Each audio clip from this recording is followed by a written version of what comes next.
nation of dragons, but that description doesn't give us much to go off of. Exactly! Even when Inazuma was completely closed off, we still managed to run into people from there in other nations. Huh. Could it be that there are no humans in Natlan? Yes, yes! That look of surprise and excitement is perfect! Hold it right there. Now look at the camera, and big smiles on 3. Ready? Okay, just make sure you get Paimon's good side.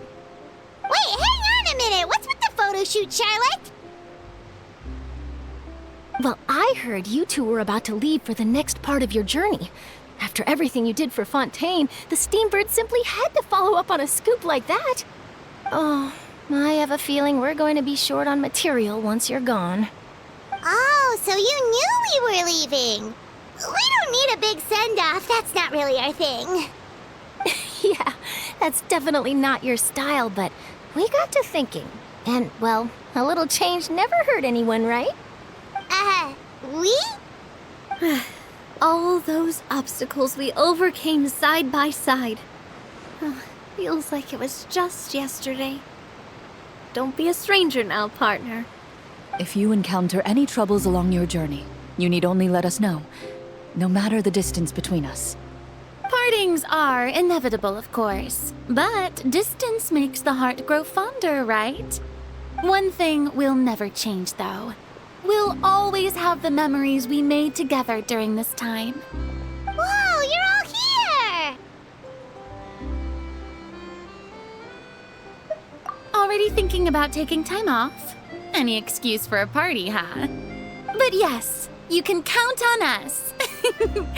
We wouldn't let you miss out on all the fun. Well, in light of your impending departure, shall we take a photo together?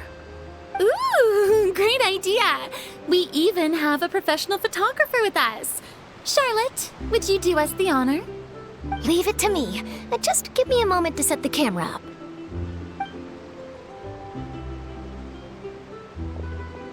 Oh, by the way, you're overthinking the whole Natlan issue, Paimon. Natlan has human inhabitants and its own unique culture, just like Fontaine. It's just that, because of their local customs, the native people choose not to leave. They're not unwelcoming to outsiders, though. People travel there for business and leisure alike, and usually return with nothing but good things to say. Many members of the Spina have visited in the past, too. Well, that's a relief. Hopefully we don't get swept up in any major drama this time.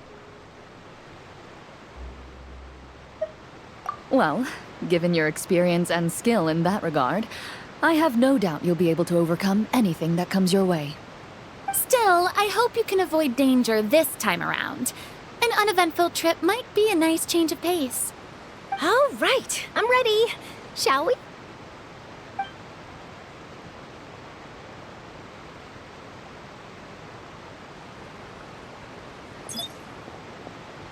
Well then, traveler.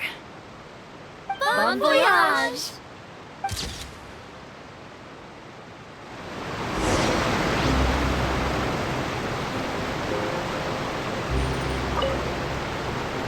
Safe travels, traveler. You're welcome back anytime. If you let us know in advance, we could arrange even more people to greet you when you return. That would be quite the lively affair.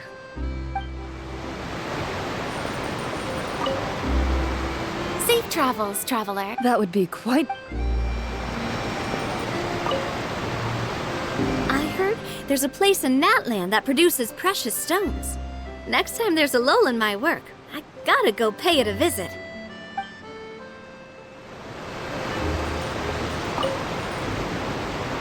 One picture to publish and one to keep for myself. Perfect.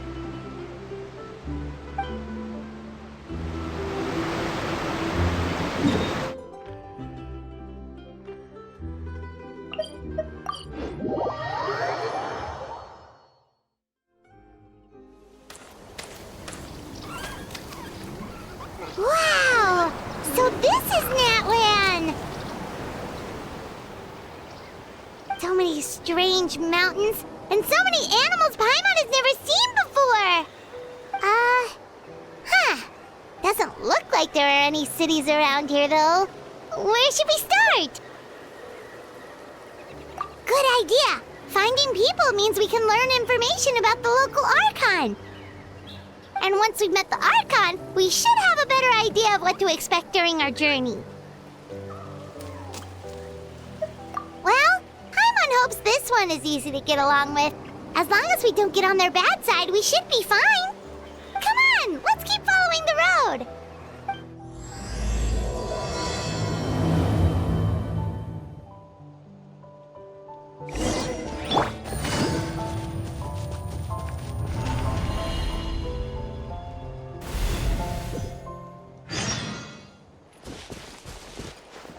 Take it easy.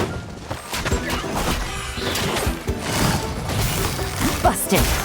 Rain outlines your fate.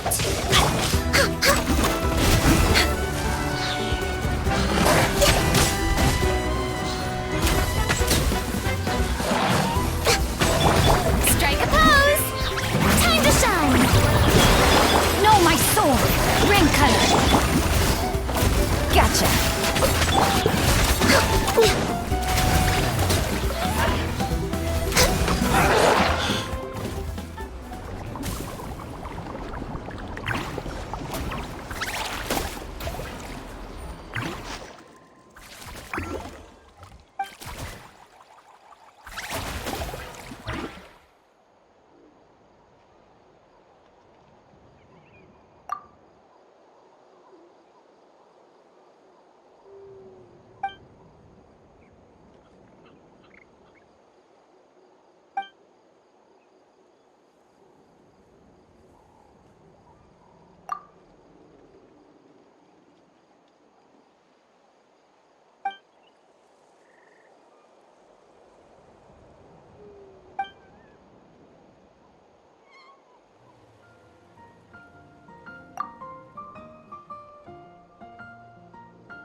gotta be on the right track.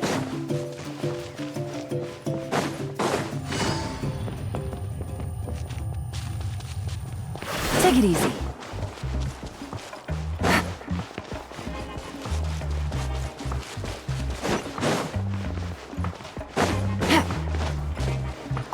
Take it easy.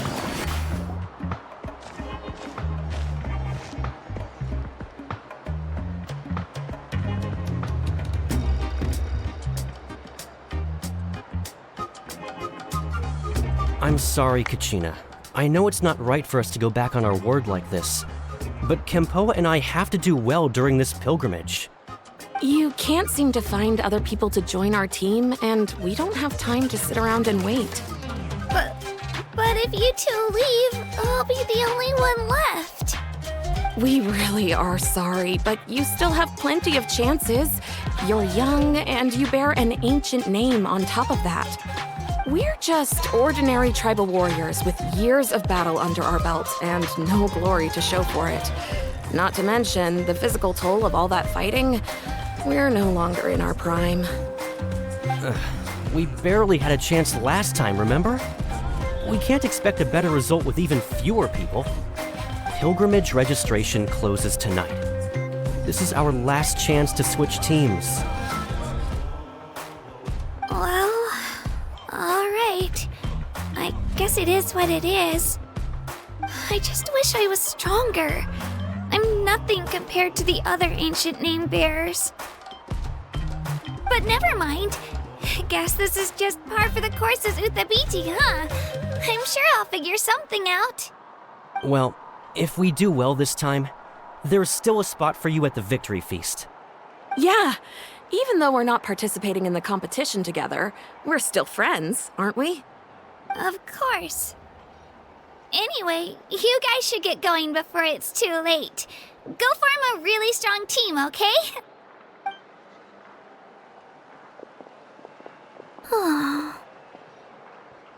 Guess I'll have to wait until the next pilgrimage. Looks like that little girl over there was just abandoned. Wonder what happened. Oh, she looks so sad, too. Huh? Oh, gosh, I'm fine. Don't worry about me. Wait, I haven't seen you around the tribe before.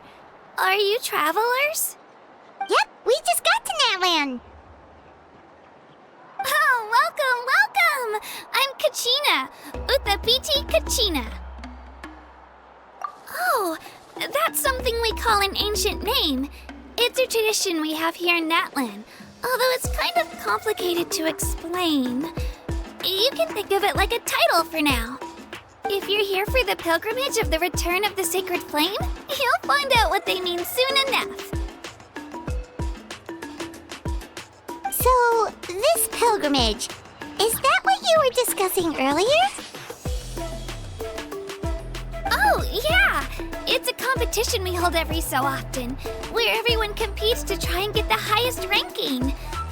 The competition receives tons of attention, so if you place highly, you're guaranteed instant acclaim, and you earn the right to take part in the Night Warden Wars. Basically, the winners become heroes, and that's pretty much everyone's goal around here. Sounds like a massive fighting tournament or something. Do you have to be in a team to participate? Well, due to the sheer number of participants, the pilgrimage is actually divided into 2 phases. Phase 1 is a team competition. Usually an ancient name bearer serves as the team captain and leads their team in various battles around Natlan, with the goal of capturing Sacred Flame. Oh, and an ancient name bearer is just someone with one of those titles I mentioned earlier. Someone like me. Once the team competition is over, the participants from the winning teams qualify to take part in individual one-on-one matches. Yeah, the scale seems pretty huge. Wait a minute. If ancient name bearers lead the teams, that means you must be a team captain. Sure am. Although, I don't exactly have any team members anymore. The key to winning is in the strength of the team captain. That's what everyone says. But, the difference in strength between bearers can practically be night and day. So, their decision does make sense. I'd feel the same way if I were in their shoes. All ancient name bearers have to take part. It's our duty. So if no one wants to be on my team, then I'll just go it alone. At worst, I'm looking at a few extra scrapes and scratches. I'm not great at fighting, but I always manage to get back on my feet in no time. Psst, Traveler. Based on the direction of this conversation, Paimon thinks it might be time for us to do our thing.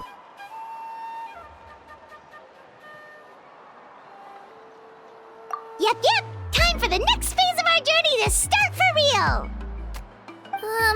What are you guys talking about?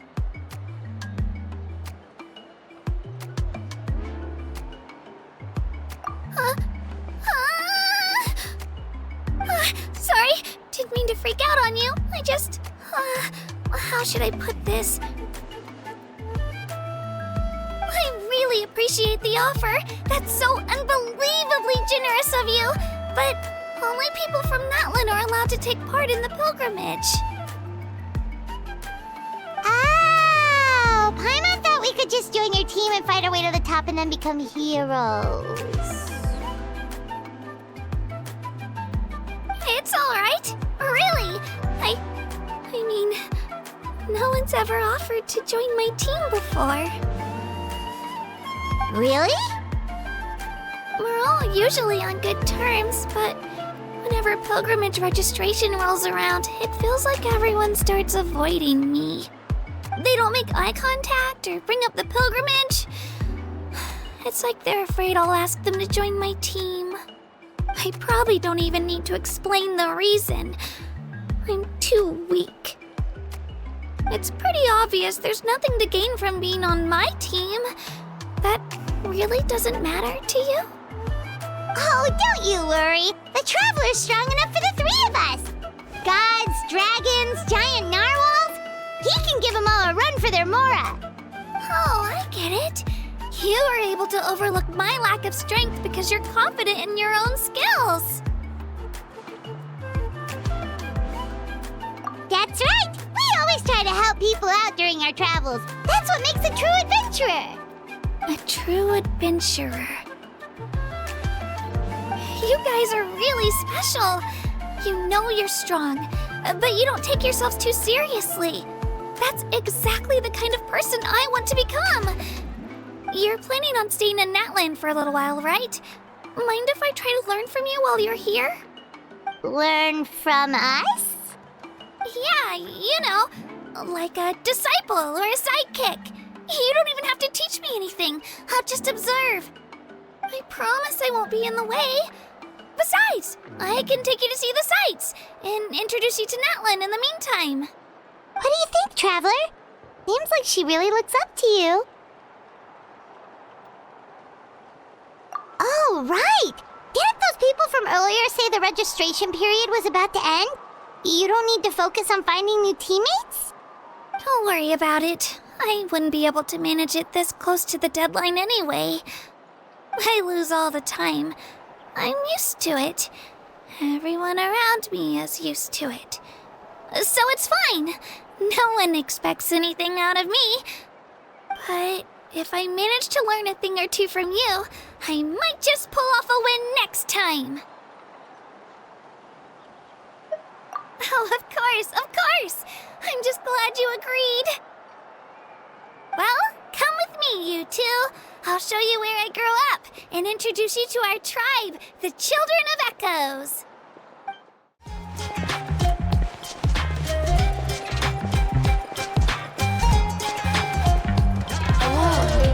That thing over there looks super intimidating. You sure it's not gonna fall off? Don't worry.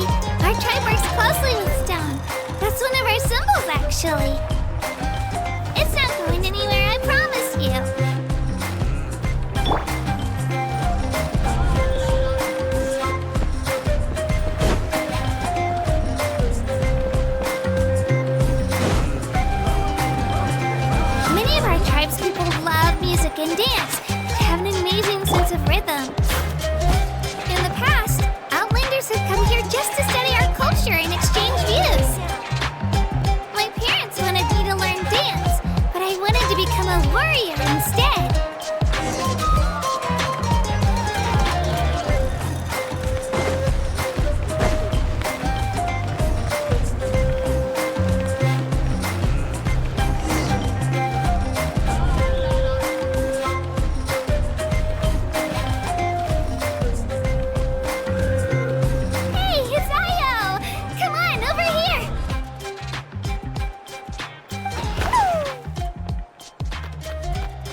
introduce you.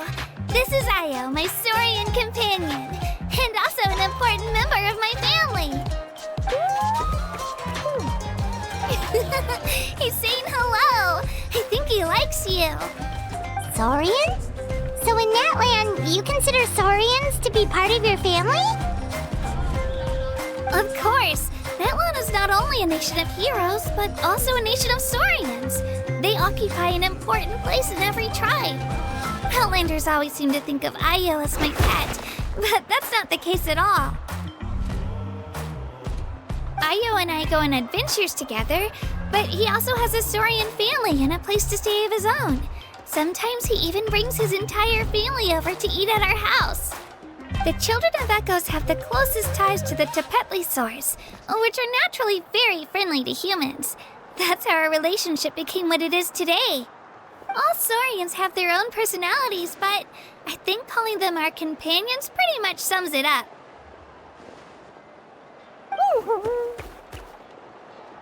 See? Io agrees with me. Oh! You're here too! No way! You have a Saurian companion too! Oh, what a sweet little thing! I think your friend here will get along with Io just fine. Alright, you two go have fun.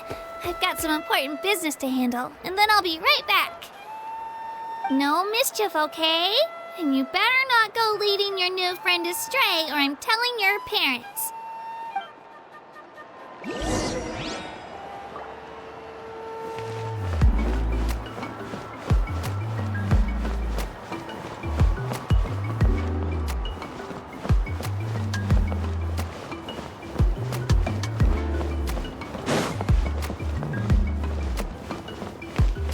This is the most cherished and most sacred item in our tribe. It symbolizes the Wayab that protects us and grants us blessings. Wayab? Is that a god of some sort? Sort of. We believe the Wayab dwell beneath the earth, while the Pyro Archon hails from above. We hold regular gatherings here, actually. Our chief recounts and interprets dreams relating to our Wayab to decipher its will. The Wayab know the past and can foresee the future. Isn't that extraordinary? Huh. Kachina, what are you doing here? Chief! Oh, let me introduce you. This is Pakal, the chief of our tribe. Chief, these two just arrived in Natlan. They're super accomplished adventurers, and they're letting me stick by them so I can learn a thing or two.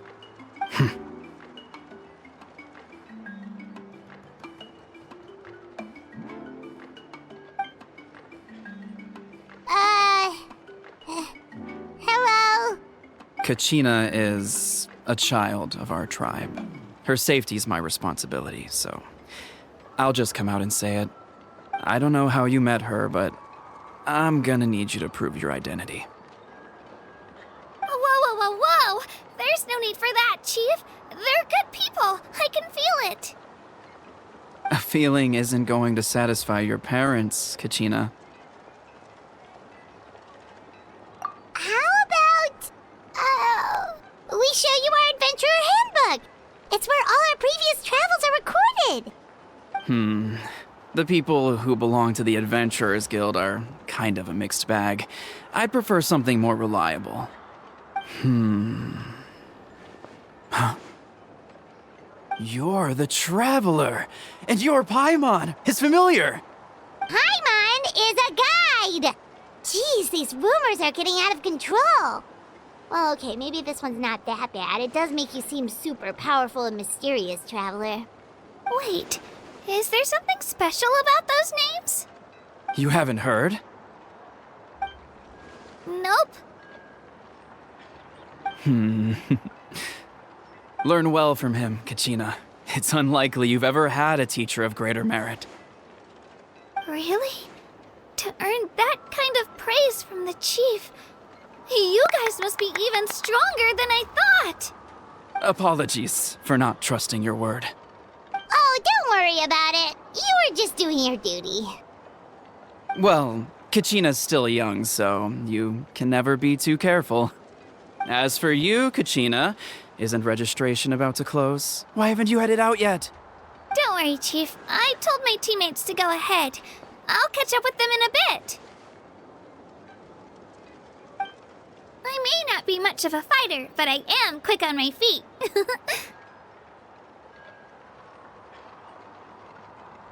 Kachina's trying not to worry him, huh?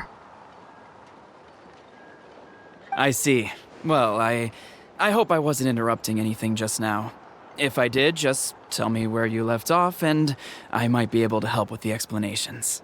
Let me think. I told them about the Wayab, so now's the perfect time to dive into ancient names. Good thing you're here, Chief. I don't think I could explain it very well. Oh, right! That word kept popping up in our conversation earlier. So what does it mean exactly? Well, Natlan is a nation of heroes whose valiant deeds are preserved and passed down over time in the form of stories. You can think of an ancient name almost like a label for these stories. By mentioning an ancient name, we remind ourselves of the epic sagas of heroes past. For example, the most famous bearer of my ancient name fought in 27 Night Warden Wars. By the time he fought in his last one, he was already over 60 years old. Even though he wasn't quite where he used to be physically speaking, he still managed to achieve top rankings during the pilgrimage. Impressive, right?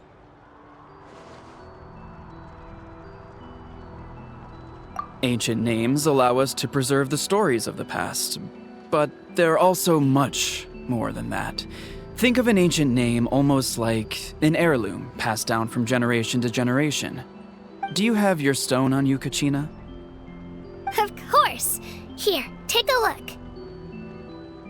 Whoa, that black stone looks so mysterious.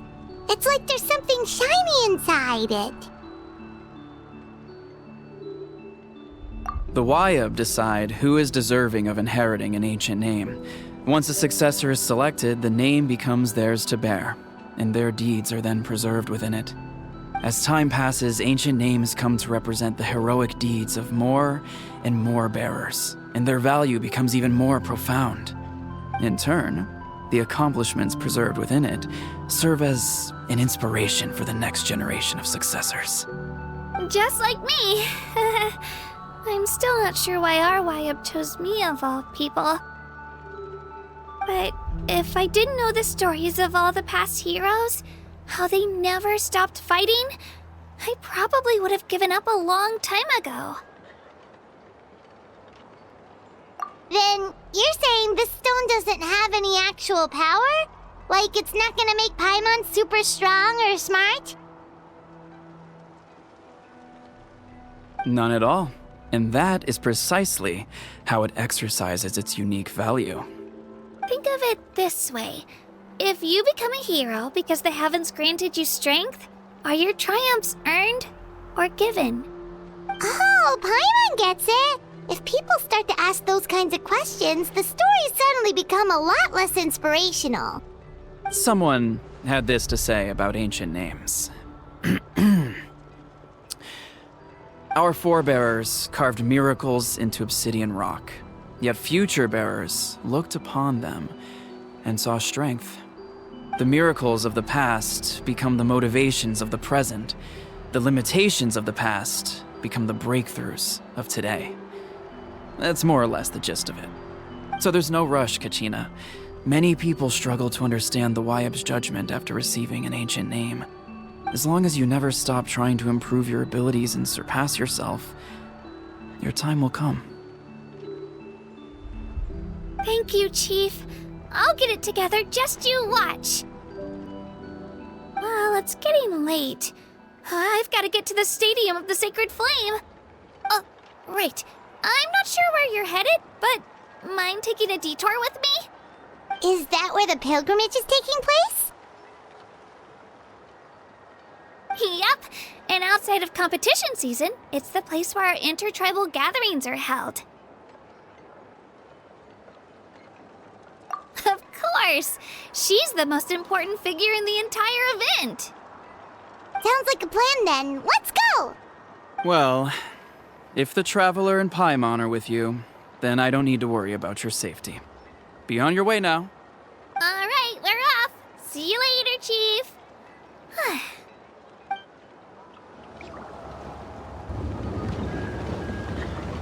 I got so carried away just now, I didn't consider what would happen if our destinations were different. Luckily, that's not the case. Or, well, I guess we just have to meet up after the tournament. You sure it's okay you didn't tell the chief about your team? Chief Pakal's a really nice guy. If he knew the truth, he might even ask to join me. But he's not as young as he used to be, and he's got some old injuries that still bother him. He's not cut out for any more attempts. He'll find out what really happened when he sees me compete. I'm sure I'll get an earful for lying, but this is for the best. Yeah, your teammates left you high and dry and you made sure they didn't feel guilty about it. It's not their fault, really. The pilgrimage is extremely important to the people of Natlan. We all grow up listening to stories about the heroes of the past and dream of becoming warriors with the strength to defend our nation. Not out of a selfish desire for glory, but to lend our strength to a greater cause. Anyway, don't worry about it for now. Once you witness the spectacle for yourself, maybe it'll all start to make more sense. It'll also be a great opportunity to experience our culture and history. Alright, time to leave our settlement. Let's head that way. Our last stop, the Statue of the Seven, is also in that direction. Let's go!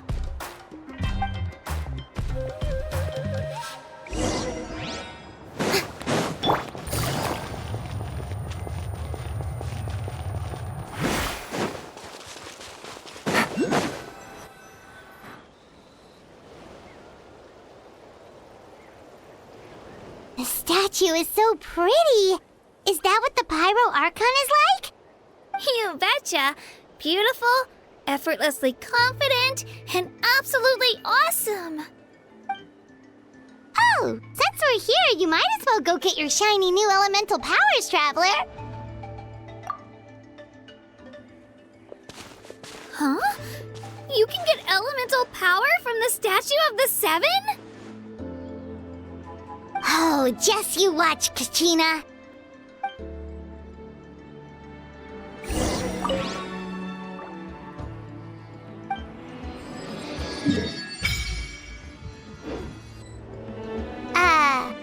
Huh? That's not right. Is the statue asleep or something? Huh. Shouldn't you be able to shoot fireballs or summon flame pillars by now? Strange. Must be something unique to Natlan. Sorry, Kachina. We got your hopes up for nothing. No, it's all right. If anything, I'm even more curious now. Were you really able to gain elemental powers just by touching the Statue of the Seven? That's something only vision bearers can use.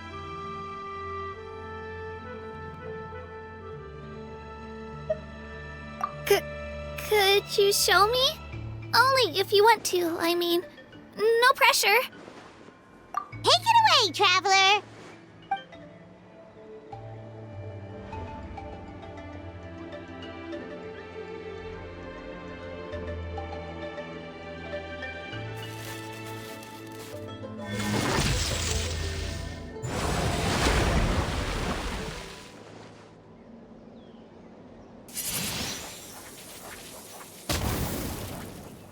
Wow!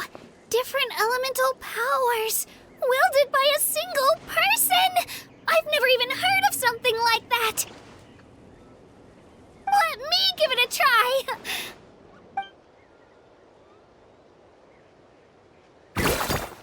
Nope. Still just Geo. Anyway, I was right! You really are something special! Just wait until you hear about our previous adventures. Whoa! What's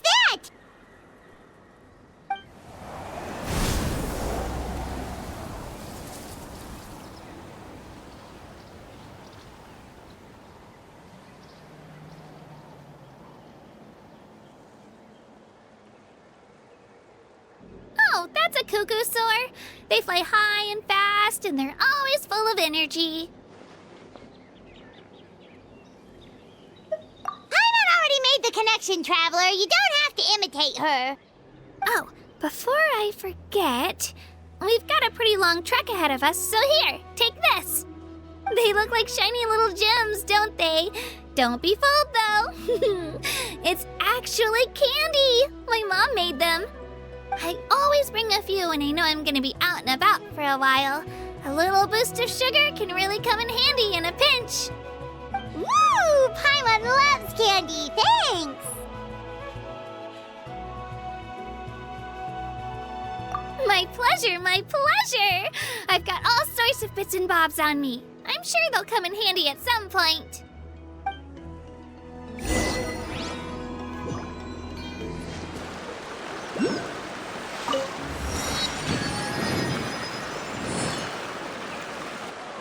We've come a long way. How does a break sound?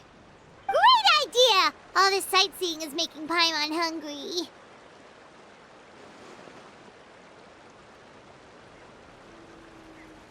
Oh, are you all out of candy? I've got some more if you want. I've also got bread, drinks, fried rice, roasted apples. Whoa, you're practically a walking cafeteria! I just like bringing a lot of stuff with me. As my mom always says, it pays to be prepared. They only come in handy every so often. But hey, better late than never, right?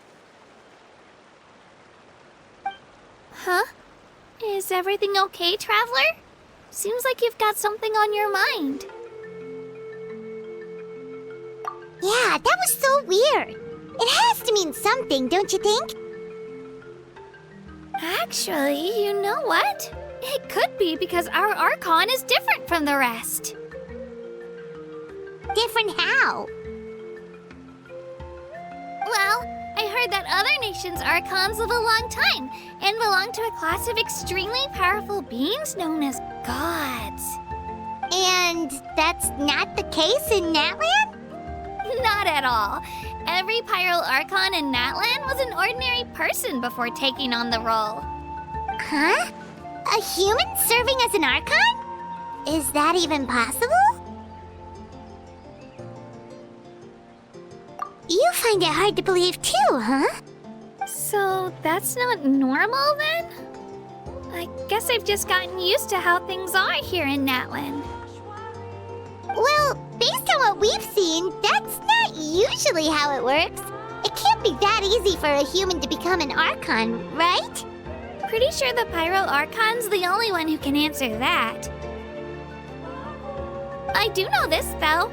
Even after becoming the Pyro Archon, the person in the position still grows old and requires rest. The statue of the Seven may look a lot like our current Archon, but that has to be a coincidence. Countless people have held that title over the years. Oh, I should also mention, the pilgrimage is actually how we select the Pyro Archon. Anyone can claim the title, you just have to prove your strength. So the contest is all about how strong you are. That's right. We believe performance in battle is the most comprehensive test for a future Archon. Plus, when someone emerges victorious, it's hard to argue with the results. Our current Archon achieved an overwhelming victory. The result was obvious from the beginning. Don't just take my word for it, though. Even the tribe elders said they've never seen an Archon with such strength before. But it's just as Chief Pakal said. Today's limits are tomorrow's breakthroughs. Our future Archons will go from strength to strength. Okay, Paimon's gonna ignore the whole human becoming an Archon thing for now. It's just, if she's really that strong, do you think that's a good thing or a bad thing for us? If we think back to what happened in Inazuma...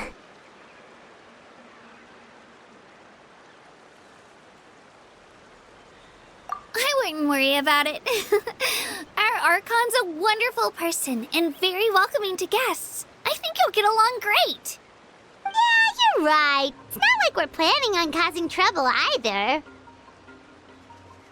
It'll all work out. You'll meet her soon enough. All right, Paimon's just about ready to... Huh? What's that? Oh, we call this a phlogiston chisleth. Good things happen if you infuse it with phlogiston. Sorry to disappoint, but only people from Natlan can use that power.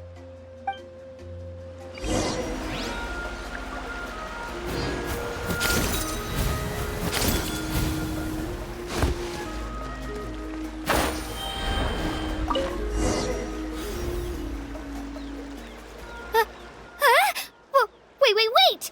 You can use it too? How? That was amazing! I don't even know what to say!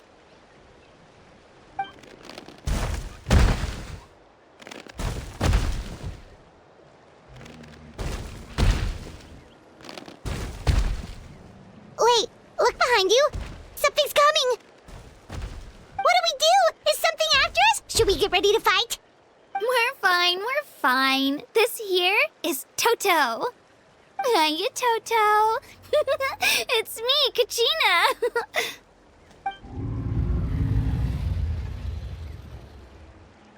Well, aren't we looking lively today? Did the chisleth lure you over here? Warm, isn't it?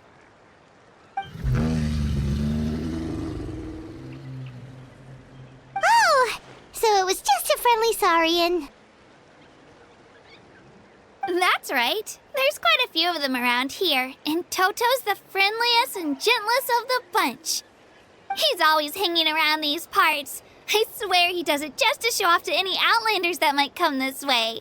Don't let his size fool you, though. He's just a big softie.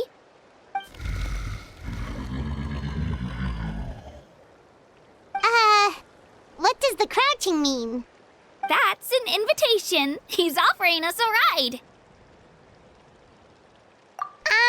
Paimon's not so sure about this. It's kind of scary, don't you think? He's huge! Oh, good point. You guys have fun with that then. Paimon will just float alongside.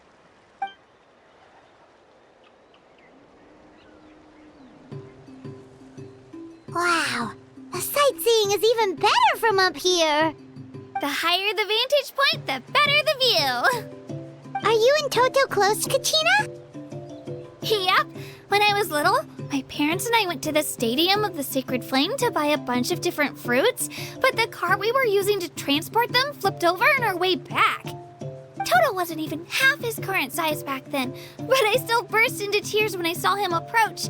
I was afraid he was going to eat all the berries and sunsettias and leave none left for me. In the end, though, he didn't eat a single one, and even chased off a few other saurians looking to snatch a few for themselves. After that, he used his big head to help get our cart right side up again. I've been bringing him fruit ever since. Oh, and I was the one that named him Toto, actually. With the sheer amount of food he can eat, he pretty much grew like a weed. Before I knew it, he was already this big.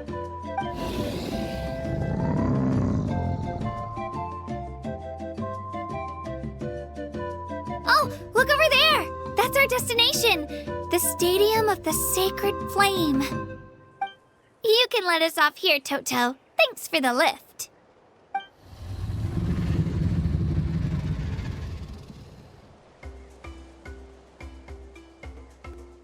It's an easy walk from here, so I say we head the rest of the way on foot. It'd be quite the trek for Toto otherwise. That's true, especially considering his size. Well, see you later, Toto!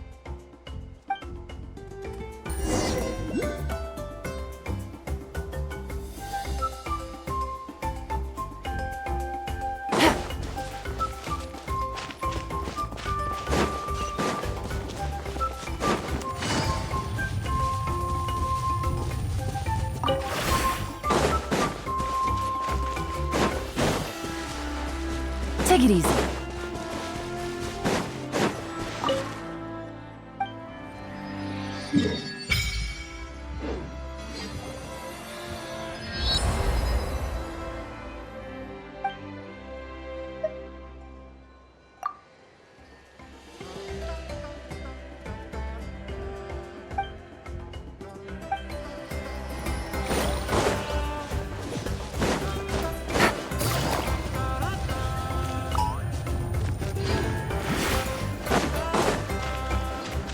Take it easy.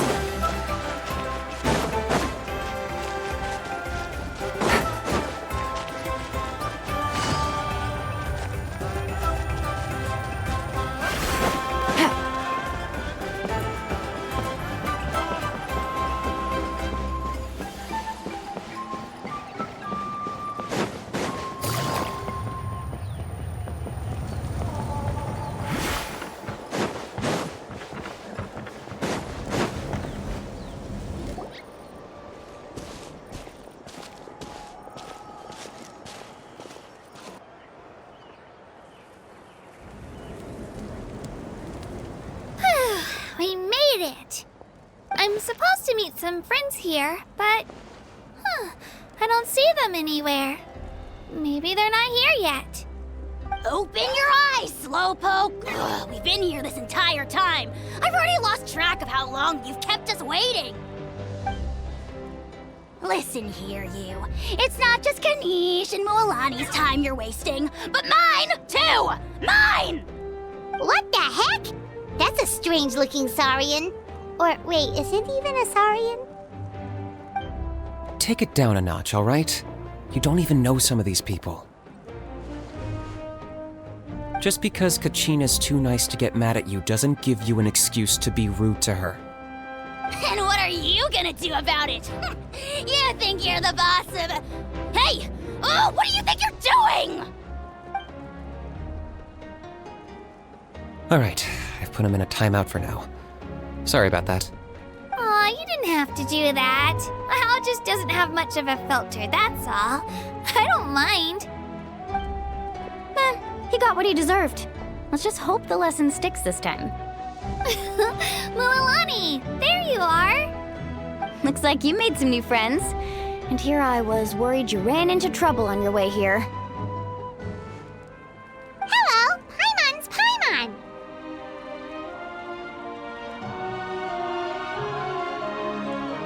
A traveler, you say?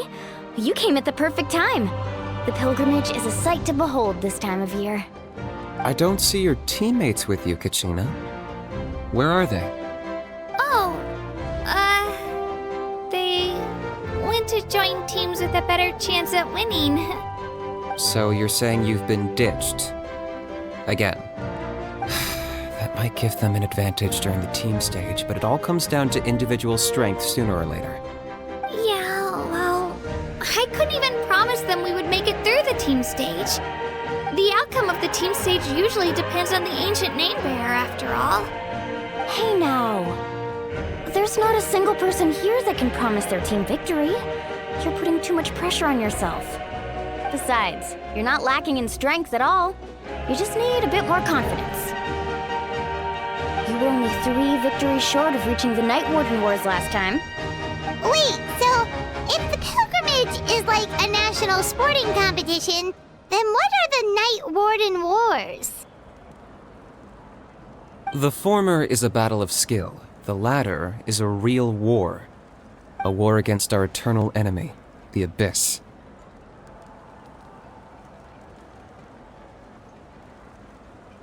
So they're here too.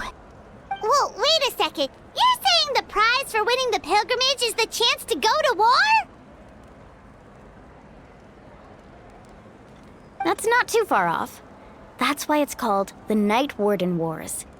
The pilgrimage chooses the strongest warriors among the tribes, and those warriors fight to repel the Abyss in defense of our homeland.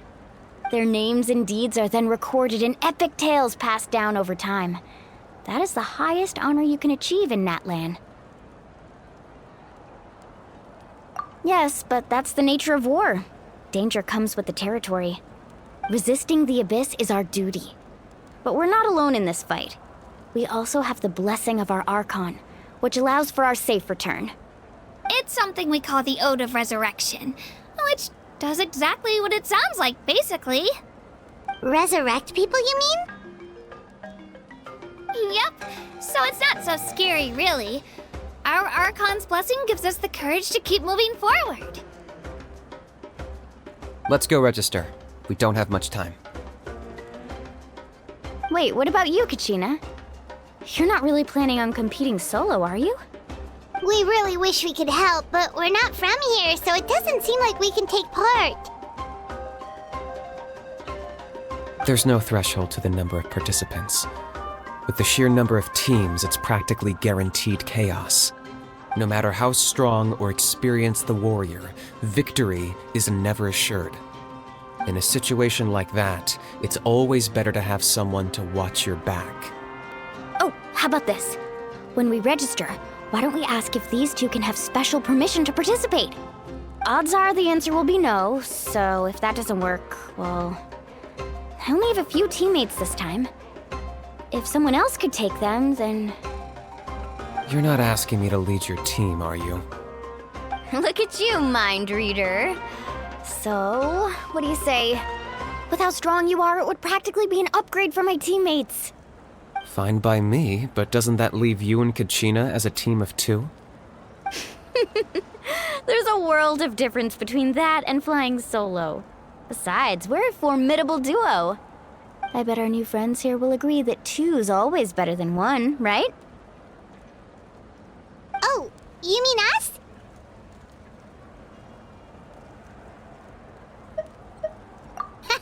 You're right! 2 is definitely better than 1! It's just like the old saying we have here in Natlan. No one fights alone. But what if I drag you down? Listen to yourself. You'd be hard-pressed to find someone in Natlan who can beat us when we're together. Hearing you say that does make me feel a little more confident. Still, teams rarely contain more than one ancient name bearer. People are definitely gonna think of us as cowards. The rules don't forbid it, so who cares what they think? It's not like they left us any other option. Well, I'll leave you to break the news to your soon-to-be former teammates. I'm not good at stuff like that. Oh, I know. They deserve to hear it from me anyway. Just give me a second, you guys. We can go sign up together once I'm done.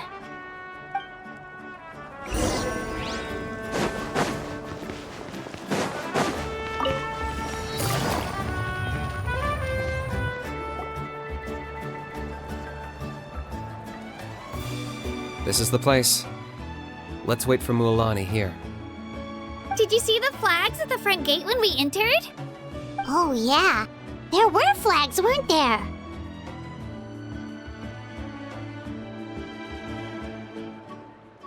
Those are our tribal flags. One for each of the 6 tribes that make up Natlan, including the Children of Echoes. Why the sudden tour guide routine? I said I'd introduce them to Natlan, and we've got nothing better to do, so I might as well deliver on the promise. Fair enough. Well, I'm from the Scions of the Canopy. We live high in the mountains and have the closest ties to the Yumkasaurs. My friend Mualani belongs to the people of the Springs, a seaside tribe. The scenery over there is beautiful, and you can find some really tasty fish.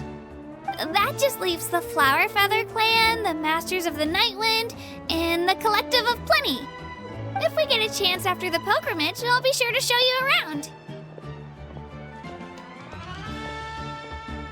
Well, if we're talking tribes, allow me to stand in for our chief and welcome you on behalf of the people of the Springs. Mualani, you're back! We were just talking about you. Everything's settled on my end. My teammates took it unbelievably well, actually. Your reputation is really something else, Kanich. They probably just didn't see any drawbacks to your proposition. We're saying the same thing here. You, my friend, are a formidable competitor, and they recognize that. Anyway, thanks for waiting, you guys. Let's go register. Hello there. Here to register for the pilgrimage? That's right. I wanted to ask, though. These 2 travelers are very interested in the competition. Any chance they could take part? I'm sorry, but only people from Natlan are eligible to participate. You couldn't make an exception just this once? This traveler is a renowned adventurer. He's more than skilled enough to participate, and I'm sure the audience would be interested in seeing what he can do. It's not that simple, Miss Mualani. Even a single exception sets a dangerous precedent for countless interested parties in the future. The purpose of the pilgrimage is not only to select strong warriors, but also to collect contending fire from the battles. This is the fire that fuels the sacred flame. Natlan is only safe from the invasion of the Abyss while the sacred flame burns eternal. Oh, so there's another purpose for the tournament. That was the initial purpose, actually. Every participant, whether they win or lose, contributes to the defense of our nation. That's what makes it such an honor to take part. Exactly right, Mr. Kanich. Contending fire can only be produced in battles between people of Natlan. Outlander participation would inhibit the production of this fire, which could in turn jeopardize the sacred flame. Oh, so it all comes down to the contending fire. Well, you can still enjoy the event from the stands. I'll try to get you some good seats. That would be great! Tourists like us are better suited to being spectators anyway. Still, there's something Paimon was wondering, actually.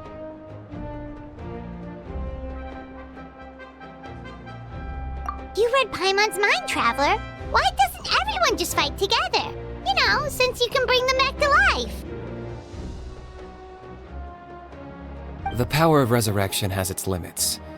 For starters, the Ode only works on those who bear an ancient name. That's also why ordinary people who emerge victorious in the pilgrimage aren't sent to fight the Abyss. It's for their own protection. Although, they're still afforded the same honor as those who triumph over the Abyss in battle. That brings us to the other condition for resurrection. Not much to this one, actually. Just one word: victory. Victory? The victors shall burn bright, while the losers must turn to ash. Only those who triumph over the Abyss earn the right to be revived. Defeat in battle not only means death, but also the destruction of your ancient name, preventing it from ever being inherited again. The tales of the vanquished are eventually forgotten, and an ancient name cannot survive when the stories of its bearers are lost to time. Yeah, they won, right? Isn't it the defeated ones who need reviving? You have to think about it at the team level. For example, 5 representatives will be sent to repel the Abyss this time. Even if 4 of them were to perish, the Ode of Resurrection would still take effect. All you need is for 1 person to return victorious. Because every victory is a building block of our legacy. Of course, the team needs to be strong enough for that to be the case. Otherwise, the price of failure is still very high. That's why the first stage of the pilgrimage is divided into teams, to instill in us the importance of working together. No one fights alone. That is what we believe. A lone warrior is one whose defeat is final. This all sounds pretty dangerous. Well, that axiom is meant to be a warning as much as a source of inspiration. Danger is always present, but together, we can move forward, united in the knowledge that behind every hero charging into battle lies the support of all of Natlan as well as our Archon. Not to mention, the Abyss isn't an enemy with a concrete form. We're often just dealing with the fallout of its scheming. I've actually fallen in battle before. I spent some time wandering the realm of the Wyab. It was unlike anything I'd ever experienced before. The realm of the Wyab? Does that mean the Wyab exists somewhere in Natlan? Hard to say. The realm's not somewhere you can access by ordinary means, and very few people are capable of establishing a mental connection with the Wyab. We call this realm the Night Kingdom, a mysterious liminal space between the body and mind, life and death. The fact that you were resurrected at all is the worst thing in the world. Then releasing you from your timeout has gotta come in at a close second. You would do well to speak with reverence of the almighty Dragon Lord Kahula-How! Lest you live to regret it. If you're done arguing, your registration is now complete. It all went fairly quickly. considering we all know each other. Now, I just need to register your team members according to their name cards, and you'll be all set. In the meantime, you can all go rest at the hotel. As usual, dinner and lodging for tonight are free. Nice. Oh yeah, I forgot to mention. All food and entertainment before tomorrow's matches are on the house, courtesy of our Archon.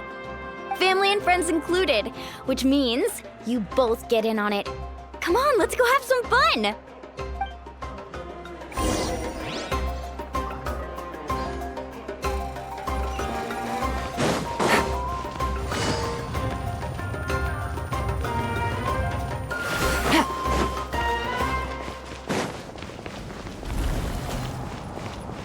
Take it easy.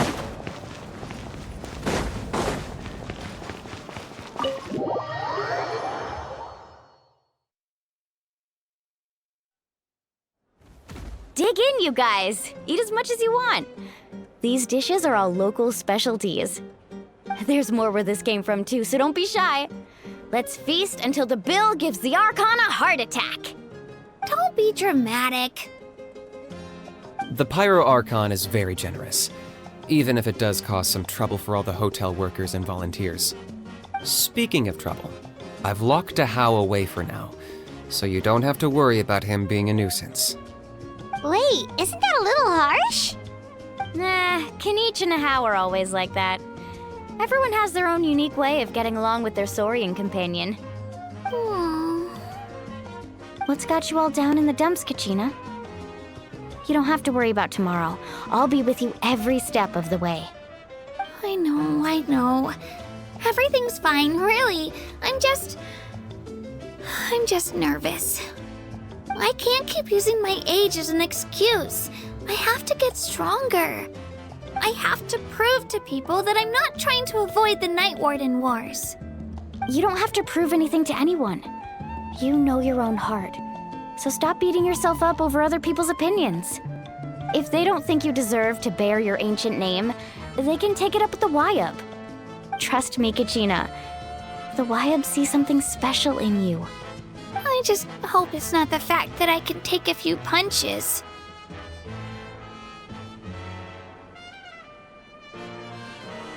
Yeah, I'm on a 7 or 8 pilgrimage losing streak. My ranking has been improving little by little, but still no wins. To be honest, losing 7 or 8 times isn't even a lot. Maybe other people can't see your improvement, but your performance still isn't something to scoff at. Yeah, didn't you say you got really close before? It's just, what if I don't even make it through the team stage this time? Hey, have a little faith, will you? You've got me on your team. Stumble, and I'll be there to get you back on your feet. Run into someone you can't beat, and we'll face them together. I know you've never tasted victory, but you trust me, don't you? Well, Alani, you're the best. I trust you. I definitely do. And you're right. I've got to pull myself together. I still don't know why the Wyab chose me to inherit an ancient name. But I can't be the only bear who's ever felt this way. If they can keep at it, so can I. Not to mention, the fact that your ancient name has survived until now means all your forebears managed to honor its meaning. Otherwise, it would be lost to us by now, shattered by defeat in battle.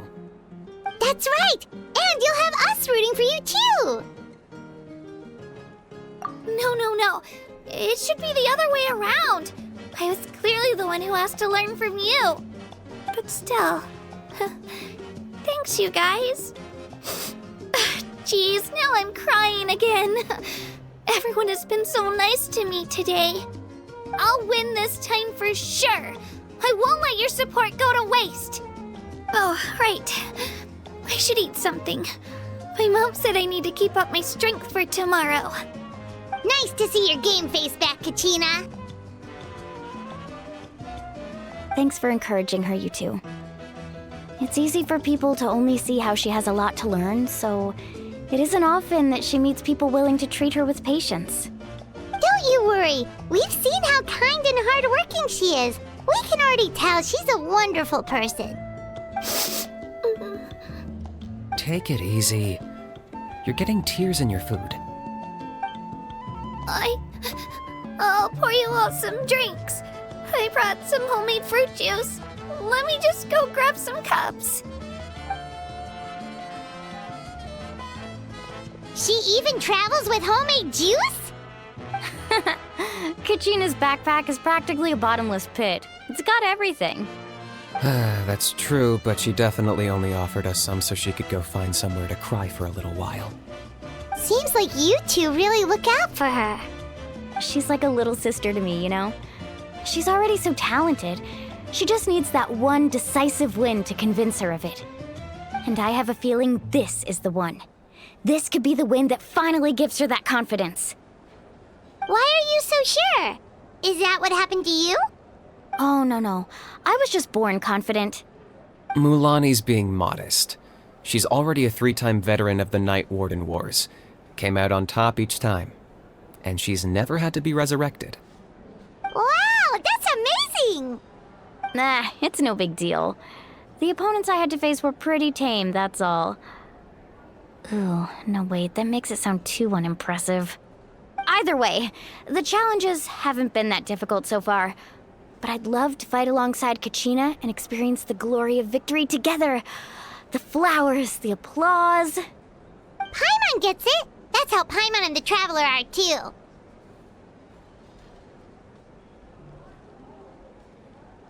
Hey, a little more confidence, please! Paimon's always there to cheer you on! Drinks are here. Better try them while they're still fresh. Feeling better now, Kachina? Me? I'm totally fine. Really, I promise. That was just nerves earlier.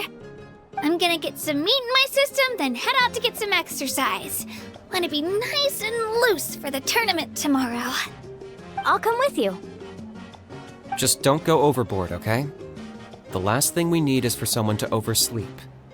We've got an early day tomorrow. If only we had a friend who never oversleeps. All right, fine. I'll make sure you guys are up on time. Attaboy. I knew you'd catch on. So full. I'm so sleepy. We should get a good night's sleep before the competition tomorrow. I'm still a little worried about Kachina, though. Maybe we can...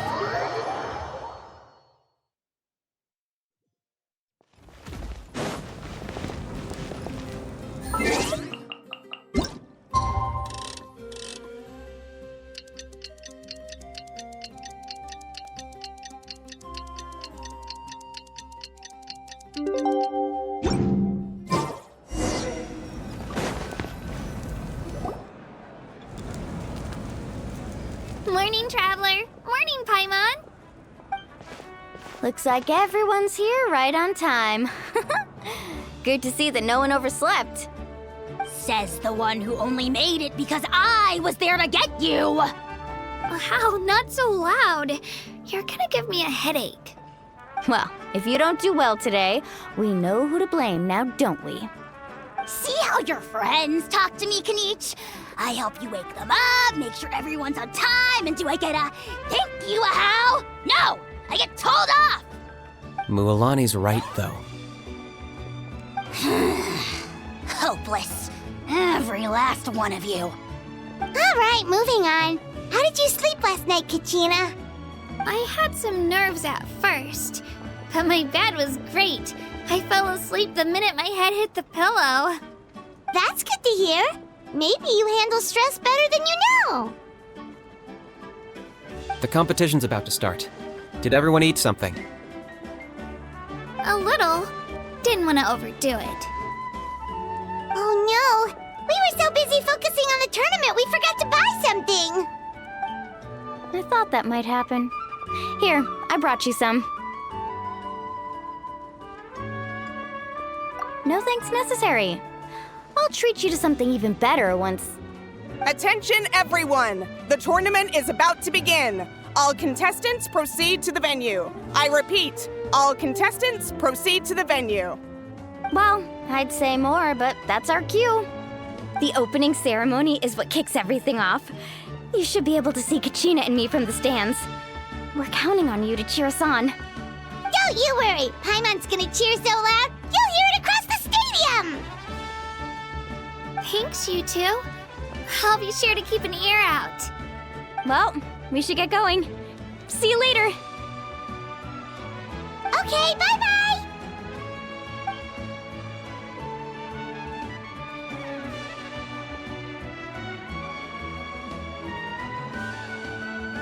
Attention, everyone! The tournament's about to begin.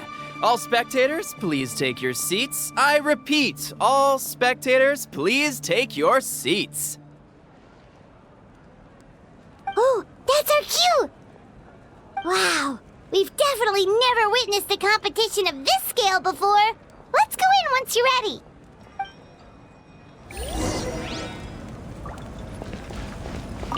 Entering the Stadium of the Sacred Flame, you won't be able to leave the arena once the tournament begins.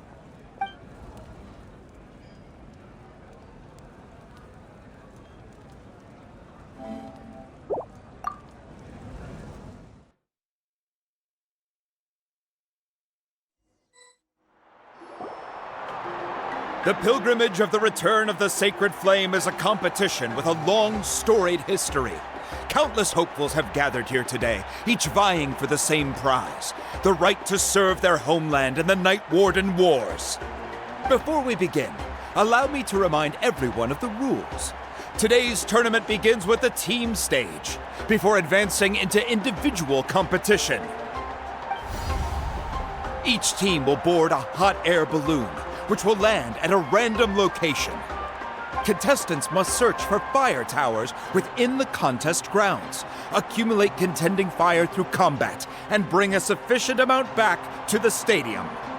Defeat in combat, departure from the contest grounds, and running out of time all lead to elimination. Only the strongest teams will be able to withstand the onslaught of battle and return to the arena, blazing fire in hand. Only those who emerge triumphant in the team stage earn the right to take part in the individual battles. The outcome of these one-on-one matches not only affects the contestants' individual scores, but also determines their next opponent. After many rounds of battle, the contestants with the top 5 rankings will get the chance to take part in the Night Warden Wars. Now, let us welcome our Archon as she delivers the opening address.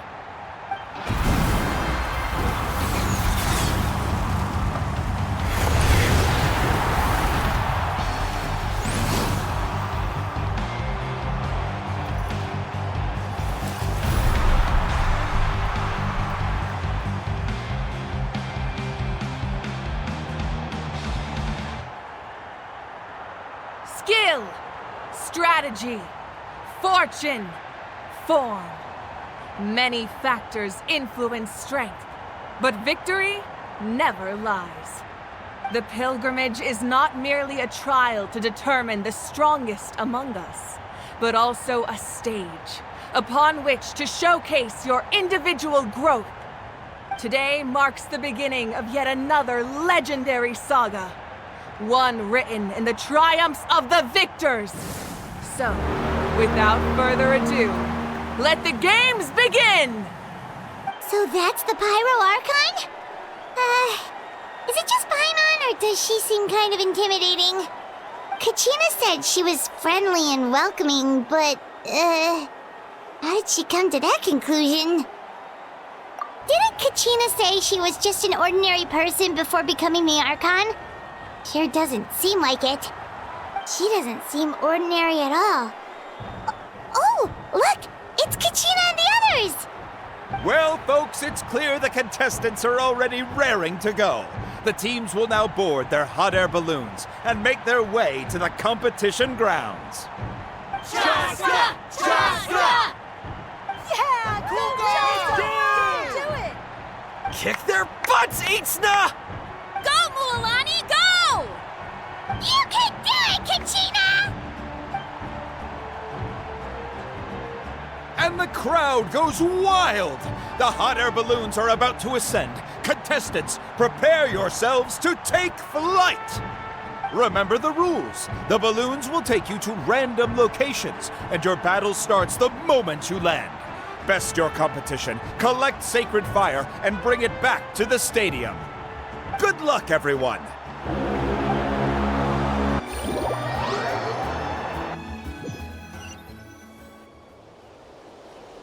Guess this is where we're starting. Let me see. It seems pretty quiet around here. Looks like we get to ease ourselves into combat today. Let's head that way. We don't need to worry about avoiding other teams. Anyone that crosses our path can kiss their chances goodbye. Okay, I'll follow your lead. Just remember, don't hesitate. The team matches are all about keeping the energy up. So let's do it! And with that, the pilgrimage is now underway. Time for the contestants to give it their all. Oh, a fire tower! And an unoccupied one from the looks of it.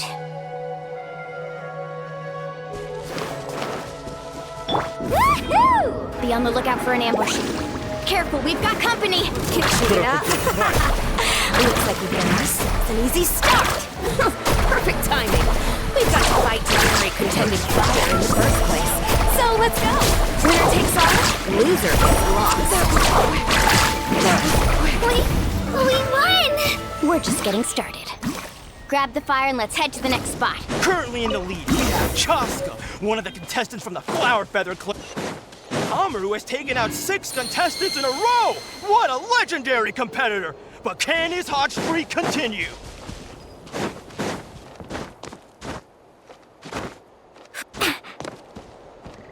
Oh, well, aren't you two an interesting duo? How did these monsters make it onto the ground? It's part of the tournament. Can't handle all these monsters. How are you supposed to repel the abyss? Look, why don't we handle these monsters first? Huh. Your skills aren't half bad. But I think I've got a good grasp of what you can do.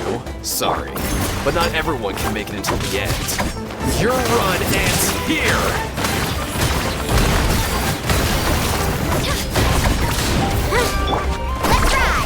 Nicely done, Kachina! We actually beat a legend! Come on, don't just stand there. Let's grab the fire and go. We have a new team pulling ahead. Mualani and Kachina have already eliminated. I knew someone would show up. Let's hope you hand over the sacred fire and no one gets hurt.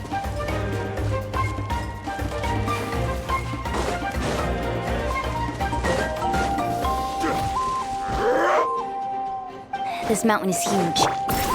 Is the next tower really all the way up there? It's going to take forever to make it to the top. Just leave it to me. I'll get us up there.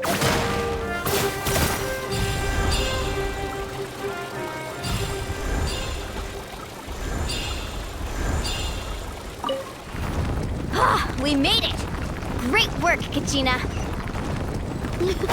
Glad I could help. An empty fire tower. Here We're too late. Darn it! So close! And another competitor crosses the finish line.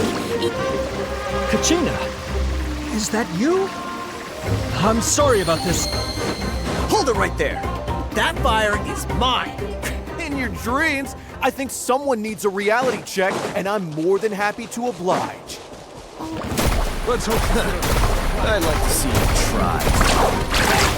Let's work together. Good idea. No way. Let's go.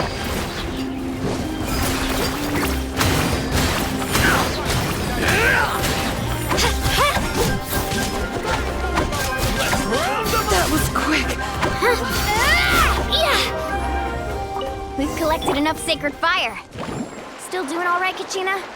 All right, let's finish this back. Uh-oh, we're running out of time. Wait, there's a spirit way over there. We can ride it back.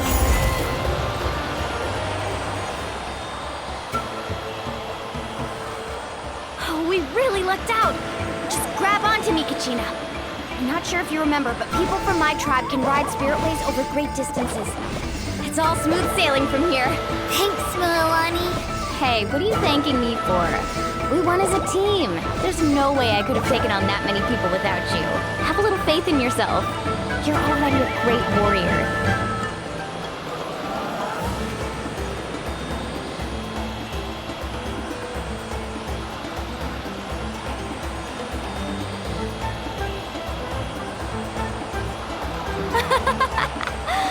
Oh, those were some steep curves.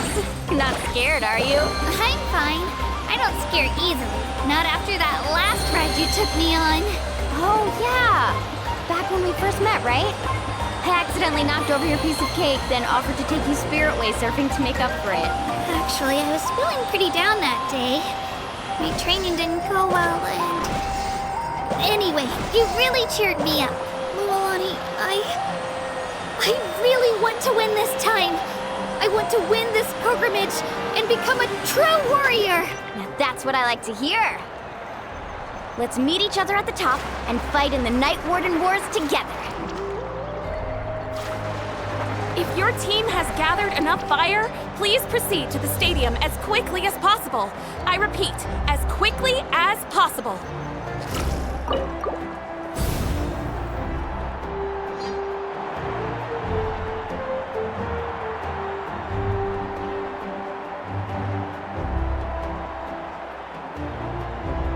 Congratulations, Mualani! Congratulations, Kachina! You've successfully cleared the team stage. Amazing! Congratulations! Congratulations! Keep it up, Mualani! Kachina! Mualani! Kachina! Mualani! Woo! Kachina! Mualani!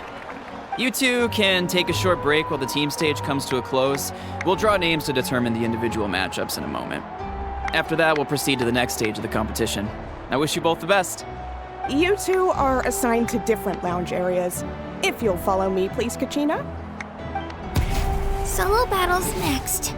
And I was 3 wins short last time. I've got to do better. Just calm down, Kachina. You're in good form. You can do this. Hold it right there. This is the contestants' lounge. Unauthorized access is prohibited. We're contestants too. Let us through. According to my list, you're not among the individual match contenders, nor are you related to any of the remaining candidates. Well, we'd still be candidates if it was just based on strength.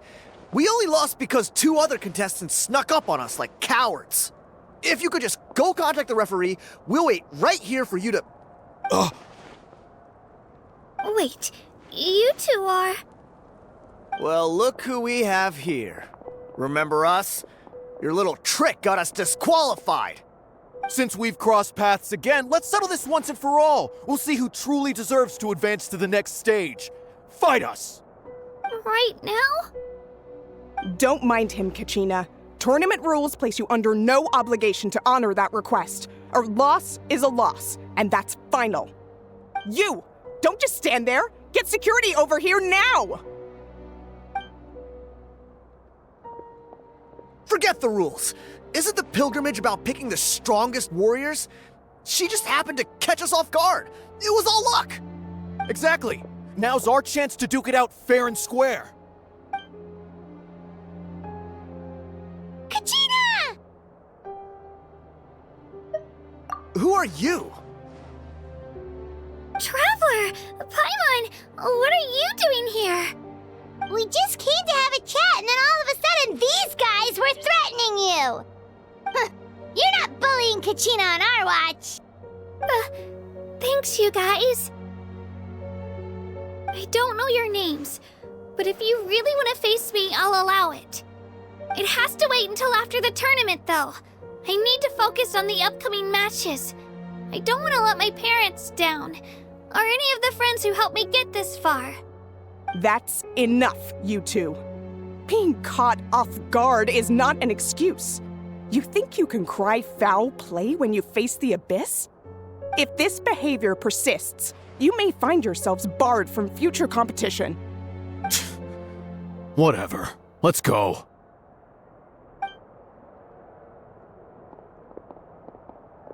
Are you alright? You're not hurt anywhere, are you? No, Thanks to you. To be honest, I totally blanked out just now. I had no idea what to do. Right. I'll show them what I'm made of. That sounds more like it. You can do it! I heard there was trouble. Has the situation been resolved?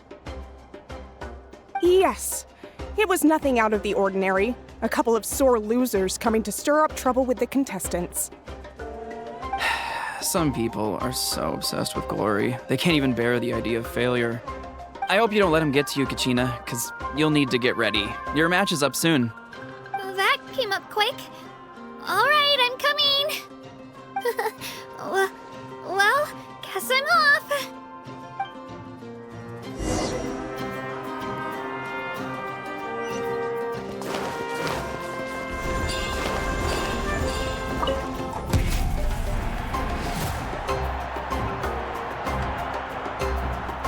You must be Kachina.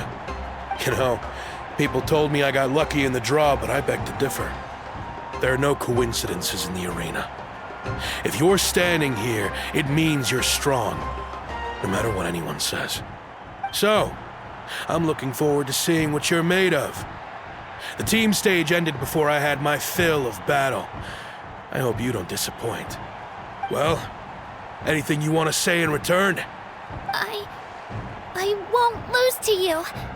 Not when so many people are supporting me and cheering for me, and I really want to earn a spot in the Night Warden Wars. All right, our contestants have each said their piece. To your places, everyone. And begin!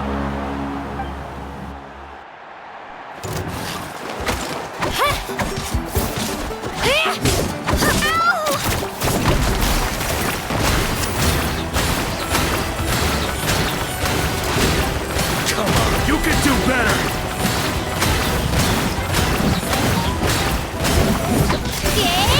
That's more like it.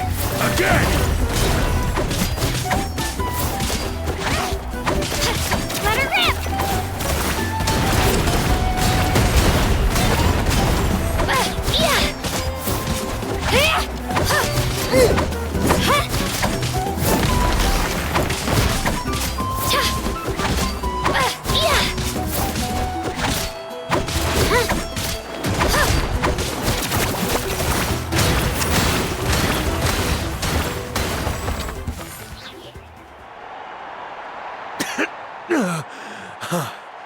I actually lost. Knew I had an eye for the good ones. Guess that means I was right about you all along.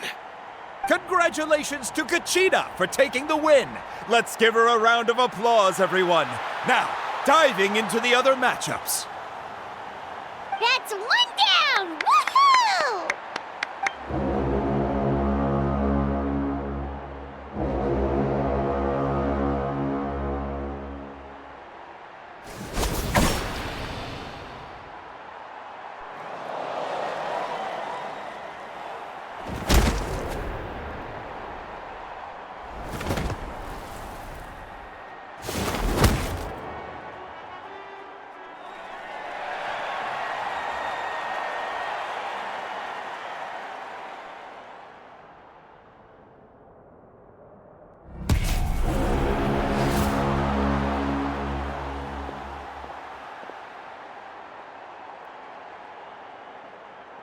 Where do you come from, kid? Think you've got what it takes to go to war? Hate to break it to you, but it won't be easy to get through me. And you are... You don't recognize me? Figures. Our generation's been in decline ever since Ateya and the others retired from the front lines. Either way, once we face off, you won't forget my name anytime soon. Let's do this! Hear that? The exhilarating cheers of the crowd. That's why I'm...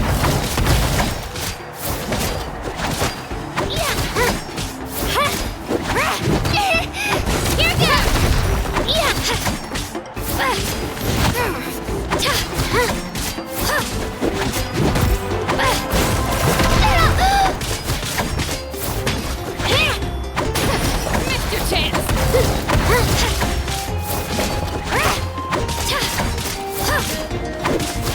Let her rip! It's time to get serious!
Gotta hand it to you, kid. You really impressed me. I take back what I said before our match. You've got what it takes, Kachina. Youngsters like you, you'll forge your own miracles. And it's Kachina for the win! We'll now head into a short break as our contestants prepare for the final round of competition.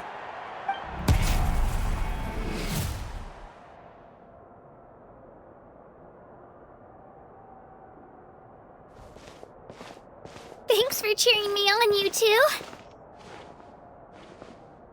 You were great out there! You faced a lot of impressive competitors, but they never stood a chance. I don't think I did too shabby either. I've never gotten this many points before. You ready for the last round, Kachina? Mualani! I got permission to come see you before the last round starts. Based on your score, it looks like you'll make it to the Night Warden Wars if you win your next match. But, your final opponent... it's me. What?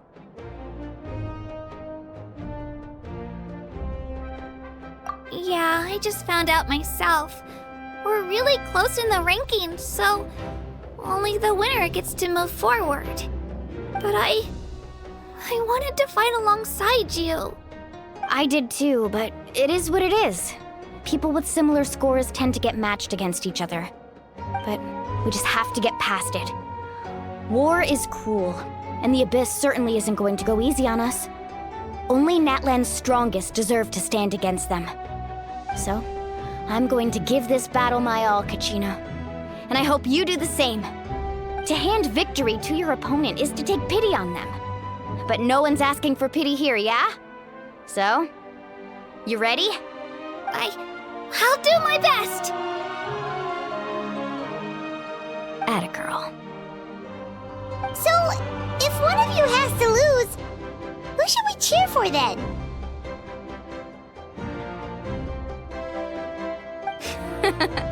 You mean one of us is destined to win? It's something worth celebrating either way. I'll be happy no matter who wins. And I know you feel the same way, Kachina. So, don't overthink it. Let's just have ourselves a good match. Traveler, Paimon, I'll see you after the match. Kachina, I'll see you on the field.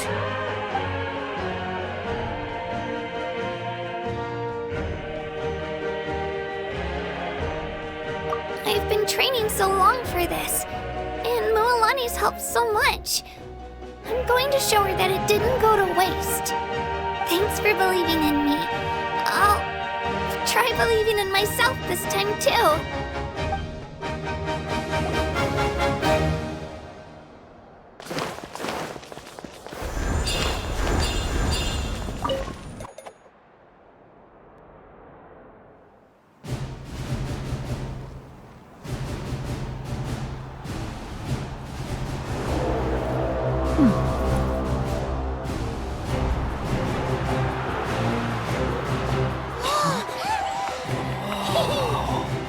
We've arrived at the final phase. The winner of this match will take the final spot among the victors. Give it up for a long-time contender and first-time finalist from the Children of Echoes, Kachina!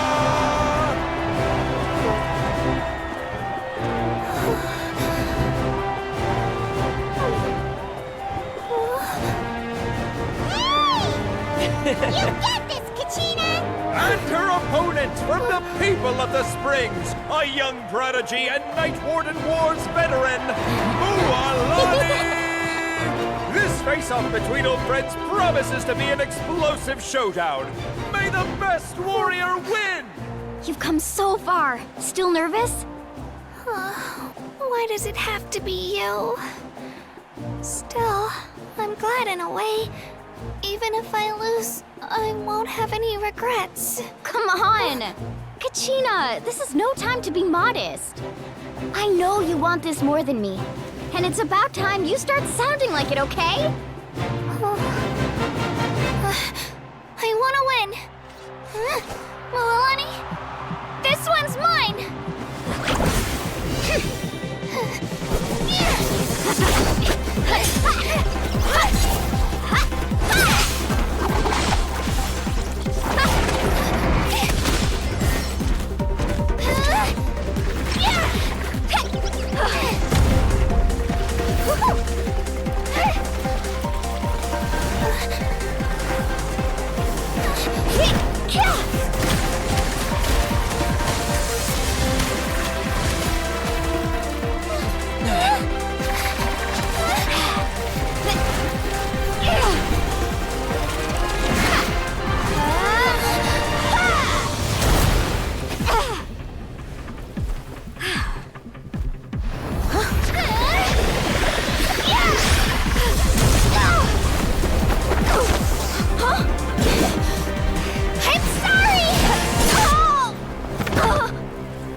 Look.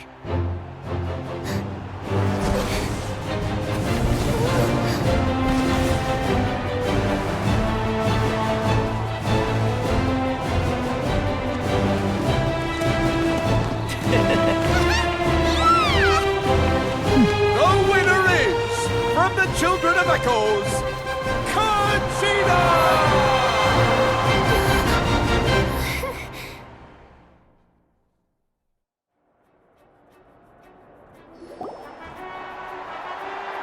And with that, the winners of this pilgrimage have been decided. Put your hands together for our victors as we welcome them to the stage.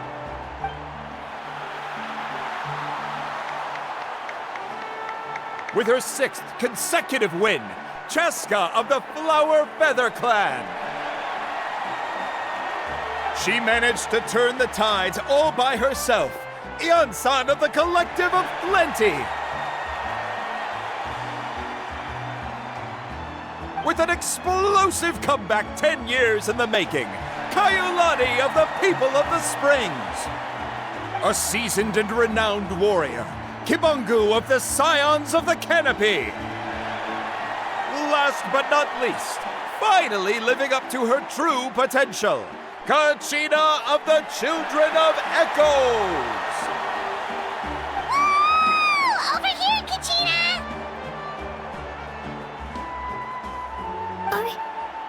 I made it.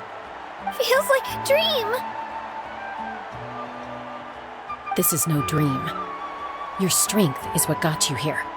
We'll be going to war together. It's an honor to fight alongside you, Kachina. No matter how many pilgrimages I witness, I'm always overwhelmed with pride in this moment.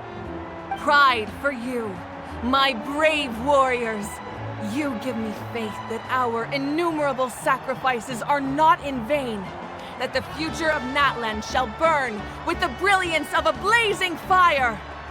Brave warriors, the following is an order, and also a personal request. Go forth and crush the abyss! Seize victory and glory for Natlan! As you command. As you command.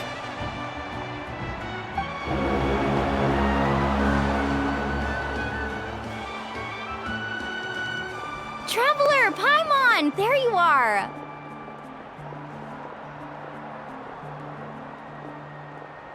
I wanted to thank you for supporting Kachina back there. She really has grown into a formidable competitor. She deserved that win. Not that it feels good to lose, but I'm happy for her. It's definitely bittersweet, though. Hey, wanna go for a walk? Kachina and the others will be busy fighting the Abyss, so why don't I show you around Natlan for a while? Sure. What do you say, Traveler? Something on your mind? Listen, I'd be lying if I said I wasn't worried. But she's got experienced, powerful companions to take the lead. I'm sure they'll be fine. Glory always comes with a risk. If victory was assured, no one would take pride in it. She's not one to fall so easily. She bears the ancient name Uthabiti, after all. We just need to hold the fort while they're gone. Come to think of it, you've never visited my tribe, have you? Come on, I'll take you. The people of the Springs live alongside the Kaholasaurus. Our tribe is an ideal spot for some R&R. I'll take you to all the best spots. You'll love it. Looks like you beat me to it. Kinich? I was planning on inviting you to visit the Scions of the Canopy. Most of the adventures that belong to the Guild come from my tribe, so I figured you might be interested. Hey, first come, first served. You snooze, you lose, Kinich. Yeah, you were first. Still, Traveler, Paimon, feel free to stop by if you ever have time. You're always welcome. Yeah, thanks for inviting us. All right, let's pack up and head out.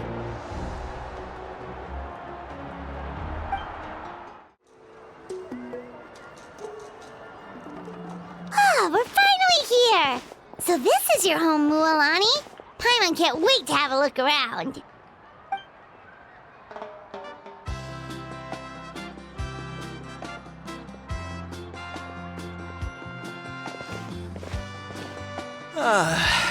See?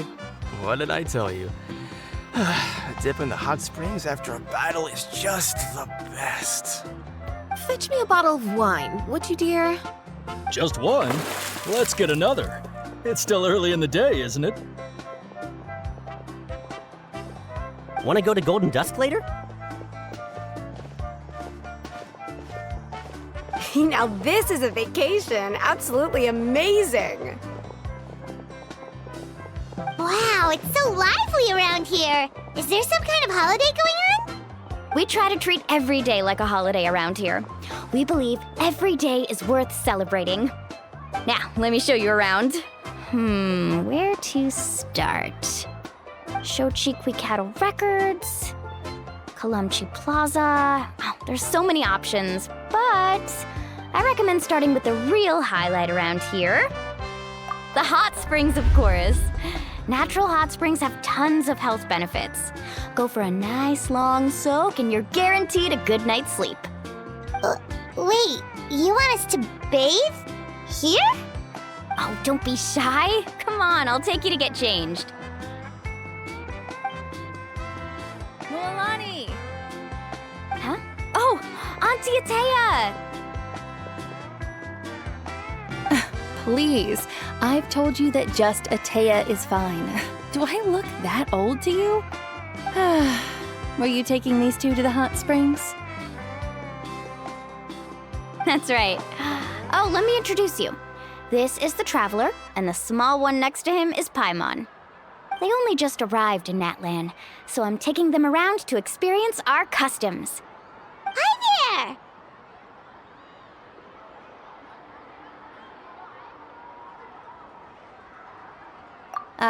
I'm Mualani's neighbor, Atea.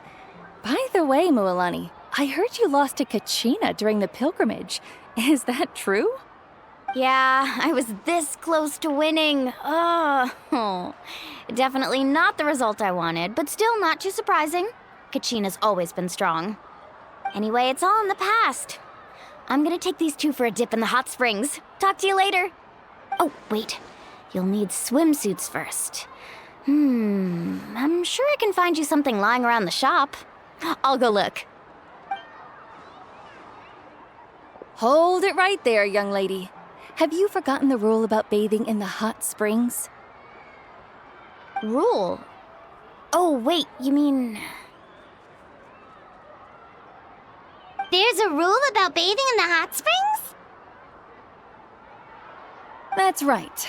Outlanders have to complete a trial at an artificial hot spring before they're allowed access to the natural ones.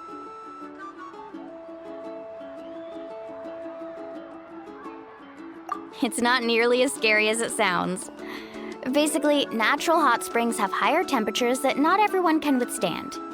A few travelers have gotten scalded by the water in the past, so now we have an unwritten rule. All Outlanders need to adapt to the lower temperature artificial springs first.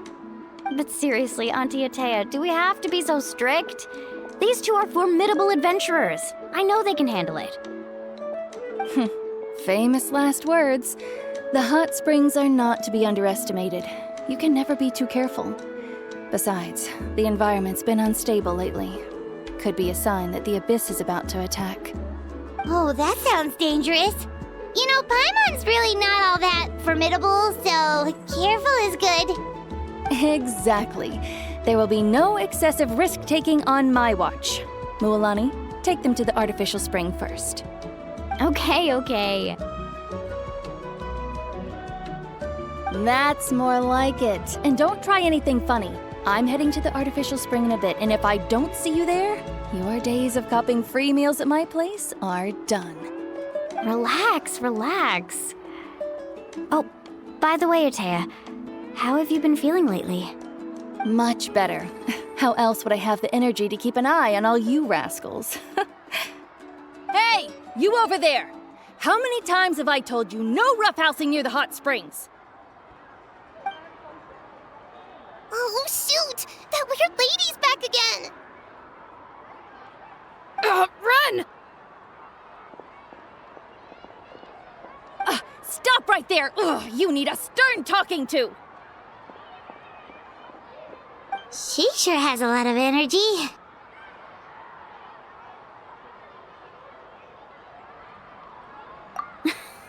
She's a legend in our tribe. Everyone knows her.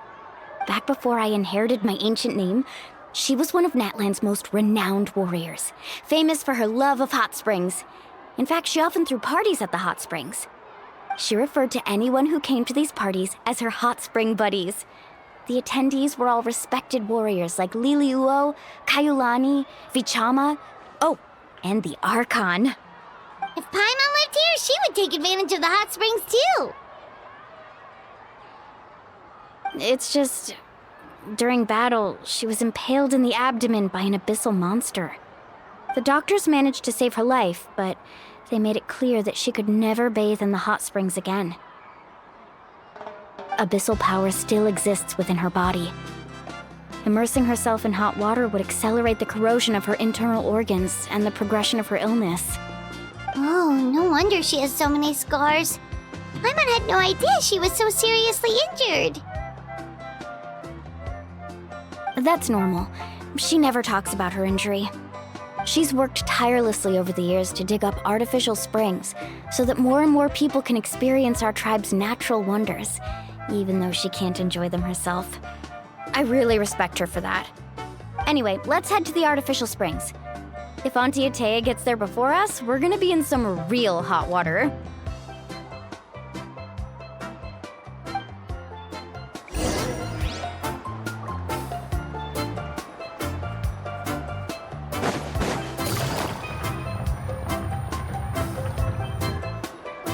Oh, I see.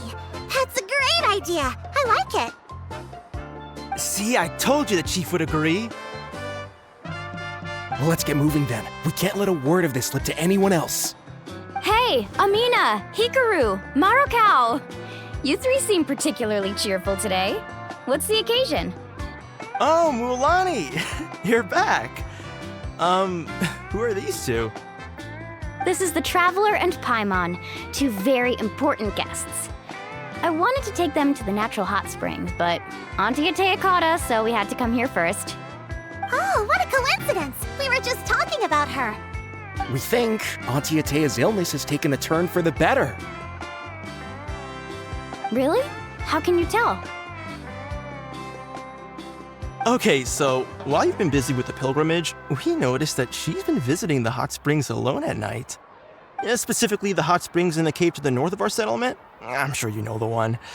Apparently, she used to go there a lot before they became abandoned for some reason. She could never come into contact with hot water before, and now she's visiting the hot springs every night. I mean, it's pretty obvious what that means, right? Yeah, so we got to thinking, what if we renovated the abandoned spring behind her back, then threw her a huge surprise party? Chief Amina thinks it's a great idea too. So, you want in? Of course! How could you even think of pulling this off without me? I'm a little busy right now, though. I'll come find you once we're done at the hot springs. Of course! Take your time. You should focus on our guests for now. These artificial springs are pretty new, but the experience is just as good as the natural ones if you ask me. We really worked hard on them, so I hope you enjoy. And you two, I know you want to focus on Atea's surprise, but don't forget your patrol duties in the meantime. The Abyss could attack at any moment, so we need to stay vigilant. You got it, Chief. We'll keep an eye out. You can count on us. All right, we're off then. See you at the abandoned spring, Mualani.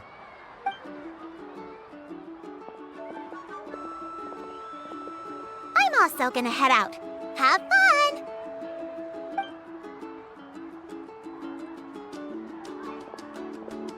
Finally, it's hot spring time! Oh, I already arranged swimwear for you guys, by the way. Come on, I'll show you to the changing room.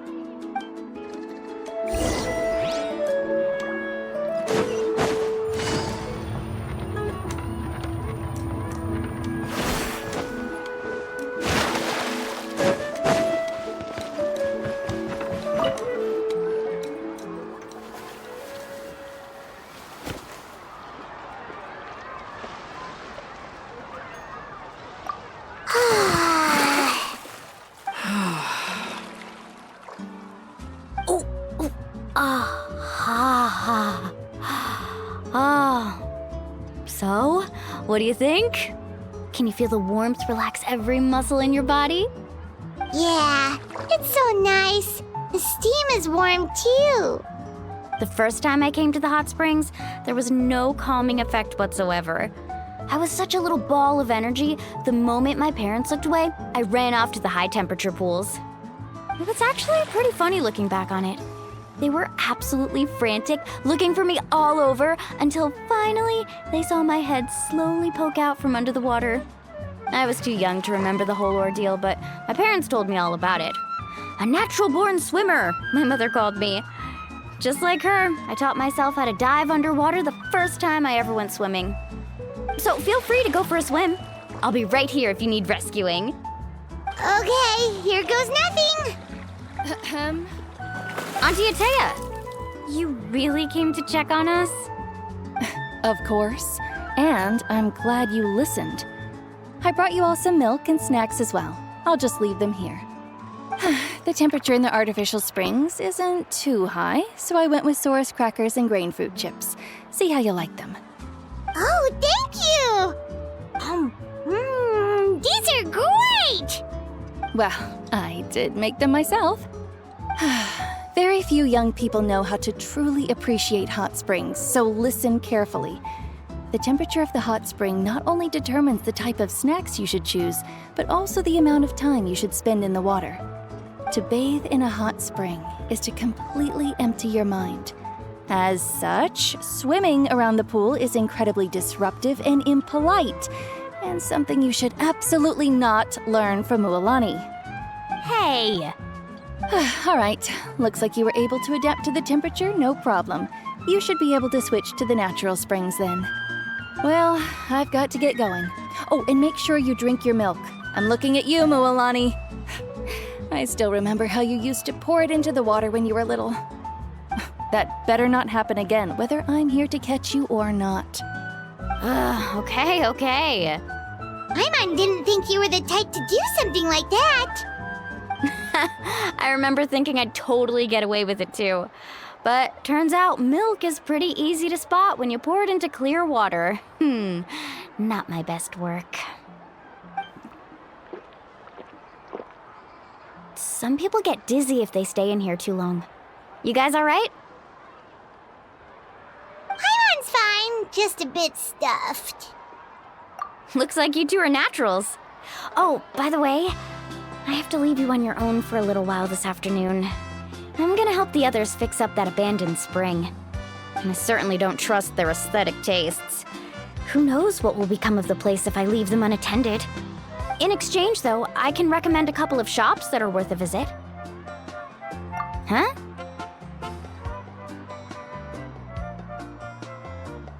Yeah, she brought us snacks and taught us about the hot springs. We want to do our part too. Friends are supposed to help each other out. We'd feel bad otherwise. Well then, the more the merrier. All right, we should get going. Let's organize the best hot spring gathering Natlan's ever seen.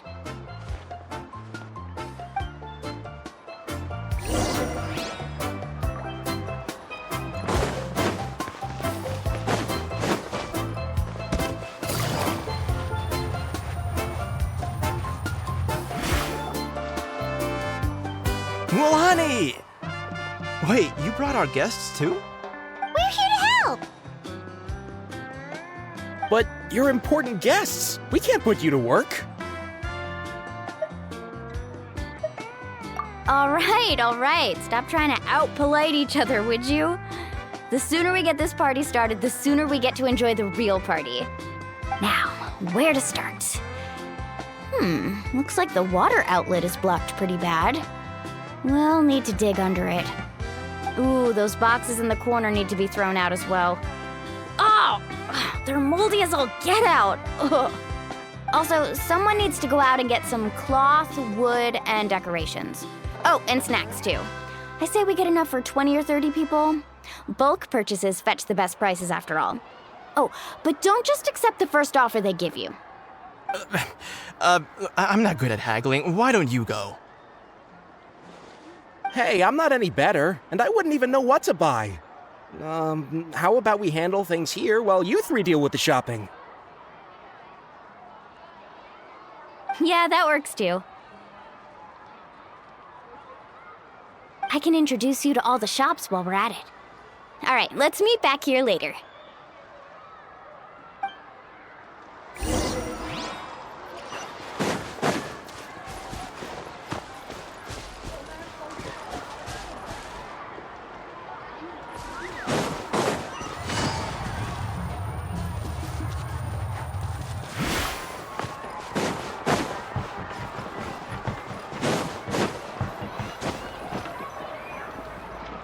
Hey there, Yellowpath. Hope business has been going well. Well, if it isn't Mualani, back from the pilgrimage? That's right. Didn't make the cut this year, though. Well, it wouldn't be a competition if everyone got to win. So, what'll it be today? Here, it's all on the list. Quite a sizable order, as you can see. So, can we expect a discount? Wow, that is a large order. What's it all for? A party? That's right. Keep this between us for now, but We're throwing a hot spring party for Auntie Atea. Wait, you're saying she can go in the hot springs again? That's great news! How about this? You can have the decorations on the house, and I'll give you 20% off the cloth and wood. Come on, I know you can sweeten the deal. That pile of wood's been sitting there since I left for the pilgrimage. At this rate, you need to get rid of it or it's gonna go moldy. All right. Such a handful. Just give me a moment while I pack all this up for you. Wow, that was amazing, Mualani! All in a day's work. By the way, Yellowfath, are these 2 stones for sale? Interested? They won't come cheap. I'm not planning to haggle this time, I promise. Package them separately, would you? Nope. Kachina likes shiny little trinkets, so whenever I come across something like that, I always buy it for her. I'll hold on to them for now. It'll be a nice little surprise for her when she returns victorious from battle. I'm sure she'll like it. All right, that should be everything. If you could just double check, make sure nothing's missing. Let me see. Huh? What's this crate of juice doing here? That's on the house. 7 years ago, when the Abyss attacked our tribe, Atea saved my brother's life. She never asked for anything in return, but I could never forget what she did for my family that day. So, send her my regards, would you? And have fun!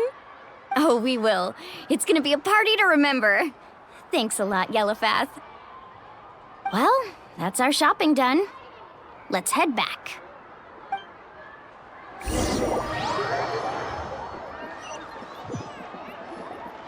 We're back. How's everything going? Wow, this place cleaned up nice. You got the water unblocked too. Good work. I would hope so. We spent all day clearing out debris from the bottom of the spring. Did you guys get everything? Oh, we brought back tons of stuff! We set it down near the cave entrance. All right then, roll up your sleeves, everyone, and let's get back to work. Actually, why don't you two take a break? I'll handle it from here. Traveler, mind lending me a hand? So, I was brainstorming on the way over, and I'm thinking we could draw something on the wall over here, and the snacks and drinks can go over there.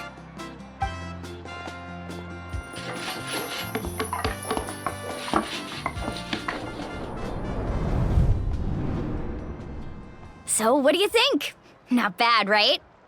It looks amazing! Paimon had no idea you were such a great designer! Well, I'm usually the one in charge of the family store, so I'm pretty good at things like renovation and organization. Not to mention, this was totally a group effort. Still, I didn't expect it to take quite this long. Guess it's too late to invite Auntie Atea over, huh?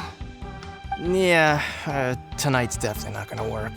Chief Amina set up those patrols to guard against the Abyss, and Atea volunteered.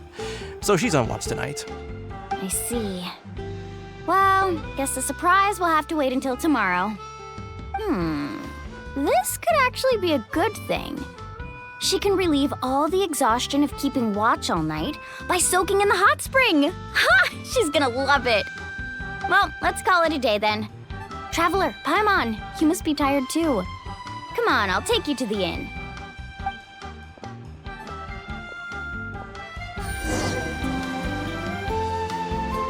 Take it easy.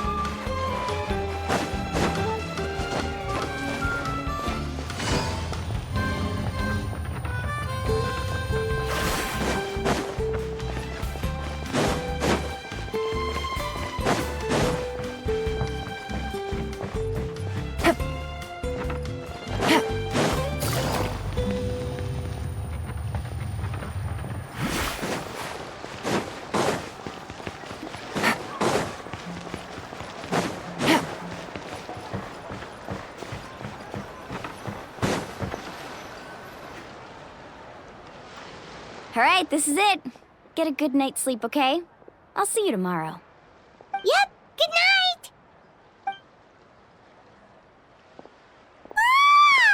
Paimon's exhausted. We really went all over the place today, didn't we? Anyway, we need to be well rested for the party tomorrow, so let's head inside.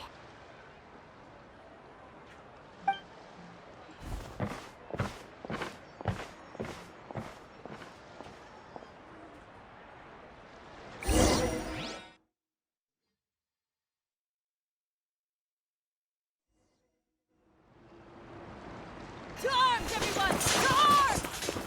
Charms! Why now? Hi? What's with all the noise? Traveler, Paimon, wake up! Mualani? What's going on? Where did all these monsters come from? It's the Abyss. Our patrols are trying to drive them back as we speak. Come with me. I'll take you somewhere safe. Mualani, a little help over here. We can't hold them back much longer. One moment. I'll be right there. Couldn't have said it better myself. Hang in there. We're here to help.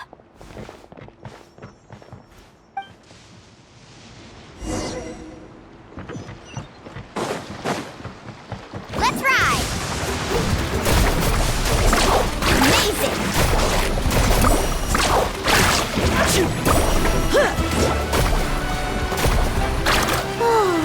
Have they been contaminated by the Abyss?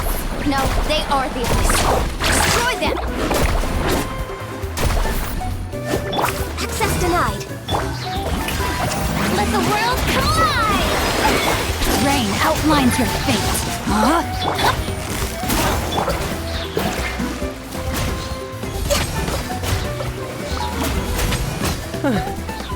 Thank you. I'm alright. Go help the others. I almost died.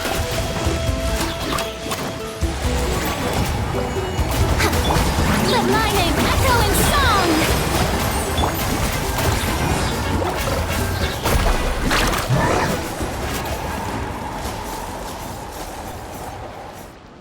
We've cleared out most of the monsters over here.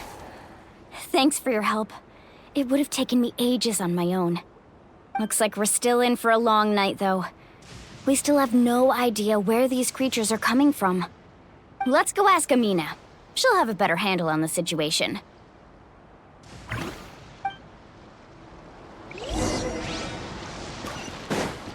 Carving wave!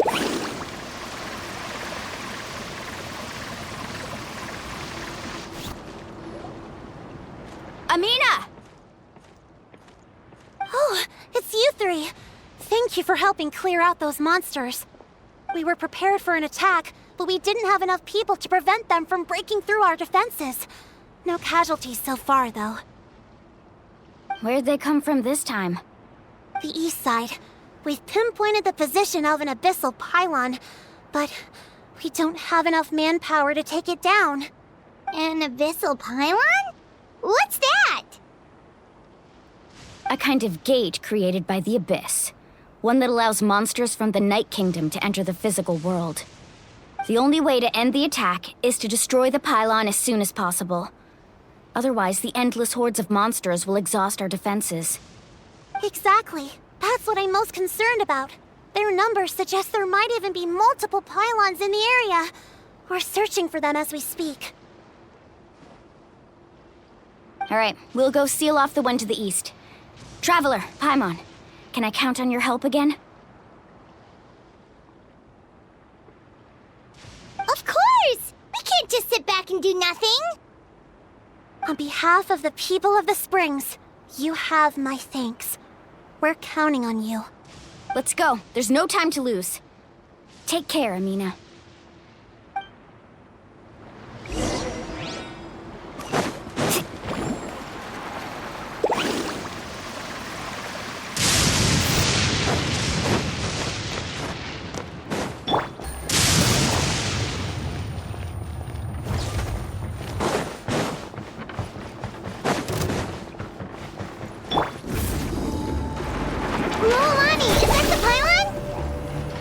That's it, all right. Come on, let's get rid of this thing. Need a surfboard?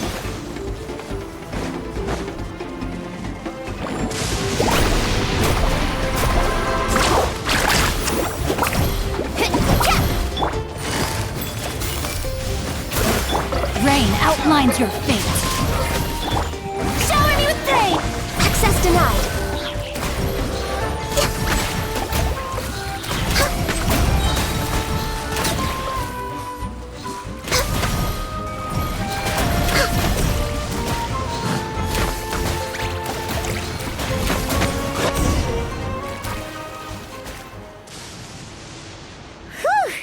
That should do it, right? I don't see any more monsters, so looks like we're in the clear. Do these attacks happen a lot? Must be hard on your tribe. Yeah, it makes things hard sometimes, but that's how our ancestors have always lived. Besides, the Abyss doesn't care how difficult our lives are. Fighting back is the only option. Come on, we should head back. Huh? What are you looking at? Is there something over there?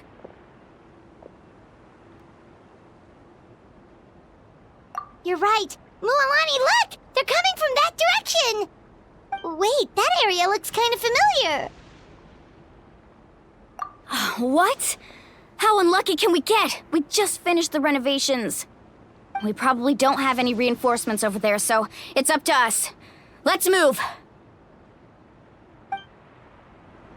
Huh? Seems like the monsters are decreasing in number. Come on, everyone, keep it up!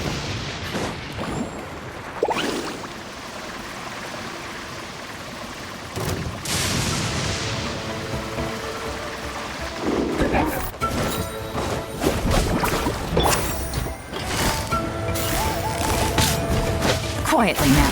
Things are about to get... Let me weave you a web. Let the world collide! No touching! For Rex Lapis!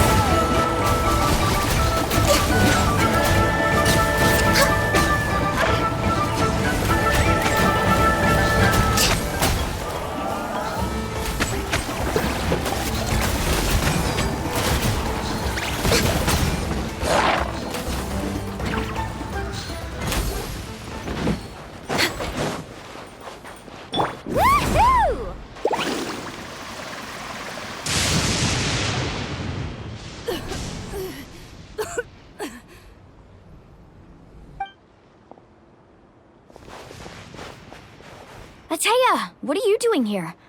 Where's the pylon? Where do you think? If I'm here, means that thing is long gone. I was in a hurry, so it's not my best work. You should check if all the important stuff is still here. Stop talking for now. That wound looks bad. The abyssal power is corroding your body. Is this the right area? Hello? Anyone there?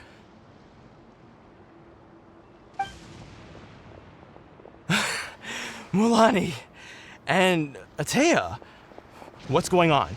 We were told the second pylon was over here. Ateya took care of it, but she's injured. Quick, someone get a doctor! All right, stop fussing. Don't you think I know my own limits? The main thing is they didn't destroy anything. This is a beautiful hot spring, by the way. I can tell how much work you put into it. Wait, no! This was meant to be a surprise. For me, right? I know.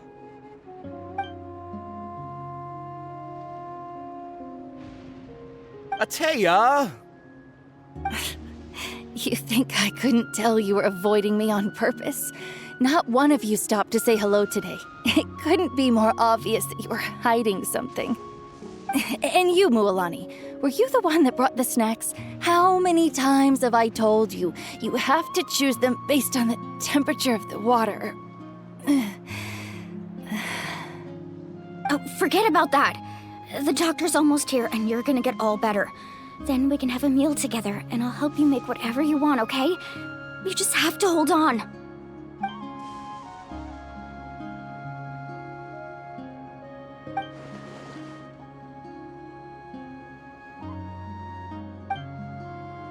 The impurities and the elemental energy we embody repel each other. What? The crystal has been purified? When? The anguish he feels has brought him to tears. I also came across a teardrop crystal. Can you purify it?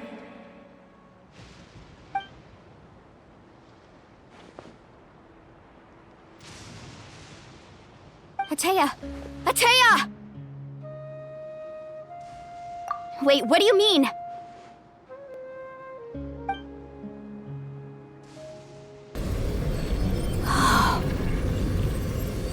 What is this? Some sort of purification? The abyssal power, it's being cleansed away! How can that be? I never knew that was even possible.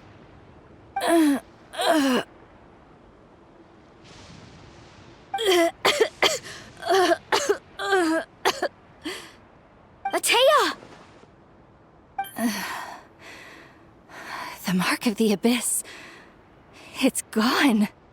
Yes, thanks to the Traveler. By the way, Traveler, are you alright? I just saw you purify abyssal power from Atea's body. That didn't injure you in any way, did it? You're sure?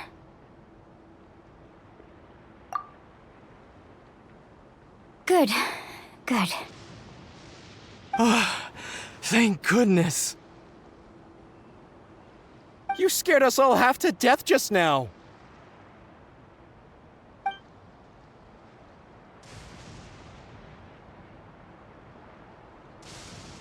All right, everyone, head back and get some rest.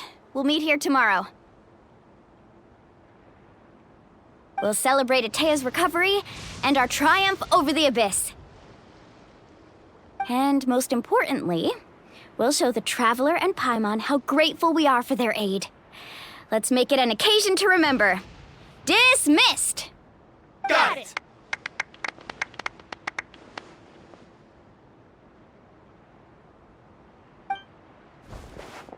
Got any other secret powers I should know about?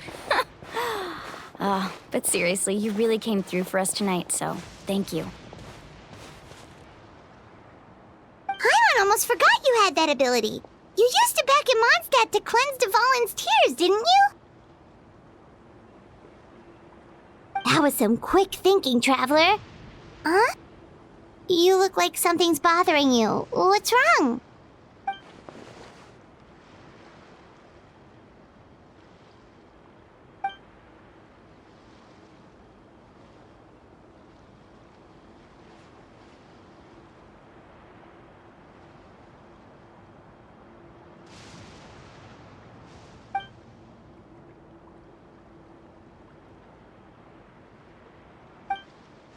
Abyssal power still exists within her body.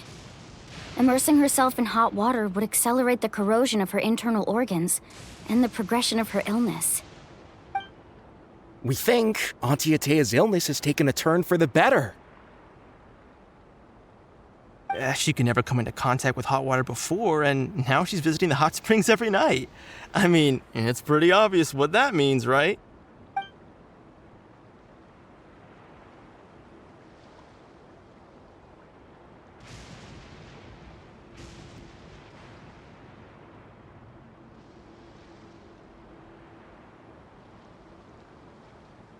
Hello? Traveler! Maybe you can zone out some other time because Paimon can barely keep her eyes open. Let's head back for now.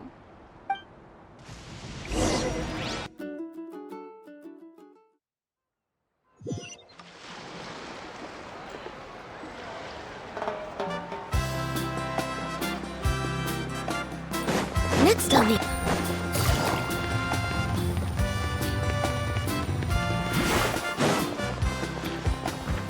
Take it easy.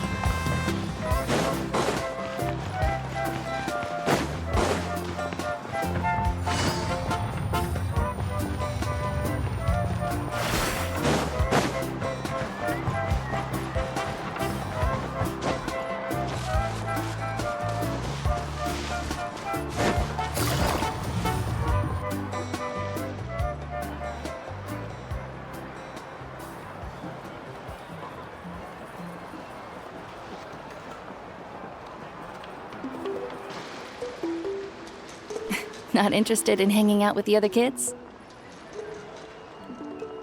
Snacks not to your taste? Hot spring temperature too high? None of the above, huh? I heard you were the one who cleansed the abyssal power yesterday.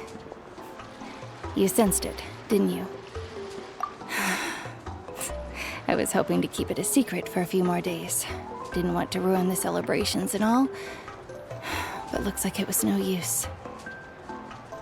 Hey, kid! Who, me? Yes, you. Come on.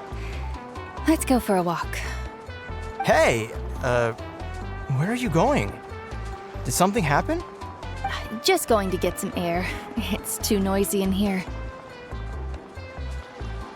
You have fun. We'll be right back. Oh, and there are extra snacks in that box over there. They need replenishing. Baked them all fresh this morning. All right, sounds great.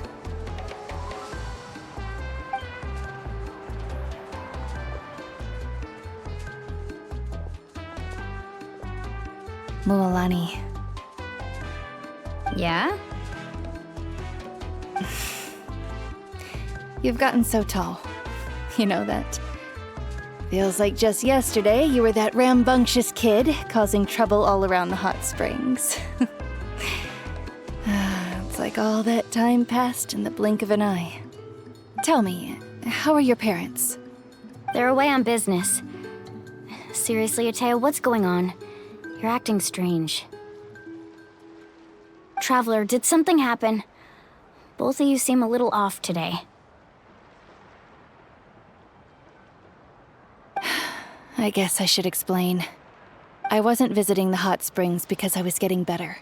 And that pylon yesterday, I didn't go face it by myself because I was reckless or too anxious to wait for reinforcements. It's because my body isn't going to last much longer. Your friend saved my life in that cave, and because of that, I got to enjoy this celebration with you all. But I'm just a few days shy of the end. The hot springs, I'm just trying to enjoy them for as long as I have left. Oh. Mualani? That better not happen again, whether I'm here to catch you or not. That's what you said back at the artificial spring. I had a bad feeling then, but I didn't want it to be true. I wanted to believe you were actually recovering. You want to know something? Recovery, death, to me, the two aren't all that different. Both are worth celebrating. You've never been resurrected, so you might not understand. But Death and I, we're old pals by now. There's nothing sad about being reunited with an old friend. I lived with regret for a long time.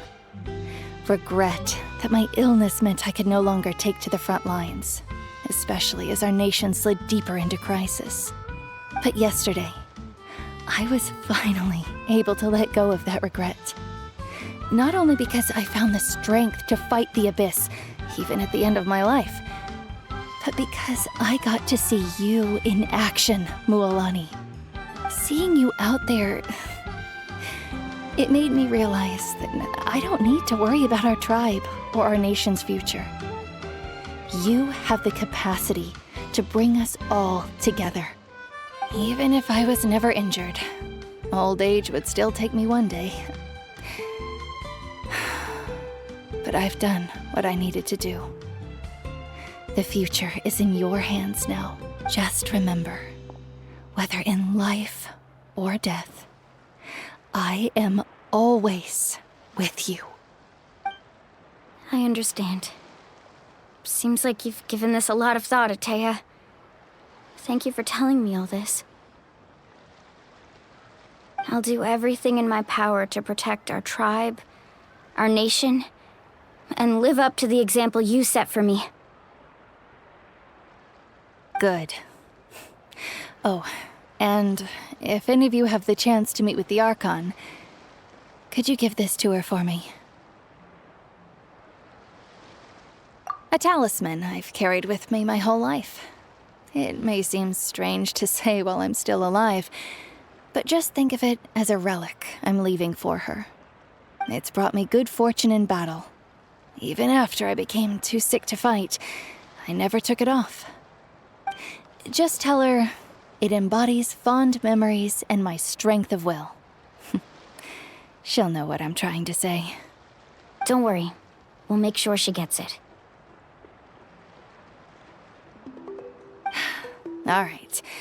That's all I wanted to say. Let's head back to the party. No use spending what little time I have left being sad.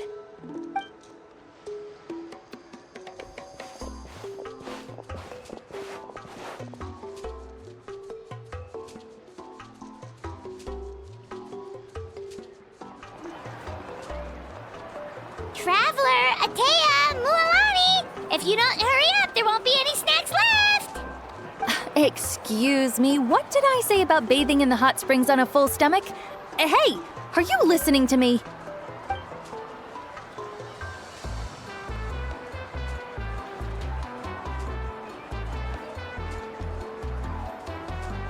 Life is a journey in which there's no turning back. So forge ahead and don't hold back.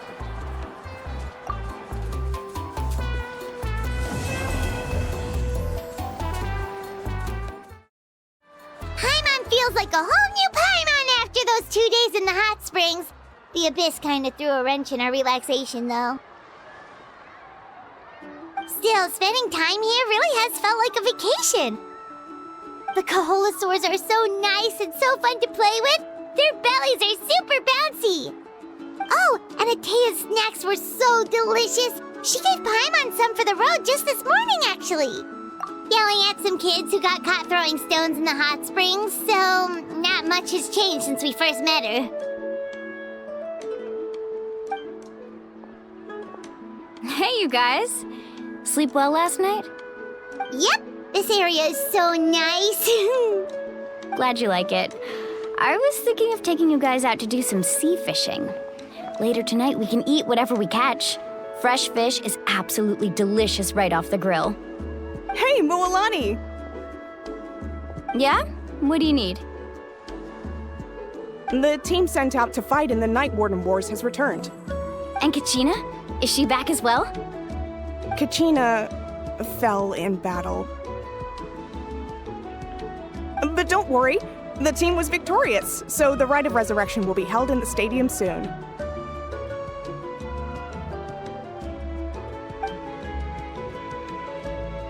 That's a relief. The Abyss is cunning, and it was her first time. Mistakes are bound to happen. Exactly. She deserves to hold her head up high.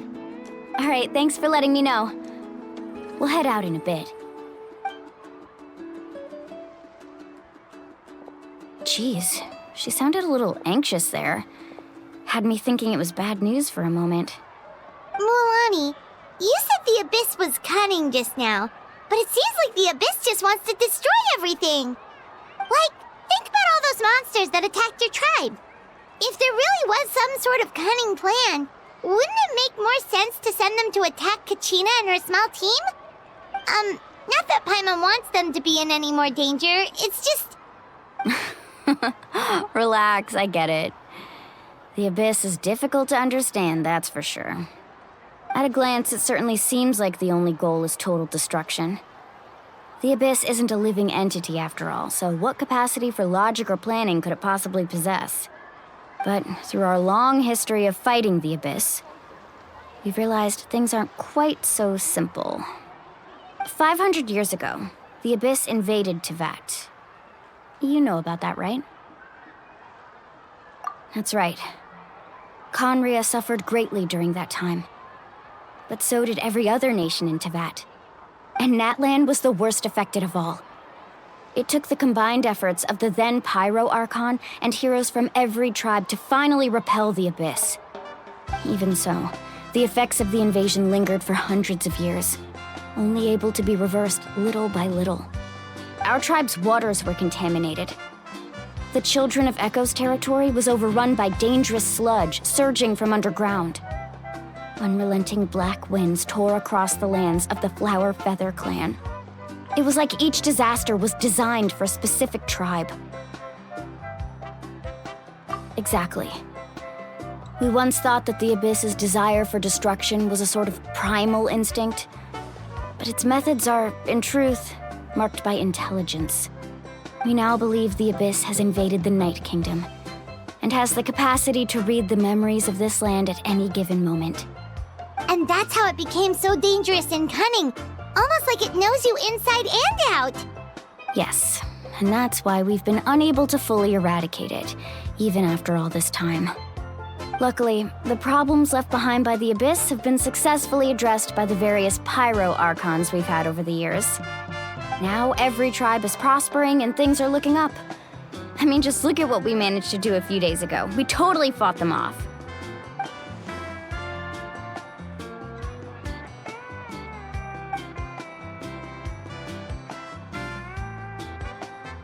You must have had to sacrifice a lot to get to this point.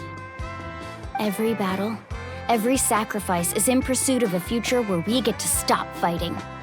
Responsibility, duty, unavoidable burden. Everyone in Natlan views the war differently. But I believe we will be rid of the Abyss one day, and the efforts of all who fought against them will become a story for the ages. To think that my name could survive in ballads passed down to future generations, it's kind of romantic. Everyone has something that drives them forward, you know?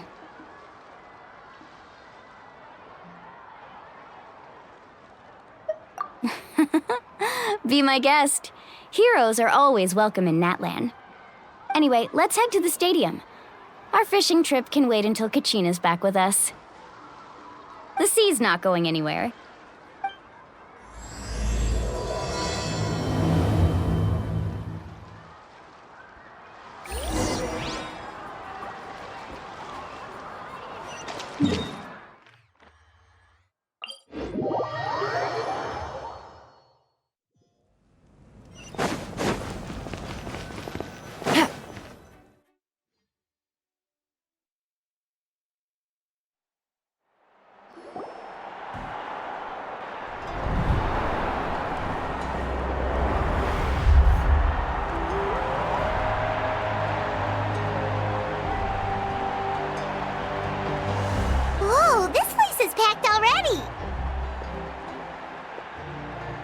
Of course.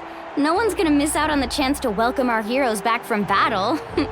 It's their moment of glory. Kachina's gonna be so flustered. She's never had this many eyes on her before.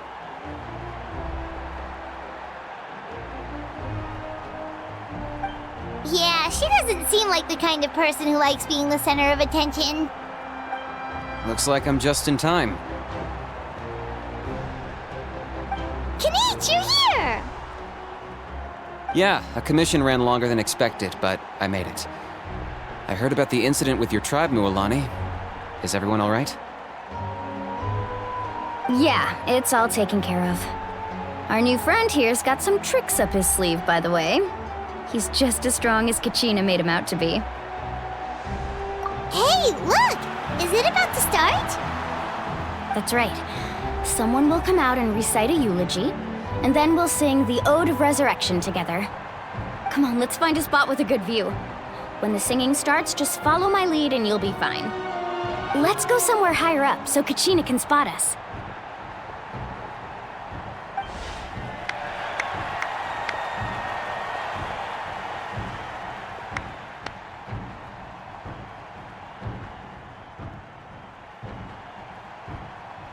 Warriors of Natlan, heed the call of life. We are the inheritors of memory and legend. Those who grew alongside sun and wind. Those who forged our own destiny and future.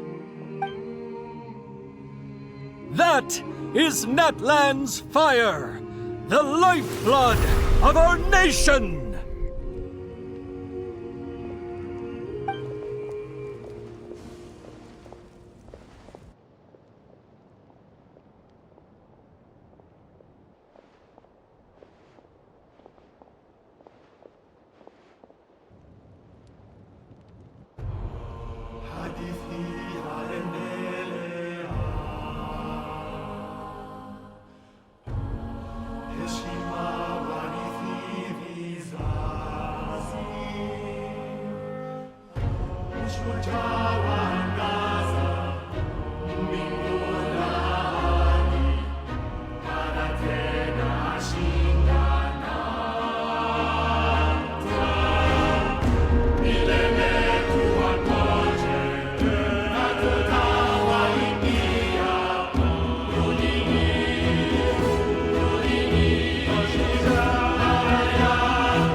I could not find Kachina within the Night Kingdom, or locate her ancient name. What? What does that even mean? Usually once the ode is complete, the Pyro Archon and resurrected person will emerge from the flames. But something went wrong. What's going on? This has never happened before. Well, I think it's pretty obvious. Clearly, the team sent to fight the Abyss didn't win after all. Think about it. The Ode rekindles all victors. We've witnessed it countless times. Since the Archon couldn't find Kachina in the Night Kingdom, that must mean there's more to this victory than meets the eye. Hey! You just haven't gotten over the fact that Kachina beat you in the pilgrimage! Pathetic. The both of you. Your wild guesses are misplaced. We completed our mission. Maybe you did, but who's to say whether that little girl even contributed at all? Maybe she got scared and ran off. Why would the YUB recognize someone like her, even if she was on the winning team? How dare you insult a hero of Natlan like that?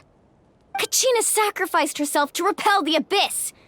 She doesn't deserve to be subjected to your vile rumors when she's not even here to defend herself.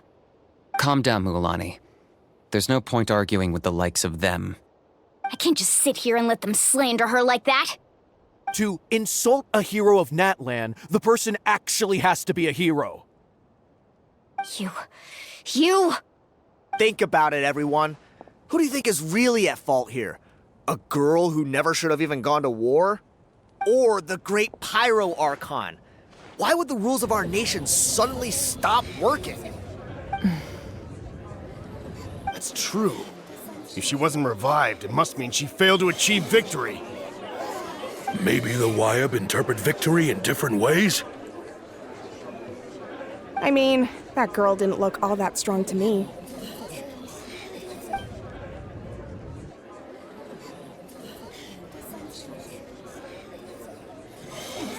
Kachina wouldn't have run! That's not like her at all! No, she's been waiting for this moment for too long. No matter how daunting the situation, no matter how scared she might feel, she's always the first person to stand up and face it head on. We don't even know what happened, so don't you dare try to use this as an excuse to vent your anger or slander her reputation. Fine. We'll find out what happens soon enough. Then, we'll see who truly deserves glory. That's enough. There is no doubt about today's victory, or Kachina's part in it. She is a hero worthy of our admiration and celebration. However, the failure of today's ceremony is undeniable. Kachina has not been rekindled, and I offer you all my deepest apologies as I continue to investigate this matter. To prevent further casualties, I have decided to suspend the pilgrimage until this matter is resolved. What? No one is all-knowing. No one is infallible, not even myself. But doubt is a means by which we seek the truth, not a weapon we wield against others. I didn't mean it that way, Archon. I just... If there are things you wish to clarify, then ask me directly. Doubt my answer if you wish, but now's your chance. You have concerns? State them. No, of course not. Even though I have said nothing to change your mind, then it would seem the truth never mattered to you at all. guy doesn't even have the courage to answer the Pyro Archon's question. So much for all that glory talk earlier. I have a question, Archon. My friend Kachina. Do you have any idea where she is? It's extremely important to me. I know you said you were investigating the situation, but I'm sorry, that's not enough. I've already shared everything I know. If you want to learn the truth and rescue your friend sooner, you should join the investigation. So, what do you say? Of course I'll join. In that case, come see me in the speaker's chamber. We should join them. Oh, and if it's not too much trouble, could you drop by as well, Traveler? I'd like to have a chat. Rest assured, everyone, I'll keep the tribal chiefs informed on the progress of the investigation. Once again, I apologize for the outcome of this ceremony. If there are no further questions, let's part for now. Did she just ask us to come along? I believe she did. Let's go. I'd like to know what's going on myself.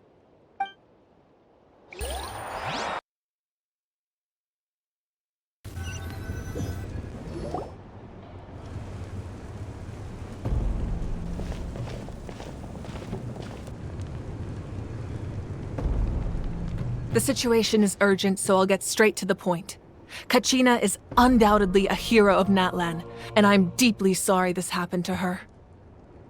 There's been unrest in the Night Kingdom, but I don't know what's causing it. As a result, I've been unable to track down her location. Until we find and address the cause of the unrest, the Ode of Resurrection will continue to be ineffective. And that means Kachina won't be able to come back? That's correct. Not until the problem with the Night Kingdom is resolved. How long will that take? It's hard to say. Kachina always dreamed of fighting the Abyss, of doing her part to defend Natlan. She wasn't afraid of death because she knew, if it came down to it, the Pyro Archon would be there to bring her back to life. Whenever we sat down together, exhausted from training, she would always hum the Ode of Resurrection. She was supposed to come back to us. We were supposed to hug her and celebrate with her and share her joy. We supported her every step of the way, but what are we supposed to do now? Sit peacefully and wait for her return? Lose ourselves in grief over her death? Tell me, are we her friends? Or her murderers? That's not fair, Mualani. It's all right. I understand your rage and your grief. Kachina's life means a great deal to me, Mualani. Believe me, I want to bring her back as soon as possible. I would give you that peace of mind if I could. But please, hear what I have to say so I can at least give you a broader picture of the issue we are now facing. Considering the recent attack on your tribe, I believe the Abyss has found a new means of undermining the rules of our nation. You mean... The Sacred Flame. The foundation of our resistance against the Abyss. If we continue to hold the pilgrimage and send teams to fight the Abyss, there will likely be more casualties. But if we stop altogether, the Sacred Flame will only grow weaker. The Abyss will scale up their attacks, and the tragedy we saw with the people of the Springs will only be the first of many.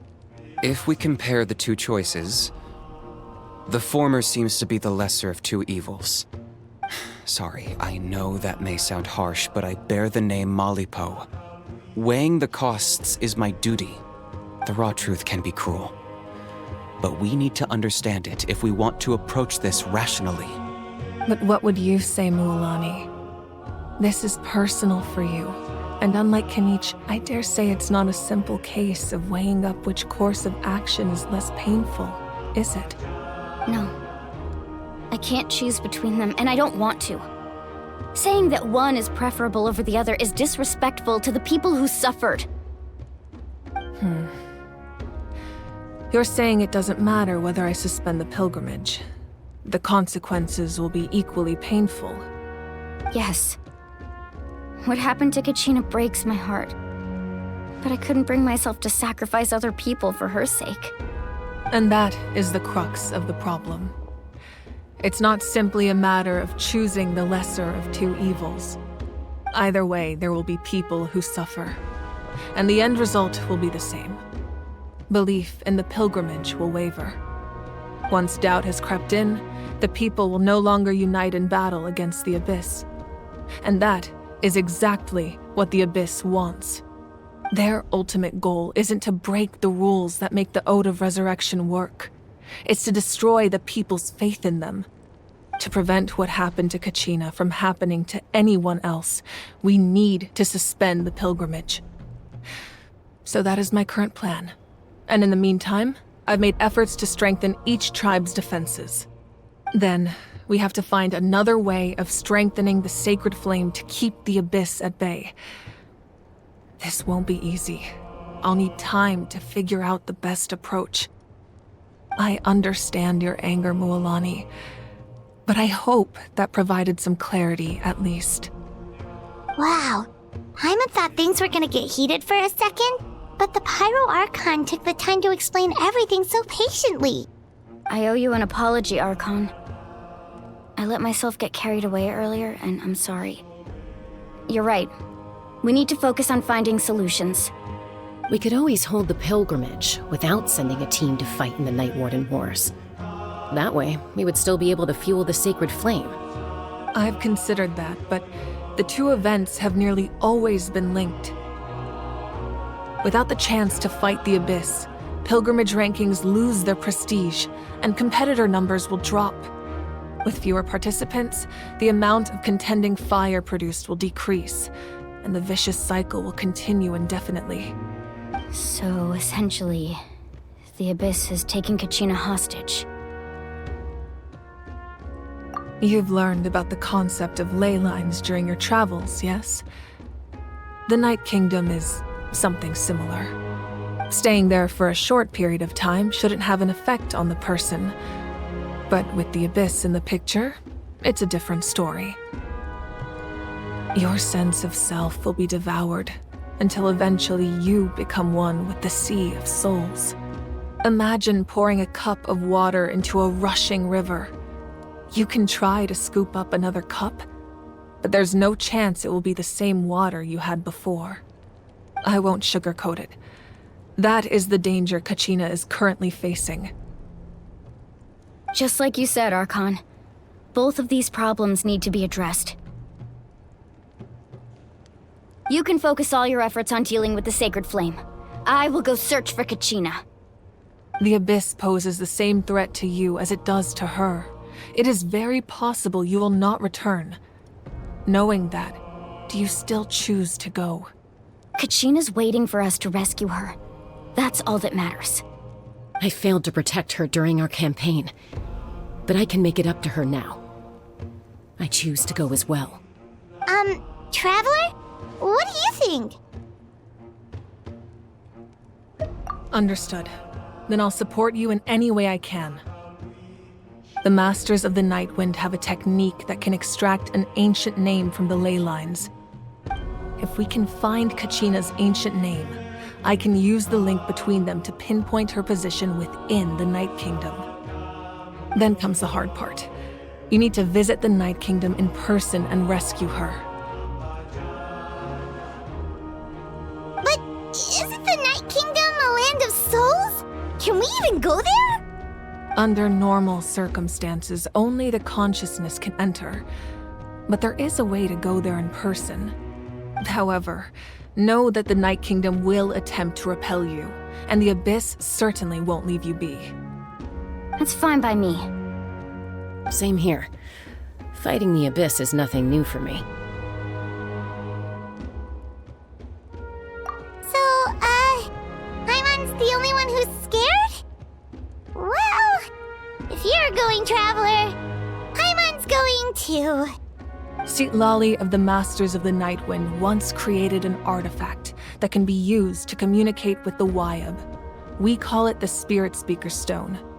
It was originally used as a ceremonial artifact wielded by the tribal chiefs. But that spiritual quality also means it can be used to search for an ancient name. That was the artifact I delivered to the Scions of the Canopy a few days ago. Didn't think I'd be hearing about it again so soon. Thank you so much for your help, everyone. Your thanks are unnecessary. I will offer you whatever aid I can, but your fellowship and courage are what will truly decide the success of this operation. Besides, you're the ones helping me. I can only focus on one thing at a time, after all. Traveler, I certainly didn't expect our first conversation to be so serious. I've heard all about your accomplishments. Ever since you arrived, I've been hoping to meet you and offer you Natlan's highest level of hospitality. Why? Why? Is that not what happened in the other nations you visited?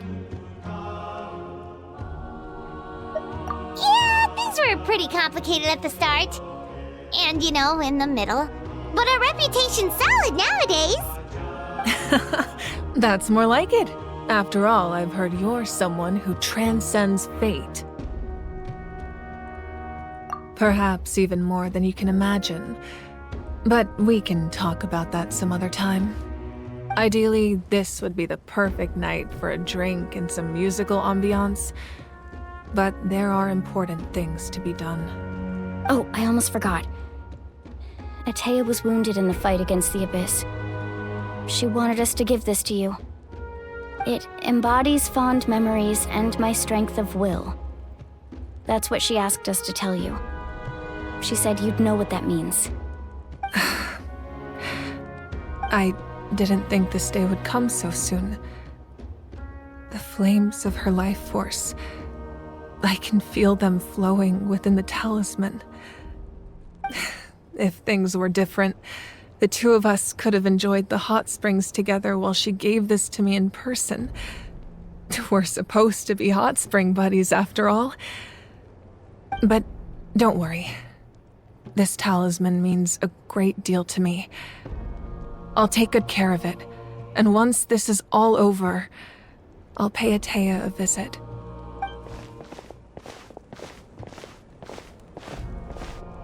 You said you didn't want to jeopardize the production of contending fire. But that's not at all why you decided to suspend the pilgrimage, is it? You're right. Even now, the production of contending fire is far from sufficient. The gradual corrosion caused by the Abyss has resulted in a massive shortage of pyro energy, and we're currently at the breaking point. As things stand, the pilgrimage is a lost cause. Suspending it allows us to save our strength to defend the tribes. The Abyss has brought catastrophe to Natlan, and Kachina's disappearance in the Night Kingdom is a direct consequence of that. We can't let the general public know that. No. If the public learned that Natlan's destruction was close at hand, there would be immense panic. But if I said nothing at all, they would have continued to question the integrity of Natlan's heroes. Another simple choice. The latter was clearly the better solution. But you chose otherwise. I have never subscribed to the belief that the right choice is the one with the fewest sacrifices. Let's go. There's still a way for the sacred flame to last a little longer. You mean? Yes. Come with me.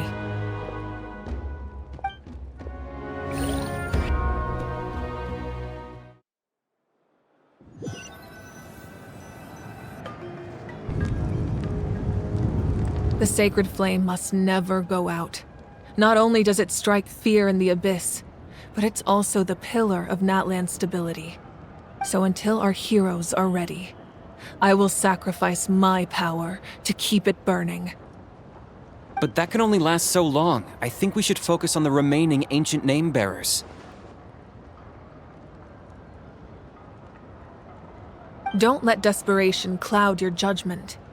Those chosen by the Wyab have already embarked on their destined path, It is for them to decide how that journey ends, not us. All we can do is support them. Even so, for you to make this sacrifice, it's not right. If not me, then who? No other is capable of sustaining the sacred flame. I possess great strength, but I'm not above my people. This is part of my duty.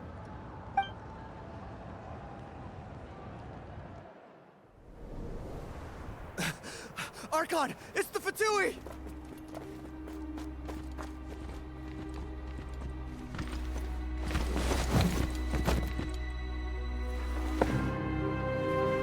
The Archon of Natlan. A force to be reckoned with. The secret of the ley lines is no secret to me. Long have they been destined for ruin. And since the oath made 5 centuries ago remains unfulfilled, what use is the Gnosis in your hands? I don't know what you mean. But it sounds like this is about more than the Tsaritsa. In times of crisis, someone must pick up the mantle of salvation. Your plan has reached an impasse, and now it falls to me to create new rules for Natlan. But before the dawn of a new age, the old must be destroyed.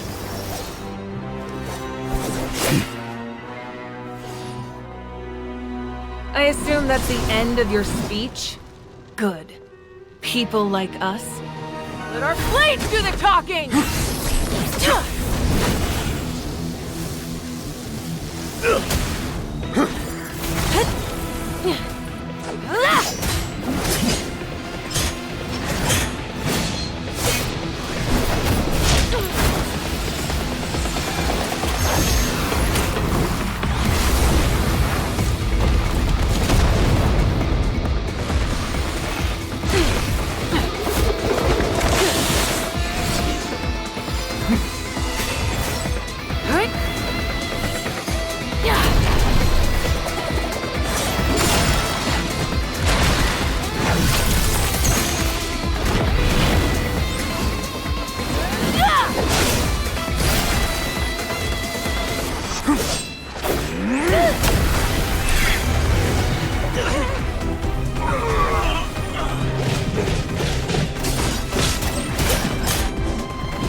Masters of the Night Wind. Send word! The captain and his followers must be apprehended.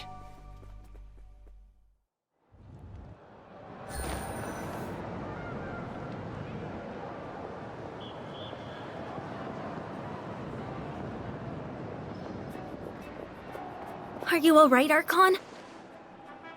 He was a formidable opponent. Exactly what I would expect from the first of the Fatui Harbingers. I never imagined someone could match you in combat. If the Tsaritsa sent him here, why would he bring up what happened 5 centuries ago? Yeah. And how much does he know about Natlan? The Harbingers are all driven by their own personal goals. The only purpose that unites them is collecting the Gnosis. But I'm sure the captain has his own reasons for being here as well. Whatever his motive, we should shift our focus to the Fatui. If they attack again and we're not prepared, we're done for. No, we're running out of time. The wound I inflicted should hold him back and weaken him for the time being. Besides, I'm sure you noticed, the power that came to his rescue just now came from the Masters of the Nightwind. In other words, there are traitors among us. Not necessarily. This could prove to be a very valuable turn of events. When we exchanged final blows, I sensed an unusual presence within him. I'll need to investigate further. Kanich, go to the Masters of the Nightwind and look into who could have aided the captain. Speak to Lali. She should know. Of course, I'll head out right now. Do you still intend to... Yes, but fear not.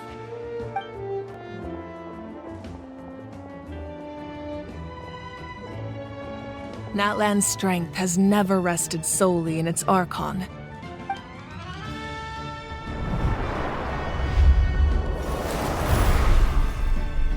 Together we foresaw the only path that leads to our nation's future. We must trust in that vision now.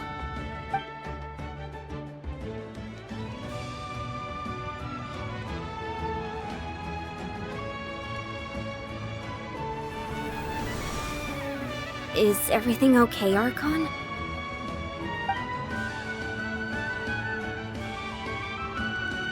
Completely fine. Just lamenting the fact that I never got a picture when I could still turn my hair into flames. Too late now. I just hope the others have a safe journey.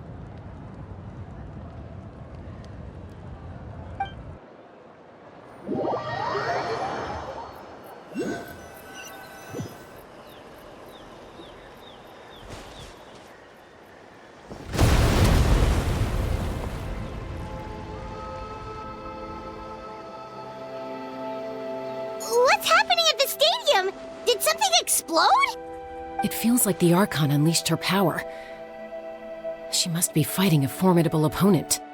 Should we go back and check what's going on?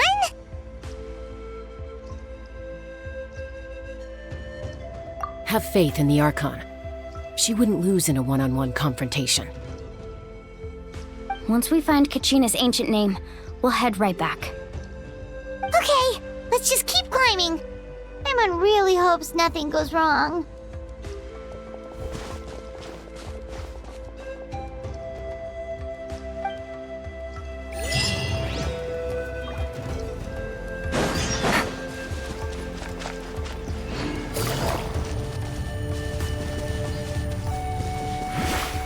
Take it easy. Yeah.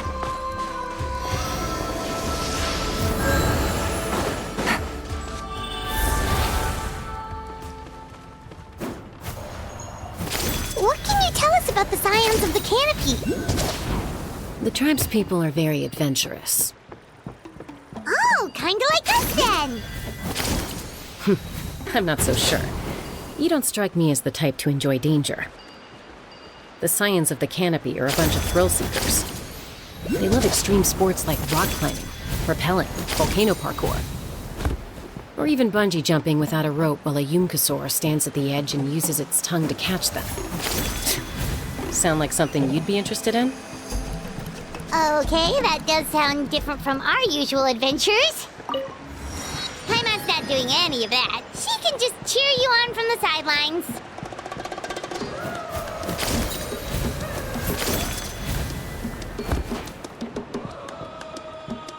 That's Wyna, the tribal chief. Let's head over to him.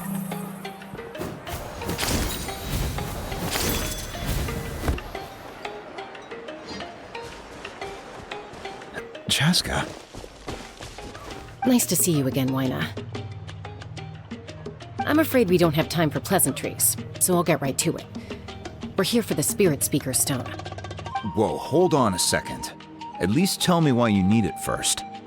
My friend Kachina is trapped within the Night Kingdom. We need the stone to find her ancient name and rescue her. Rescue her? From the Night Kingdom? That's right. I'm sorry, but someone needs to tell you what you don't want to hear. Going there, a mature warrior would never make such a foolish decision.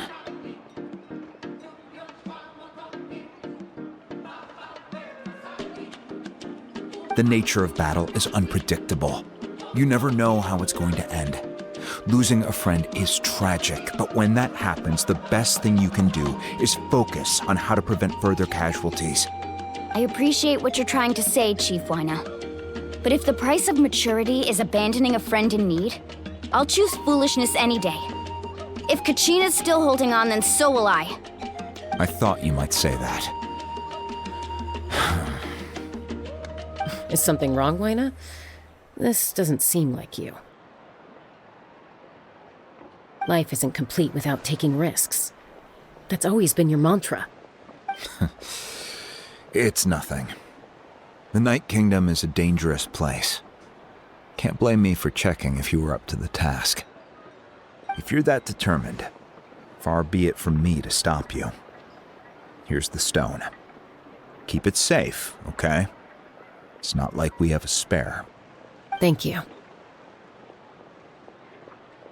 Huh. Seems like you two go way back. But aren't you from the Flower Feather Clan, Chaska? Oh, Chaska's a peacekeeper, so she's famous throughout the tribes. She's always the one people call to resolve conflicts, so we slowly got to know each other that way. Her younger sister Quichi's always hanging around our tribe, too. She's helped us out a lot in the past. Oh, you have a younger sister? Yes, I'll introduce you to her sometime. But let's get back to business. Wyna, how do we use the stone? As you probably know, your intended destination is completely different from the real world. The Night Kingdom is like a river flowing with concepts, and the ancient name you seek is like a tiny fish swimming downstream. In that sense, the stone is like a fishing boat drifting down the river, but the boat alone isn't enough. You need a fisherman experienced enough to steer it in the right direction. We couldn't do that ourselves? With a little practice, I'm sure you could. You have the strength and the talent. If you want to make sure this works, though, I could recommend someone to you. Who? Vichama, a legendary warrior and scout from our tribe. He's got a keen eye and a well-honed intuition. Even his ancient name means to seek. If you're fishing for a name, you're gonna want him on the boat. Vichama? Why does that name sound familiar? He's one of Auntie Atea's hot spring buddies. I've heard stories about him. Where can we find him? Ever since Malco passed, he spends most of his time gazing out at the scenery from the cliff tops. Follow the path that way, and I'm sure you'll find him. Thank you. We'll go look for him there. Good luck. I hope everything goes well.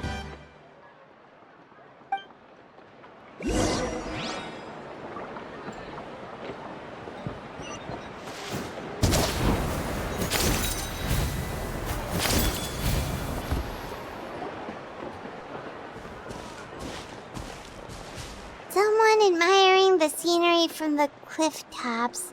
Ah! That must be him! Hello there! Are you Vichama?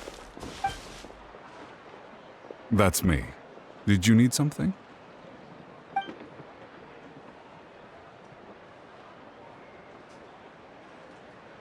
What? You're saying you can bring someone back from the Night Kingdom? How is that even possible? No, if you really think about it, anything's possible in that kind of place. But that would mean... Are you okay? You don't look so good. Everything's fine. I'll help you, but I do have a small request. After I help you find Kachina's ancient name, I want to use the stone to look for my friends as well. Your friend? Oh, why not mention someone named Malco? Is that who you're talking about? Yes, but I'd rather not get into it if it's all the same to you. That's not a problem. We agree to your request. Yeah. Since you're helping us find Kachina's ancient name, it's only right that we return the favor. Then we're agreed. Can I have a look at the stone?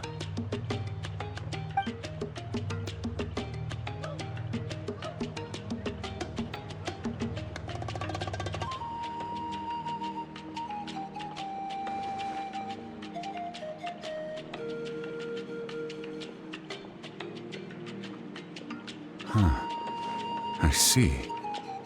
From what I can tell, it functions almost like an abyssal pylon. Both connect the Night Kingdom to the living world.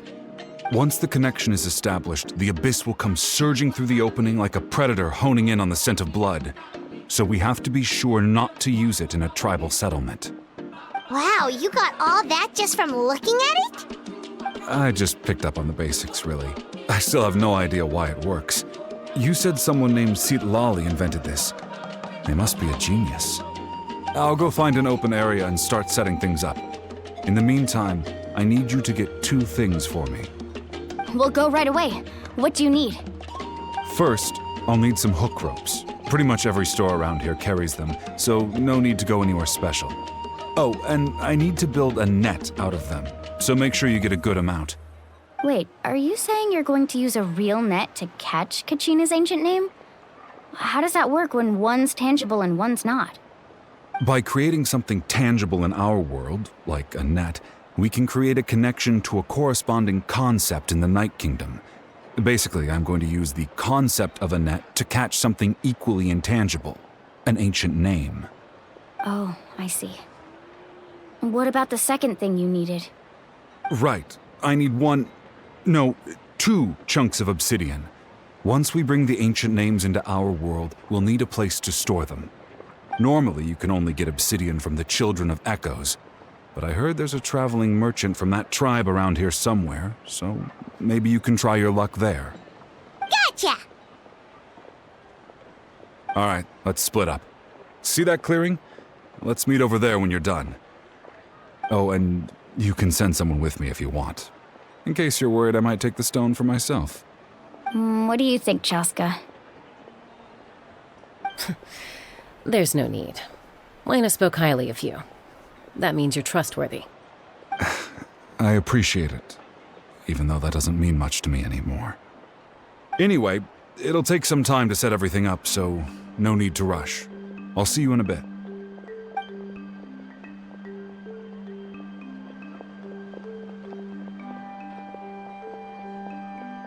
What an odd guy. He seems so defeated, but also really invested in the stone at the same time. I don't have any more insight than you, Paimon. Let's just focus on the preparations for now. Hang on, Kachina. We're coming for you.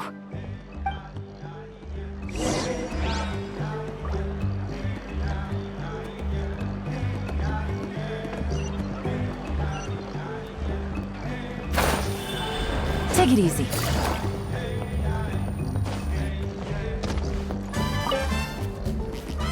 Hello. Do you have any hook ropes for sale? Hook ropes? As in rock climbing equipment? Yes. How much for your whole stock? Oh, the whole thing? Let me see. That would be 30,000 mora in total. Deal? Deal. Wait, really? What, you want me to drive down the price? We just need these as fast as possible. Thanks. Oh, no problem at all. I'll even pass along some information on the house. These ropes are usually used by rock climbing enthusiasts. If you want to learn, Roka's the person you want to ask. All right, that's everything. Here you go. Now we need the obsidian. Let's go talk to the traveling merchant Bichama mentioned.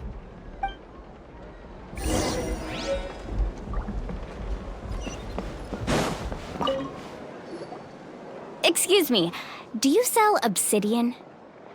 Why, yes. I've got a chunk for sale right over there. Perfect. Is that the only one, though? We actually need 2. That might be tough. Tell you what, I'll take a look through these boxes over here, and we'll see what we can find. Thank you so much. We'll wait here.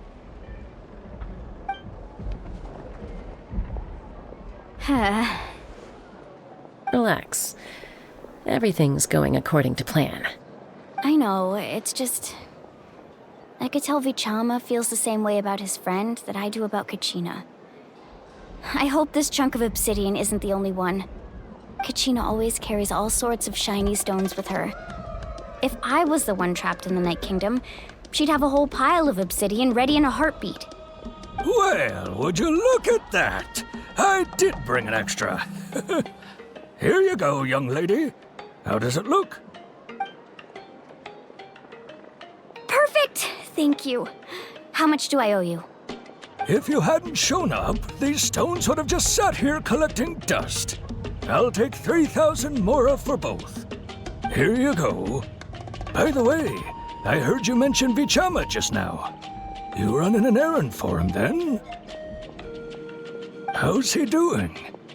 Malco's been gone for 5 years now. It's about time he started to move forward. Do you know what happened between them?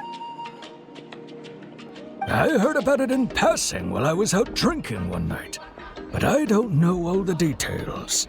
Vichama and Malco grew up together, and even made a name for themselves together.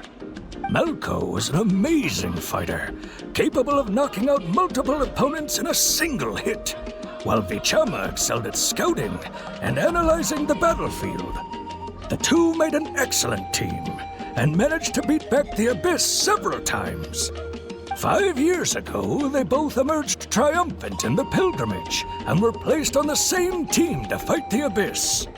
But on the eve of battle, the Abyss launched an attack on their tribe, and Vichama suffered an injury to his leg while attempting to rescue someone. Then what happened? The team agreed that he couldn't fight the Abyss in his condition. Vichama didn't argue. He knew going to the front lines with an injured leg would make him a burden in battle. So they raised the issue with the Pyro Archon, and she agreed to let him stay behind. It's just... Malco and the others ended up facing hordes of abyssal monsters in numbers that far exceeded anyone's expectations. The team made an error in judgment, and they fell to the onslaught.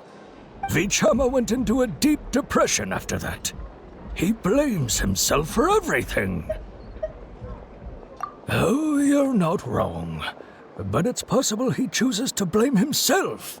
Not because he did something wrong, but because he wasn't able to do anything at all. I've tried convincing him to move forward, to stop dwelling on the past. But the shadow of Malco's death hangs over him still. The Abyss has caused so much suffering, and some wounds never heal. I wish there was something he could do to make himself feel better, but... anyway, that's the gist of it. Maybe you could help him talk things through sometime. I would really appreciate it.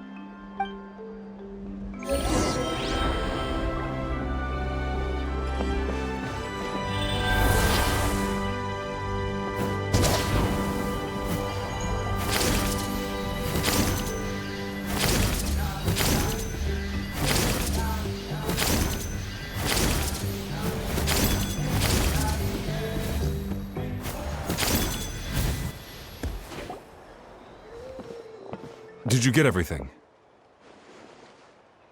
Yep, it's all here. When do we start? I've made all the necessary adjustments, so we're good to go. As agreed, I'll help you find Kachina's ancient name, and then you return the favor. Go ahead.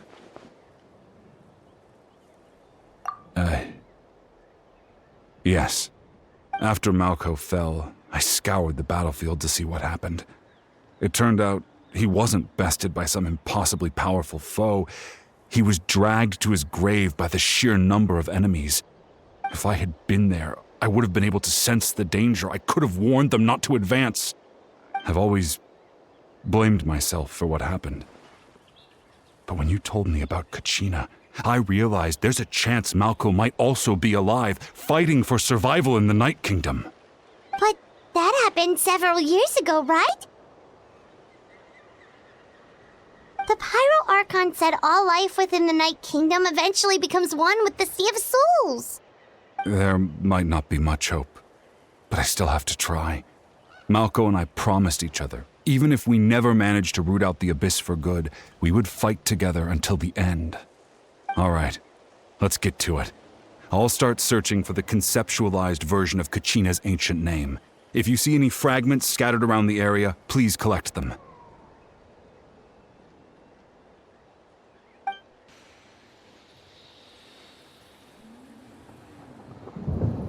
Make sure you prepare yourselves for battle.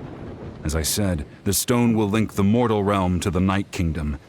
The Abyss will likely emerge in response. Look at that golden thing! It must be one of those fragments Vichama mentioned. Let's get closer!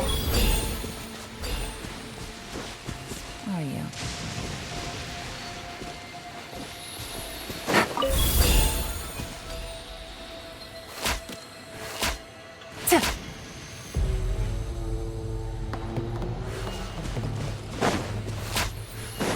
Take it easy.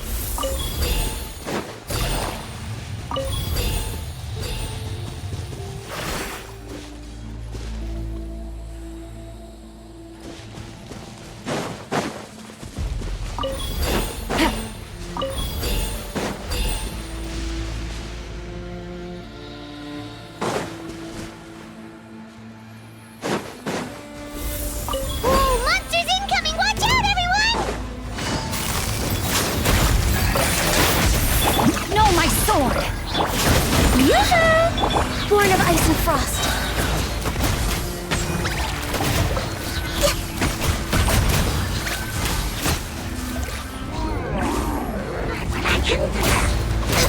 No touching! Let my name echo in song!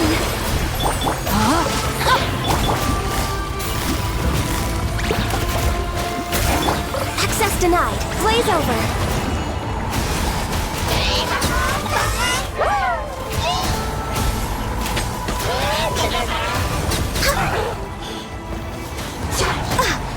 Born of ice and frost.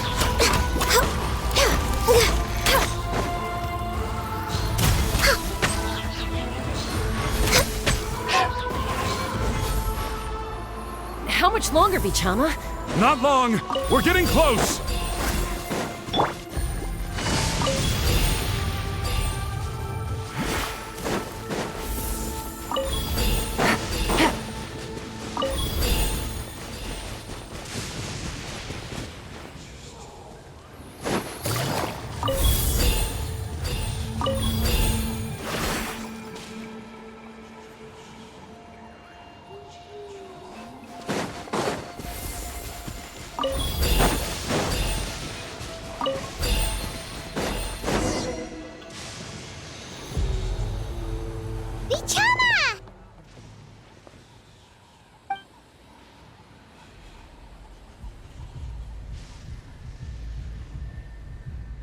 Quick! Take it!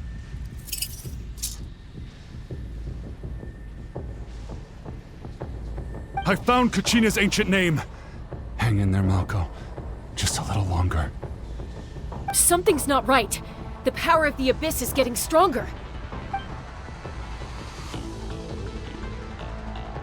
The Abyss is corroding his body. Vichama, you can't keep going. You'll die. I should have died 5 years ago. I just need a little more time. Please, I'm almost there. Thank you.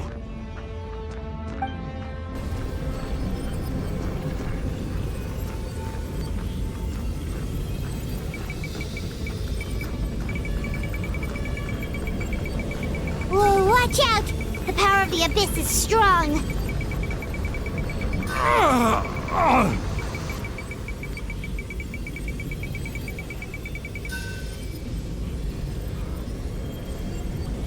This power. Hanging in there? Malco. No! Why can't I find him? Why? We can't wait any longer. Pull him away from the stone, Mualani. I already tried, but the power of the Abyss has him in a chokehold. It's like he's tied to the stone with an invisible rope. In that case, we have no choice. I'm sorry, Seed Lolly. Get back! Chaska, wait!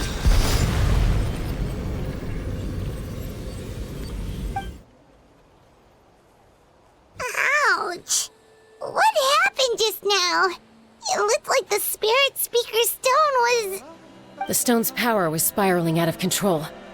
The only way to stop it was to destroy it. You were all caught in the shockwave of the explosion. You might feel dizzy for a while, but that's normal. Give us a heads up next time, will you? You're lucky we managed to dodge it in time. I thought I said to get back. Yeah, barely a second before you made it go poof. Not everyone has your reflexes, Chaska. We were this close to getting dragged into the explosion. Okay, I'll be more careful next time. At least Kachina's ancient name is still in one piece. Wait, where's Vichama? Vichama! Vichama! I couldn't find Malco's ancient name. It must be completely gone by now. Once your ancient name disappears, there's no coming back. From the very beginning, I knew there was a slim chance, but still. And now... it's too late to save him. From the minute he left that day, it was already too late. Vichama. I'm sure he's heard enough condolences over the years. Let's just give him some space. Huh? What's that in your hands, Vichama? It looks like something's glowing! Huh? This is...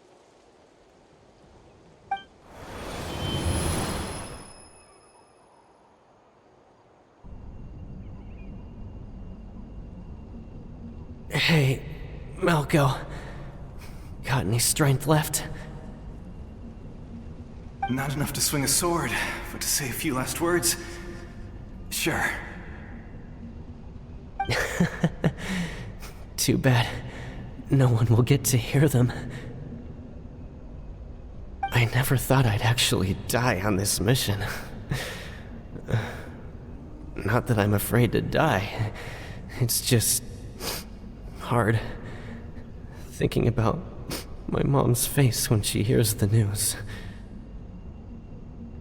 Guess I have something to be thankful for then. My parents died a long time ago. They won't have to mourn me.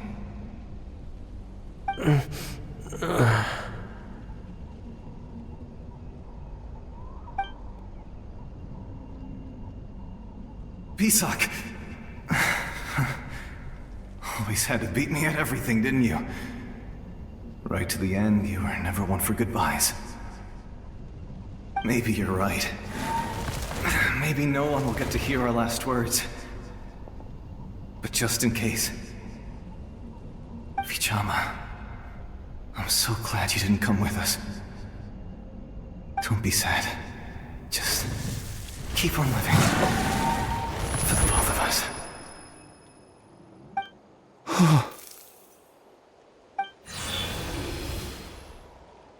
Was that a memory? Seems like we were able to salvage something after all.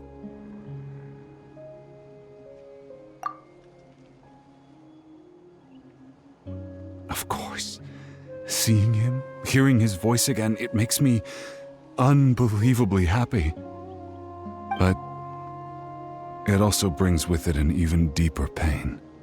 A deeper pain? Why? Malco was always the type to put on a brave face.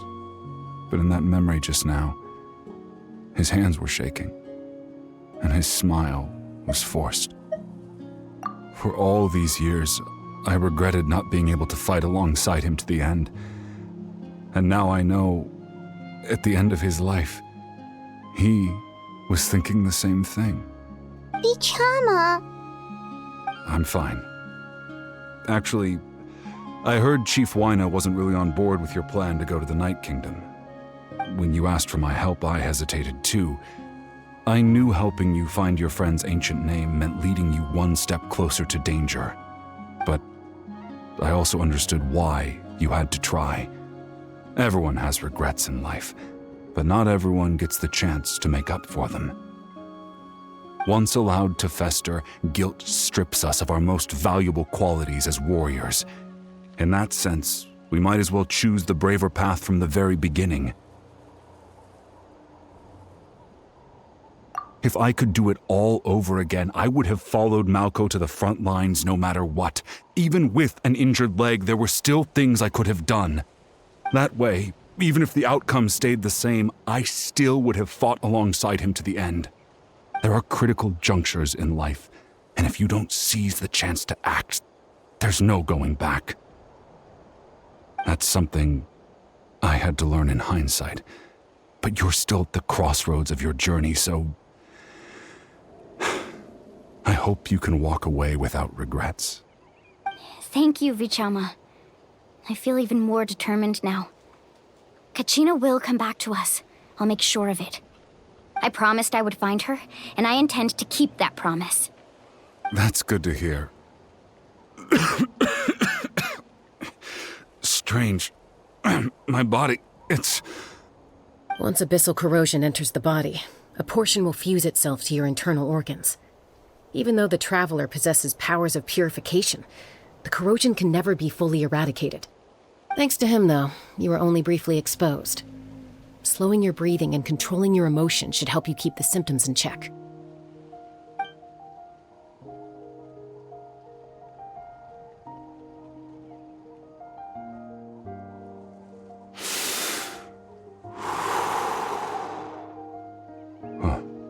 That does make me feel better. You seem very knowledgeable about all this. Just speaking from experience, that's all. Anyway, we've recovered Kachina's ancient name, so we're off to a great start. Let's get Vichama back to his tribe and tell Wyna the good news. Oh, and apologize for destroying the Spirit Speaker Stone. We had no choice, though, so he'll probably understand. Right?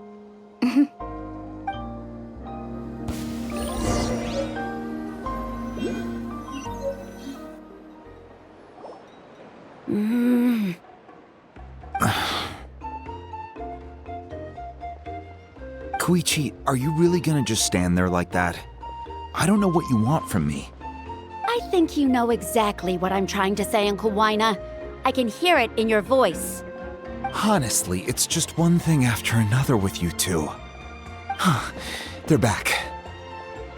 Koichi? What are you doing here? Don't play dumb with your own sister. You know exactly why I'm here. My apologies, everyone. I just need to borrow Tosca for a few minutes. You come with me.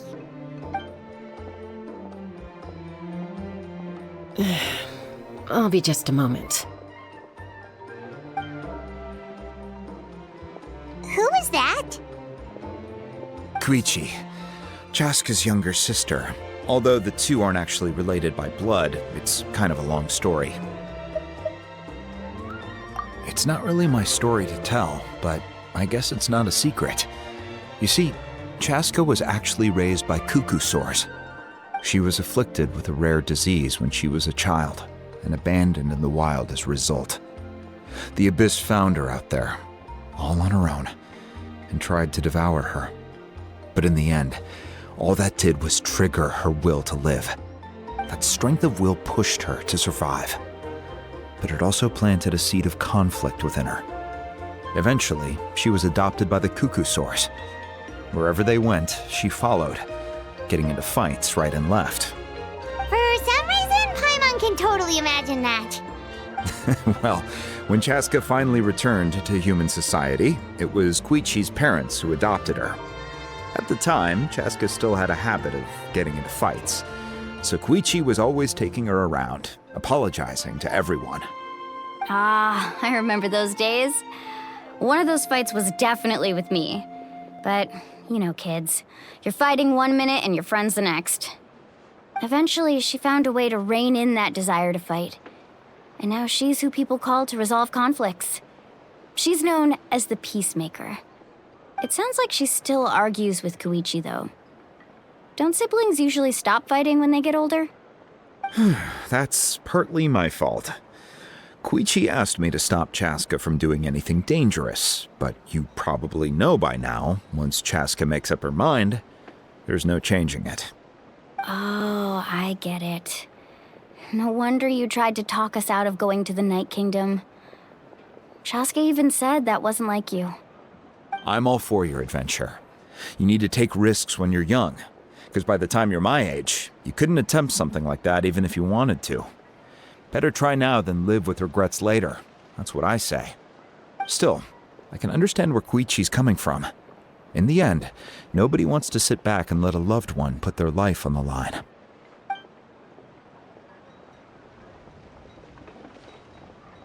All right, it's just the two of us now. You have 1 minute to explain yourself. I don't have anything to say. You don't have to approve, but you should know I only do what's necessary. That attitude is exactly the problem. It's like you don't care. You try to sneak off to the Night Kingdom behind my back and then play it down as if it's just a trip abroad. Well, technically I am going abroad, right? Again with the excuses! We agreed, didn't we? There are 4 levels of danger. If it's not something urgent, you can only engage in level 2 danger and below. You can only go up to level 3 if a situation is so dire there's absolutely no alternative. But a trip to the Night Kingdom? If that's not a level 4, I don't know what is. And you were just going to sneak into the place without saying anything. What do you mean, sneak into the place? I always planned on walking in there with my head held high. You bought off Uncle Wina, didn't you?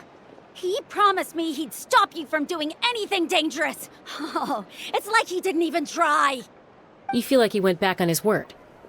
What if I told you my mind was made up, and there was nothing he could have done? Not even by force. Oh, I knew it! So he did try to say something, but you didn't listen. This is important. If you were in my shoes, you'd make the same decision. You don't know that?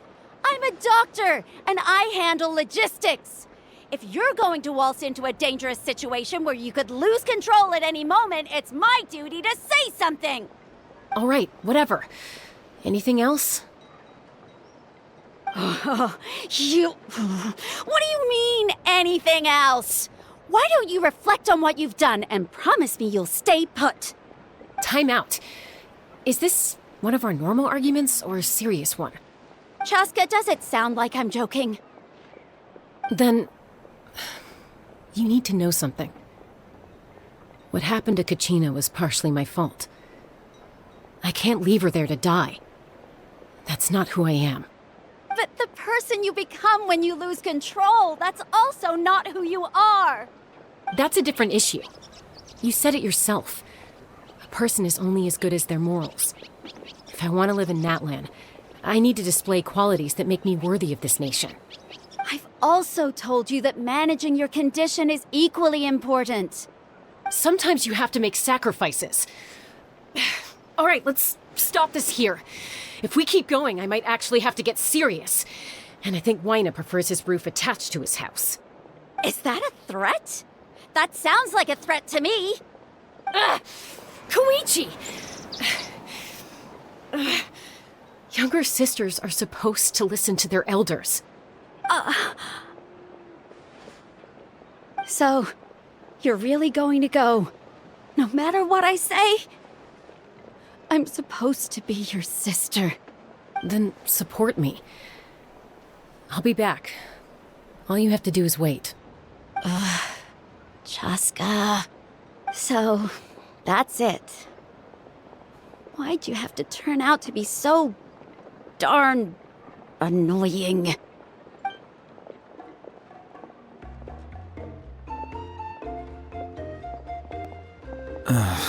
You two are something else. Something you wanted to say? I know you aren't related by blood, but you two sure are similar. Really? You know, I said that very thing to Koichi not too long ago, and she reacted the exact same way, down to the very tone of voice. It's not my place to get involved, but I will say this. Try to spend a little more time with your sister. You're tough kids. That doesn't mean you have to go it alone. Thank you. Anytime. All right. If you're done with the Spirit Speaker Stone, you might as well hand it over. According to Kinich, it's an important ceremonial artifact, so it'd be safer to keep it with me. About that. If only Tonegif Bard was here, he could have repaired it just like the Holy Liar. It might be in a few more pieces than you remember. Huh?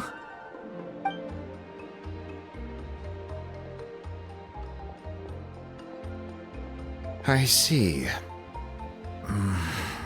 Sounds like it was an urgent situation. If someone's life was on the line, then you had no choice. Still, Citlali's going to be a nightmare to deal with now that you've broken her stuff. I'll explain everything to her later. Stay safe out there in the Night Kingdom, okay? I'll wait here for your safe return.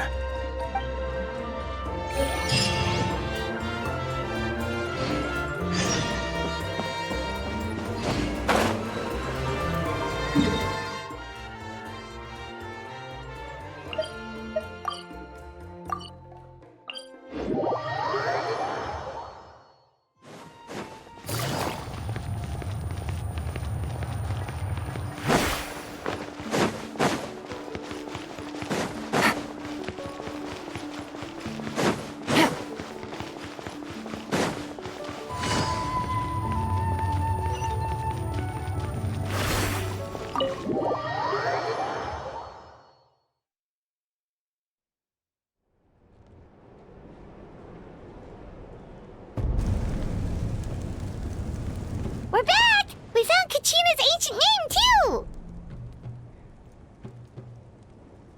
Well, it's fairly complicated. Let me give you the condensed version.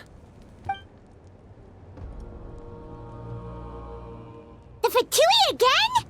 We can't go anywhere without them causing trouble. But what if the Fatui finds out you've lost your power? Won't they try to take advantage of the situation?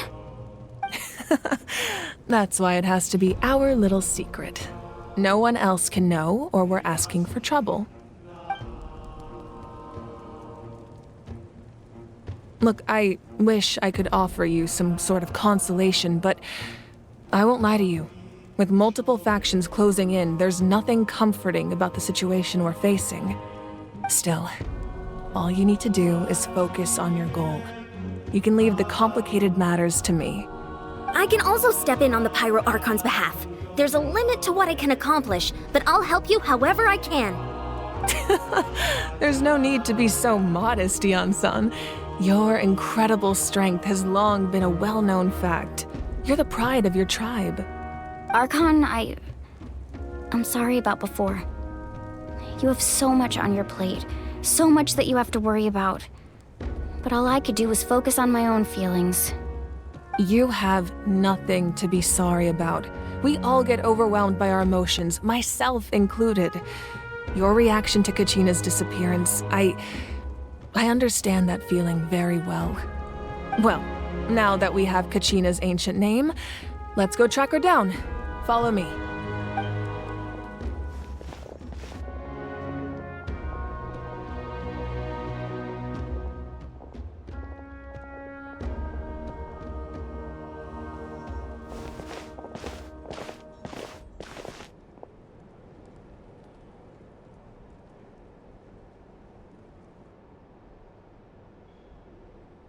What is this place?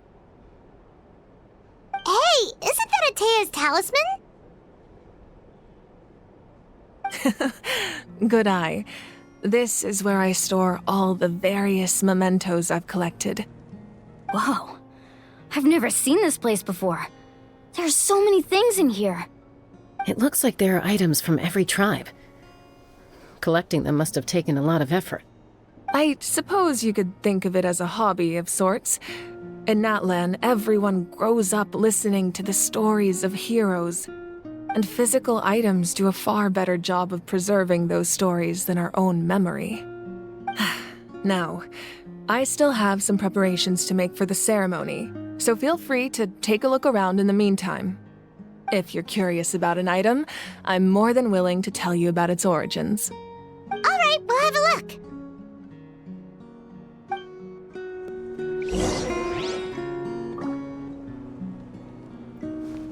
This flower looks like it's thriving. You must be good at taking care of plants, Archon. Make sure to handle everything with care. This cup, for example, it's heavier than it looks.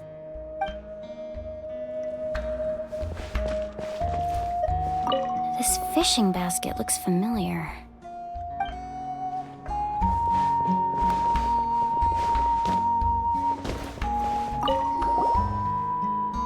This is Atea's talisman.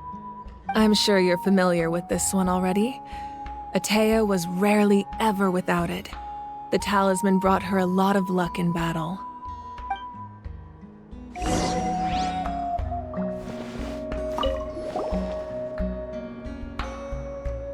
The powder still needs some time to settle, so let's wait a little longer. Well, what do you think of my collection? Do you feel like you have a better understanding of Natlan's culture now? Yeah, if each item represents a different story, seems like Natlan's really been through a lot. Does every item hold a special memory, just like Atea's talisman? That's right. The items in my collection actually serve a similar purpose to the ancient names passed down among the tribes. They demonstrate the true shape of time. The shape of time? Most people perceive time as a linear concept, almost like a straight line that can only move forward. We cannot change the past or predict the future. But there's also a different theory, one that I believe to be closer to the truth. Namely, that the past, present, and future all exist at once. At once? Paimon's not sure she understands. Let's say your journey ended right now. Thinking back on your experience in each nation, which one would you say was the most important? Exactly. Even at the end of your journey, the things you experienced along the way don't cease to exist. They become part of who you are. Take out a portion of that journey, and you would likely make very different decisions, and eventually arrive at a very different destination. The future is the same way. It exists even though it has yet to come to pass. We just lack the means to perceive it. Of course, there are those with the power to foresee the future. They simply call it by a different name. Fate. You're quite familiar with that concept, I would imagine. That does kinda make sense.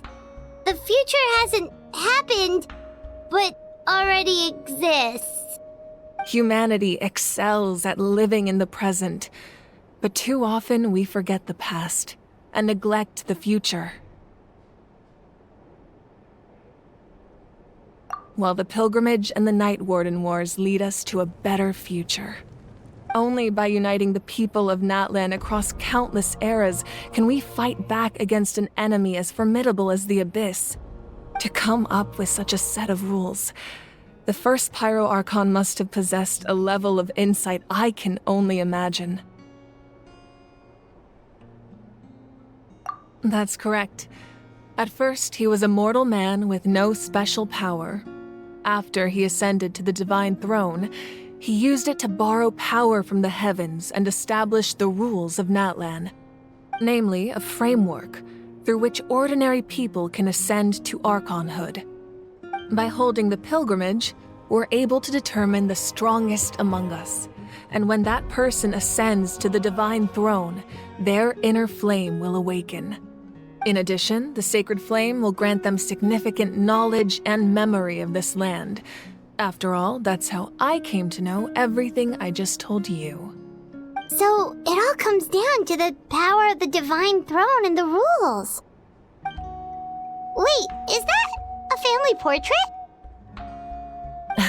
Yes, that's my mother, father, younger sister, and the little saurians we raised. I turned a piece of my dad's leather armor into a canvas and commissioned a famous artist to paint our likeness. Your sister is so cute! It looks like the two of you are really close. Paimon was having a hard time thinking of an Archon as an ordinary person, but seeing this portrait, it kind of makes sense now. It really doesn't look like there was anything special about you before. Oh, wait, is Paimon allowed to say that? A little late for that question, don't you think? Sorry! Paimon's so sorry! Paimon's mouth works faster than her brain sometimes! It's all right. I'd never get upset over something like that. No matter what others may say, my past is a precious part of my identity. I'm forever proud of the life I used to lead. Becoming the Archon doesn't mean you sever ties with your family. The position just comes with a lot of responsibilities, so it impacts how often you get to see them.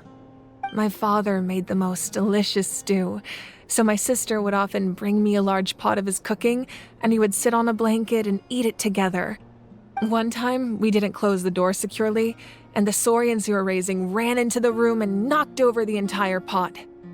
My sister immediately burst into tears. The two troublemakers were going for the meat, but when they saw my sister's distress, they froze on the spot. I still remember the way they laid there, sulking like a pair of children, even after making such a mess. It was frustrating, but in the end, all I could do was comfort my sister and move on. Wow. Isn't that what being a family is all about? I think about that story a lot, actually. As the Archon, I made a vow to defend this nation, and experiences like that, they remind me exactly what I'm trying to protect. Well, what happened after that? This portrait looks pretty old. Your sister must be all grown up by now, right? I believe she ended up working as an architect and artist. She built many houses and crafted many beautiful works of art. Anyway, that's enough about me. Now that the powder is settled, we can begin. Ian-san, Mulani, Chaska, over here, please. Place the ancient name up there, and then we'll begin.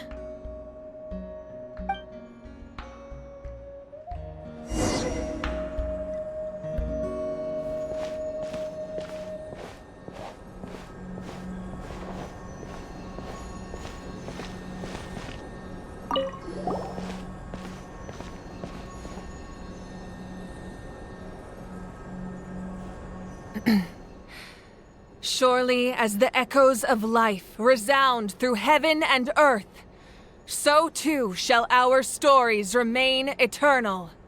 Ancient name, take us to your fated bearer. Allow her to answer our call.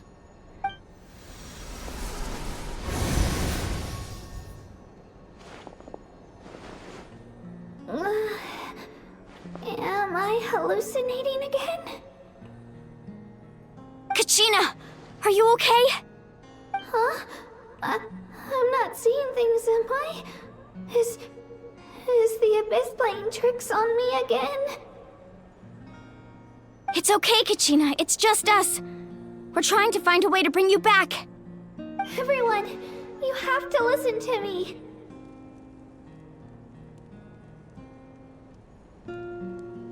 I've been investigating the Night Kingdom this entire time, and I figured out what's wrong. The Wyab is being affected by the Abyss. I was waiting for the Wyab to send me back, but then this really strong monster came in and it almost killed me.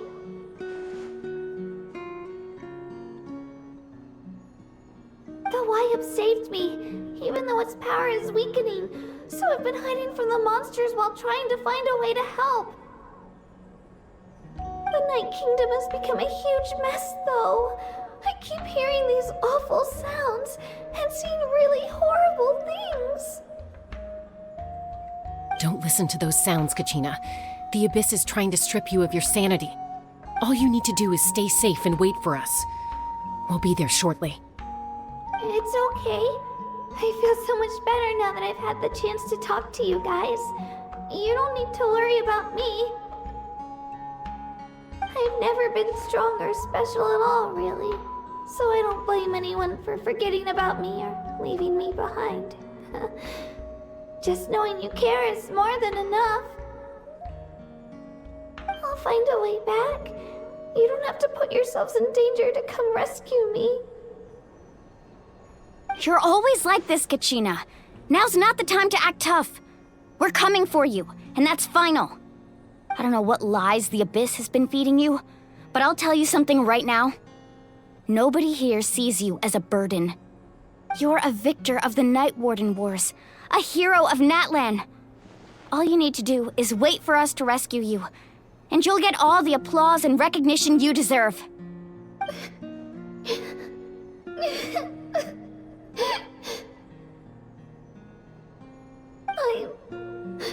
I'm really scared.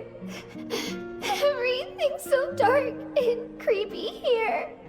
And I want to go home. Still, I don't want you to put yourselves in danger because of me. I don't want to hold anyone back ever again. All you need to do is place your trust in us, just like you always have. No one fights alone. We're not leaving you behind. Not ever. Yeah, we're so close. We can't call it quits now. Thank you. Be careful. Looks like we've lost contact. Now comes the most dangerous part. You have to traverse the Night Kingdom in your physical form. This entrance to the Night Kingdom was left behind after an abyssal invasion. Even a brief amount of time inside could expose you to corrosion. I know. I'm prepared for that possibility. All right, then I wish you all the best. I'll tell Koichi to be ready just in case. She's very experienced in dealing with abyssal corruption. That face you just made. Don't tell me you two got into another argument. No, I just feel bad for creating more work for her. I'll go with them too, Archon. The more people, the stronger the party. Thank you so much for your help, everyone. It really means a lot that you're willing to brave these dangers with me. There's no time to lose, so let's get going. Now that I've lost my power, I won't be able to provide much practical support. But I can still keep an eye on the situation from here. Eon-san, I know it's unlikely, but if you encounter a situation you can't handle... That won't happen. I hope not.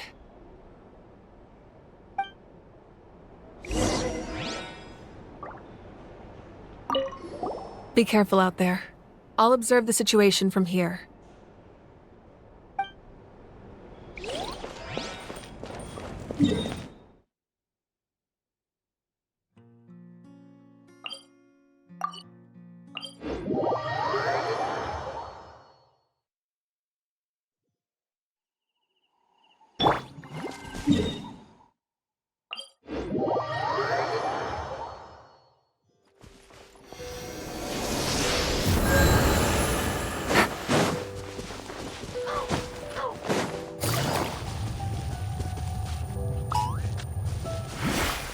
Take it easy.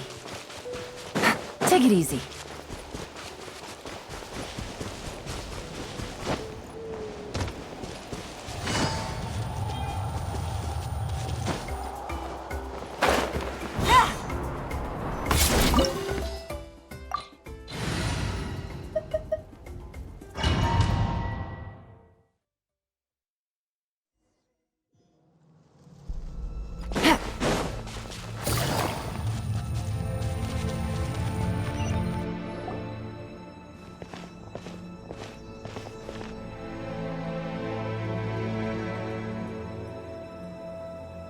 So we're underneath Natlan right now? It looks nothing like Paimon was imagining. That's because in the distant past, Natlan was home to an incredibly advanced civilization ruled by dragons. Humans only established their own society after the fall of the dragons. So these are Saurian ruins? Wait, you mean like the elemental sovereigns? They had their own advanced civilization? Yes, a really long time ago. Very few records have survived until now, so no one really knows what the devices here are for. These ruins have been abandoned for a long time, but with the recent increase in Abyss activity, the installations around here have somehow been activated again. So what you're saying is, we're not in for an easy trip to the Night Kingdom. No. It's going to be obstacle after obstacle from here on out.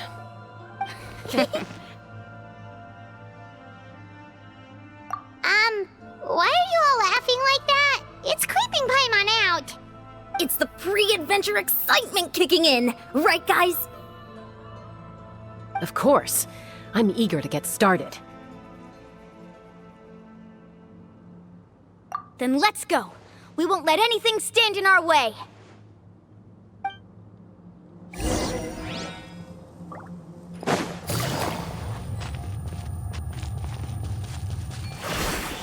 Seems like the road ends here. How should we get across? As a professional trainer, I think you could stand to build up your endurance, Paimon. Professional trainer? Paimon thought you were a warrior from the Collective of Planning. Well, that goes without saying. But I actually work as a sports coach. Those guys look familiar. We've fought them before. Let's go. Show no mercy.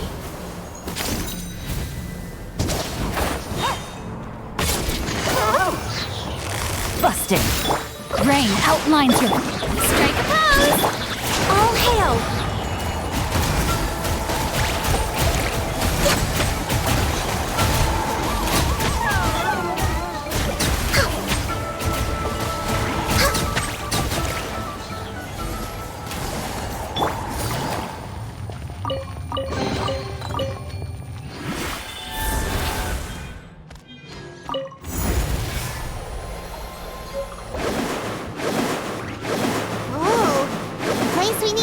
Seems really high up.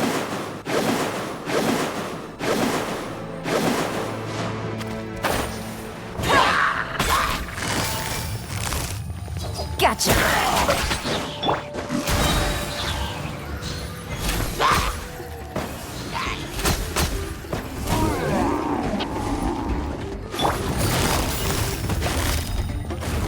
Quietly now. Things are about to get dicey.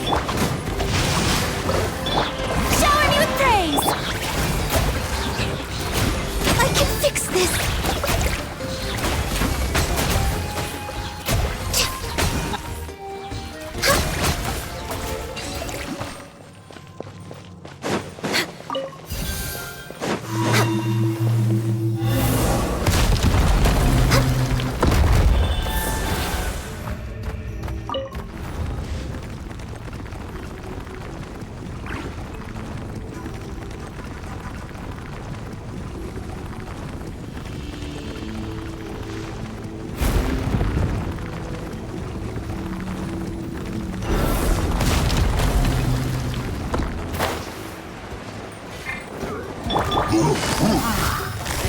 Gotcha! Witness the power of Gugwa! Access denied!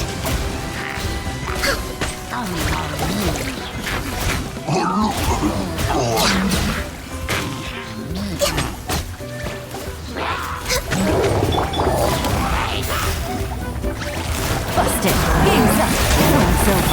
No, my sword! Rain cutter! Let the world collide! Born of ice and frost, this is long overdue.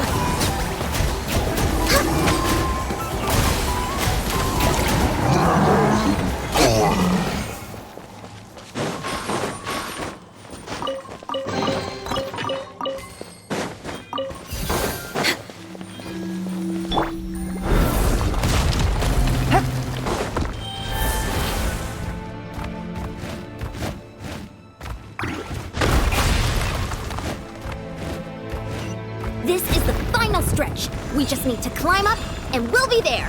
Nothing to it. Easy for you to say.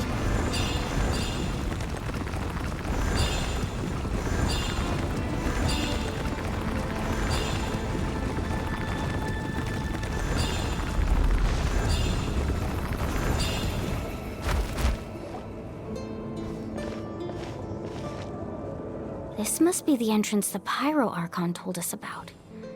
The one ripped open by the Abyss. Yes. There's something in the depths of this place that feels familiar, yet also foreign. We actually have to go in there? Okay, Paimon just needs to psych herself up. Don't push her through before she's ready.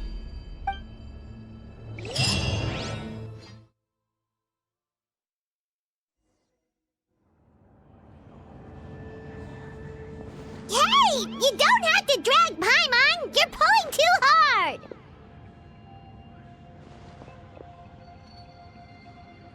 Looks like we made it. This is the Night Kingdom.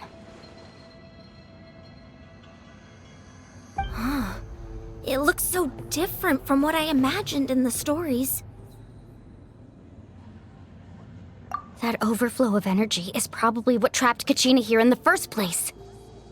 From this point forward, everything we know about the real world no longer applies. Anything can happen here. Paimon's more worried about how we're gonna make it out. We obviously can't go back the way we came.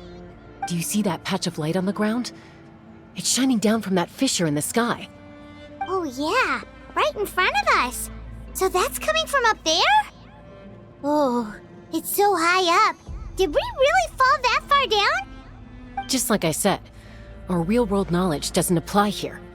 We fell all this way, yet came out completely unscathed. If this was the real world, we'd have to climb our way back up to the entrance. But here, all we have to do is stand underneath the light and offer a prayer. That's it?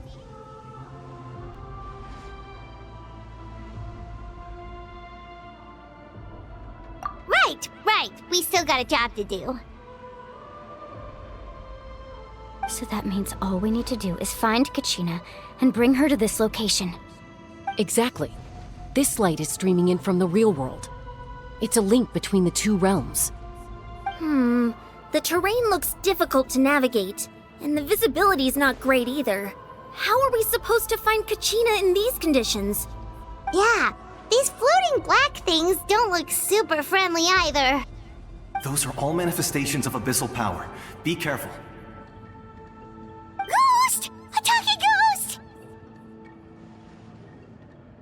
Calm down, I'm here to help. You're the ones who helped Vichama, right?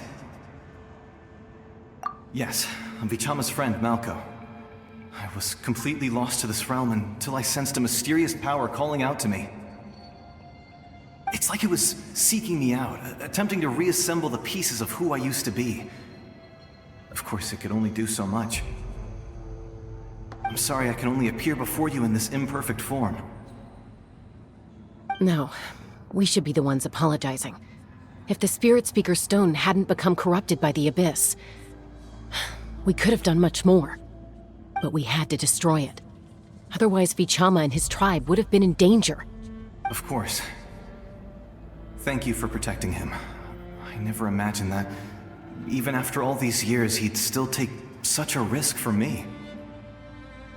Under the power of the stone, it felt like our souls were connected. Turns out even our regrets were exactly the same. Whether in triumph or death, you want your best friend by your side.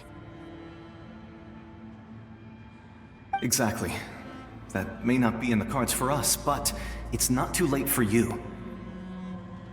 You're looking for a young girl from the Children of Echoes, right? She's being chased by an embodiment of abyssal power. I'd like to help her while I'm still in this form, so follow me. Be careful. This place has been severely corroded by the Abyss. Paimon didn't realize it had gotten this bad. It's like a seething volcano ready to engulf our world at any moment. Ouch! Quick, get back here! You can't. Stick close to me. My power will be able to ward off attacks for the time being.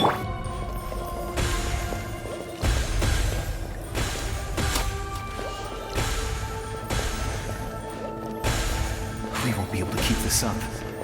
Let's try another route. This way.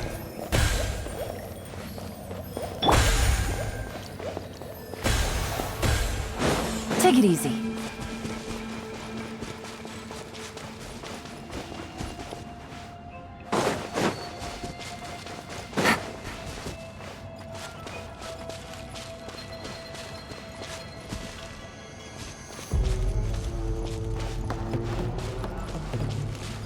Not good. More monsters. We shouldn't waste our time on them. Rain outlines your fate. What? Shower me with praise! Let my name echo in song. No touching!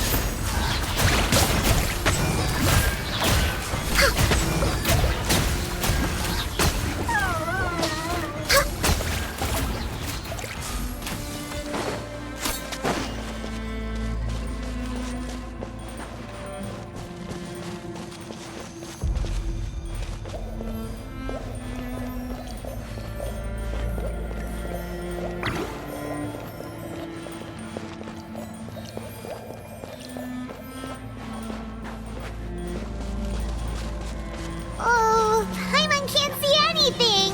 It's easy to get lost here. Just stick close.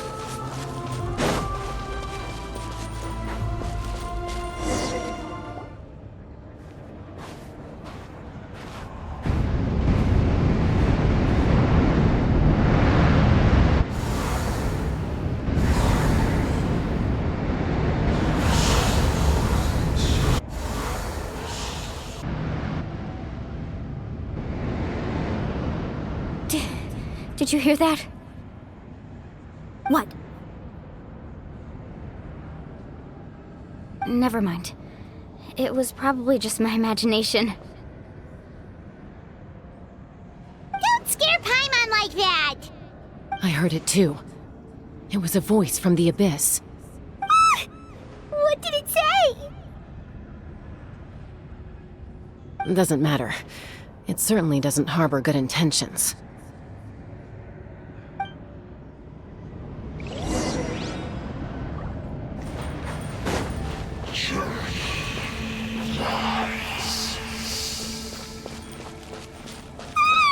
Paimon just heard it too!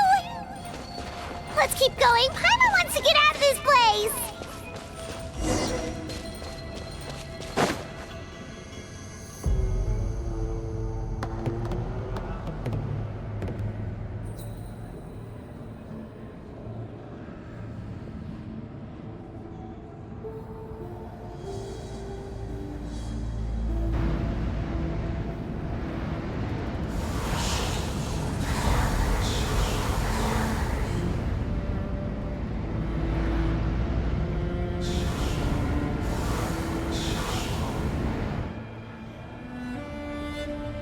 We're here, Kachina! Oh, honey? You made it! Looks like our reunion will have to wait until we take care of these monsters. Good idea. Let's go!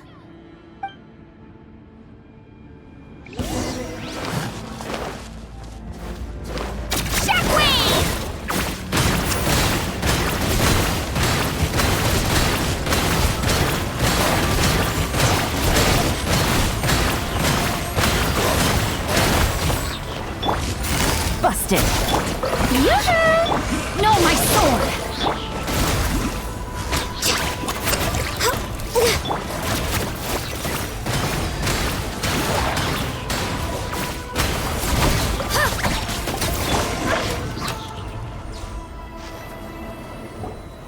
You're here! You're finally here! Thank you so much! That monster can appear from anywhere! It almost caught me a bunch of times. The YF's power helped keep me hidden, so I just tried to stay out of sight until you got here. Had a girl. You did so well. And most importantly, you weren't hurt. Should we start heading back then? Actually, I have a request. Will you come visit the YF with me? I can't exactly put it into words, but something's wrong with the Ode of Resurrection. And I know it has something to do with the contamination from the Abyss. That was the Pyro Archon's theory as well. Everything we've seen here certainly seems to back it up. In the Night Kingdom, there are 6 main totem poles representing the Wyab of each tribe. You can think of them like the body of each Wyab. Additional totem poles, like the ones around here, serve as proxies to which the Wyab can extend their consciousness. There are countless proxies scattered around the Night Kingdom. Through them, the Wyab can extend their consciousness over the entire realm and track down souls no matter where they roam. But if a proxy were to become severely contaminated, then a soul could become lost within the Night Kingdom. Judging by the current situation, I don't think we're dealing with just one contaminated proxy. Even if we could drive back the abyssal power from one of them, that probably wouldn't even put a dent in the problem. Still, we can't just leave the Wyab to suffer. It's protected me this whole time. I agree. We might even manage to draw out the monster that's been hunting Kachina. Getting rid of the monster might slow down the deterioration of the Night Kingdom.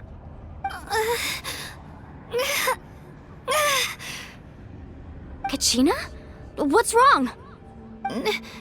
Nothing. Just a headache. And that voice again, telling me to abandon the Wyab and leave this place. Maybe we really should leave. Kachina's already been here for too long.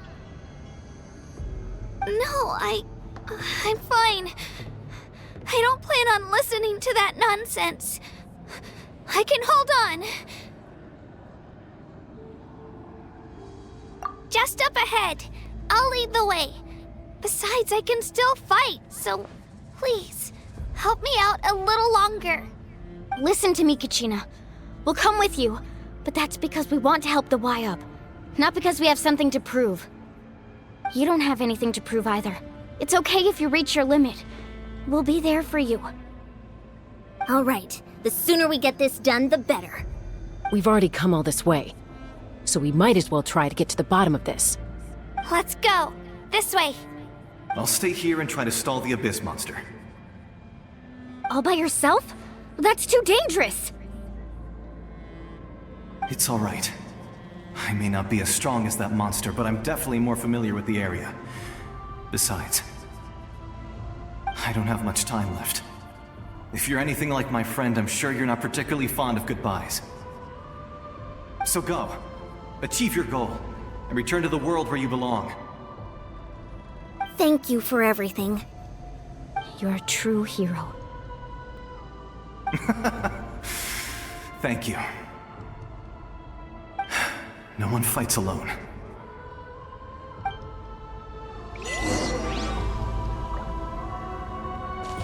Does your head still hurt? Let me help you walk.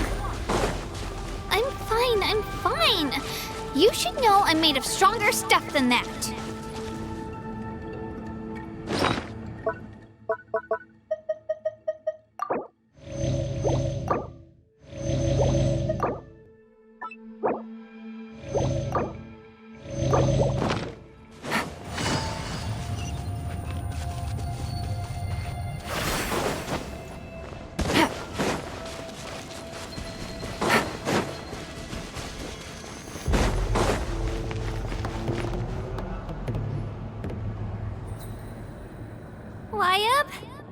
Wyab!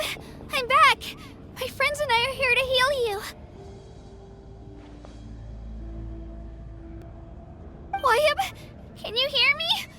Wyab?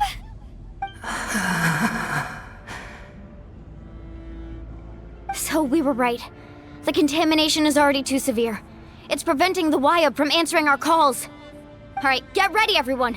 Time to purge the abyssal energy from this place. Careful. We've got company. Already? You really think that puny soul could slow me down? Courage in the face of futility is pure folly. He tried to get in my way, so I disposed of him. You killed Malcolm? You would have dispersed with or without me. Rather than worrying about him, I would urge you to focus on yourself. You may have defeated others of my kind in the past, but underestimate me now, and it will be to your peril. No, the power of the Abyss is intoxicating. The destruction it seeks captivates like a masterful work of art. I strive only for the opportunity to see it up close. I thought this naive little girl was an exception, but it turns out humanity is full of lambs willing to offer themselves up to the slaughter. That is the tragedy of your short lives. You understand nothing of all-encompassing power. Ancient names, pride, friendship, all empty ideas invented to give you a false sense of self-worth. They possess no power at all. The Pyro Archon created those grandiose ideals out of pure selfishness. Anything to avoid sharing power. Anything to avoid handing over the primordial gift to ordinary people like you. Don't believe me? Then ask yourself, why is the Pyro Archon strong beyond measure, while you, Kachina, remain so pathetically weak?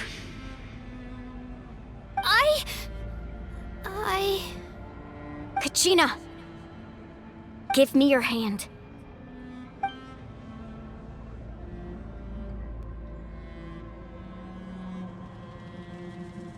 Feel that? I'm right here next to you. Thanks, Moalani. You're right. I have nothing to fear. Because I'm not alone anymore. You're right.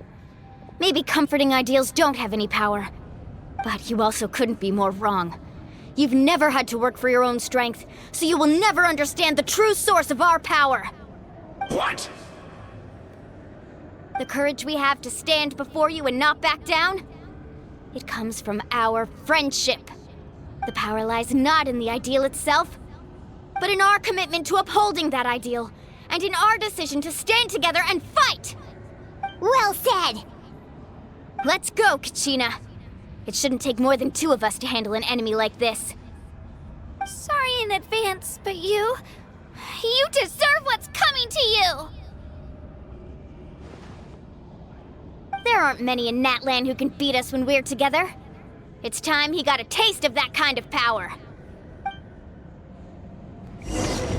From the ashes, let the flames of redemption Carving waves!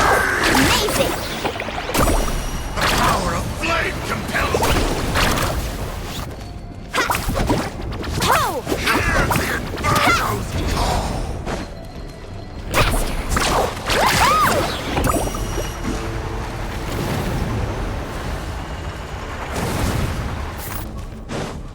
Check this out! Best of luck! From on high! Off we go! Amazing!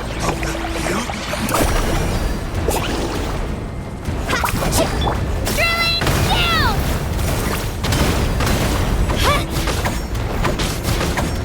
Woohoo! Woohoo! What of the fate of this Next on the agenda is already... We won! We actually won! That's what he gets for underestimating you two. Fantastic work, Kachina! Absolutely fantastic! This makes me so unbelievably happy. I'm happy too, Moalani. Together we really are unstoppable!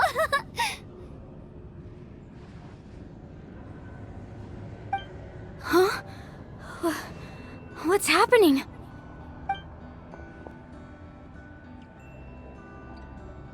My ancient name is glowing? But I thought I didn't bring it with me. It's probably a projection from the real world, but that doesn't explain why it's glowing all of a sudden. Wait, does that mean you're...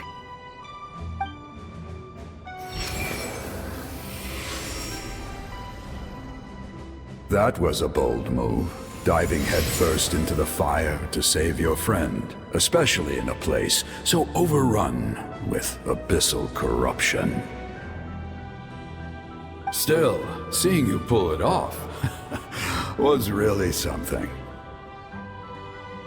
Everything you said was exactly right. As isolated individuals, we stand no chance against the power of the Abyss. It took years' worth of scars and lots of unnecessary suffering for me to understand that for myself. The Pyro Archon's plan will unite us as one. Everyone has a part to play. Only then will we have the power to defeat the strongest of foes. Who are you? Tupac, a warrior from the people of the Springs. I fought against the Abyss during the invasion 500 years ago. I've heard that name before. You were the giant who saved all of Natlan. Since you were able to awaken my words from your ancient name, that means you have fully embodied the aspirations of the Wayub. Under the name Umoja, you shall unite the tribes and save Natlan from its impending doom. Me? As long as blood still runs through your veins, even the tiniest spark of steel against stone can ignite a flame. Its blaze will become one with our vision for Natlan. Even amid everlasting darkness, our bonds remain eternal.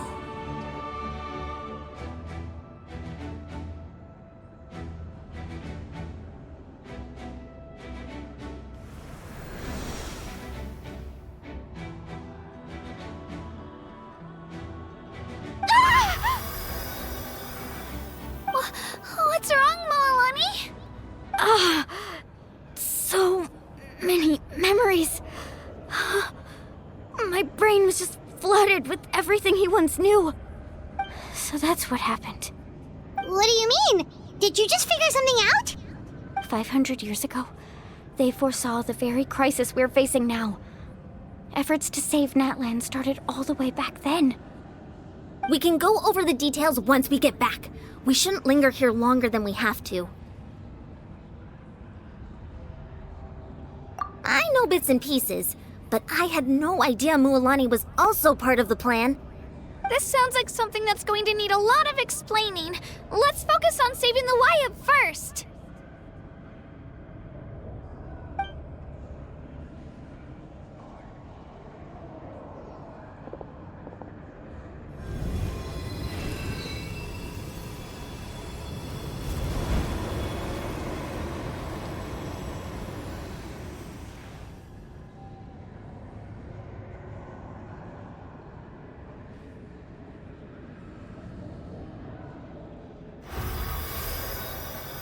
Okay, that should be enough. Wayub? Wayub? Can you hear me?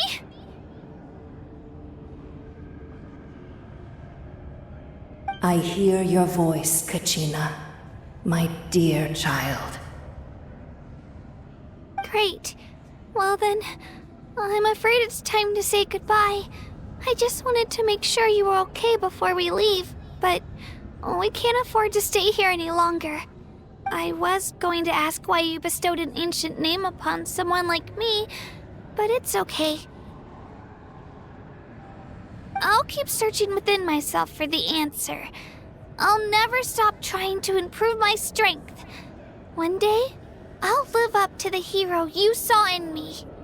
You are already an outstanding child in my eyes, Kachina. No matter what happens. Huh? You are all my most beloved children. It has always been my honor to protect and nurture you. Your ancient name is just that. a name. Much like your parents chose to name you Kachina, I also gave you a name, but it need not define you. Focus on who you want to be. You are already worthy of your name. Now, you need only devote yourself to becoming a better you. The story of your ancient name is for you to continue. Just like your parents, my love for you will never change, no matter what the future holds.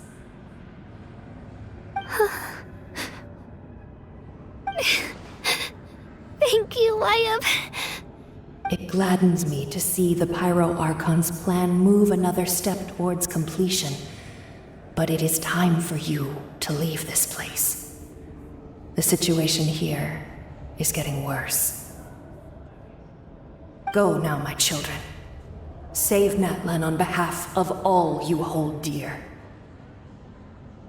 I know we've never met before, Wayab, but I just wanted to say thank you for encouraging Kachina. It was exactly what she needed to hear. Whoa! What's going on?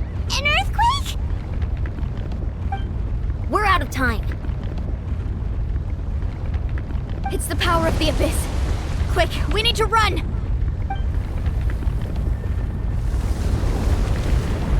It's a Seelie! The Seelie opened the way for us!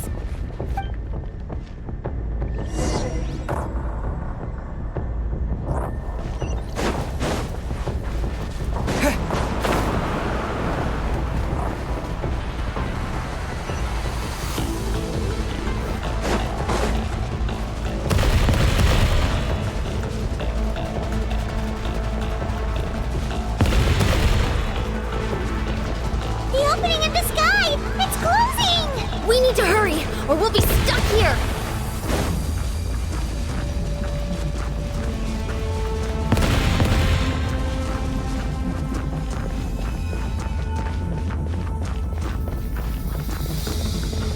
Watch out for the falling rocks! Quick, through the middle!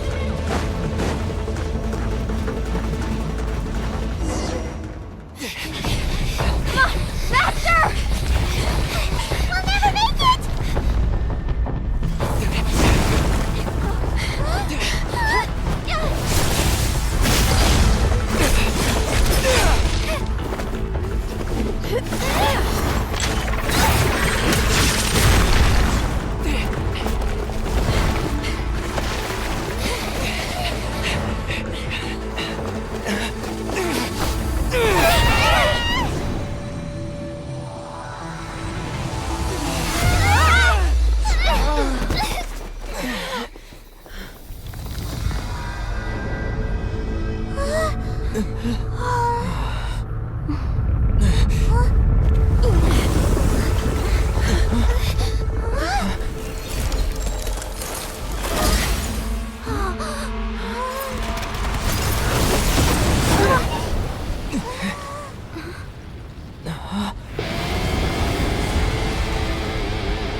You've done well. Now come home.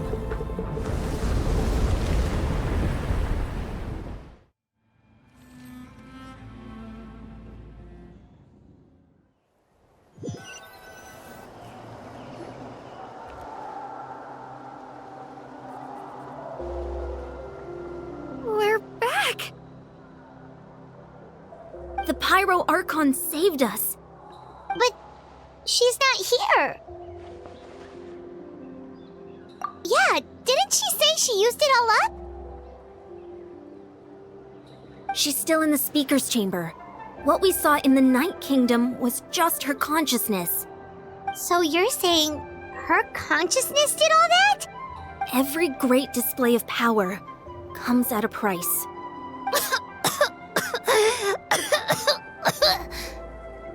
You must feel terrible, Kachina. Just hold on. We'll get you to a doctor soon. Let's get back to the stadium. The Pyro Archon said she'd have a doctor waiting for us. I recommend getting a full checkup, just to make sure no damage gets left behind. mom feels okay. What about you, Traveler?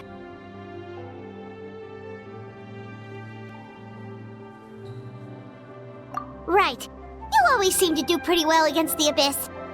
Let's get going. We need to share what we learned in the Night Kingdom as well. Right. The Y-Up mentioned something about the Pyro Archon's plan. What is it exactly? I'll let her explain everything. We're all a part of the plan now. Every move we make from here on out will decide Natlan's ultimate fate.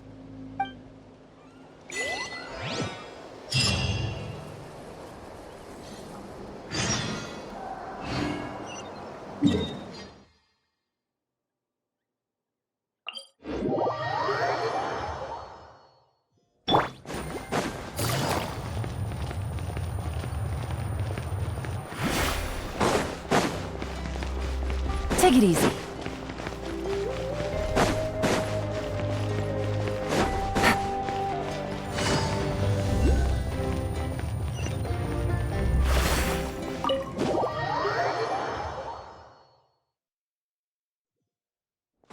Take it easy.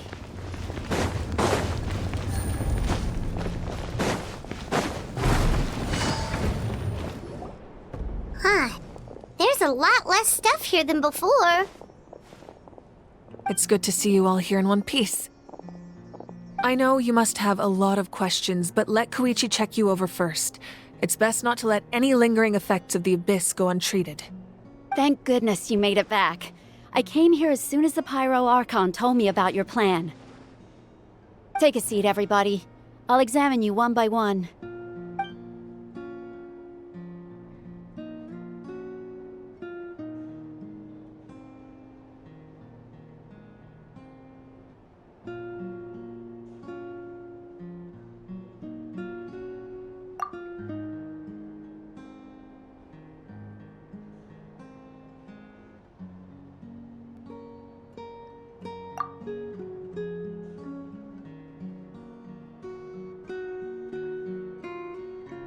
All right, that should do it for now.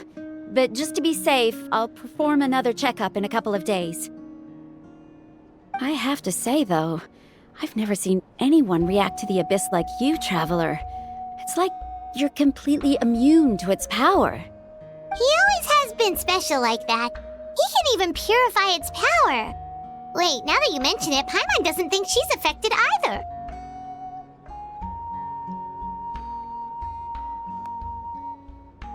Given the current situation, that ability will likely play a great role in the events to come.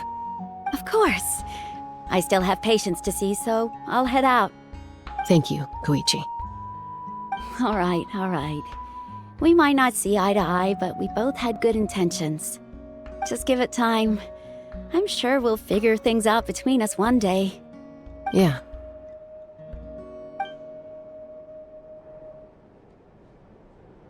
All right.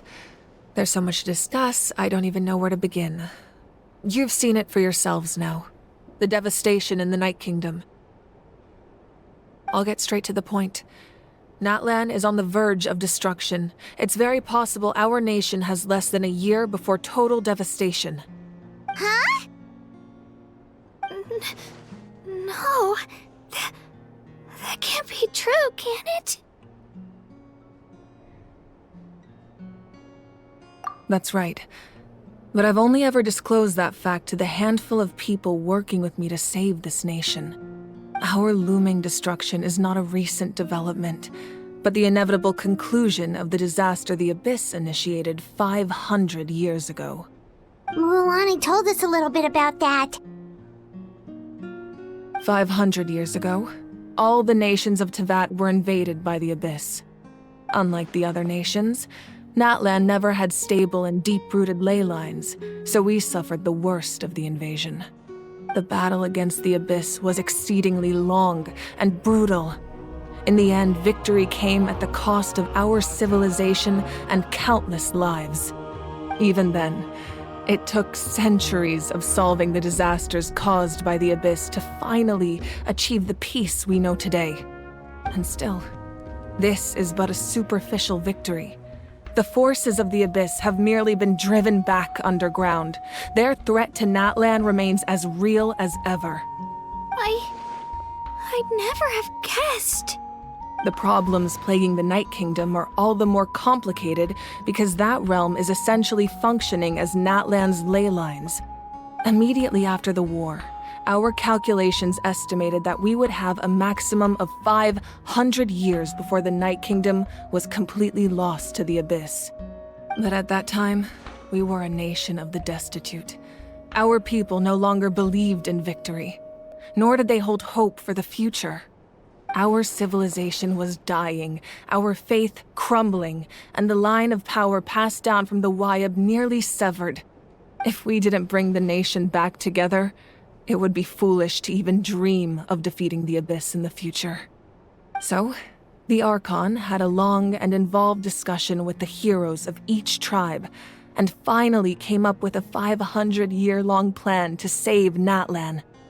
So that's what happened. After finding Kachina, I encountered a strange figure who gave me a series of new memories. Since the plan was mentioned in those memories, I guess I've been chosen to play an important role in it. But there's still something I don't understand. Those memories showed me the Pyro Archon from back then. And it was you. Huh? But that doesn't make any sense. The Pyro Archon is supposed to be human. It's impossible for a human to live that long. That's right. The hardest thing for humans to overcome has always been time. Or rather, the natural limitations of our lifespan. A god can extend a human's life by using a certain amount of divine power, or subjecting them to a curse. But, as we all know, Natlan doesn't have gods like that. We can only rely on our own methods. A human life is like a flame destined to be extinguished. 500 years ago, I placed my life within the sacred flame. Only by dying before my time could I have the chance to wake up again. So, in other words, this is your second life? Yes. We only managed to defeat the Abyss all those years ago because the tribes came together as one. If the Natlan of the future was to have a fighting chance, the Pyro Archons that came after the war had to rebuild the decimated tribes. The goal was to reunite the people and restore the strength of each tribe's Wyab. Once a tribe was back to its full strength, the tribe's Wyab would select a hero, indicating the tribe was once again ready for war. The Chosen would then stand by my side in defense of our nation, just like great heroes of old 500 years ago. So that means I'm one of the Chosen? That's right. You bear the ancient name Umoja, the same one held by the hero from your tribe 500 years ago. It means unity. After your adventure in the Night Kingdom, I trust you've come to fully understand the meaning of that name. So in other words, you always knew who the Wyab were going to pick from each tribe? Yes. According to the plan, each tribe was supposed to have been fully restored by the time I awoke. But something went wrong along the way. The 6 heroes successfully inherited the ancient names from 500 years ago, but the intel regarding the plan wasn't passed on to them. Once again, it comes down to the deterioration of the Night Kingdom. Communication between the Sacred Flame and the Wyab has been blocked. Just like how the Ode of Resurrection failed to bring Kachina back. Exactly. It's just another tactic the Abyss is using against us. The Abyss may not possess intelligence, but its methods certainly aren't easy to counter. If we want to unblock that information from being passed on, my presence alone isn't enough. The ancient name-bearer must establish a greater connection to their name. So, I've tried my best to help them from the sidelines. Currently, Shilonen of the Children of Echoes, Kinich of the Scions of the Canopy, and Iansan of the Collective of Plenty have all been acknowledged by their names. During your adventure, you too earned the acknowledgement of your Wyab, Mualani. In the process, you gained the memories stored within your name. Well, we have less than a year! Yes, but we have no choice. We cannot start the plan until all the heroes have been gathered. That's also why I haven't been able to take action despite the urgency of the situation. But if you knew this whole time, why didn't you just tell me about my role in all this? Wouldn't that make everything go a lot faster? Perhaps, but the opposite could also be true. Knowing your destiny too early could mean failing to realize your full potential. Just like your determination to save Kachina, I hope your commitment to this endeavor comes from your own strength of will, rather than a sense of obligation. So I suppose you're not going to tell us who the final 2 heroes are then? That's right. Their time is yet to come. Putting pressure on them beforehand will only hinder their development. I can only trust in the judgment of the Wyab. I have never believed I could solve this crisis alone. In fact, it was precisely because I chose to trust and rely on others that we managed to get this far. Natlan's salvation lies not in its Archon or any singular individual, but in us all. You're quite perceptive, aren't you? I thought I might get away with avoiding the topic. Huh? Oh, right! All of the stuff you stored here before, where did it all go? Even though I sacrificed my power, I still needed a contingency plan to ensure you would make it back from the Night Kingdom. After all, I was the one who allowed you to take that risk, and Mualani has an important role to play in my plan. In addition to their sentimental value, the items I stored here held a much more important purpose: fuel. Fuel? So back then, that's why you... Yes. The stories embodied by those items are certainly important, but there's an even more significant trait they all share. Every item belonged to a hero of Natlan. Over time, they became imbued with a certain amount of contending fire from being carried in battle. On their own, each item's power is limited, but together, their combined effect can prove quite useful in a dire situation. By burning those items, I was able to activate the contending fire stored within them to open the boundary between the 2 worlds. It was a rather crude approach, so all their power was depleted in an instant, as you can see. But weren't they all precious treasures? What about their stories? That's exactly why I dragged you all here. No matter what, I never wanted the Pyro Archon to have to use that power. Oh, I'm so sorry. You have nothing to be sorry for. You all deserve my thanks, actually. If you hadn't saved the totem pole, that area of the Night Kingdom would have been forever lost to the Abyss. And then, it would only be a matter of time before the Children of Echoes was met with disaster. Besides, when those heroes entrusted their belongings to me, or the Pyro Archon of their time, it was out of a desire to contribute to Natlan's survival. If they knew those items helped save the present-day heroes of Natlan, they would not mourn their loss. Even when you put it that way, I still feel bad. There's no need. Remember what I told you about time?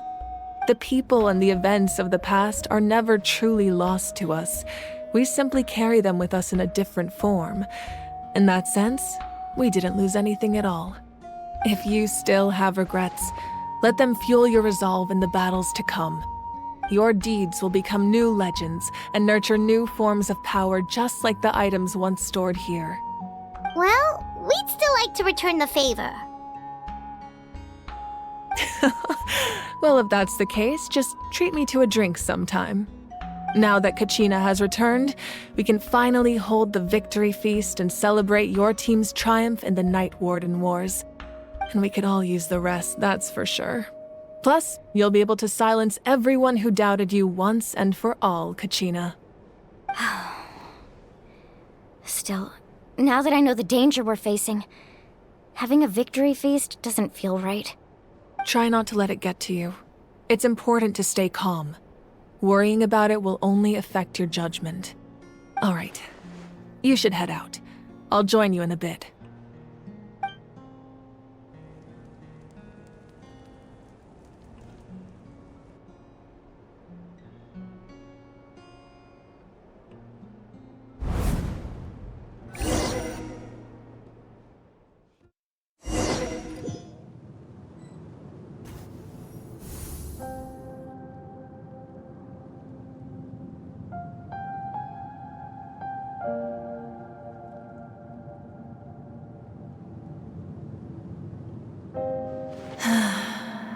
When I was young, I used to sit by the hot springs and listen to the stories of warriors from all over Natlan. They attract people from all walks of life. Friends come easy here, no matter what tribe you're from.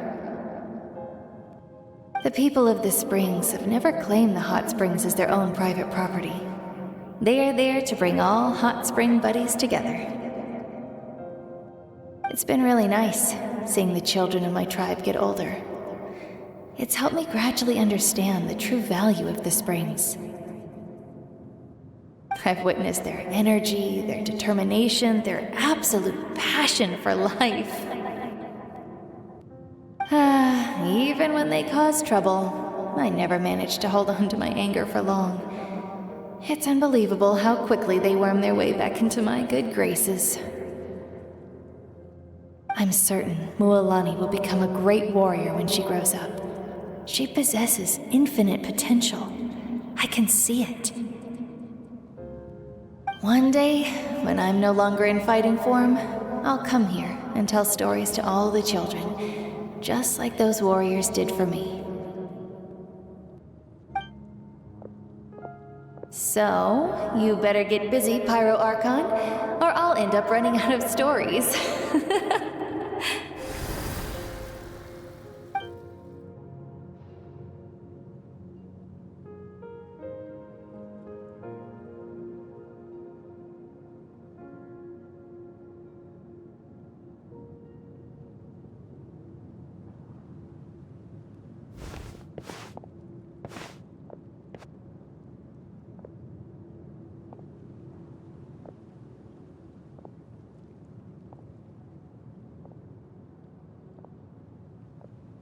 Our nation is engulfed in darkness. Our tribes stand divided, and yet you promise victory in the distant future.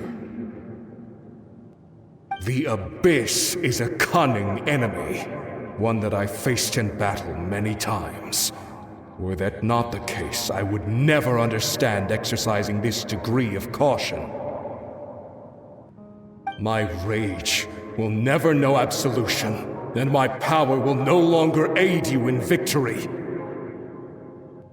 But you came to me because you knew you could convince me with just a single sentence. I understand your choice. The heroes of today will forge the path ahead with blood and fire. Just remember to earn us the victory we are owed. Otherwise, rest assured, I'll find a way to collect the debt.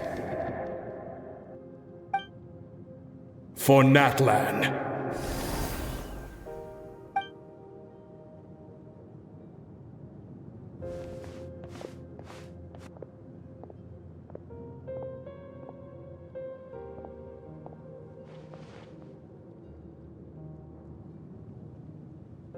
So, you're gonna head 500 years in the future to serve as the Pyro Archon again? But what about the you from right now? You're just gonna die? You can't ask her those questions and expect her to answer, my dear. The decision is hers to make, and she deserves our support. We will do everything we can to rebuild the tribes. Don't you worry.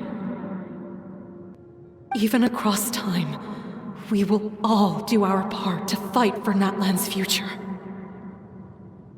Yeah, Mom's right. We'll always believe in you, sis. Oh, seriously though, Dad should be here. Where is he? I imagine he didn't know what to say, so he chose not to come at all. Don't take it to heart, my dear. That's just who he is.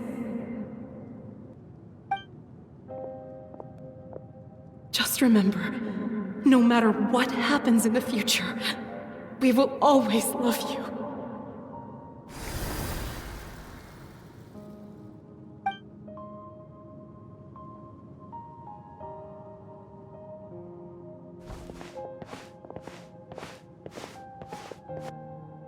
I'll come find you one day. I know I can't live that long, but I'll think of something. There has to be a way for us to meet again one day. If there's an answer out there somewhere, I'm gonna find it.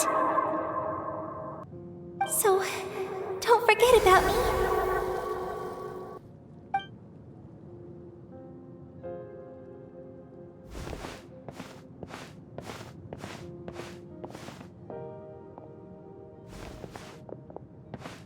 If that's your decision, then you have my full support, Archon. May our children live to see such a lovely son. For Natlan! No one fights alone.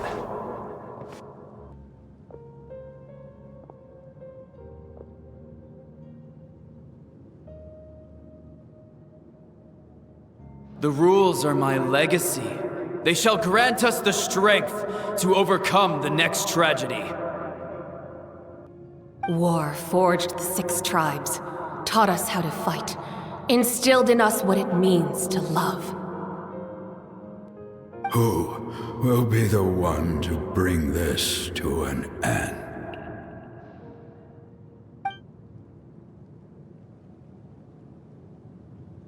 We are the inheritors of memory and legend. Those who grew alongside sun and wind. Those who forged our own destiny and future. That is Natlan's fire. The lifeblood of our nation.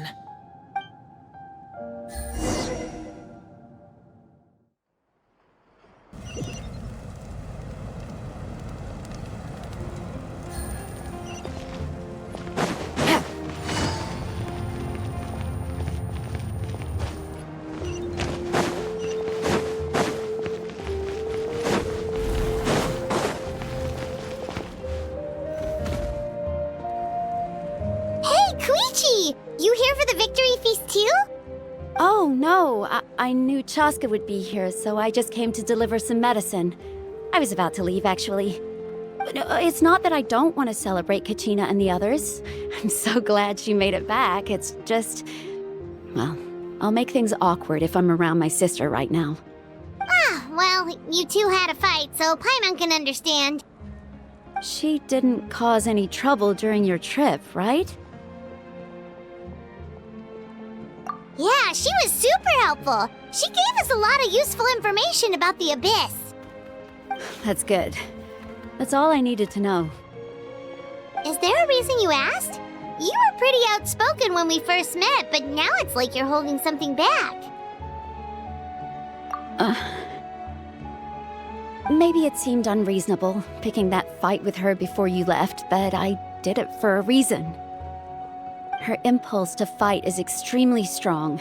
Her mental strength helps her rein it in, but she still loses control sometimes. I had no idea what you might face in the Night Kingdom, so I didn't want to take any chances. So what you're saying is... Okay, so maybe it sounds a little stupid, but it works pretty well. It helps her keep her cool for a little while, at least. Anyway, I'm just glad you were able to make it back safe and sound. That's all I wanted. But do you really have to go that far? Can't you just talk it out? No way. Chaska never opens up about her own pain, especially to her family. She can't learn about this, or it'll be even harder to help her. I appreciate the understanding, and don't worry. I'll find a way to help her ease this burden. Anyway, I need to get going. Enjoy the celebration. Oh, and if you ever need a doctor, you know who to find. Huh. Who would have thought there was a deeper reason behind their arguing?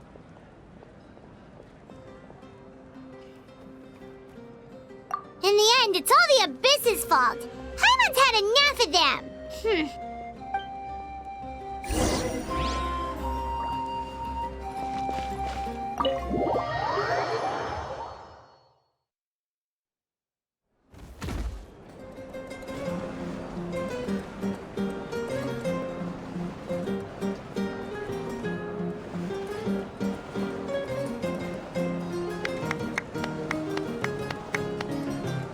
Let's give a huge round of applause to our brave young warrior, Kachina! Woohoo! Well done, Kachina. Thank you, everyone. I'm so glad I finally made it. I always knew you could do it. With so much potential at your age, you have a great future ahead of you. You're one to talk. Don't think I didn't know you were the first person to abandon your team. I'll be dealing with you when we get back.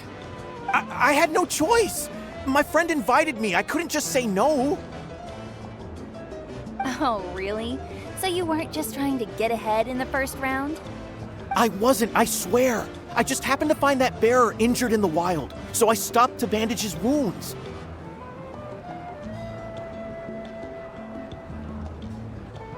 When he insisted on repaying the favor, what was I supposed to do? I'm just one person. I figured Kachina would have no trouble replacing me. But the fact of the matter is that after your departure, everyone else started thinking about swapping teams too. I'm really sorry, Kachina. It was wrong of us to abandon you like that. It's amazing that you still made it all the way through to the Night Warden Wars. That's the highest honor. So, what about you guys? Did you make it far? Our team captain drank too much the night before the competition and turned up late to the stadium on the day. We got disqualified.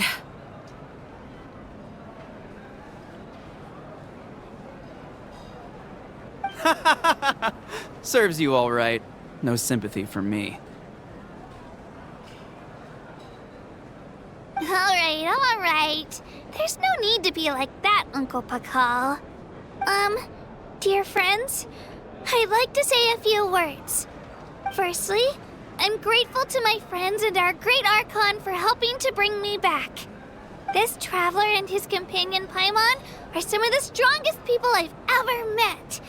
If they were allowed to participate in the pilgrimage, I have no doubt that they'd win the whole thing. They've agreed to let me learn from them. With their help, I believe I can become even stronger still. And let's not forget my good friends, Moalani, Chaska, Kanich, and Ayan-san. They all helped the Traveler and Paimon figure out a way to bring me back from the Night Kingdom. They too deserve to be called our heroes, so please give another round of applause for them. Thank you so much! Well said! I'll drink to that. How does it feel being a hero, Kachina? To be honest, it's a bit overwhelming. It all just feels so surreal. Well, you better get used to it! Next up, undefeated champion! Hey, please don't make fun of me.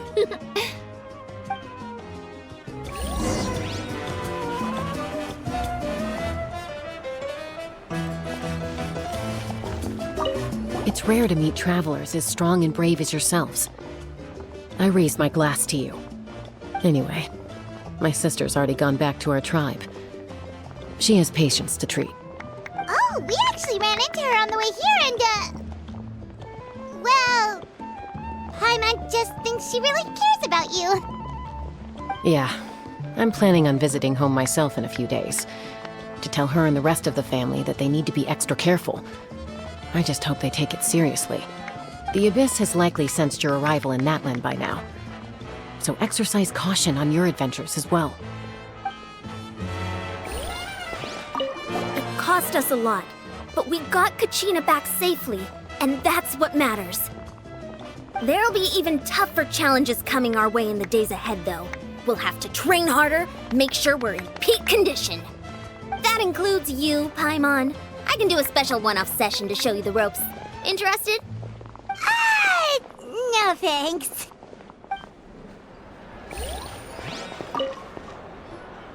Now, at previous victory feasts, you'd always find me in the crowd singing and dancing. But after what I found out today, it's too much. I'm still trying to process it. It does feel weird seeing you so out of sorts. Is this another pearl of wisdom based on your adventuring experience? Well, Paimon agrees with the Traveler. Everyone's come together to celebrate Kachina's achievements. That's gotta be a first. You're right. Kachina looks really happy. And now I'm being the moody one. Ugh, enough doom and gloom. Time to shake it off.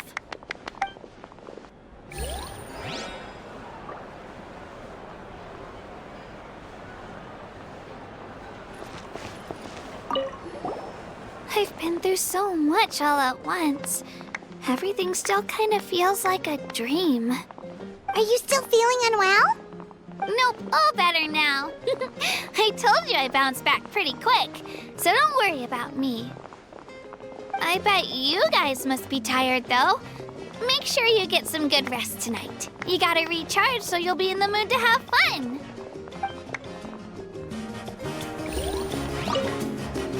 All right, Kachina, let's party! I'm a little embarrassed. Don't be. Come on, you're the star of the show today. My apologies. I knew more than I let on. Everything comes at a price, and most heroes aren't people who set out to become a hero.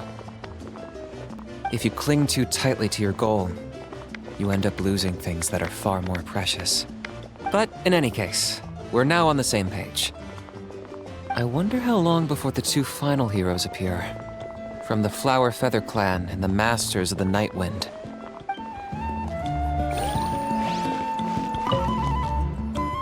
Ah, you're here. Have some fruit juice. I got it specially for you two. How did you know? That's Paimon's favorite! You look like you've still got questions. Ask away. Because they had their own lives to live.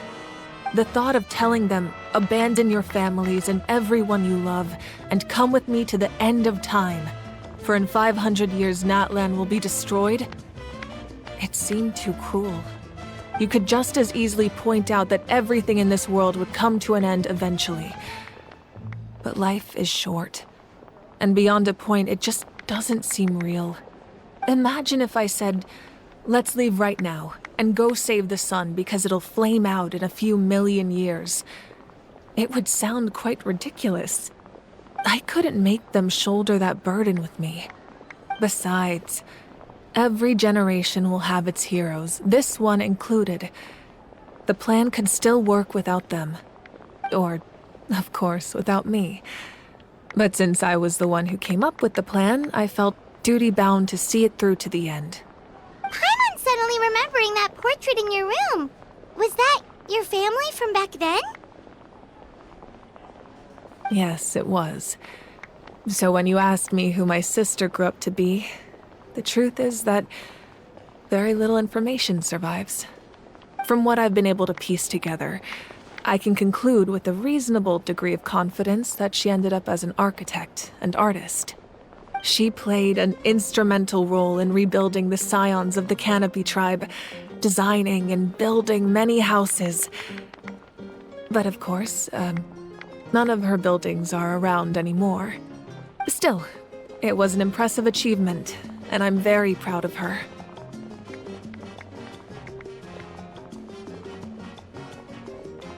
You feel lost keenly. It seems to stir up feelings of regret in you. But this is something I have long since come to terms with. This is a war, and there can be no war without loss. I am already far more fortunate than those who lost their lives to the Abyss. The people of Natlan look to me as their Archon, and the weight of their expectations is mine to bear. I must see our fate through to the very end, no matter what I may find there. Yeah, doesn't that mean the way everything ends has already been written, including your plan? I suppose, but so what? Don't forget, time takes many forms. The past, present, and future coexist, and all are equally important. Even if the future ends in destruction, there's still no reason to give up on the here and now. And it's precisely because we humans cannot know our fate that we will never give up on our struggle. This is a pivotal moment. We are still 2 heroes short. Well, 3 to be precise.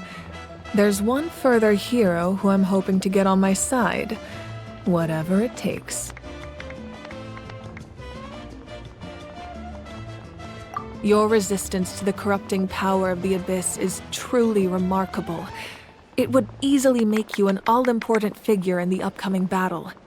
If you agree to join us, you will not only gain my full support in your journey, but I will also forge a brand new ancient name for you. Ancient names can be forged? They can. Several strict conditions must be met, but if they couldn't be forged at all, then the number of them in circulation would have long dwindled to 0.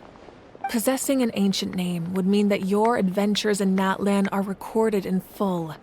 Your stories would be remembered by our people for all the years to come. The Ode of Resurrection may have temporarily lost its power, but still, take this as my personal guarantee that I shall never let you fall. Just like in the Night Kingdom, I will be there for you. That is a promise I will fulfill at all costs. This nation always honors its heroes. Yeah, we can't just ignore the situation here. Wonderful. Then I'll reach out to Shilonen right away. She's the one who will forge the name. We've never forged an ancient name for an Outlander before, but I trust she'll find a way.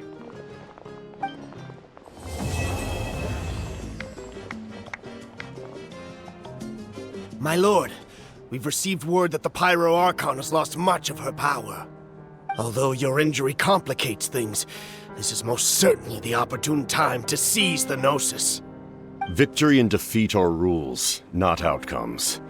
I have never taken advantage of an opponent in a time of weakness, and I don't intend to start now.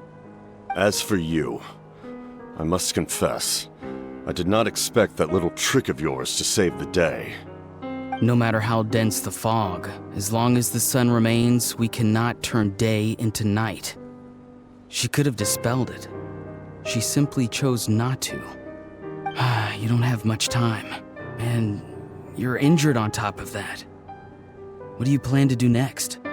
I'm beginning to see just how useful you may turn out to be. You heard something from here, didn't you?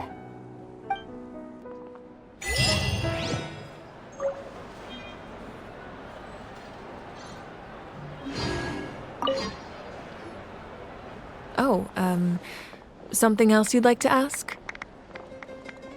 Well, our intel suggests he hasn't made any new movements yet. Although Kenichi's investigation helped us confirm that he's being aided by someone from the Masters of the Nightwind. I'm getting closer to narrowing down who that may be, but it's still unclear whether this person aided the captain out of willingness or coercion. If you learn anything about this during your adventures, please let me know. Oh, something else you'd like to ask? The Abyss is the most formidable enemy in all of Teyvat. In the beginning, it took failure and tragedy to even begin to learn how to fight back. All of the methods you've seen in other nations were developed based on experience and insight passed down over generations. We know them to work, but few of us actually understand why. It's the same for the method we use here in Natlan. Ever since ancient times, elemental energy has been one of our most reliable weapons against the Abyss. As for the principles behind it, I'm afraid you might have to seek answers from someone older than the position of Pyro Archon itself. Oh, something else you'd like to ask? That also comes down to the long-standing effects of the Abyss. Our people's survival is inextricably tied to the Wyab, but their power has its limits. They cannot offer our people the same degree of protection outside our borders. In fact, people who do decide to leave often suffer from memory loss and emotional issues. Everyone in Natlan understands this. That's why our people never leave without a good cause. Even if someone is left with no choice, the chief of their tribe must seek approval with the Wyab to grant them leave. And the Wyab have always been very strict about granting that approval, since extending protection beyond our borders means consuming power reserved for our fight against the Abyss. Still, there's no need to worry. The Wyab extend their protection to all within Natlan, including visitors from afar. Oh, something else you'd like to ask?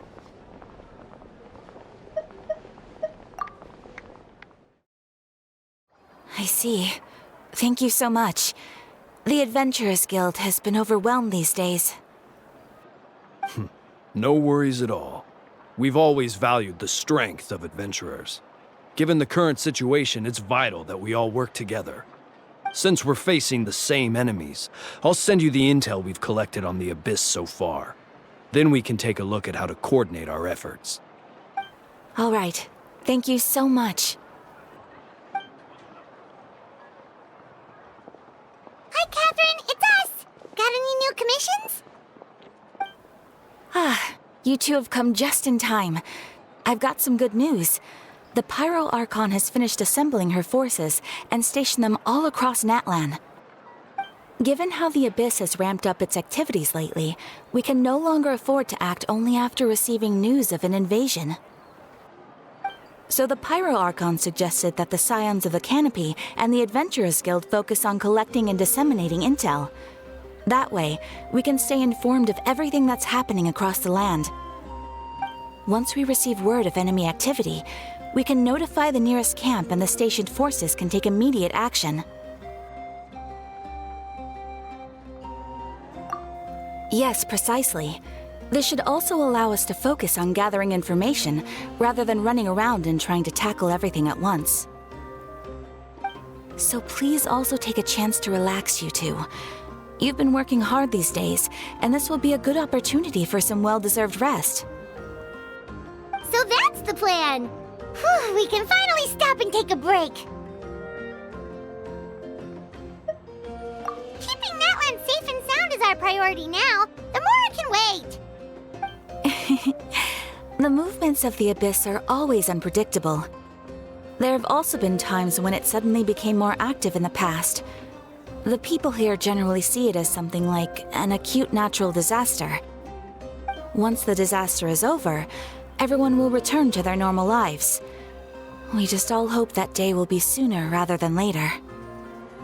Oh, right. Most people have no idea just how bad the situation has gotten in the Night Kingdom.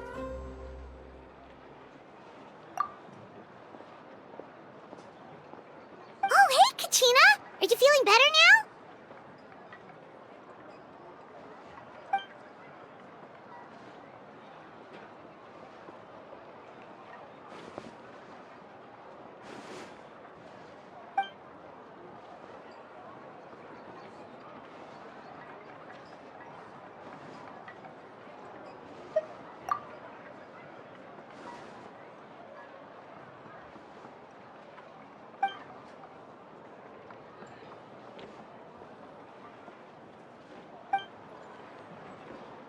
Wow! So we'll finally get to meet Shilonen, the legendary forger of ancient names! Paimon still can't believe anyone could forge those things.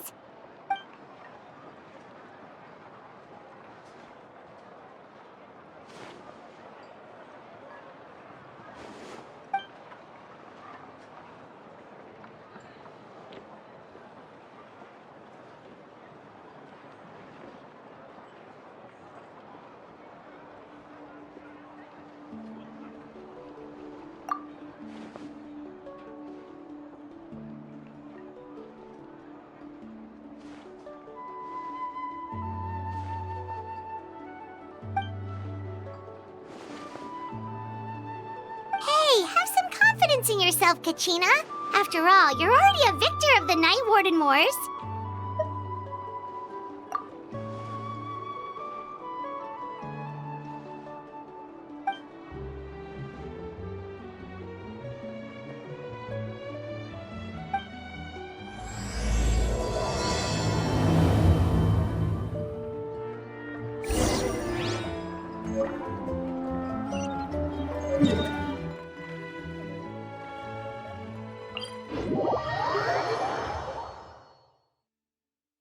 it easy.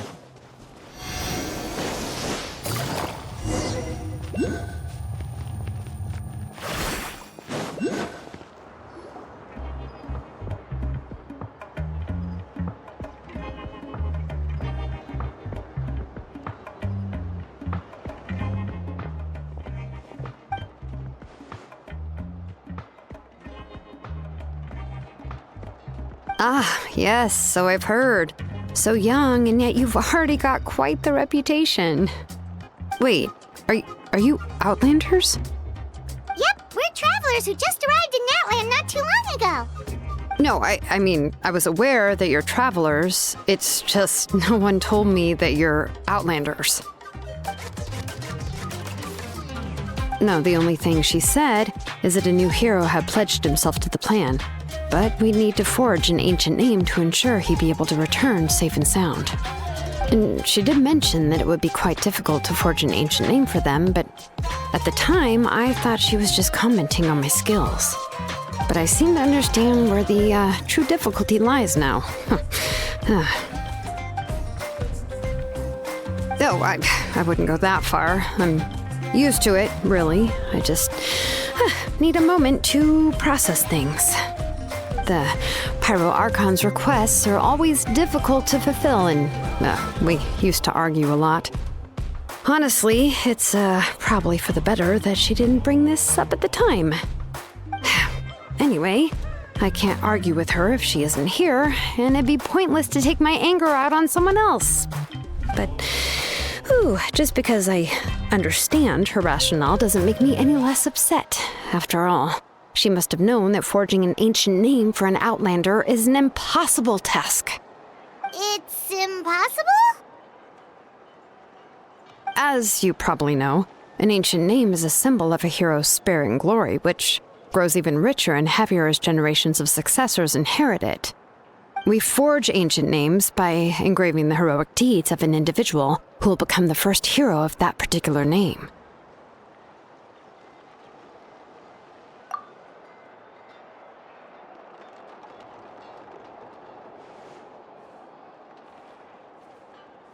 But they were all performed outside of Natlan, correct? Yeah, that's right. Then those deeds haven't been recorded by the Night Kingdom. To take it one step further, even if you had performed heroic deeds in Natlan, as an Outlander, your actions still wouldn't have been recorded by our lands. Only memories and experiences that have been acknowledged by the Wyab can be used as a basis for an ancient name. Even the greatest of craftsmen cannot create something out of thin air, you know. That's just how it is. Seems the Wyab don't want just anyone to get a name, huh? Mawika, of all people, should know better than anyone, yet she's still entrusted the task of forging the ancient name to me. Oh, Paimon gets it. Nobody's happy being asked to do the impossible.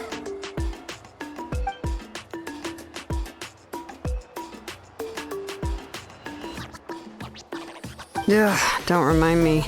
Let's just focus on how we can pull this off. How to achieve the impossible. You mean you're already willing to accept the task?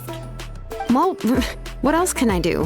What's happened is already done, and it's not like I can outright defy the order of my Archon. If she gave me this order, then she believes the ancient name is an indispensable part of her plan, and that I'll be able to find a way to make it happen. In other words, the order is an affirmation of my abilities. Oh, not only has she accepted the task, but now she's looking for silver linings?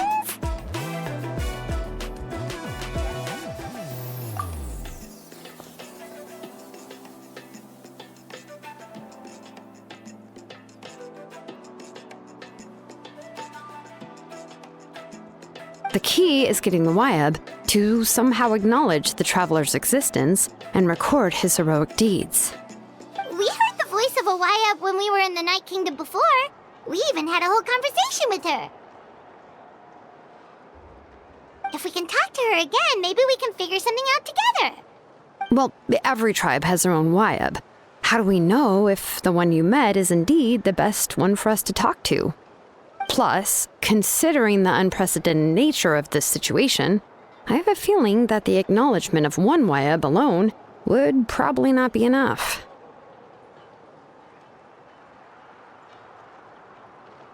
I don't know. That requires a level of knowledge that I do not possess. We need to find a consultant who's an expert on all things Night Kingdom and Wyup. The first person who comes to mind is Lali at the Masters of the Nightwind. The one we call Granny Eatstali. Oh, we've heard that name before. We used her Spirit Speaker's Stone to find Kachina's ancient name. A person who can make something like that must be pretty impressive. I'm unsure she'd be able to help. Still, she's older now and quite eccentric. It's hard to even book a meeting with her, given that she's constantly holed up in her room and doesn't like to be disturbed. I've heard that to get her help, you have to be extremely patient with her and know how to keep her spirit up. I hate to break it to you, but... Huh. Why is that? I mean, didn't she already help you before? And you even managed to save Kachina. Well, yeah. At the cost of her Spirit Speaker Stone being split into two.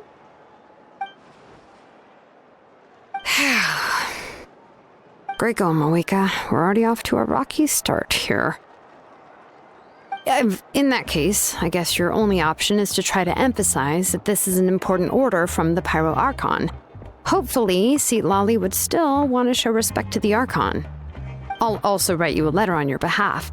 If you can find someone to deliver it and mention some good things about you, then that should help too.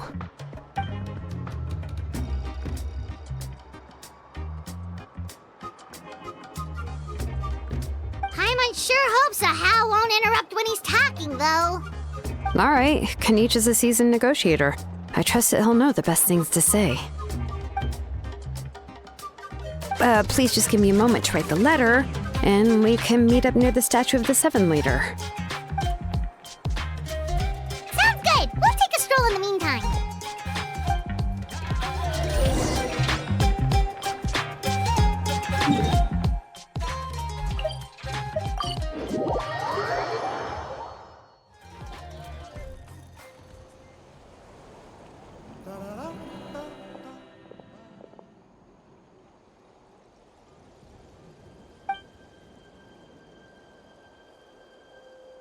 I'm sorry to put this on you, Kanich. It's just that you're probably the only person who knows how to deal with her.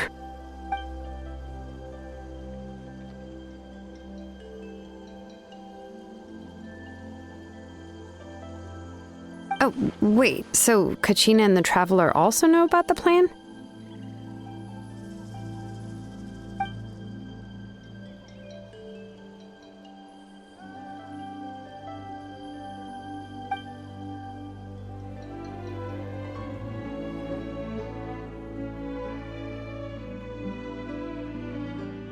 Right! She mentioned there are 6 heroes and that Shilonen is one of 4 that have already been acknowledged.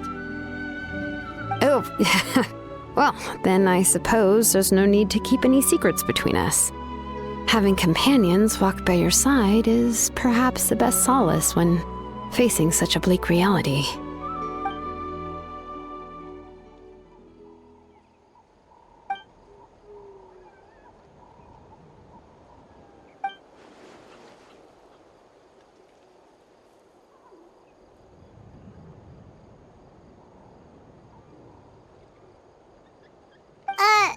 Lali knows him too?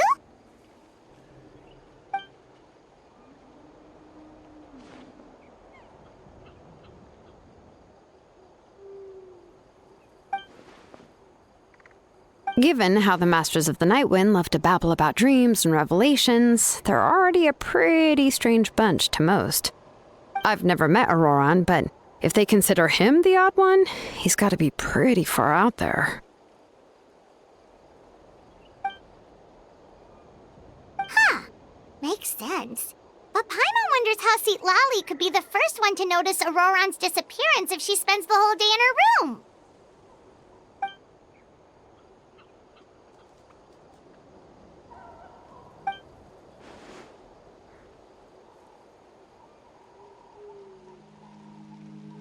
Huh, so if I'm following, you mean we'll help her investigate Auroran and the captain's whereabouts?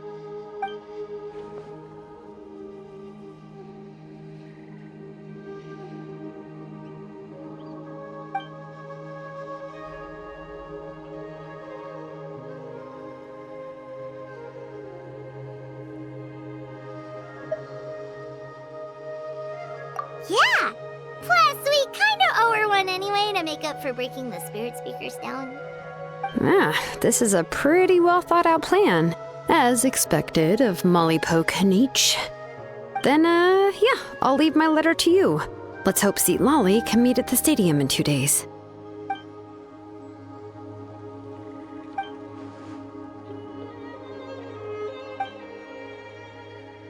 Okay, then let's part ways for now. I'll see you in a couple of days.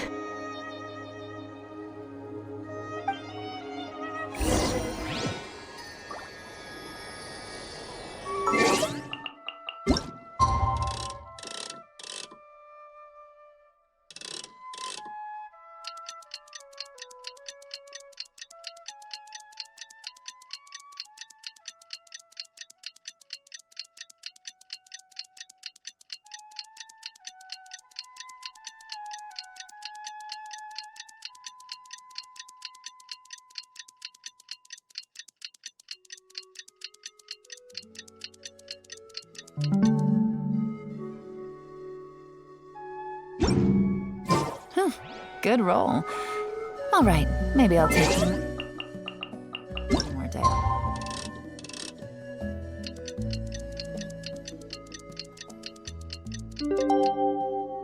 And knock out the rest of the work. Oh, it's time to meet up with Shilonen. Let's ask her how things have been going.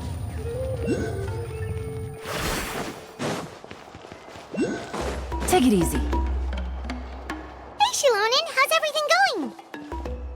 Hi, Traveler and Paimon. I have bad news. Seat Lolly did not reply to our request, although I suppose I'm not too surprised. Huh?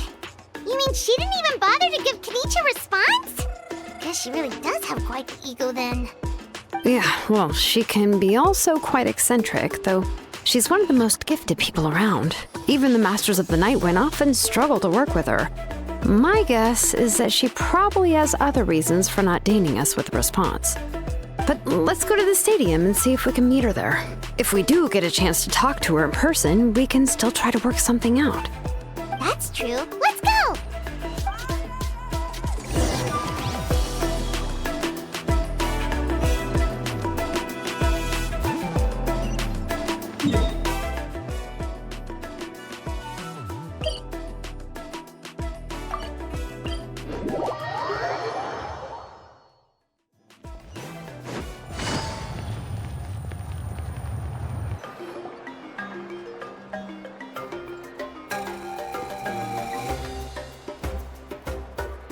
Doesn't see anybody.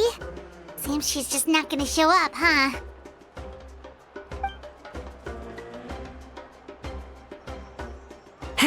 Well, we tried to be as considerate as we could, but she's under no obligation to help. That might be true, but this is still a request from the Pyro Archon, right? Shouldn't the subject always answer the call of their Archon? A subject? Well, if you ask me, I'd say we're all more like friends with the Archon. Yes, Mawika is our leader, but that doesn't mean there's any kind of tall barrier between us and her. The only thing is that she often has very high expectations of us. Huh. So even though she's super powerful, it sounds like she's actually pretty down to earth and easy to get along with.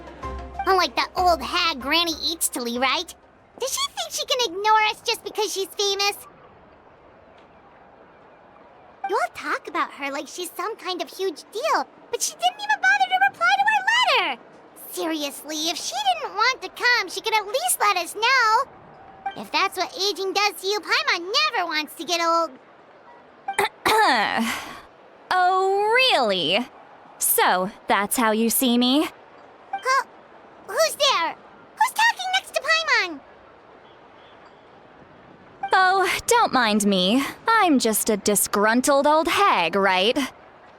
Come on, relax. I'm sure my bark's worse than my bite. Huh? Seat Lolly.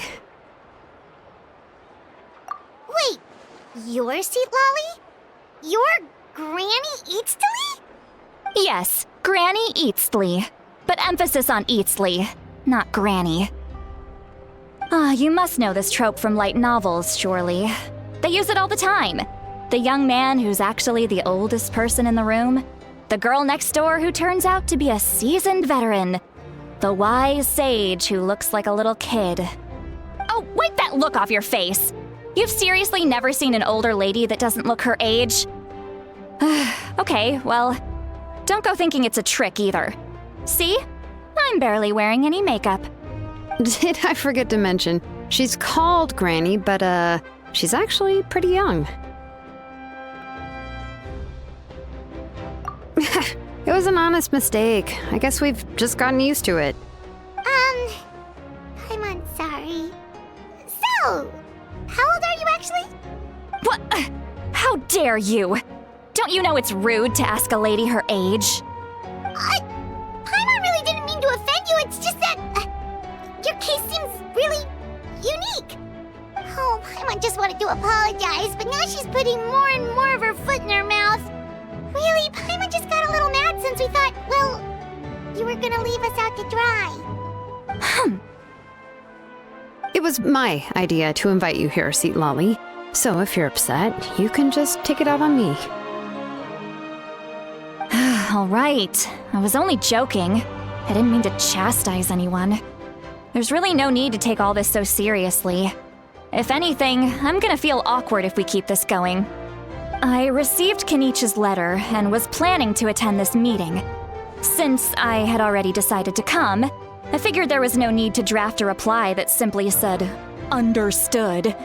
Besides, just showing up is the most important part. No? But, of course, it's also natural for people to get held up by one thing or another as they're trying to leave the house. It certainly was a bit awkward to see that everyone else had arrived before me. At first, I was thinking of quietly sneaking over, but since you were already here waiting for me, I started to think about how I should phrase my apology. Only to hear you all talking smack about me. Anyway, that's the whole story. Honestly, it's not like I owed you an explanation anyway.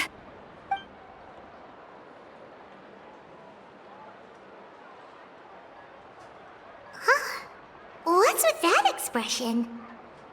Was she feeling embarrassed just now?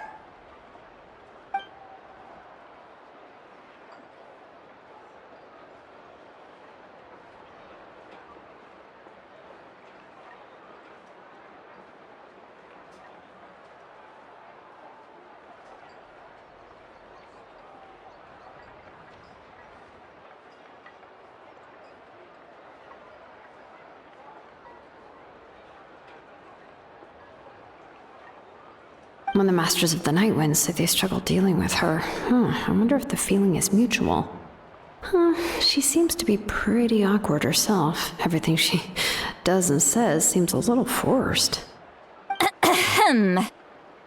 Anyway, Shilonen, I heard that you require my help in crafting an ancient name. Correct. The situation isn't like anything we've handled before. Let me explain. I see. So Mawika has asked you to forge an ancient name for an Outlander. Well, that would be a first. And you've also heard all about Auroron.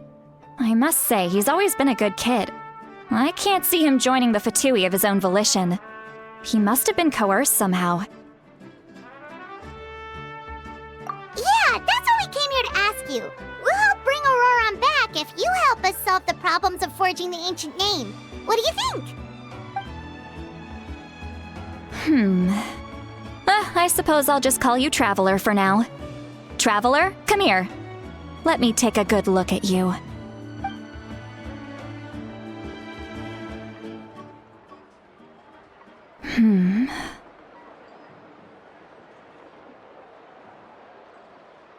Wealth leads to unending conflicts between people. Yet you alone transcend the value of gold.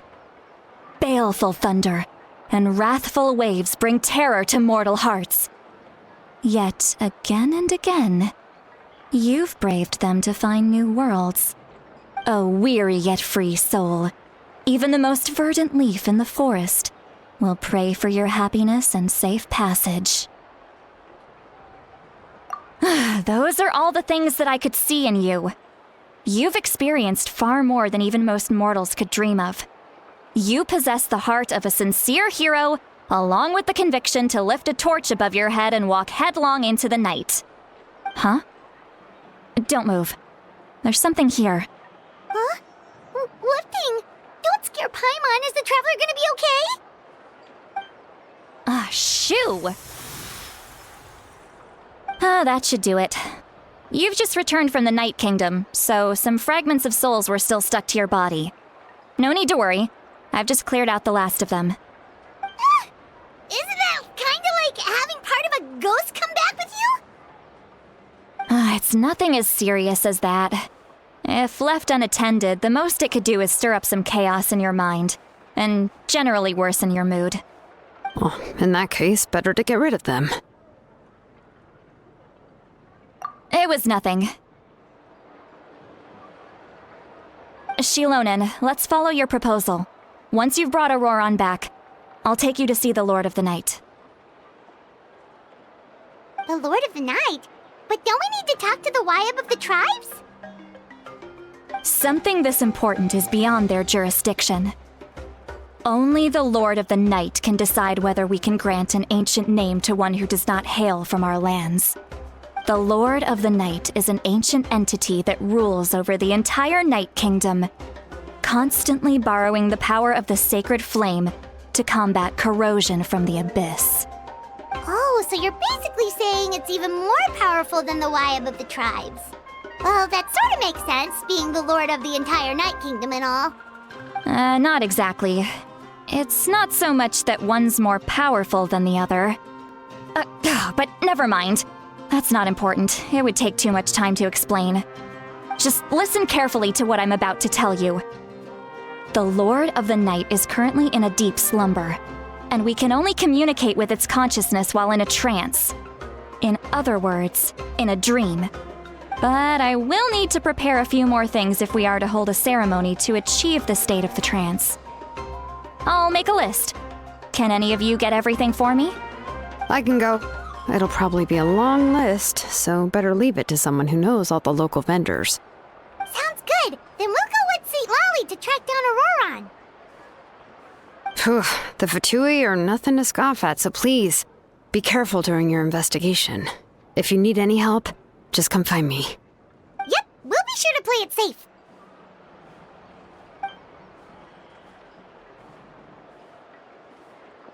All right, now it's time for us to catch that brat and bring him back. I'm sorry I made you wait earlier. It was actually because I decided to swing by Auroran's place to look for clues.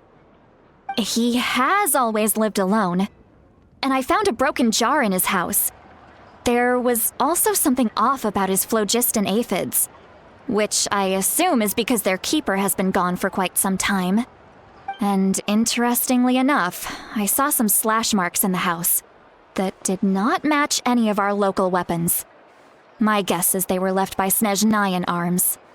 Oh, sounds like the Fatui broke into his house and took him hostage.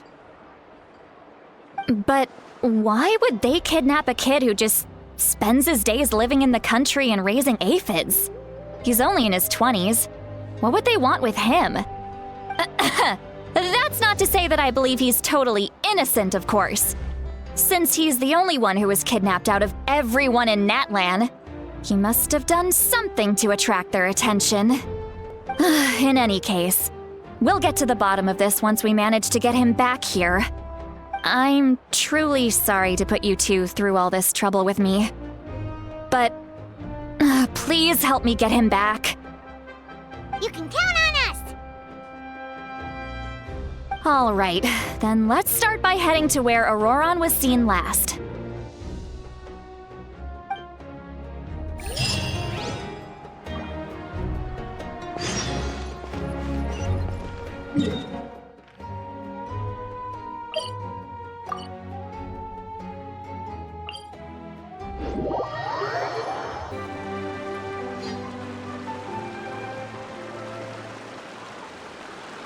This is the spot. An eyewitness claimed to have seen Auroran speaking to some Fatui soldiers here. I don't know how much you're willing to believe me, but Auroron really is a good kid. I see no reason why he'd suddenly get involved with the Fatui. I'm convinced that what the witnesses saw was actually the Fatui coercing him, or perhaps trying to extract information. However, I doubt anyone would believe me, given there are no signs of a fight. Didn't Kanich say that she's a big name in Natlan? Feels kinda weird to see her so frustrated and helpless like this. Auroron? Well, he was left at the side of the road as an infant, and the people of the tribe took him in. You could say that everyone had a hand in raising him. He learned a lot from us, and once he reached adulthood, he built himself a house out in the countryside. He spends most of his days growing vegetables and raising aphids, living off of what he harvests from the garden. He's always been such a good kid. He would even get his friends to deliver whole bags of fresh produce to my place.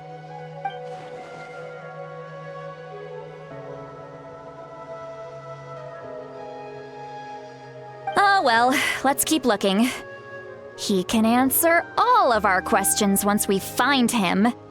He's been raising phlogiston aphids for a long time, and since they were disturbed, they secreted a special type of phlogiston. We can use that substance to track his movements. Let's follow the phlogiston trail. Huh? What trail? Paimon doesn't see anything. Oh, right. I forgot your eyes don't naturally perceive such things. Here, give me your hand.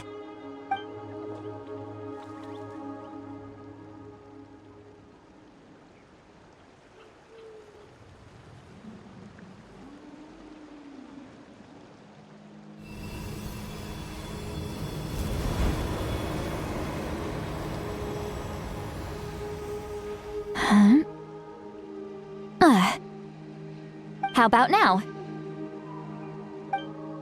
What do you see?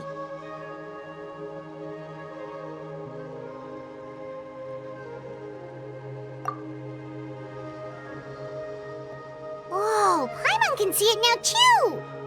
That's right. I used a spell to temporarily transfer a portion of my senses to you. For a short while, you'll be able to see the phlogiston too. Wow, you can even share your senses with us? First time Paimon's heard anything like that. It requires a very rare spell that most people aren't adept at. But don't worry, it's a cinch for me. Between the two of you, it seems the Traveler's senses are a bit stronger than Paimon's. When I held your hand just now, I could sense that you've got a great affinity for phlogiston. You're extraordinarily gifted. Anyway, we'll need to use our vision now to track down Auroron. Good luck, you two. Over here, this way! See, Lolly might say a lot of deep and confusing stuff, but this spell of hers is really something. What was that? Oh, Paimon was just complimenting you, really. What does she mean by deep and confusing? As far as elderly shamans go, I'd say that I'm already pretty easy to talk to. Is there any other old hag who's as fluent in the language of the youth as me? But is my way of speaking still not trendy enough? I've already tried my best to match their speech patterns. But given the looks on their faces just now, or perhaps I'm still not fashionable enough? But that can't be, right? Don't tell me they're still getting the impression that I'm super old-fashioned. Huh?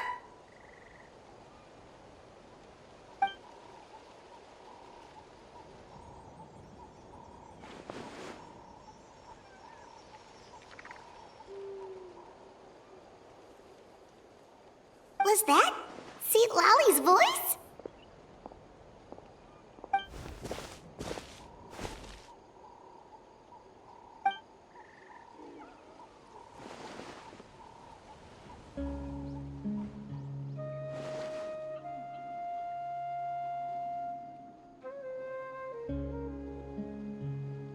now that I think about it, it's a good thing I found some helpers this time. Some things are best done with the help of friends.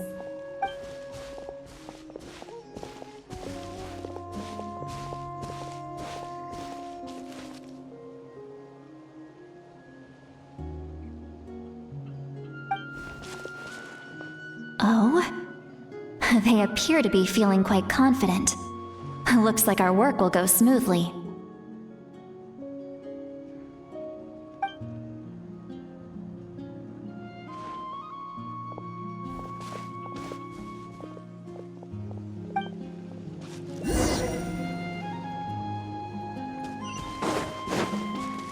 Hey, looks like there's a new camp over there! Let's go take a look. Yep, judging by Paimon's experience as a guide, it definitely looks like people set up camp here. Wait. The phlogiston here is a bit odd. Let me see. Paimon sees a small shape here. Could it be some sort of symbol? This is a distress signal for the Masters of the Night Wind. Only someone from our tribe would recognize it. So Auroron was indeed being threatened. We've got to find him, fast. Leaving such a subtle mark implies that he was trying to be discreet. In other words, he was probably under the Fatui's watch. If they notice us, we can just charge in and fight them to the death. But what if my darling grandson is also there? I can't have him caught in the crossfire. No, I've got to be careful. Otherwise he'd get hit as well. How annoying. No, I've got to stay calm and keep my composure.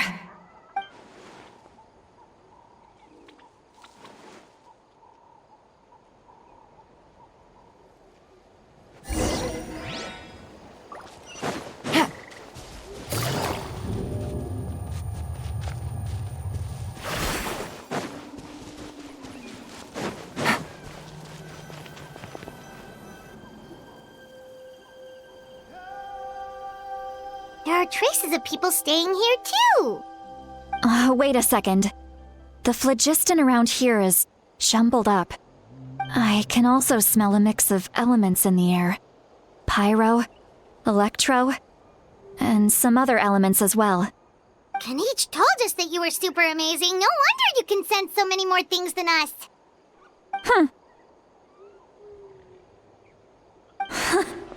It's about time that little brat said something nice about me. There are signs of a struggle here. Judging from what's left on the scene, there must have been a fight. But after that, the factions seem to have gone their separate ways. Both the phlogiston and the elemental traces in the air support that. Do you still remember the little mark we found before? Paimon's thinking, what if Auroron wanted to leave another distress signal, but was caught by the Fatui?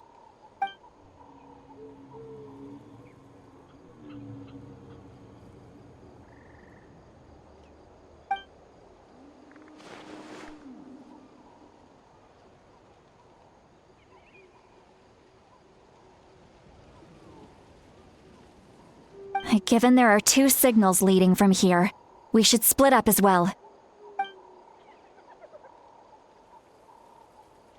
I'll take this direction, and leave the other one to you. Let's meet up again later.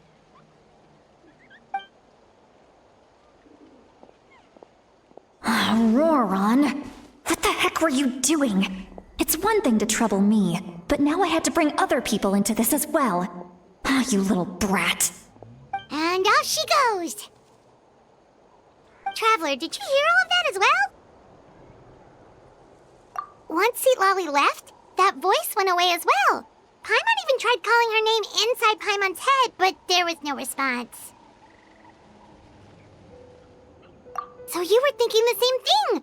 Paimon also thought that if we could hear what she was thinking, then she could probably also hear what we were thinking in our heads.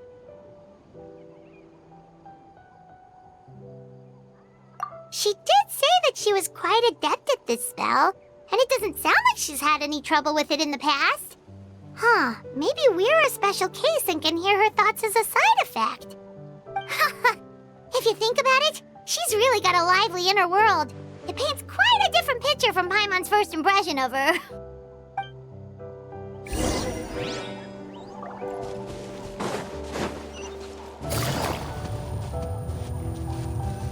Paimon sees some traces here. Let's follow them and see if we can find anything up ahead.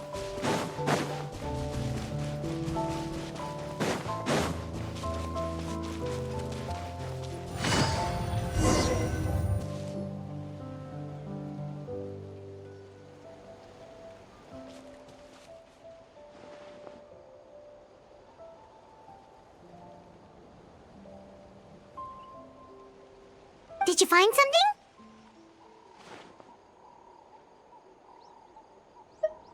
Huh. So we can't tell where Auroron might have gone from here. That's weird. The phlogiston trail suddenly stops. We can't make anything of these footprints either. But he can't have just evaporated into thin air, right? We know he wasn't alone. He had all those Fatui with him.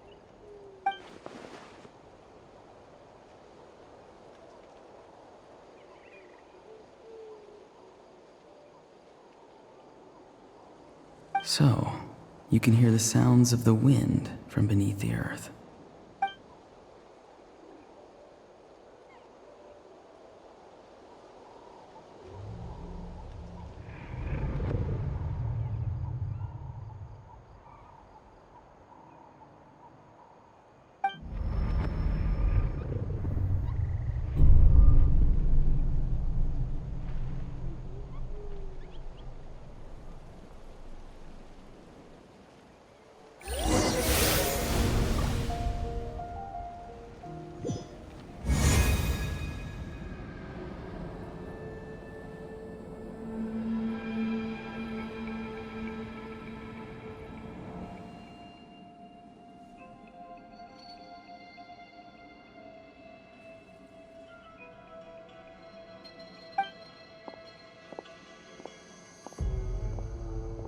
I'm very sorry, but please do not move.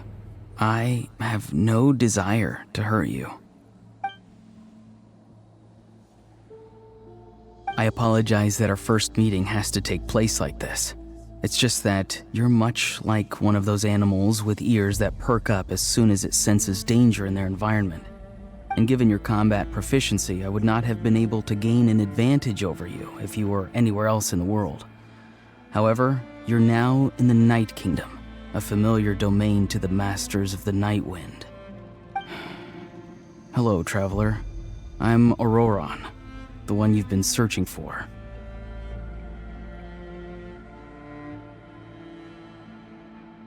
Ah, the Fatui's custody. I see. So even Granny has told you that I was coerced by the Fatui. I'm afraid you've been brought here by a lie, like a false omen in the lingering smoke. My friend and I only left those traces to lure you here. Deceiving you was never our true intent, however. It was simply the fastest and most feasible way for us to set up a meeting. Greetings, traveler from afar. Be careful with this traveler.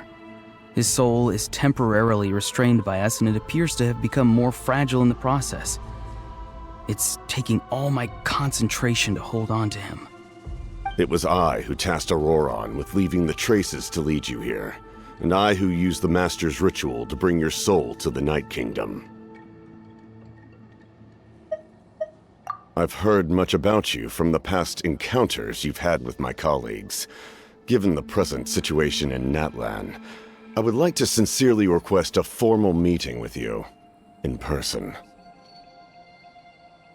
I will use the opportunity to explain my goals and motivations to you, as well as why I mistrust Malwika, the Pyro Archon. I believe there is little reason for you to blindly follow her plan. If you would like to hear our intel, then find us to the east of the stadium. But remember, not a word of this to anyone. I would like to avoid any further conflict. You will see me again once you return to reality. No matter what I say, please, help me keep this a secret. This is all to avoid dragging Granny into this conflict.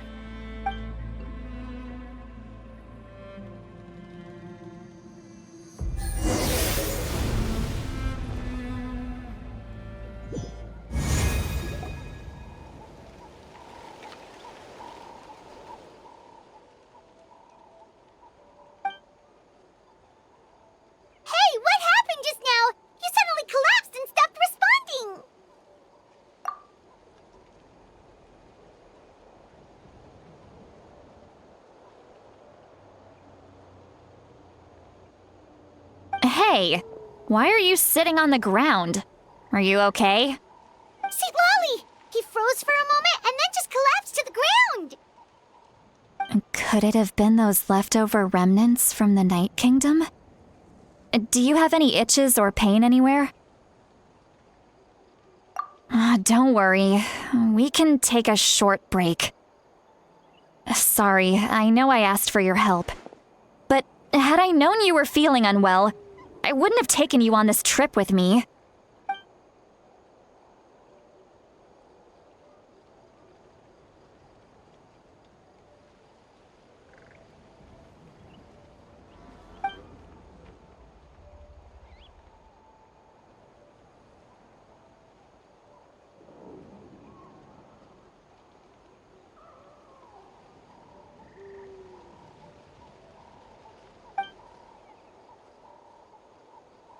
If you're feeling sick, you should just say so.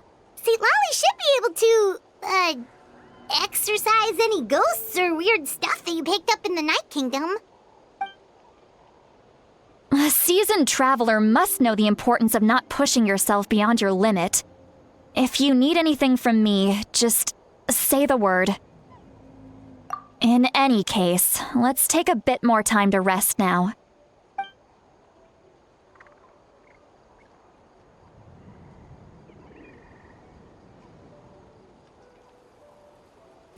Need to be more careful next time.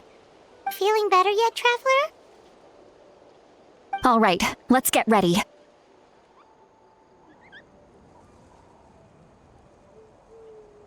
I followed my phlogiston trail earlier to a stronghold guarded by soldiers.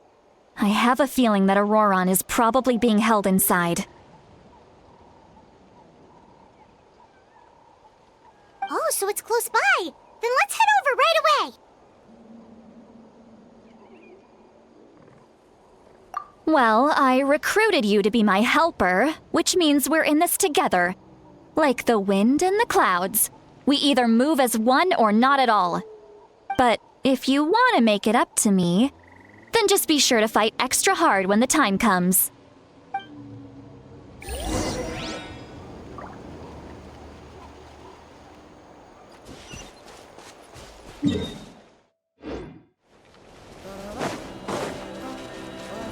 Take it easy.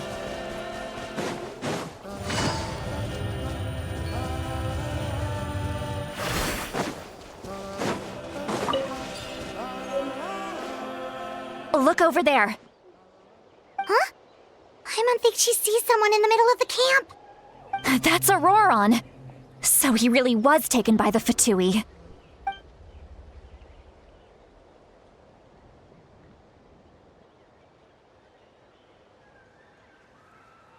All right, we'll take the lead.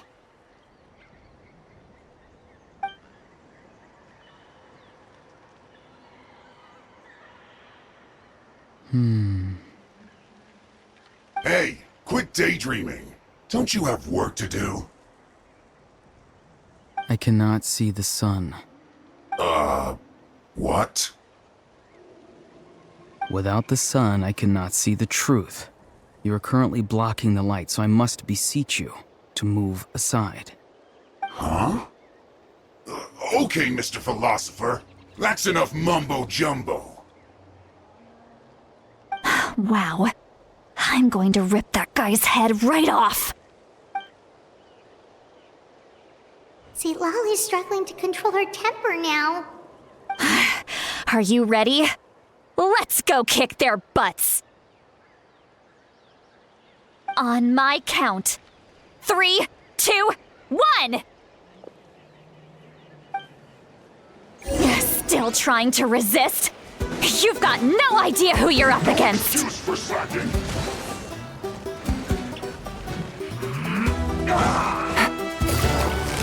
This should be fun. Stay right there. Miming, echo, and song! Access denied for Rex Lepus! This is bad. Today's the middle time. I'll break so soon. Yes, this is it.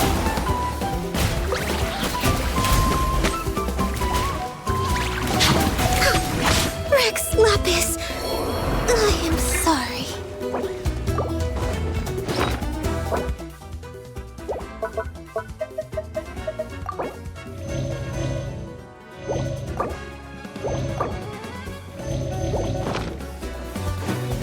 No, my soul! Rain Cutter! Here comes the catch. Busted. Shower me with praise!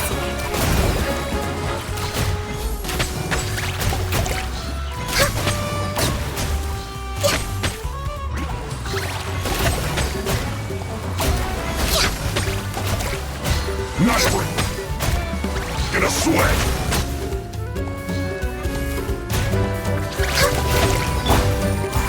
Gotcha. Let me read you a verse. Let the world collide! Born of ice and frost, all hail! I miscalculated. This was well done.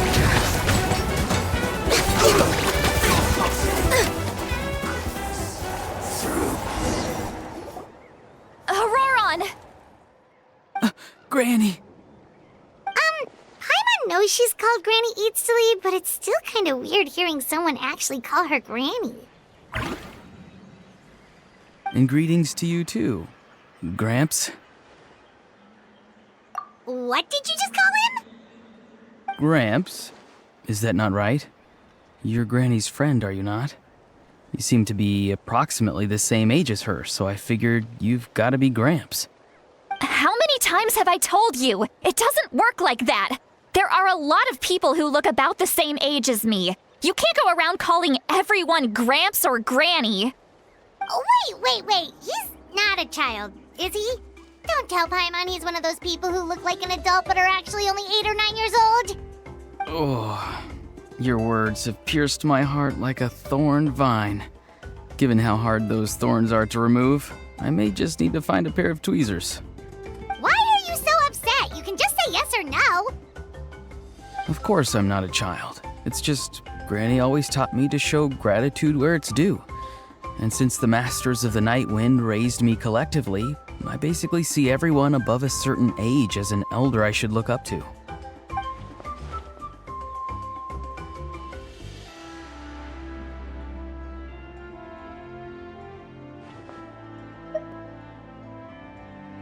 Exactly. But if you keep that up, then everyone's going to be your senior. And do you think saying all of this is gonna save you from a scolding, Auroron? Haven't I told you 100 times since you were a kid? Heed the 3 warnings. Be wary of beasts prowling around, scammers looking for their next victim, and strange people who appear out of nowhere. Oh, so you do remember, and you just chose to ignore them. I always knew that living on your own was going to get you into trouble sooner or later. But getting kidnapped? That really takes the cake. You won't always be able to rely on other people coming to your rescue, you know. You're just lucky we got here when we did. Or we might be launching another search and rescue operation to find out where they put your severed head. I'm sorry, Granny. I'll be more careful next time. Next time? Oh, good one. You think there'll be a next time after this? Not a chance. They didn't hurt you, did they? No, they just asked me a lot of questions about Natlan's terrain and made me draw a map of the ley line distribution. Okay, now answer me honestly. Were you the one who helped the captain escape after his battle with the Pyro Archon? Yes, So why did you do it? because they said they would need my help from there on out. They also said that if I refused, they'd just come to you, Granny, and they'd already figured out a way to make you do their bidding. Hey! I'm no ordinary granny! Would they really dare to come after me? And you! Did the gods give you a brain just for you to not use it? Did you really believe everything they said at face value and not stop to think? Thankfully, the Pyro Archon only asked that we find the mysterious individual from the Masters of the Nightwind and didn't slap your name on a wanted poster. Don't think for a second that she doesn't know what's happening. Even if the truth that you see will soon manifest into reality, there is still no need to preemptively panic. Have you forgotten the words that I've taught you? I'm sorry. Forget it. We can submit the details of this camp and the defeated Fatui as evidence of your innocence. Let's clean this place up and get back to the city. Auroron, you better remember this lesson well and seriously reflect on your actions. Also, once we return to the city, come to the speaker's chamber with me. I'll need you to explain everything. Sounds good. Should I bring some of my homegrown vegetables as well? Your vegetables? Yes, I grow a lot of fresh produce in my garden. I hope the Pyro Archon won't be too picky about the selection. Now's not the time to be thinking about that. If you do come face to face with the Pyro Archon, the first thing you should do is... Recite the 3 warnings. Huh? No! You should emphasize that you were not in cahoots with the Fatui! How exactly did the Masters raise this guy? Oh, right.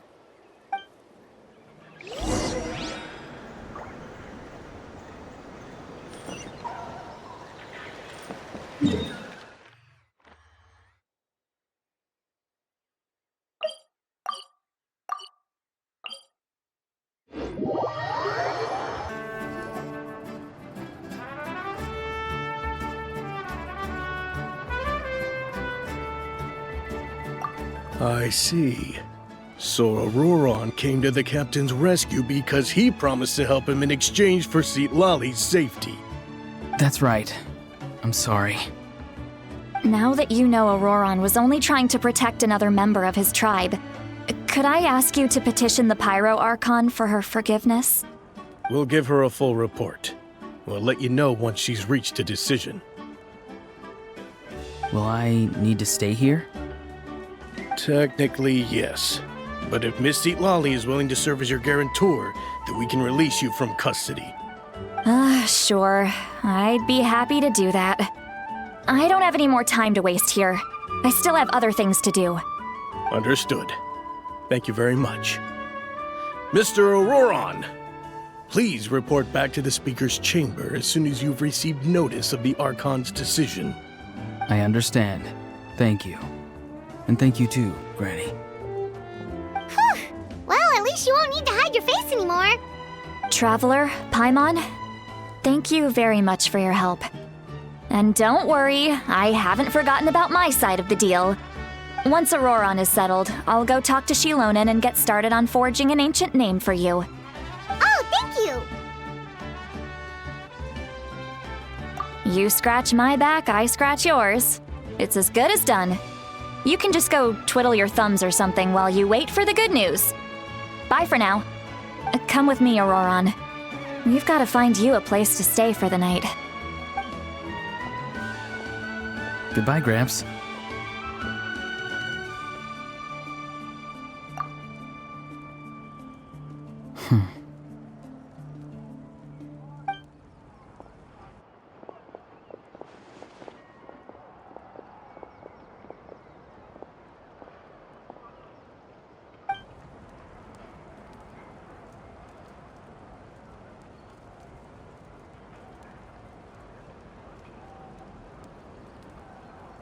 We're finally done. Alright, it's time to find some grub. Huh? What is it, Traveler? What? That captain? Sorry. Paimon just didn't see that coming. So you really saw him in the Night Kingdom? And he didn't attack you? Oh, that Auroron, what is he up to? He sounded earnest enough just now. Paimon would have never guessed anything was happening. All that stuff about protecting Seat Lally and being forced to help the Fatui, when he's actually been a willing accomplice all along.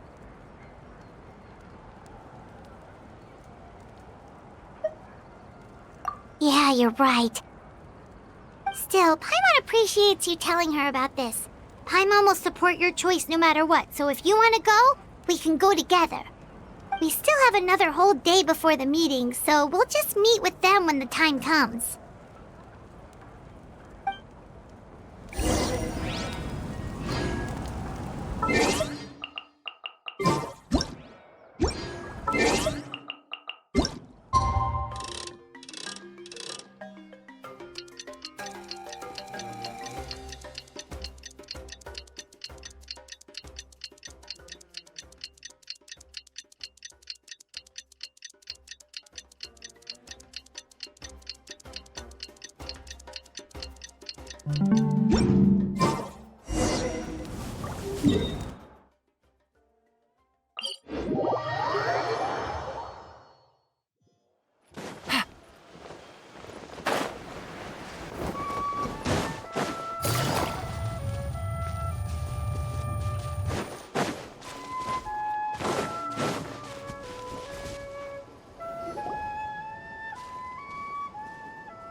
Weird. Paimon doesn't see anyone. Oh, please don't let this be a trap.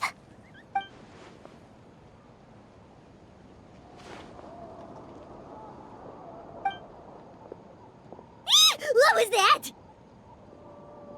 Good evening. Nice to see you again.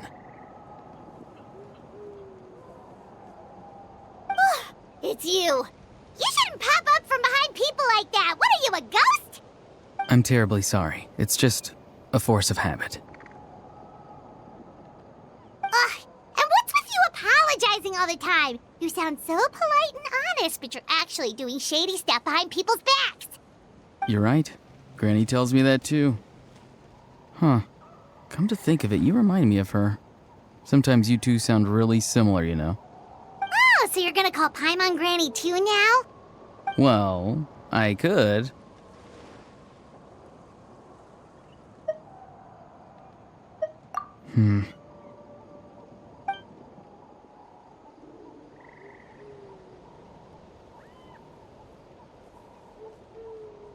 It's all clear. Over to you. Excellent. The fact that you showed up proves that I was right about your character. Yet, there's been a lot of talk about you. Child told me that you're passionate about the unknown and willing to take risks. Rather than facing you as an enemy, I would much prefer to bring you to my side. If we allow the current state of things to continue, we will inevitably clash, and that's a scenario that I'd very much like to avoid. I've long heard of your exploits across the nations. Though you have crossed swords with my colleagues many times, I know that you are by no means an unreasonable person. And once you've learned the truth that the Pyro Archon Malwika would never willingly share with you, you may just find it in your heart to consider my proposal. I assume you've already been informed of the Pyro Archon's plan. In order to defeat the Abyss and save Natlan, she still needs 2 more heroes to appear. Wait, how did you know that? Never mind. Guess that's not important now. I've long kept a close eye on her plan. To be frank, it's an exceedingly risky plan. Will the heroes really appear? And even if they come to her, will their power be enough to drive the Abyss back? If any part of the plan goes awry, all of Natlan, even all of Teyvat, will pay for her mistakes. Now, you may have been led to believe that this is the only plan available to her. But what if I told you she's had another emergency plan all along, the details of which she has chosen to keep hidden from you? An emergency plan? Yes. A way to keep Natlan intact, even if her original plan fails. But given the painful cost of its execution, she has chosen to keep it as a mere backup plan.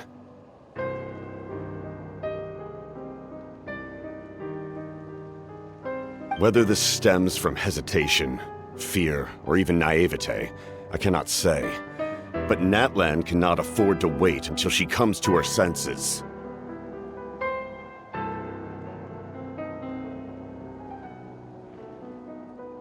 My fear is that given the enormity of the decision, she will be reluctant to confront the dire reality we face until it is too late. There will be no time left to execute the backup plan, and all of Natlan will be lost to the abyss. We have to make the decision for her, here and now. Yeah, do you have any evidence for all this? Just telling us a bunch of scary stuff isn't enough, you know. Besides, wasn't it you who tried to seize the Gnosis for the Tsaritsa's plan?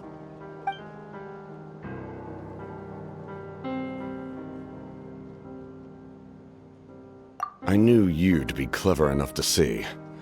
That's right. I did not seek the Gnosis for the Tsaritsa. Since I was defeated in battle, I must put to rest my thoughts about the Gnosis. But even so, my desire to save Natlan remains unchanged. And now, I have found a new way to solve the crisis. We can implement it immediately if we reach an agreement.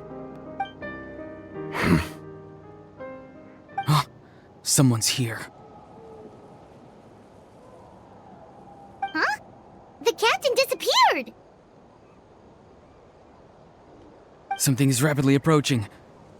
Oh no. Something? Bad news, chump! It's your granny! See, Lolly! When did you get here? I knew something was amiss after we were separated. Hidden ceremonial tools, an unconscious traveler. I must say, I'm very curious about what you're up to. How dare you go behind our backs like this, Auroron? Colluding with the Fatui? Really? Oh, here we go again. Cat got your tongue, huh? You really think you can avoid a scolding just by staying quiet? I'm not trying to avoid anything. Oh, and now you're talking back. Well, go on then. Explain yourself. What the heck are you up to? I'm sorry, Granny.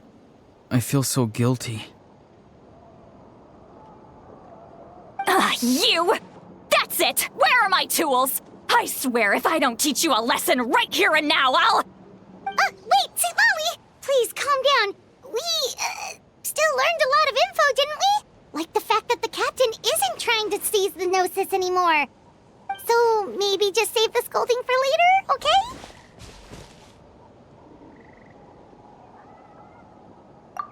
Listen well, Auroron. You're only getting out of this now because of the Traveler's plea. This isn't over. You hear me?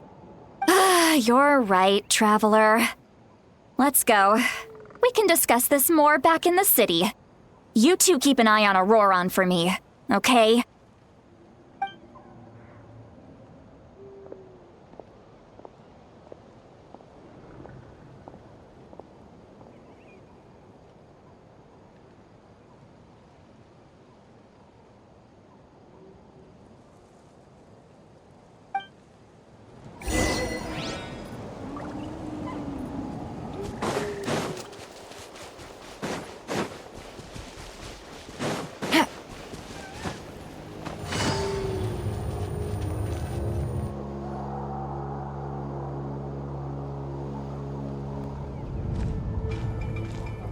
In all my years, I've never had a child cause me so much grief.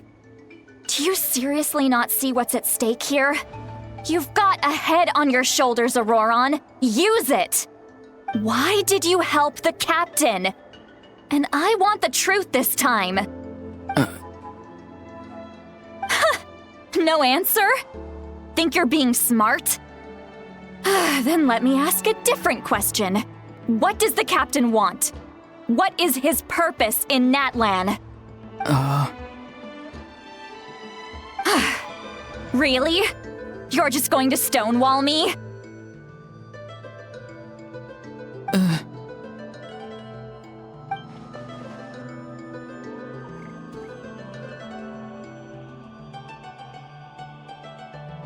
Just use your brain for a second. What do you possibly stand to gain by helping the captain? Only endless trouble awaits you and everyone in the tribe. You've always been a good kid. Why would you throw that all away now? If you're worried about something, just talk to me. Granny would much rather we had a conversation instead of constantly clashing like this. Why is he staring at us all of a sudden? I'm sorry that you have to hear all this. You're very kind. Most people would have fled by now. Not everyone can handle Granny's scolding. Oh? You dare gossip between yourselves instead of listening to me? You... Sorry, Granny. Sorry, Granny. Sorry, Granny. You know what? Fine. I'm perfectly aware that everything I say goes in one ear and out the other. You're all grown up now, so why would you listen to an old hag like me? You say all the right things, but then you go and completely ignore me. Well, if that's how you're going to treat me, you can stop sending Aoife over to my place to deliver your stupid vegetables! I don't need anything from you! Who's Aoife? A delivery person? That's irrelevant. The point is, he hangs out with this kid, so he must be no good. You kids get to a certain age and suddenly act like you know it all. There's nothing I can say to get through to you. Auroron, if you're still thinking about that so-called duty, then please, just forget about it. The ley lines did not fall to this state because of you. And we've long closed the book on that incident. Seems they've started talking about some kind of tribal history. I'm starting to get lost. That's not it, Granny.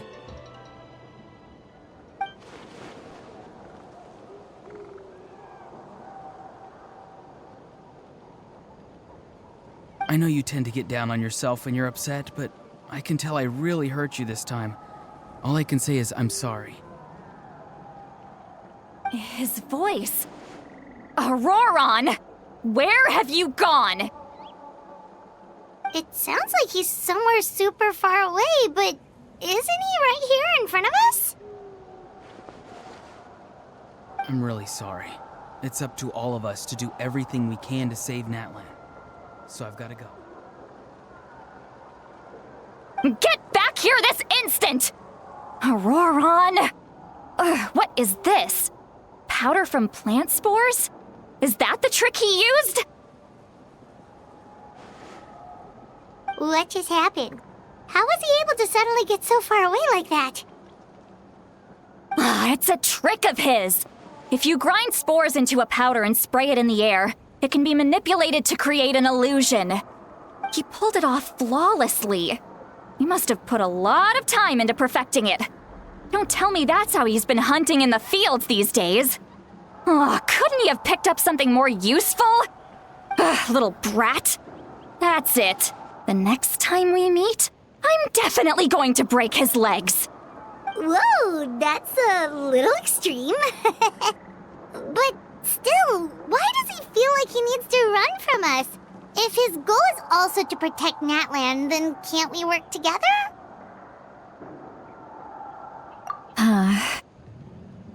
I'm sorry for interrupting your conversation with them earlier.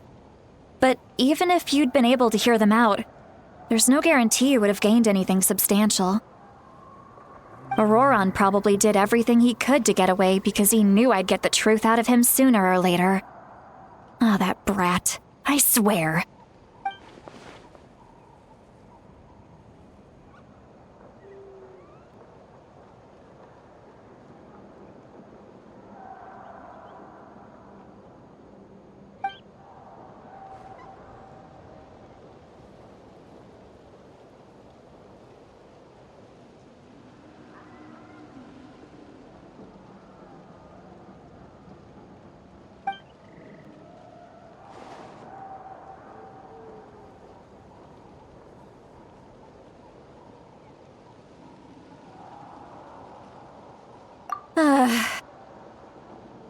We've got quite a long walk back to the city.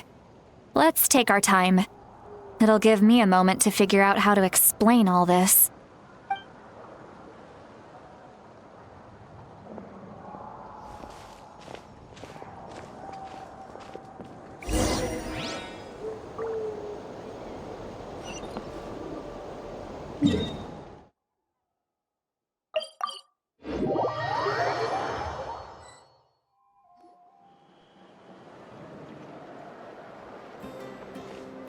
Do you two have some time? Feeling hungry? How about we get something to eat? All right, it's been a while since we last ate. Now that we can relax, Paimon just realized how hungry she is. Then let's go. We can find somewhere to sit down and talk. Food and drinks are on me.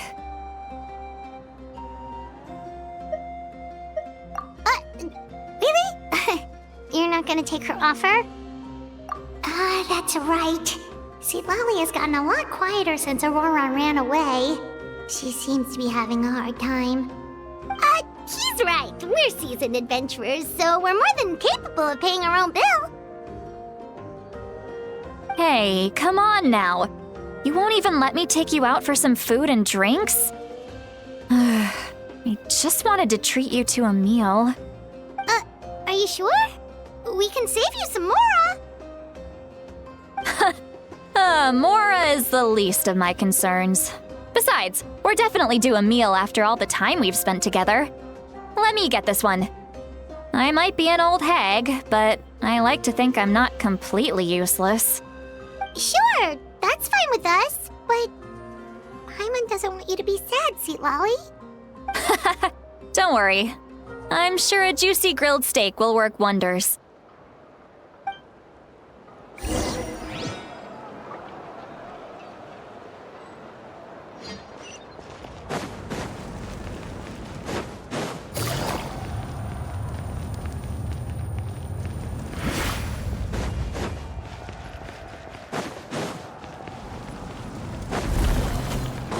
Take it easy.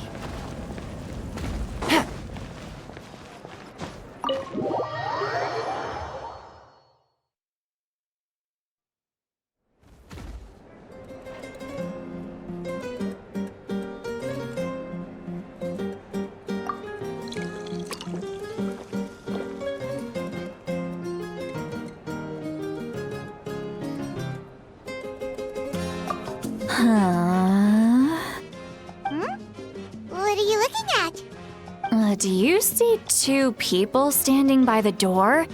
They look like spitting images of each other. Are they twins?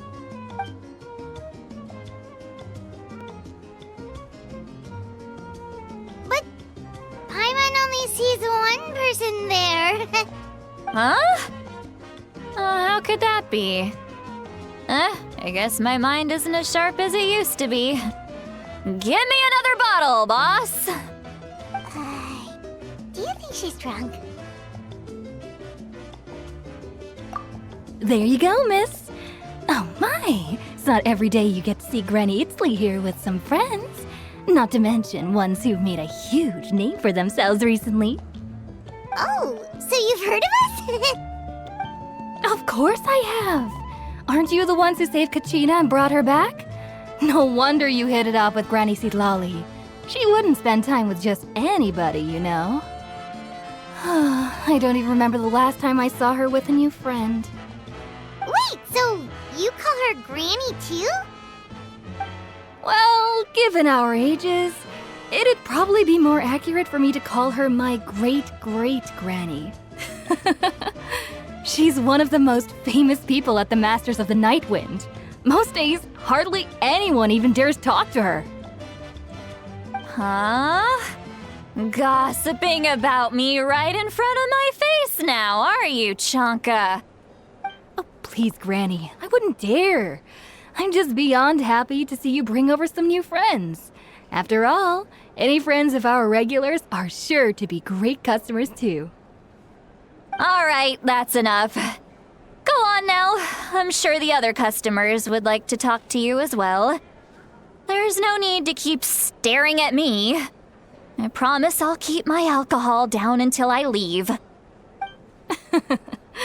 Well then, you have my thanks.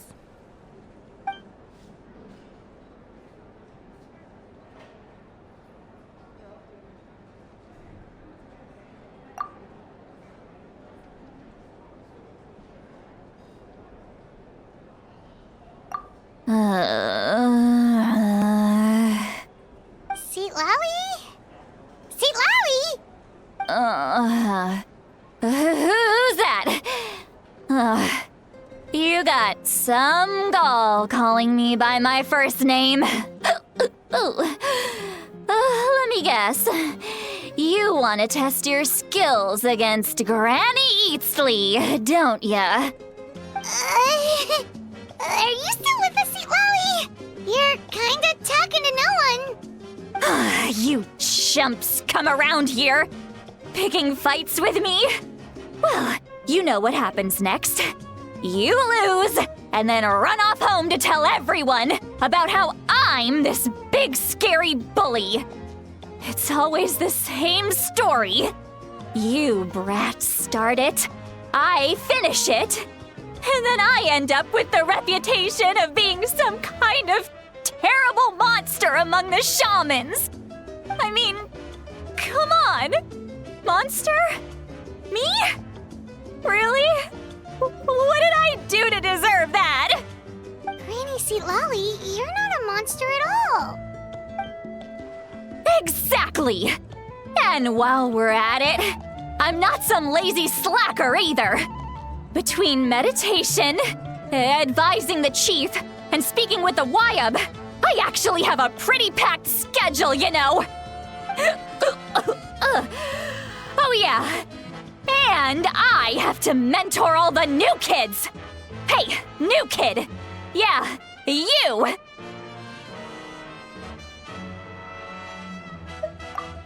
Don't play dumb. Didn't I teach you how to find Phlogiston? You see? I know my stuff. I'm a good teacher. You tell him. That's more like it.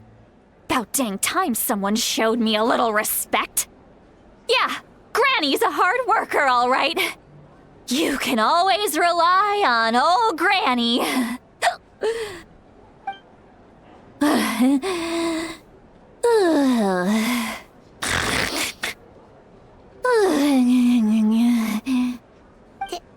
Did she just fall asleep with her eyes open?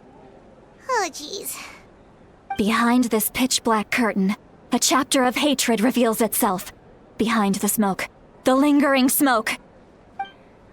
She's meditating again. She does this whenever she's had a few too many drinks. Her mind's actually racing at this point. It's quite the opposite of sleep. Is this another specialty of the Masters of the Nightwind? No, I'd say it's an ability that's unique to Citlali herself. While she can easily pick up everyone else's skills and tricks, few have been able to master hers. Warning, warning. Red, the color of danger, has now arisen within that pair of eyes. Huh?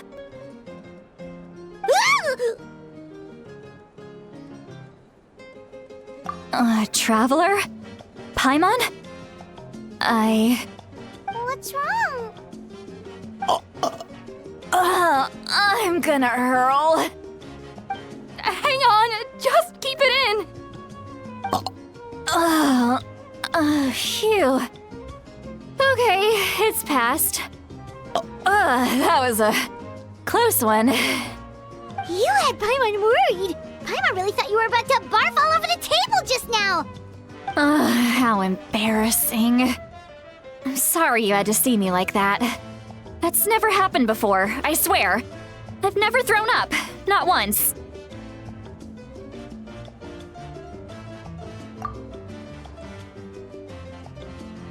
Are you feeling okay? Wanna take a quick walk and get some fresh air?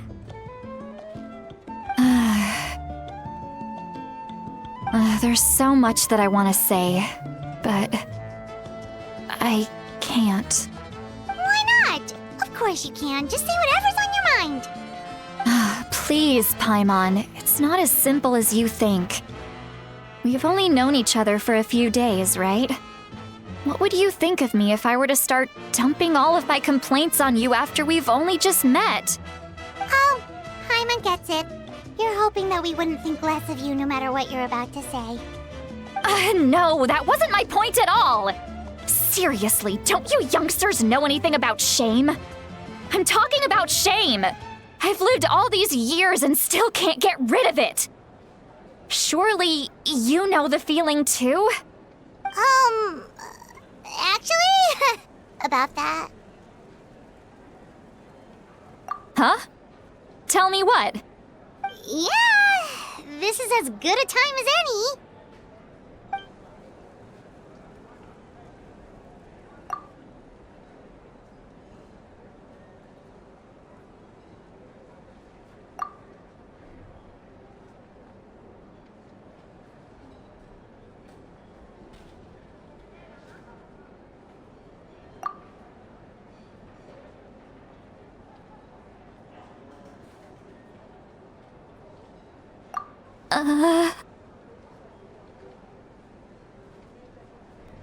So, you heard my... It's okay, Sweet Lolly. You had every right to complain about those things. I can't take it anymore! Why do these things happen to me? Hearing me mumble under my breath is one thing, but hearing what I mumble in my own head? That's too much! It's just like when you're rolling on the floor in your pajamas, but you forget to lock the door, and someone bursts in to deliver cabbages and sees the whole thing! So that, happens to you a lot? It happens to people in general, okay? Doesn't matter if you're 200 years old or 1,000 years old. Everyone rolls around in their pajamas sometimes. I was just picking something generic.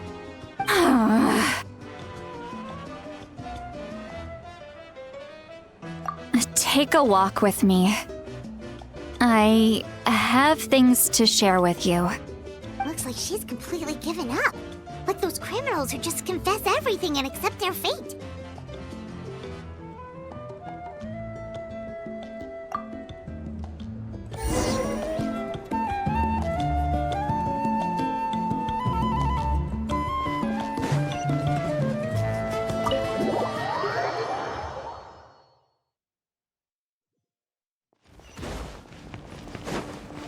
Take it easy.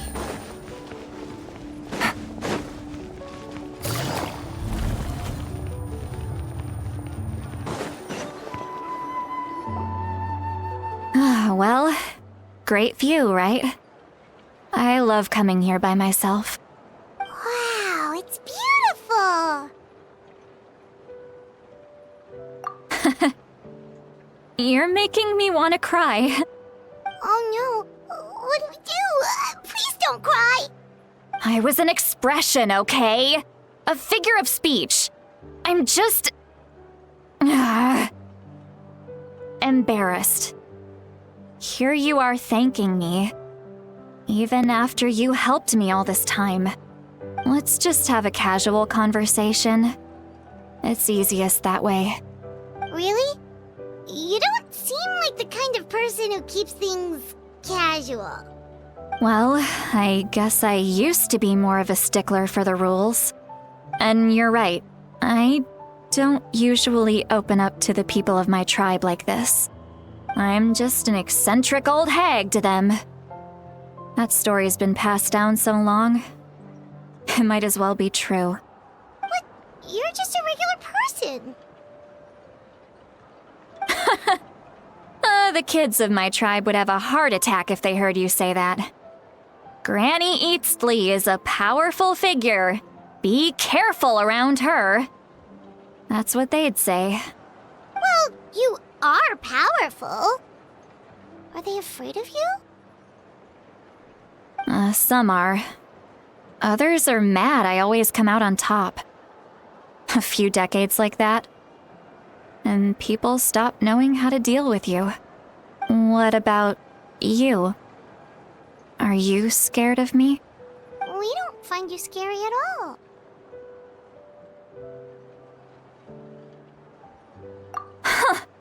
That's because you're not from my tribe. You don't know how many delusions of grandeur I've destroyed just by existing. I make people realize that no matter how hard they work, they'll never become a living legend like me. Oh, not to brag or anything. Maybe it's hard to believe. Just pretend I never said anything. We believe you. Shilonen has full faith in your abilities, and Auroran didn't seem scared of you. He thinks of you as his granny, right? Yes, but Auroran's a special case. Mawika already told you about her plan. And you've given so much help to Auroran and me. You deserve to learn the full truth. Auroran's not like other people. As I mentioned, he was abandoned as a child. The reason being, his soul is incomplete.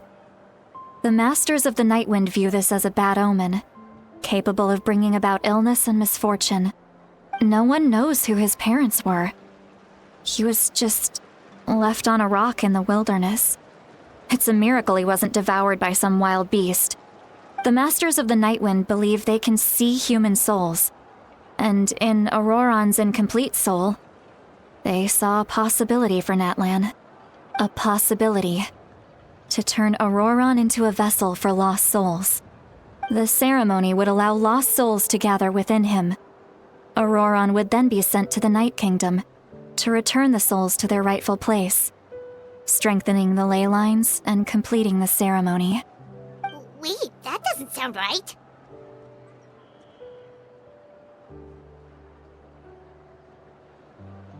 Now you see the problem. When damage occurs to the Night Kingdom, the souls held within disperse and remain adrift, unable to find a way back to the ley lines. This loss of souls damages the Night Kingdom even further. The ceremony can send back countless souls at once, which would benefit the Night Kingdom and the souls themselves. Of course, the vessel, Auroran, would be sacrificed in the process. I wasn't surprised the chief at the time came up with the plan. The ley lines were already in a terrible state.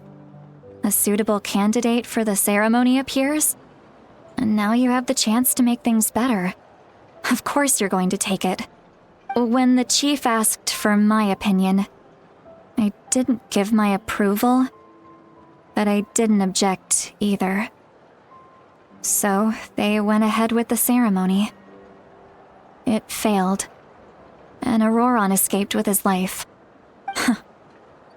Pathetic, isn't it? By not objecting, I basically gave them the go-ahead.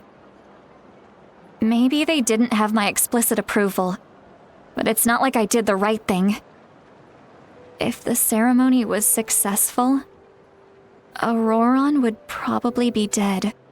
Of course, in my tribe, death is rarely something to fear. But what kind of message would we be sending by sentencing a newborn to death? By using a human life as a tool? It's not right. So, when I learned the ceremony had failed, I was ashamed by my inaction, and absolutely relieved by the result. The plan was never a secret.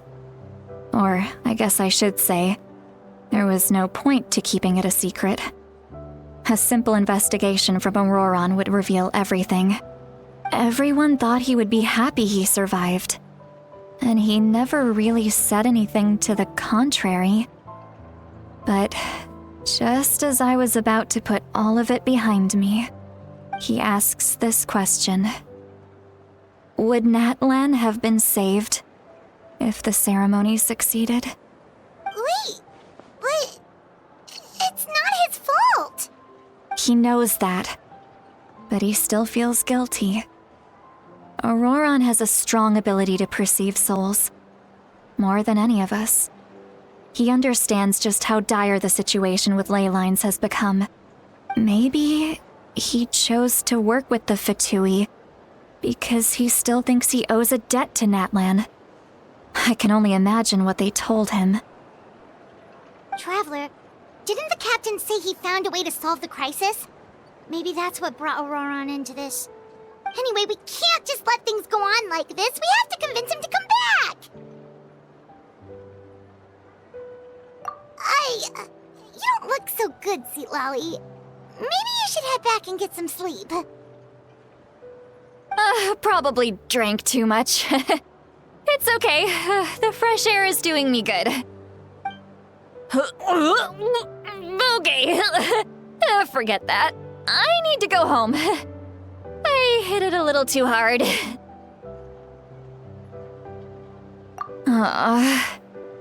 You've helped me so much already. How do I even begin to thank you? Hey, we're friends, aren't we? Besides, you already said you owe us a favor, so you don't need to worry about us. Good point. Well, I'll go home and get some sleep. We can figure out our next move in the morning.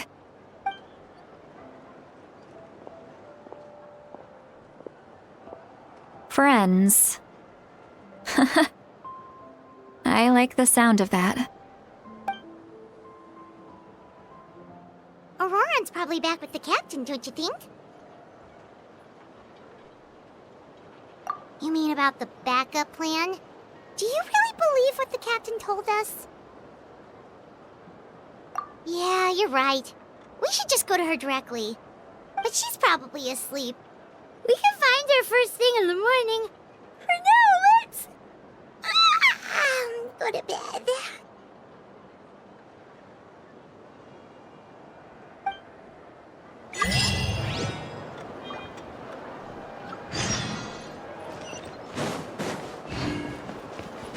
Take it easy.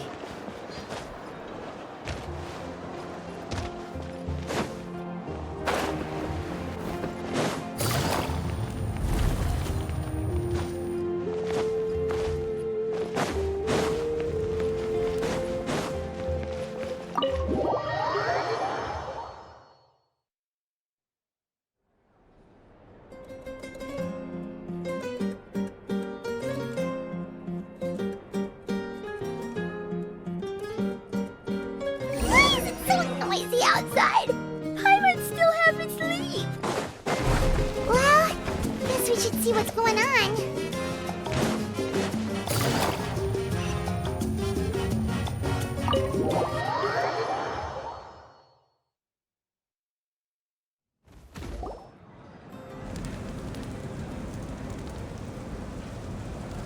You're already here. I was just about to come get you. Wow, you're up early. That's impressive, especially after all the drinking last night. Let's not bring up last night. I'm embarrassed about the whole thing. Anyway, I was also woken up by the commotion. Looks like all the warriors from the stadium are on the move. I heard many areas have been attacked by the Abyss, including the Masters of the Nightwind. I need to head back right away. The Abyss attacked again? Are you sure you can handle it on your own? Do you need our help? I'll be fine. We also have the support of the warriors stationed at the various outposts. Given the quick response, things shouldn't get too serious. The stadium could always use more manpower, so you should join the forces here. I'm done making excuses for him. He's not a child anymore. He needs to take responsibility for his actions. I was the one who vouched for him, so I need to report back to the Speaker's chamber. I'll accept however they choose to handle the situation. But I should be able to convince them to let me go back to my tribe first to deal with the attack. As for the ancient name, Once we handle this crisis, I'll talk to Shilonen right away. Don't worry, I never forget a promise to a friend. Thank you. All right, I need to start heading back. She left in a hurry. The situation must be really serious.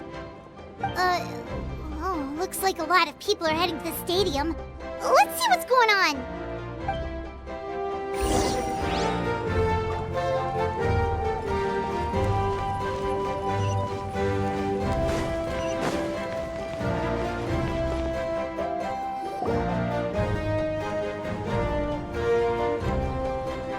Traveler, over here!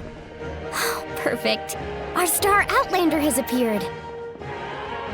Oh, you're all here! But, what's with the whole Star Outlander thing? Just my way of saying how awesome you are. We've got a real emergency on our hands, so this is the perfect time for you to show off your skills. Alright, but can we get a quick rundown of the situation first? The Abyss suddenly attacked the Collective of Plenty, the Masters of the Nightwind, the Children of Echoes, and a number of our camps and outposts in the wild. Yes, and the attacks are increasing in frequency. The tribes have plenty of defenses, so they're safe for now, but I can't say the same for the adventurers and merchants stuck in the wild. Chaska and I have been searching for survivors and treating the wounded. We just got back, but we need to head out again soon. I plan on heading back to the Collective of Plenty, just in case my tribe needs me. What about you, Mualani? Where are you gonna go? I'll go help the Children of Echoes. They're the closest, so I can start fighting right away. What about you guys? We could go together. Yeah, that does sound important. No worries. Just leave the Children of Echoes to us. Who knows? Maybe yours truly will have the Abyss on the run by the time you're finished. That would be pretty great, actually. I hope my tribe gets through okay. It'll be fine. Your tribe doesn't do all that bodybuilding for nothing. Let's part ways here for now. And most importantly, be careful, everyone. Oh, and some of us need to avoid getting contaminated by dangerous-looking substances. That will make my job a lot easier. Koichi, do we really have to do this now? It's alright. She's just looking out for everyone. Alright, let's hurry up and talk to the Pyro Archon so we can help the others.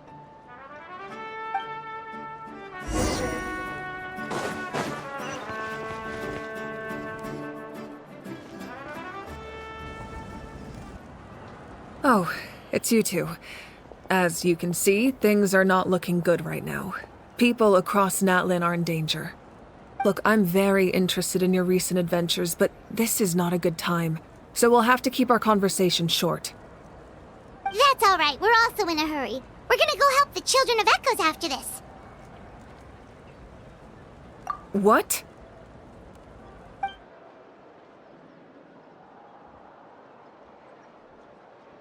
So he thinks my plan is too risky. He thinks I'm being stubborn.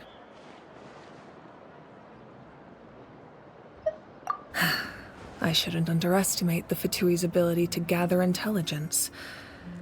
The Gnosis does have that function, but there's more to the story. I will answer you honestly, but you must help me keep this a secret. I can use the power of the Gnosis to save Natlan, but it comes at a heavy price. The Gnosis would drain all the souls and memories from the Night Kingdom and weave them into a giant net, which would surround the ley lines and protect them against abyssal corrosion. Wait, you can use souls to weave a net? But does that mean... Yes. It means sacrificing those souls in the process. Souls are just another form of life. The cruelty of this method is self-evident. The Night Kingdom not only houses the souls of the dead, but also our memories and legends. Using the Gnosis means converting all three into material for the net, erasing our history and culture. Even then, the net can still become corroded. If we cannot find a way to repair the damaged ley lines before that happens, then all those sacrifices are for nothing. given the enormity of the price. It's a solution I refuse to consider right now. I want us to win, but I also care about how we win, and what that means for us in the end. Now, it's true, both plans come at a risk, but after weighing our options, this is our best bet. Natlan is unique among the nations of Teyvat. Given the ever-looming threat of the Abyss, the Pyro Archons had to account for the worst-case scenario. Having a contingency plan is our duty, not just to the people of Natlan, but to all who live on this continent. Still, this has always been a well-kept secret. I'm very curious how the captain learned this information. Oh, one more thing? The captain said he found another way to solve the problem. Could be equally as extreme, though. Without the Gnosis, he should have no other option. But I see no reason for him to lie. Seems like our only path forward is to track him down, so he can answer that question for us.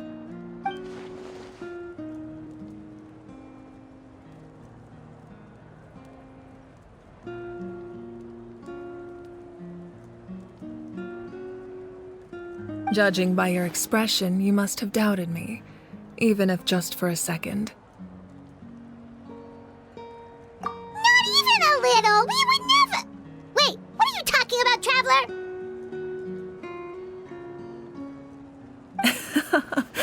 Just as expected. I appreciate your sincerity. Maybe it was out of caution, anxiety, or simple curiosity, but know this.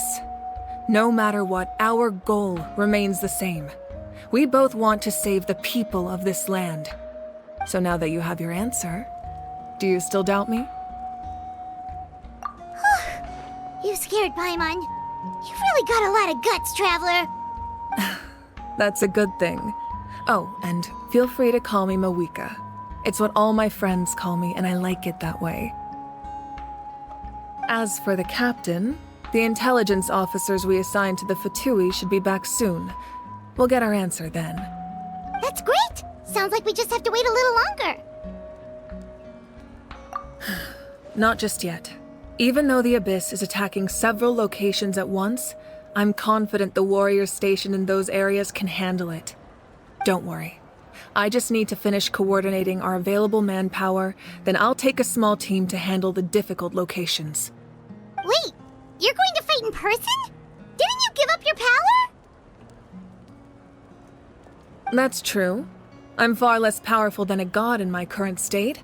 But don't forget, I was an experienced and powerful warrior before I ever became the Pyro Archon. No matter how you look at it, my duty is on the front lines. I just think there's strength in numbers. If the people feel emboldened, that's just a bonus. Anyway, even if we respond to these threats in time, it's not a permanent solution in the long run. I've considered moving my people to other nations, but given their close connection to the Night Kingdom, a forced evacuation would have devastating consequences. I've told the chiefs of each tribe to strengthen their defenses and advise people against leaving their settlements. Now, I just need to find the right time to disclose the true nature of the crisis to the people of Natlan. Paimon's a little worried about how people will react. Yes, but that won't be the only response. In any case, that's for me to worry about. I'll let you know when we have more information on the captain. All right, we should head out. Maybe we can join up with Moani. She can't be too far ahead. No need to worry about me.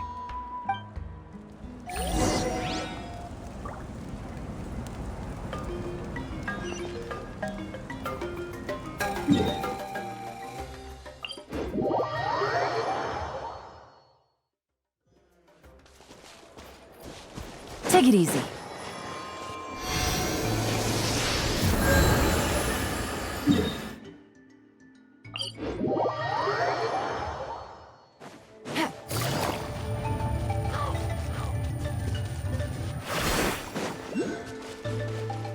Take it easy.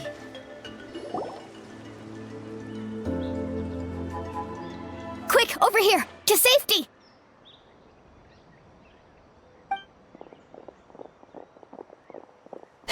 Kachina, how many people do you have left?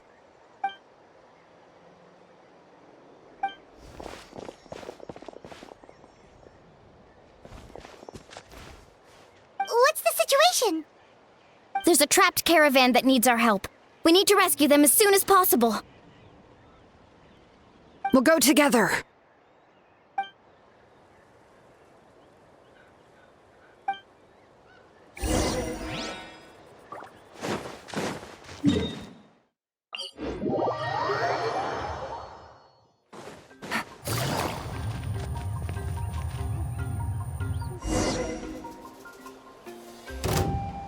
Stay safe. We've got this. The mountain flames boil! Bring it!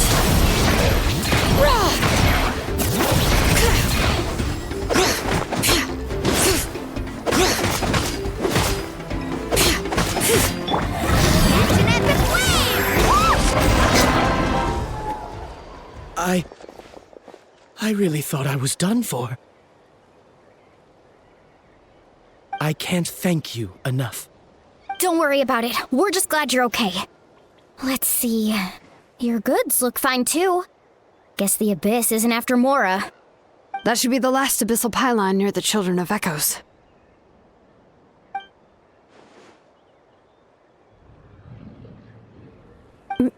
By the way, where's Lolly? I thought she would come with you. The Masters of the Nightwind also got attacked, so she went back to help her tribe. She said we can deal with the ancient name later. Yeah, that makes sense. The attacks are more urgent. Alright, this isn't a good place to talk. Let's head back to the tribe.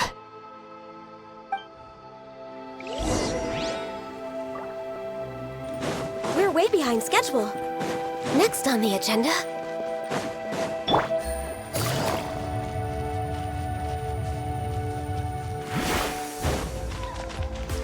Take it easy.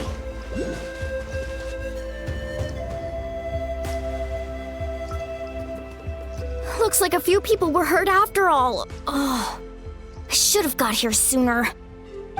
The Abyss threw a lot at us at once. I rushed out as soon as I heard the alarm, and there were already so many monsters.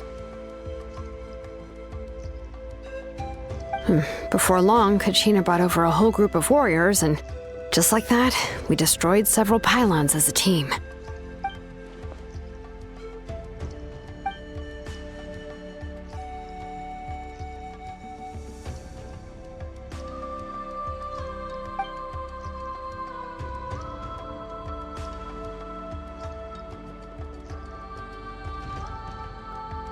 You mean the situation in the Night Kingdom, right?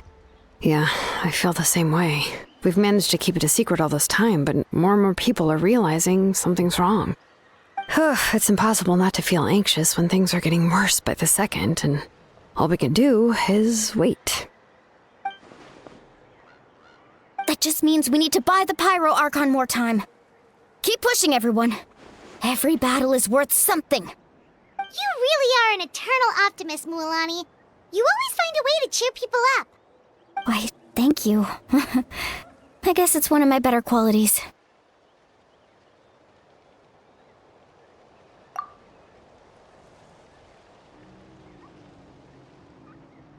So, specifics aside, the Pyro Archon confirmed the Gnosis can resolve the crisis, but it comes at a huge price.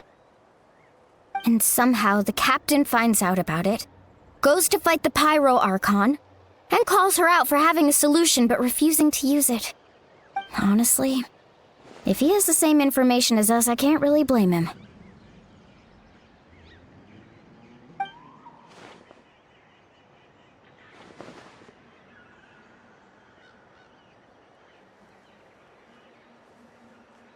We talked to Moika before we left the stadium. According to her, the cost of the captain's plan is too high. And, well, it makes sense. If that was truly the better choice, she would have picked it. Yeah, I trust the Pyro Archon. When I was upset about Kachina's disappearance, she was really sincere and patient with me. Plus, she burned down all those precious mementos for Kachina. She's already proven how much she values even a single person's life. When it comes to Natlan's survival, there's no way she would hold back. I agree. Maybe the captain weighed the costs and came to his own conclusion, but I'm sure we have different priorities. Life is important, but so are history and memory.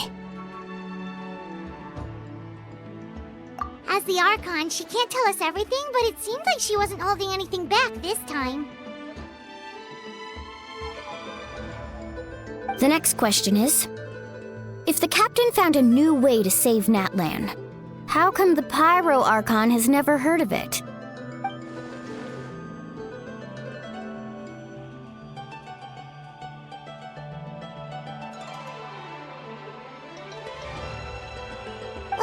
This is all super confusing. We still don't have enough information. Once we figure out what the Fatui are doing, we'll have our answer. Let's head back then. Marika said her intelligence officers should return soon. With how many Fatui there are, someone's bound to give something away. Sounds good. I have a few theories of my own. With a bit more information, we just might get to the bottom of the whole thing.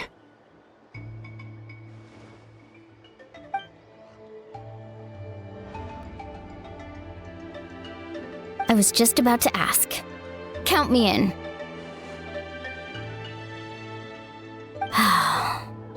If I was just a bit faster, we could have prevented a few people from getting hurt. People who could help us in the next battle. It's all a chain reaction.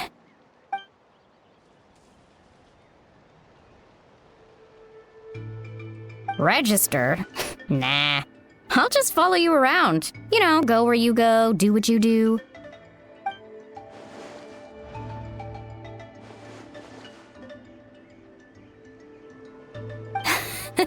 You got it. I just don't want to make the trip back. It's so far.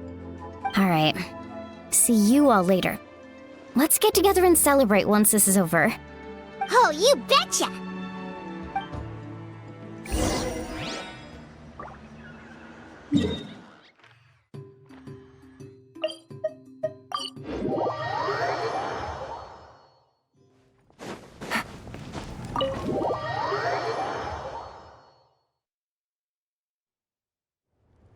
Marika! Oh, Chaska and Koichi are here! Wait, are you okay, Koichi? I'm fine. No need to worry. They ran into the Fatui while out on a mission and decided to follow them. The Fatui? Calm down and let me explain. Here's what happened.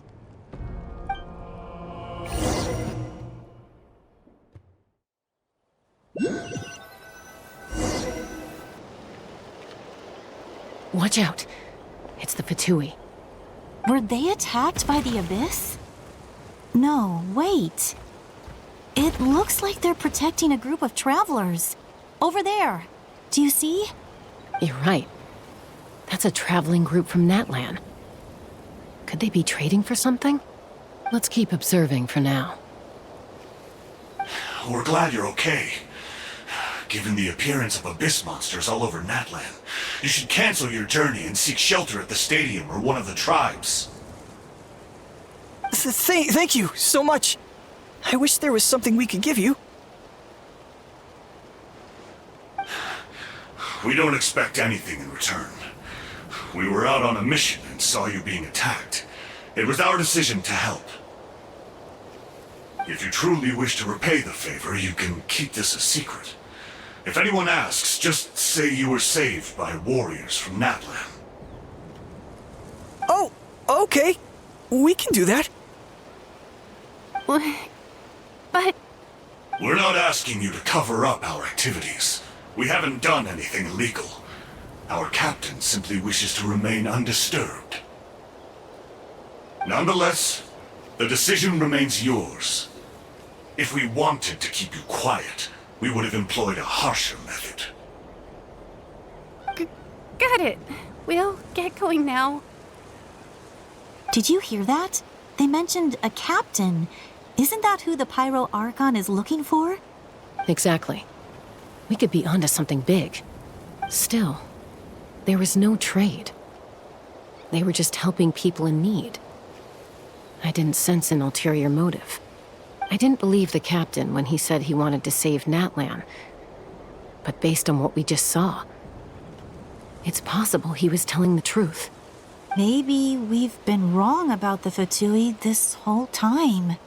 It's too early to say. Let's follow them and see what's really going on.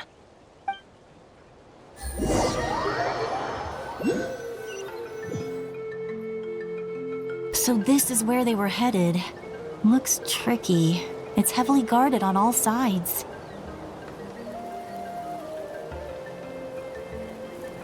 Koichi, wait for me here.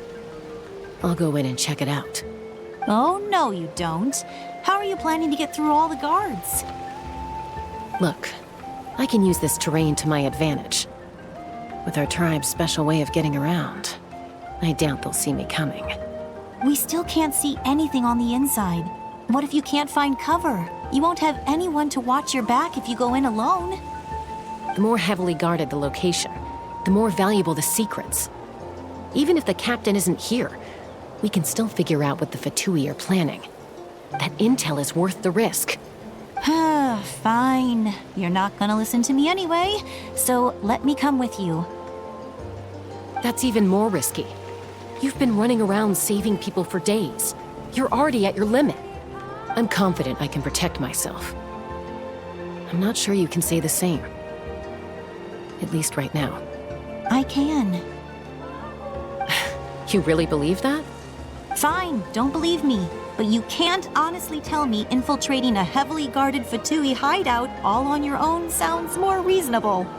You know, growing up, even if I insisted on doing something, it never gave you any trouble. I'm not sure you can say the same.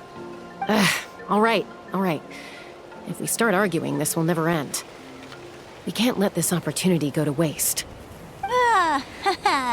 Guess that means I win. Don't worry, you're not the only capable young person from our tribe. I can handle this. All right, same plan as usual. We split up, communicate with hand signals, make sure our blind spots are covered, and support each other once we strike. Got your ropes? Yeah, let's go.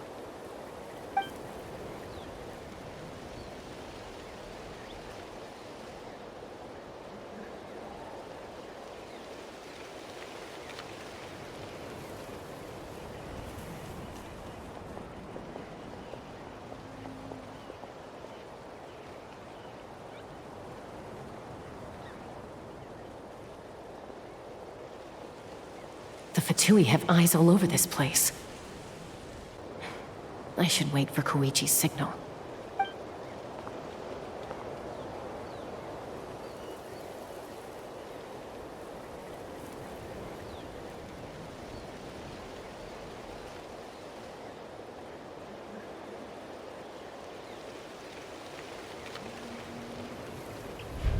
Now.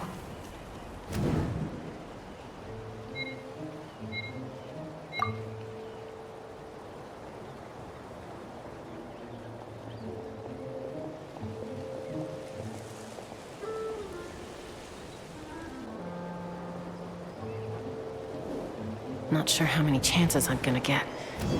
I need to act.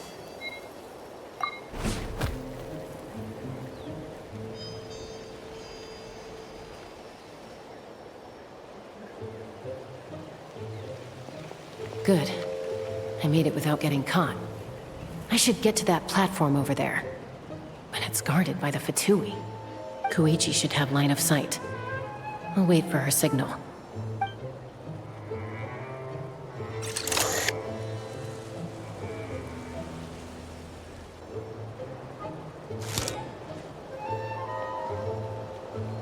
That's it. Now's my chance.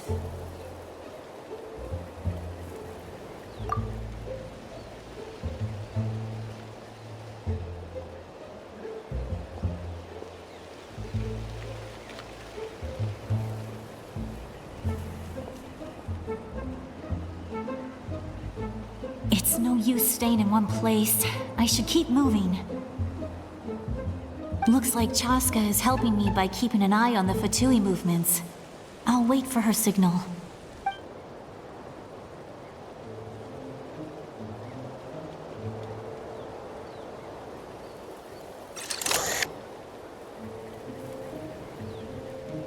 Time to move.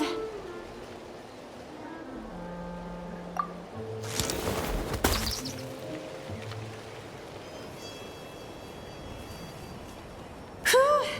That was close. Almost got caught. Probably can't make it over in one go. I'll wait for my next chance. Now's my chance.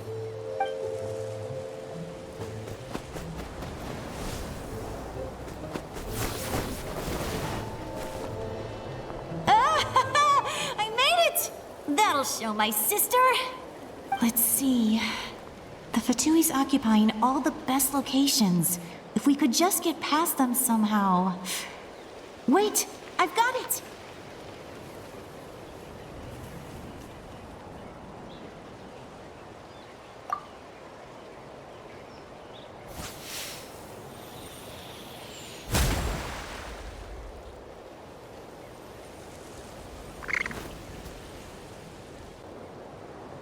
Huh? What's that noise? Did something explode? Oh! It stings! What the heck is that? What do you think you're doing? I could ask you the same thing! Good, they're arguing. Looks like they just needed an excuse. They've probably had enough of this job already. The people on the hill over there left to help their comrades. This is our chance.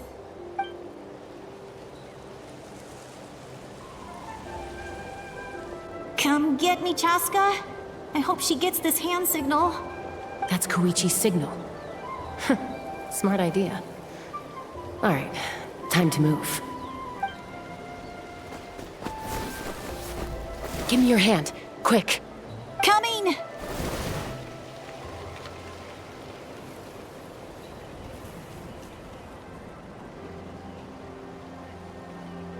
I checked, and this way is completely clear. It should lead us to the deepest part of this place.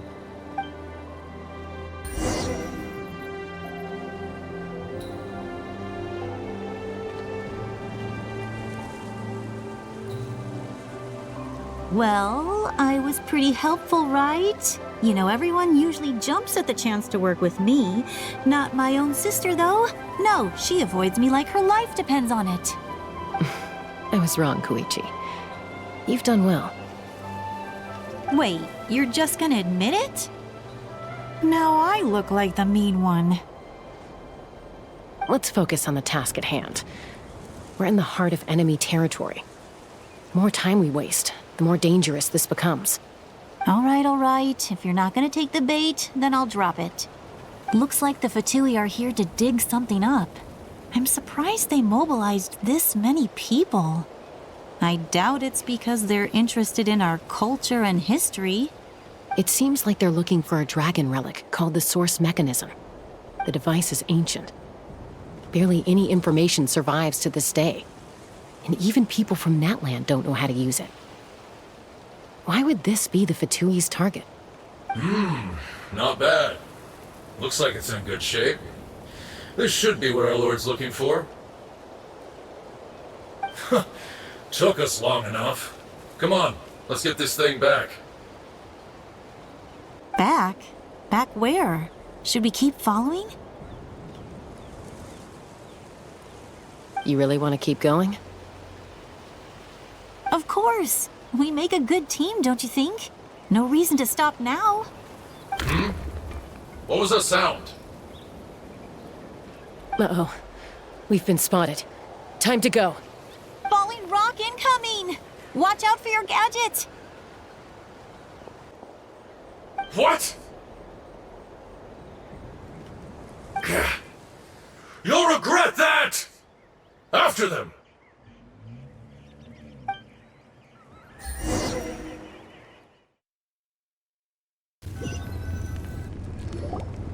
Once we got them off our tail, we went back to observe some more.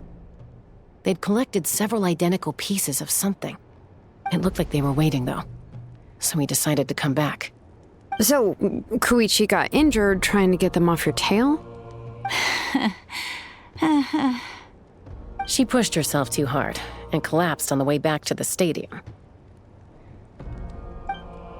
Well, I didn't cause you any trouble while we were fighting, right? So my perfect record remains. You've done very well. I could make a comment on knowing your limits, but it's not my place. I know. I'm already reflecting on my actions. So, our current intel suggests that Fatui is after the source mechanism. The device is a complete mystery, even to us. What does the captain want with it? I have no idea. But it's safe to assume the device could serve a similar purpose to the Gnosis. Shilonen, I need you to gather every scholar in Natlan familiar with the secret source. I'll get right on it. Thank you both for your hard work. Koichi, it's time for you to get some rest. Oh, and there are gifts from your patients waiting at the speaker's chamber. I've prepared a small gift of my own as a token of gratitude. I'll send it to your home along with the others. My patience. That's so nice of them. Guess that means I'm doing something right. You don't need to give us anything, Archon. We were just doing our duty for Natlan. I should take Koichi home now. Well, if Koichi doesn't want her favorite Saurus crackers, then... I accept. Thank you, Archon. What am I gonna do with you? There's some for the rest of you as well. They're one of my favorites too, so don't be shy. I'll start investigating the source mechanism right away. If I learn anything, you'll be the first to know. Yummy snacks!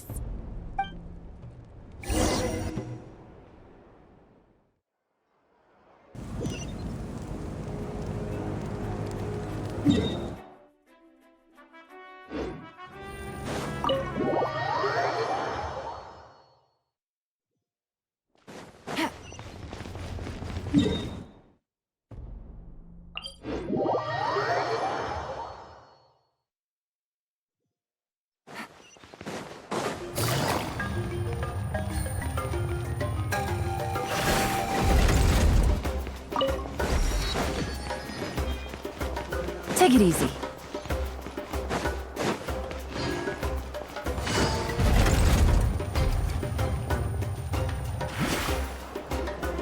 What's next for you two? I'm taking Koichi home. With our parents there to keep an eye on her. I can make sure she actually rests. Hey, it's not like I'm some kind of prisoner. I'll be fine in a day or two. There's no need to go all the way home.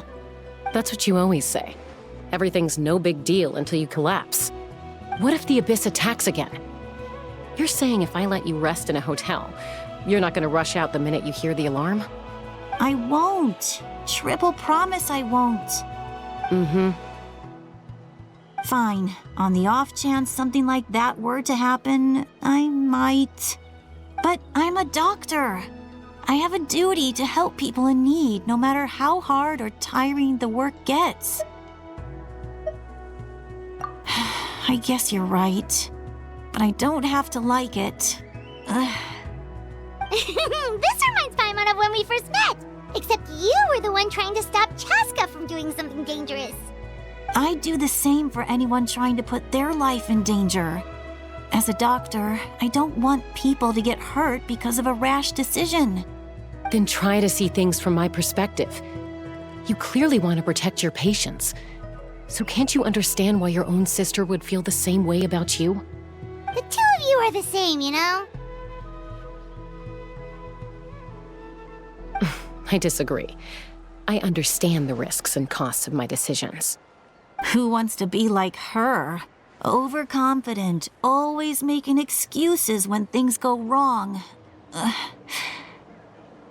That's just not true. You think I don't have proof?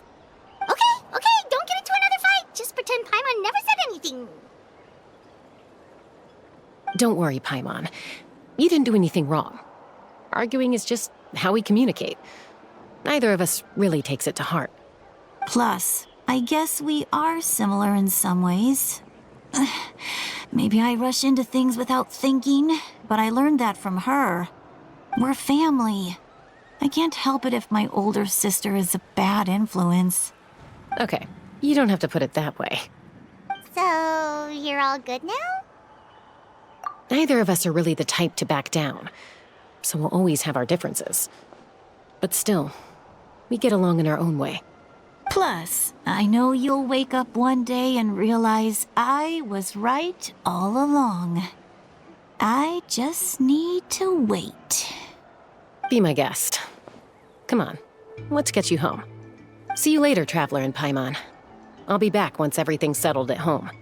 There's no rush. At least grab a nice meal with your family. Bye, you two.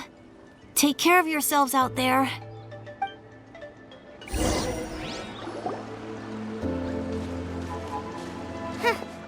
Those two will probably make up for real at some point, right? Well, we've learned a lot. Let's go over everything that we know so far.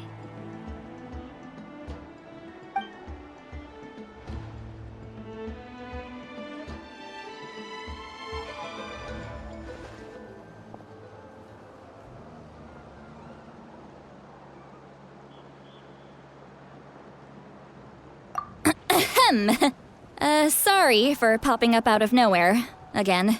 Why do you look so awkward? Oh, is there something you need from us? Okay, I won't beat around the bush. Oh, and I'm sorry for interrupting your rest. I'll treat you to some charcoal grilled steak to make up for it. Awesome! Just give us your orders! Hey, friends don't order each other around. I'm just here to share some news. Remember what we talked about before parting ways? Oh yeah, you mentioned how Auroron has always wanted to save Natlan, and something about his soul being fragmented. Paimon and the Traveler discussed it after you left, and we think Auroron is probably back with the captain. What do you think? I agree with your hypothesis. And just now, I confirmed it myself. Auroron came back. He helped the Masters of the Nightwind defend our camp. What? He came back? I told him to give up whatever he's doing, but he refused. He said they're just one step away from success, so there's no way he can back out now. Apparently, he came back to fulfill his duty to our tribe. When he left, he said it was because he still has a duty to Natlan as a whole. I'm surprised you let him go at all. I had to prioritize my tribe. Besides, the situation was intense. I couldn't focus on outside and inside threats at the same time. Plus, he was on guard. He knew I would try to go after him, so he made sure to keep his distance. I kept an eye out for a good opportunity, but it never came. All these years of calling me Granny, and I couldn't do a single thing for him in the end. Don't say that! Your tribe all raised him together, right? That couldn't have been easy. You're right. Seeing him come back reminded me of when he was little. Running around the tribe, dropping by random houses right and left. He's not only a child of the Masters of the Nightwind, but a child of Natlan. It's only natural for a child to want to do something for their family. Besides, Auroron is my apprentice. He might have a few tricks up his sleeve, but I guarantee I know every single one. Wait, what are you saying? Look. Remember how I said Auroron's soul is fragmented? This is the talisman I created to keep it stable. And this gem is what makes the talisman work. It just so happens that Auroron is due for a gem replacement. Since I can't get close to him, I put the new gem in a supply bag and asked Aoife to bring it to him. You guys know Aoife, right? No? Well, he's a pretty famous vet around these parts. He's always bringing me all sorts of things, and he happens to be very good friends with Auroron. Aoife doesn't know what's going on, so he agreed, no questions asked. Auroron would find the gem as soon as he opened the bag. He knows how important it is, so I knew he would make the switch. He probably suspected that I tampered with it. But here's the catch. The trick is on the bag. The moment he touched it, a portion of his memories were copied onto the old gem, which he no longer needed. That's amazing. You can do something like that? Most people can't, but I can. That trick he used to bring you to the Night Kingdom isn't anything special, by the way. My technique is much more subtle. He won't notice anything. So in other words, we have a whole backup of Auroron's memories in this gem. The kid thinks he can take me on? Like I wasn't the one who taught him everything he knows? That's amazing, Seat Lolly. Let's take a look right away. Once we get to the bottom of this, we can finally track him down. I know he thinks of me as his grandma, but do you think he'll get mad at me for this? You can be honest. That's a tough question. Paimon doesn't have a grandma, so she's not the best person to ask. To be honest, I've always doubted my ability to look after him. I didn't stop the ceremony all those years ago, and now I'm useless again. But if I stop here, it will haunt me until I'm 500 years old. Every night I'll wake up in a fit of anger. Yeah, you're right. First anger, then tears. Oh, wait! Who are you calling a crybaby? You're just making it worse, Traveler.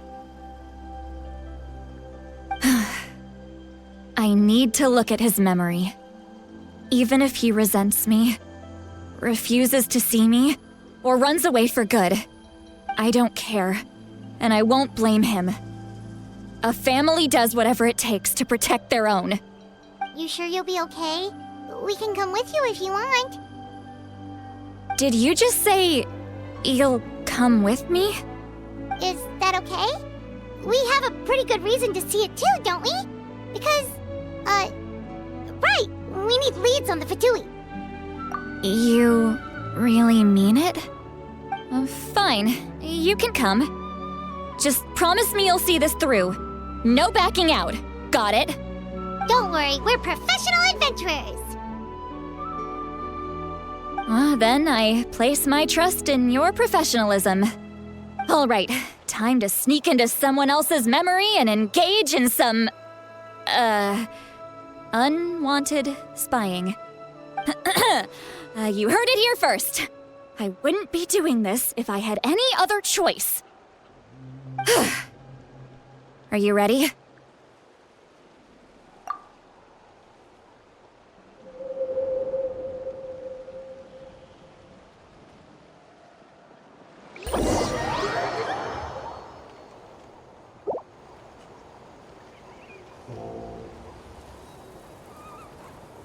Look how good you're doing.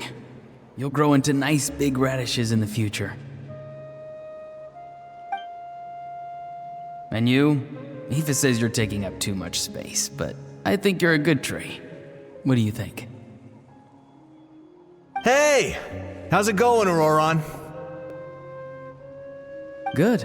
How are you, Uncle Okanbi? Can't complain. What you up to? Naming your vegetables again? No, just some idle conversation. Sounds fascinating. What did they say? They told me you were coming and that you would take some produce with you. Only if you're offering. By the way, I ran into Aoife yesterday. He told me Chaska's fostering a saurian at his place. Said the thing trampled over a part of your radish garden. I hope you two didn't get into a huge fight.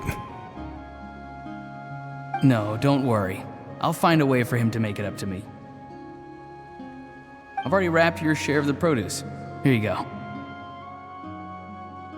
You really knew I was coming. That's pretty amazing. Light up the smoke and you can see the path through the shadows. That's what everyone says. Hey, Hey, have you seen that strange group of people that just appeared out of nowhere? Appeared out of nowhere? I don't think so. It's the Fatui. Their leader seems like a big deal. He didn't bring many men with him, but they're all elite warriors. It seems like they're looking for someone, but I wouldn't go around asking too many questions. If you run into them, be careful.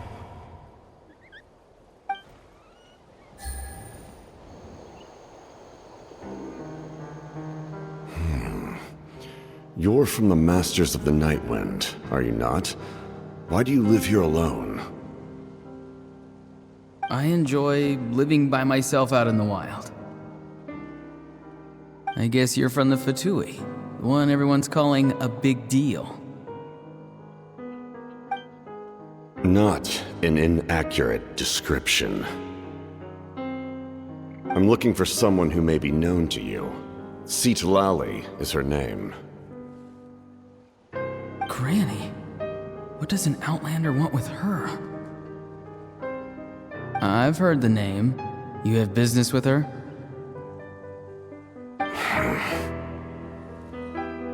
There's no point to further questioning if you insist on hiding things from me. I shall seek answers elsewhere. Oh, he could tell I was lying, and now he's leaving? He gave up just like that? Hey! At least tell me why you're looking for Citlali. It's none of your concern. I have my own means of tracking her down. Why are the Fatui looking for her? What does she have to do with them? I can't just let them go like this. I have to figure out what they're planning.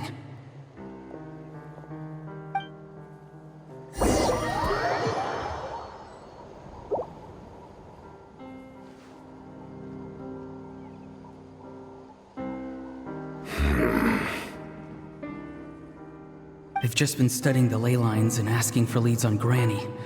I can definitely rule out some sort of invasion. The situation has seen no true improvement. The Pyro Archon did not fulfill her promise. My lord! Ignore him.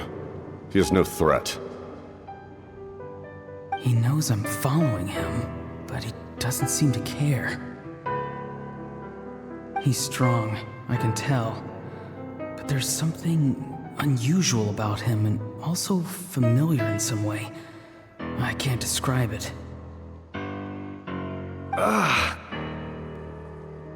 What is it? My lord, I feel dizzy. A ley line disturbance. Certain presences have been forced to wander outside their rightful realm.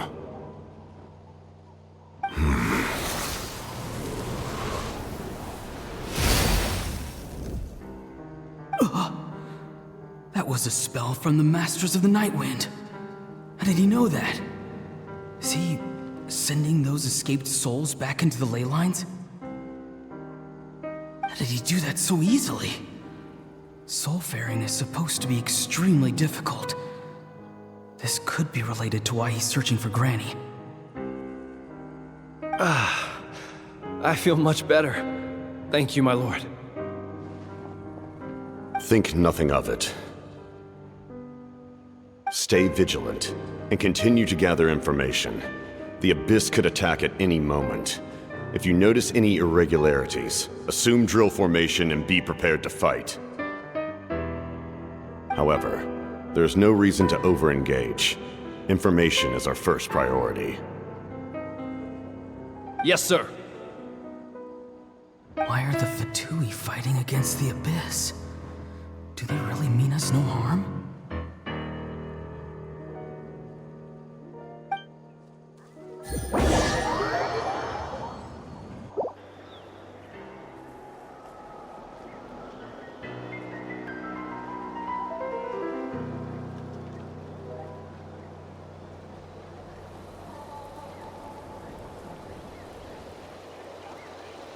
I've been following him this whole time and still they ignore me?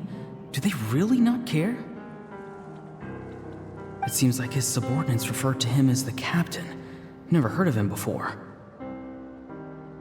And now he's headed to the stadium. That's unusual. Oh, what is he gonna do? You two, with me. Everyone else, wait here as instructed. Send word to the other teams to retreat immediately if this fails. Yes, sir. He's going inside? But the Pyro Archon is in there. What does he want with her? Forgive me, my lord. Allow me to check one more time. Do you truly wish to do this? The time for idle observation is over. It now falls on me to act. This nation is out of time. Yes, sir.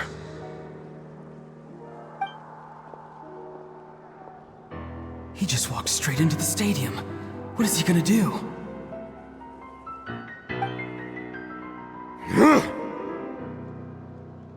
They're both incredibly strong. How long will they have to fight until someone comes out on top?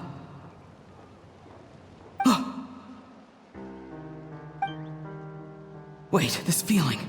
Just like the other day near the ley lines, it's faint, like a soul's trying to escape.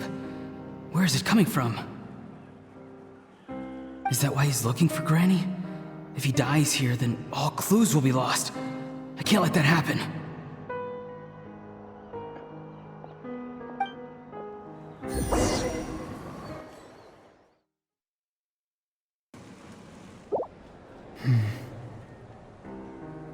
As for you, I must confess, I did not expect that little trick of yours to save the day.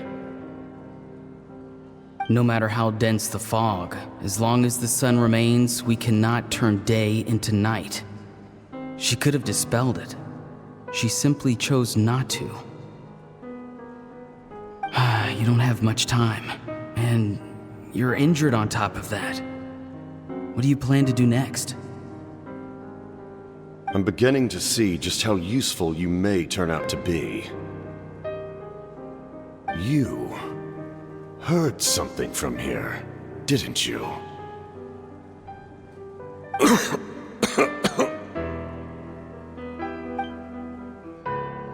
No need to force yourself. I've never seen anyone match the Pyro Archon in battle before. I didn't expect you to intervene at such a critical moment. You know I've been following you. Why didn't you stop me? When walking in the forest, it is only natural to encounter wild beasts. However, not every beast has the courage to come out and bite. And yet, one of those very beasts saved your life.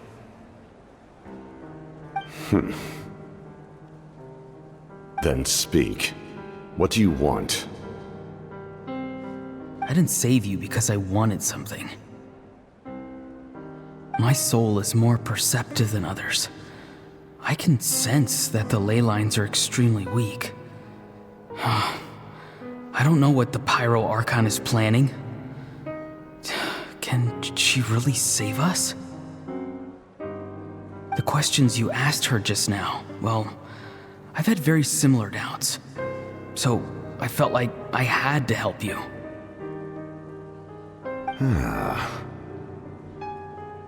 So, you can tell the truth. That was quite a reckless decision to make.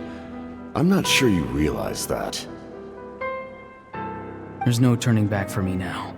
What I did back there is going to get me in a lot of trouble. You attacked the Pyro Archon in broad daylight, and I used my spell to save you. A single glance was likely all it took for her to recognize my tribe.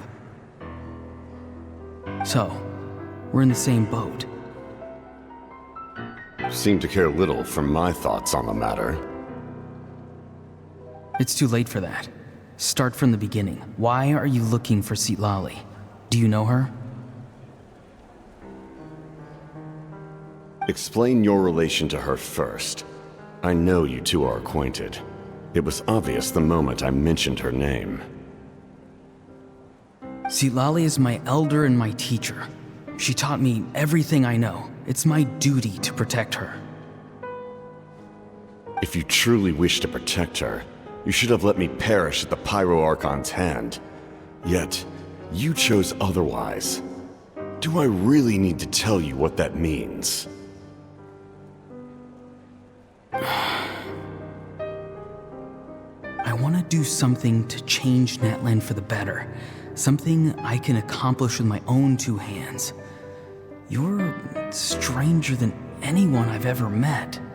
But maybe, just maybe, you can show me the way. Strange? Citlali is said to be the legendary Granny Eastly, someone capable of communicating with the Wyub, and the Wyub are the key to information on the Night Kingdom. Why do you need knowledge on the Night Kingdom? That is not something you need to know. Don't forget, I saved your life. Do you not believe the Fatui capable of betraying a debt? People can lie, but souls cannot. I can tell there's a weight to your soul, a sense of justice. You may not live among your tribe, but you certainly know their tricks. I apologize for my rash judgment.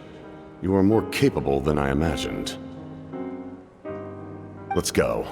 We'll see if you have what it takes to join my plan.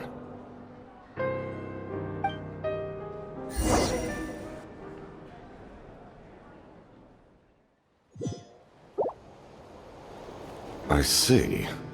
Interesting approach. Worth trying, I think. Rather than weaving a net to protect the ley lines, this method would address the root problem by reconstructing the ley lines themselves.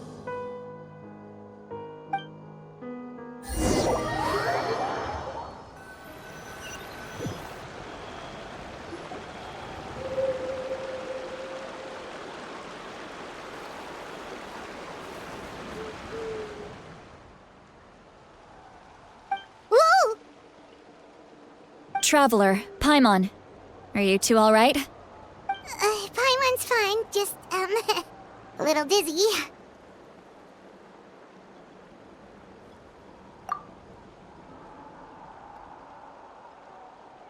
Of course.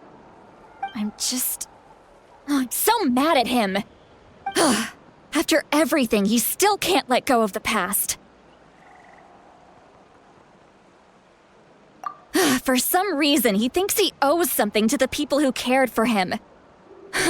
Stubborn, self-righteous fool. Where's that gonna get him? Now that he's all grown up, he thinks no one can tell him what to do? He thinks he can just run away whenever he wants. I'll show him. If he tries to run one more time, he's got another thing coming. Maybe stubbornness runs in the family! Like grandmother, like grandson, as they say! Is that supposed to be a compliment? Huh! That kid's got nothing on me. Anyway, back to what we just saw. I don't even know what to make of it. Yeah, the captain seriously wants to reconstruct the ley lines? What does that even mean? Something like the loom of fate, maybe? But how does that help with the abyss? The loom of fate? Oh, it's kind of hard to explain. Basically, it's a device from Conrio that has unbelievable power. Anyway, if he really wants to manipulate the ley lines, everyone in Natlan will be affected. Oh, this is big. Which means the captain has been honest from the very beginning. Auroron's memory proves that. Why is he so obsessed with saving Natlan? Oh, we've got to tell Moeka about this right away. Yes. She needs to know about this. Now.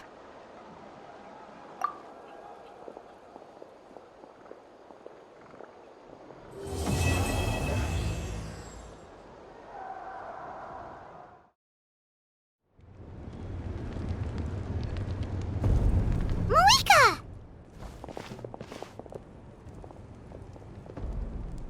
Traveler, Paimon Sitlali. Perfect timing. I've located the captain. Oh, really? That's great! We also just took a peek at Auroran's memories and discovered something huge! Oh, all with his granny's permission, of course. Or no, actually it was... Calm down, Paimon. I'll take it from here.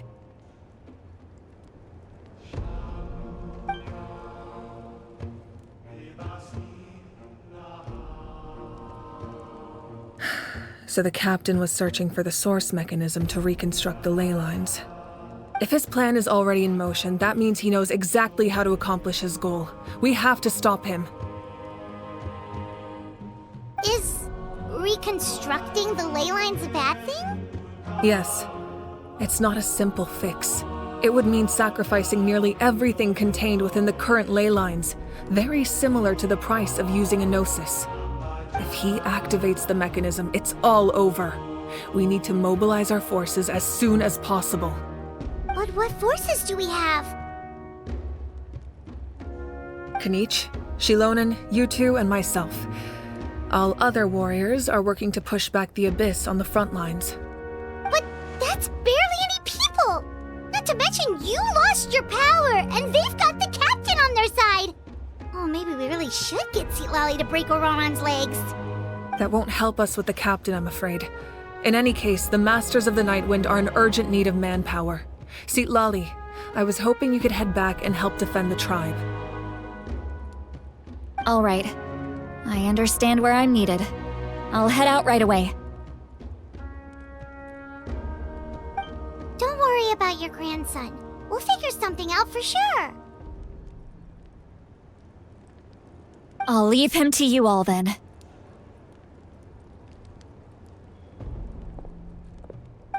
All right, back to the matter at hand. I don't believe defeating the captain needs to be our ultimate goal. Let me grab Shilonen and Kanich, then I'll tell you my idea.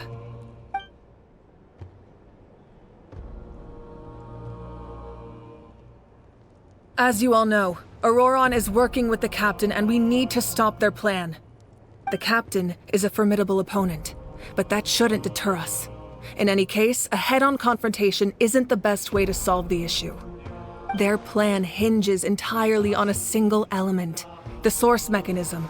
If we leverage our forces, we can destroy it, and then success is ours. We'll head out together.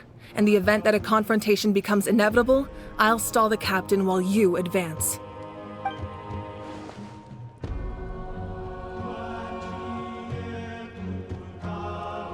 I agree with Kanich. The two of us can handle it.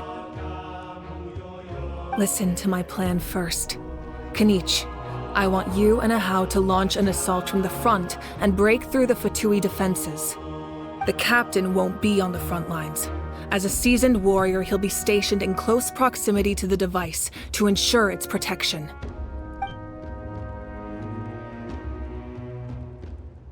No. The purpose of the frontal assault is to gather the Fatui forces in one place. That way, it's easier for the rest of us to avoid them.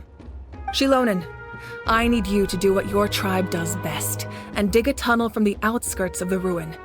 Once we get close to the device, we just need to destroy it.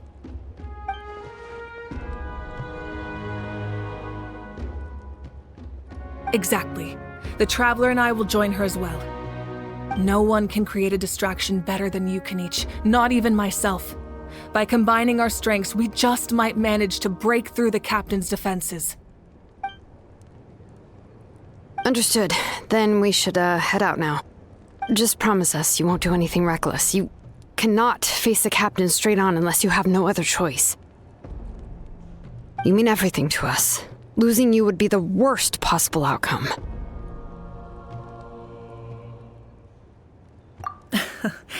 Thank you, everyone. You have my word. I'll proceed with caution.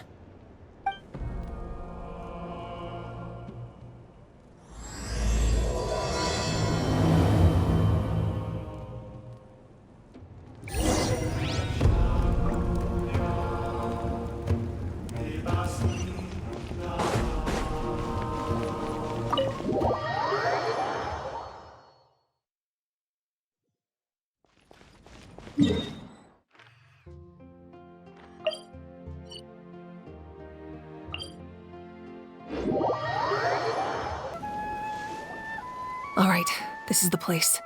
Their tunnel must be behind that gathering of Fatui guards. Any of the nearby mountains could be a good infiltration point, but if we want to stay under the radar, we should approach from the side. There are only a few Fatui stationed around the perimeter. We should take care of them first so they can't alert anyone.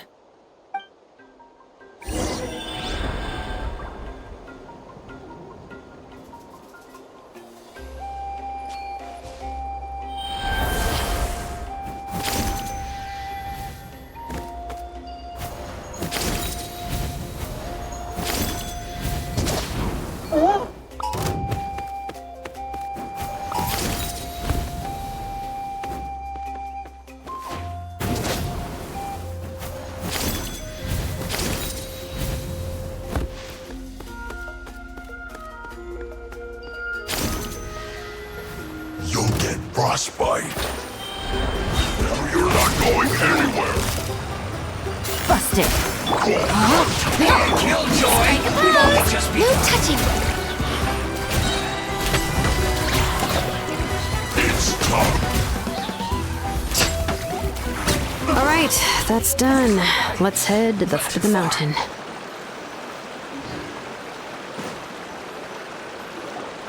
What do you think, Shilonin? Is this a good spot? Yeah, looks good. We'll take it from here.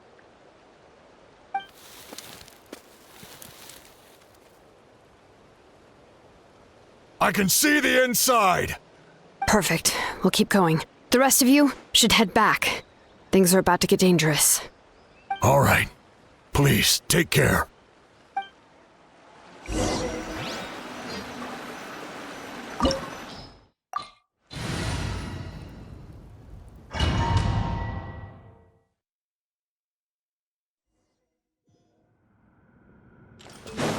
The Fatui wouldn't concentrate all their forces in one place. There's sure to be guards on the inside, so stay sharp. Oh, nice job smashing those rocks, Moika! You look super cool! Ah, that was some expert-level rock clearing, even by my tribe standards.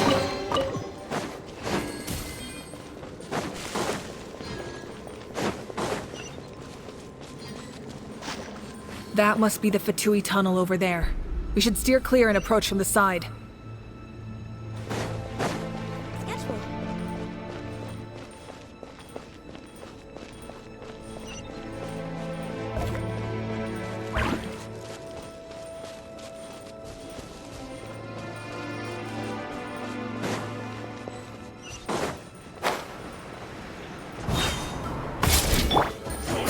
I see through you. Quietly now.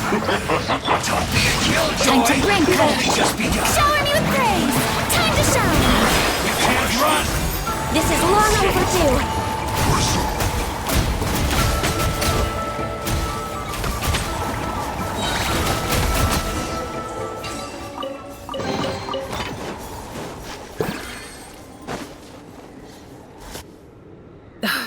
This spell is from the Masters of the Nightwind. It's Auroron's doing. They're probably trying to buy time.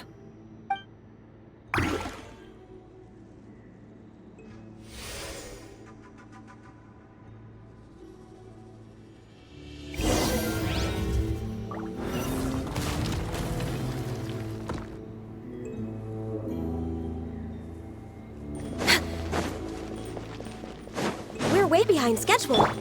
These wheels are relics from ancient times. We should try to restore them. These mechanisms probably control that wheel, right? Let's give them a try.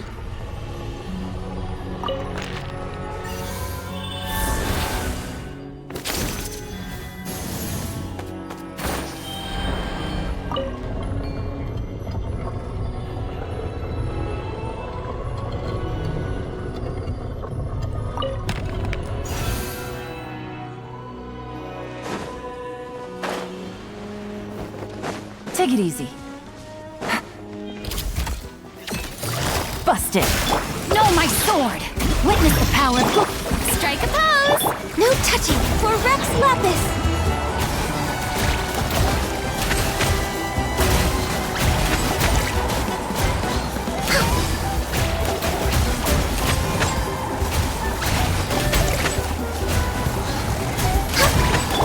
Things are about to get dicey. Quietly. Yoo-hoo! Let the world collide! Access denied.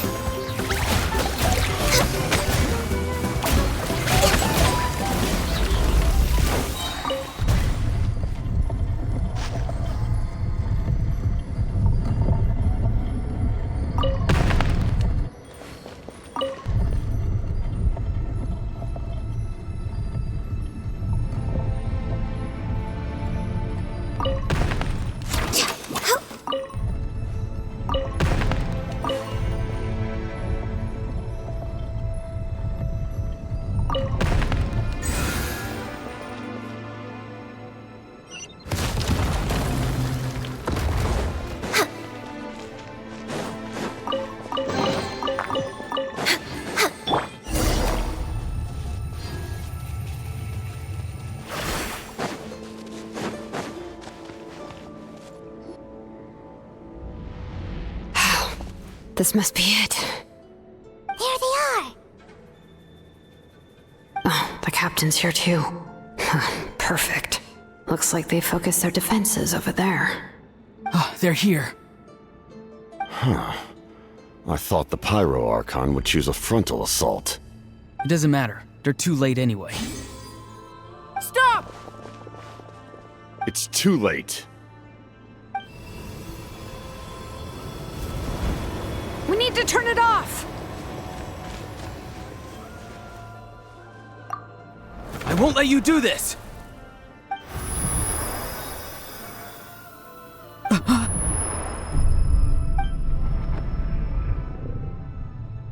The sound of... lament? What was that sound?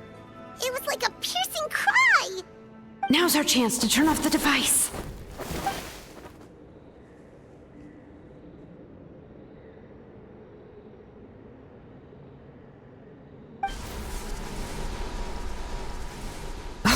Auroran? How did he just... His movements have gotten a lot faster. Was Auroran always this good in battle?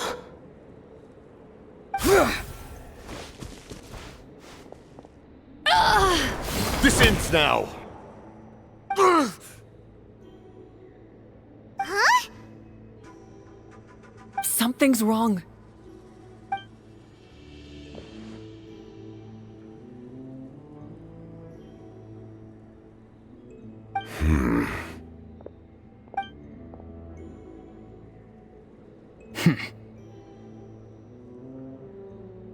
You are not Auroran.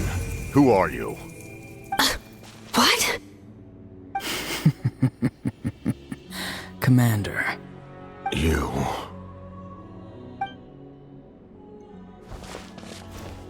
So, you still recognize me, Commander? I'm glad. Although, I believe you have some more pressing concerns at the moment. We did it! You see?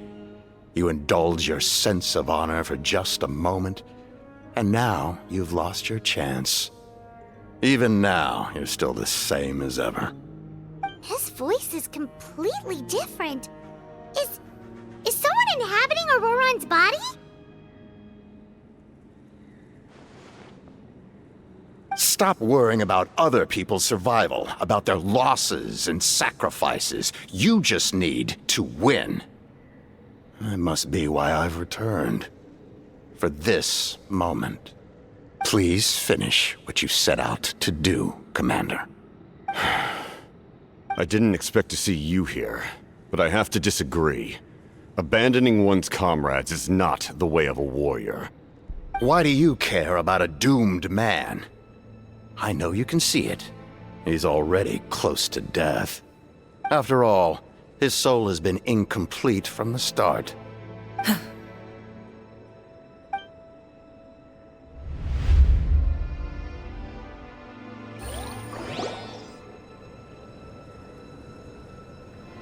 Oh, someone said I'm close to death. Is it because of that noise just now? The piercing cry came from underground when I activated the device. What's down there? Natlan's ley lines must be hiding some kind of secret.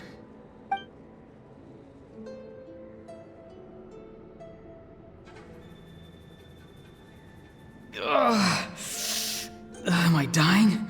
Oh, no. It's too soon. Ah, Auroron, it's you. What'll it be today?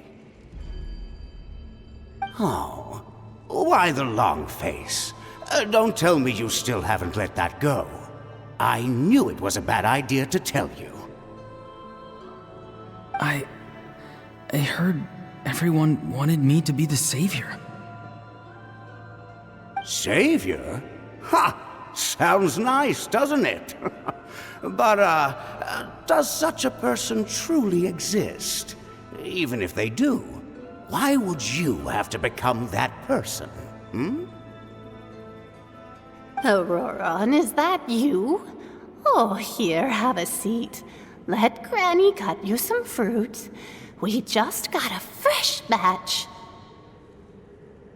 Can I get you anything else? Some grilled meatloaf, maybe? Ask for anything you want. We've got plenty of ingredients. What about those spiced rub mushrooms you made me last time, Granny Kuimi? Ah, you liked those, did you? An outlander taught me that recipe, actually. A merchant, to be exact. Never thought about going into business yourself, my boy? You could travel all over. Our Auroron? A merchant? He's far too honest for that line of work. Well, at least an honest merchant like him wouldn't prey on old-timers like us.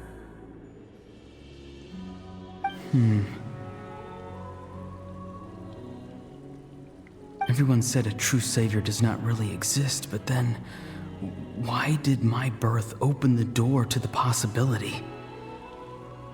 Why give people false hope? Maybe I don't need to sacrifice myself, but surely everyone is born for a purpose. So, what's mine? If I had succeeded back then, would the world have become a better place? What's the meaning of my existence? Done spacing out, Auroron? Did you finish your homework?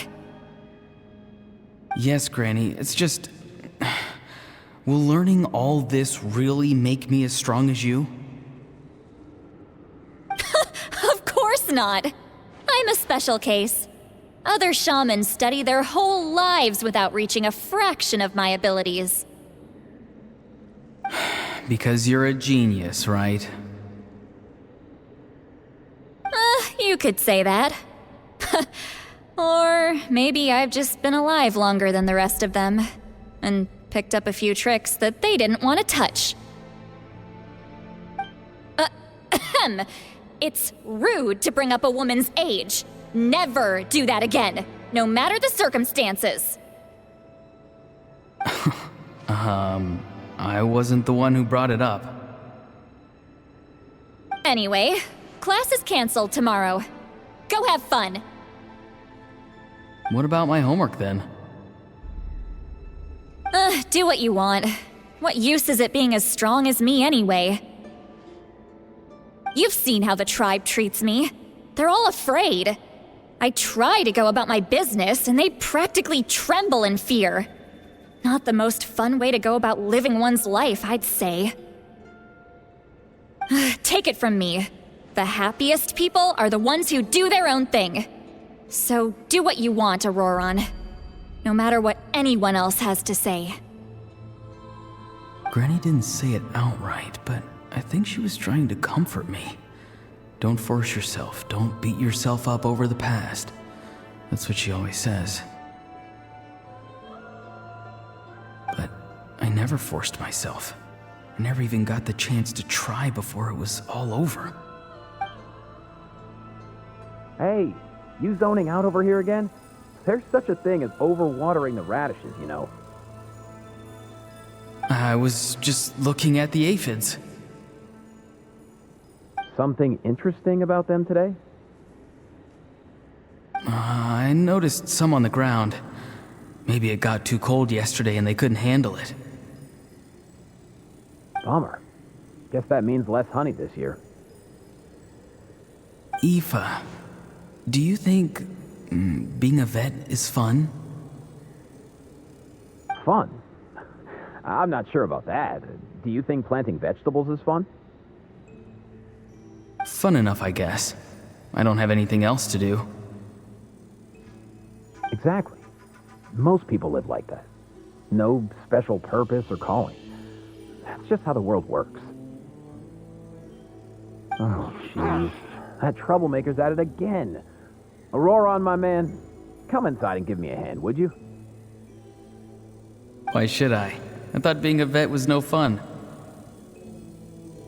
Well, I guess there is a fun part. Trying to outsmart these rascals. Come on, give me a hand. Maybe Aoife was just too nice to tell me the truth.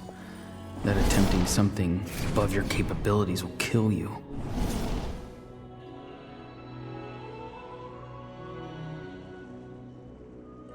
My soul is unstable. I only survived because I had people to help keep me in one piece. A part of me has always been missing. That's why the other spirits said I was close to death, but... Why struggle? It's a miracle you were even born. Just close your eyes and wait for death. It was you, the thing that came out of nowhere. Thing? I'm a warrior, far stronger than a weakling like you. I'm not weak. There's just a limit to what I can do. And that's exactly why your fantasy is so ridiculous. You really think a useless thing like you can save the world?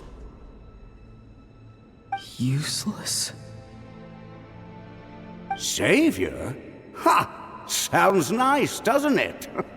But, does such a person truly exist? Even if they do, why would you have to become that person? Hmm? Exactly. Most people live like that. No special purpose or calling. That's just how the world works. Take it from me. The happiest people are the ones who do their own thing. So do what you want, Auroron. No matter what anyone else has to say. But I don't want things to end here. Auroron? It's all right. We'll take things from here. Every time they marched into battle, I had to stay behind. Don't worry. With the Archon on our side, the Abyss doesn't stand a chance. All the best warriors are fighting on the front lines. I want to do my part too. Both of us are bound to disappear. But your end will come sooner than mine, because you've been broken from the start. Once your soul shatters into pieces and dissipates into the wind, I will take temporary control over this body. I will serve my commander until the end. No. No, this isn't right. My life can't end like this. I still haven't done anything important with my life. My end will not come first, and I'm not giving up. I can't die here, no! I won't die here!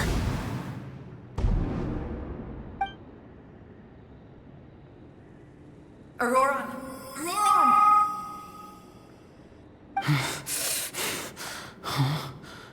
That voice. Control your mind. Feel the ground beneath your feet. This is not your end.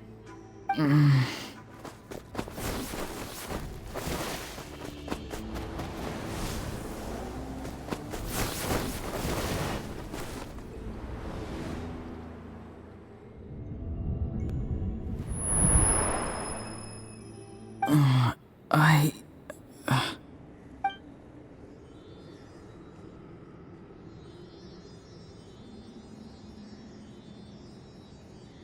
eyes are open! He's alive!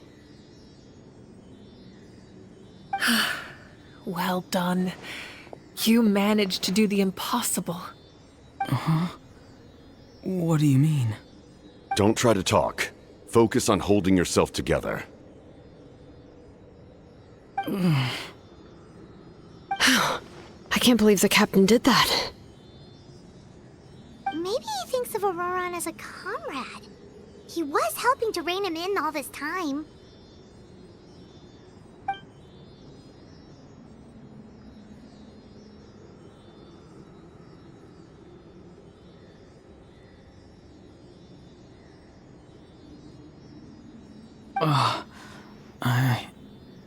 I'm fine now. Damage to the soul is a tricky thing. The pain almost consumed you for a moment, but you managed to hold on to yourself. That's no easy feat. The worst appears to be over. I'm sorry for causing so much trouble. We can talk about that later. Our plan, it failed, didn't it? I'm sorry. We were so close. You saved my life, and now the debt is repaid. Auroron, I never thought you actually wanted to sacrifice yourself in that ceremony.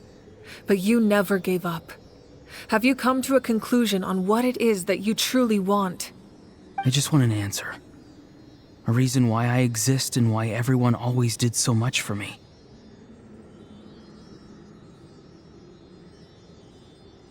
No one is born a hero, and no one should be treated like one from birth. I had a chance to do something important back then, but I failed. All I want is to find some more ways to make up for that. The answer you seek now lies before you.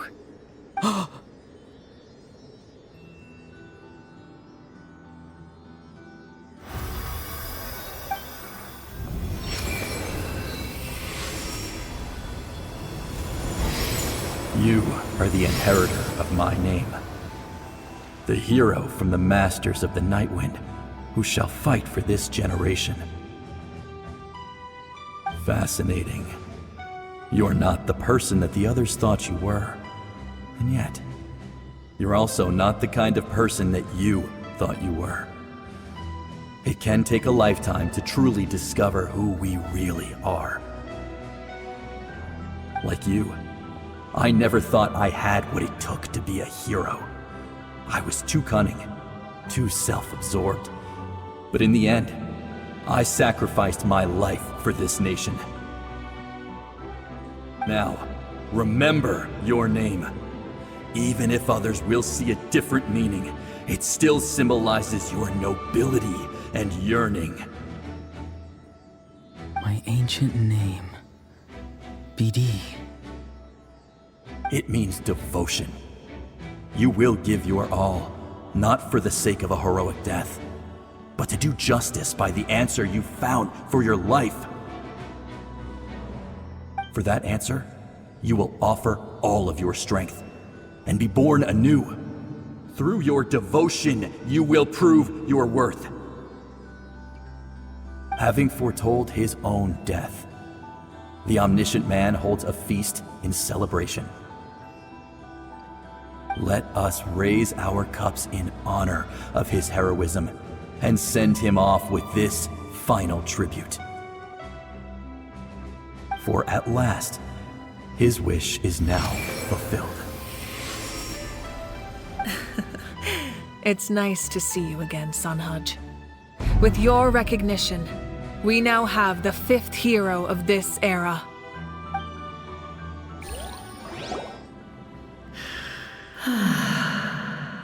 I am happy to see your plan advance one step further. It seems that my cry did not cause irreversible damage. What is that voice? Just as I thought. The Lord of the Night has awakened.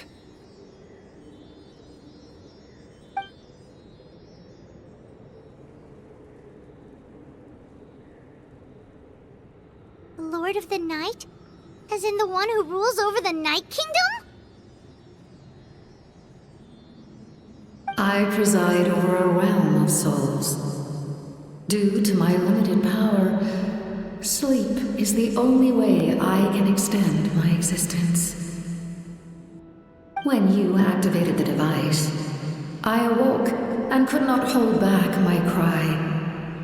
It is a sound that agitates souls. Most of you are unaffected because your souls are intact. But with a damaged soul, the effect on your friend was heightened, and his soul almost shattered as a result. And yet, his soul remains in one piece. He managed to overcome this obstacle through sheer strength of will. A truly impressive feat for a human. So, was that what caused all his strange behavior earlier? No. An additional soul was affected. It tried to take refuge in the missing part of your friend's soul, but was ultimately expelled. However, this soul does not hail from Natlan or the Night Kingdom. Its origins remain a mystery to me. Activating the source mechanism was supposed to reconstruct the ley lines. Why did it awaken you instead?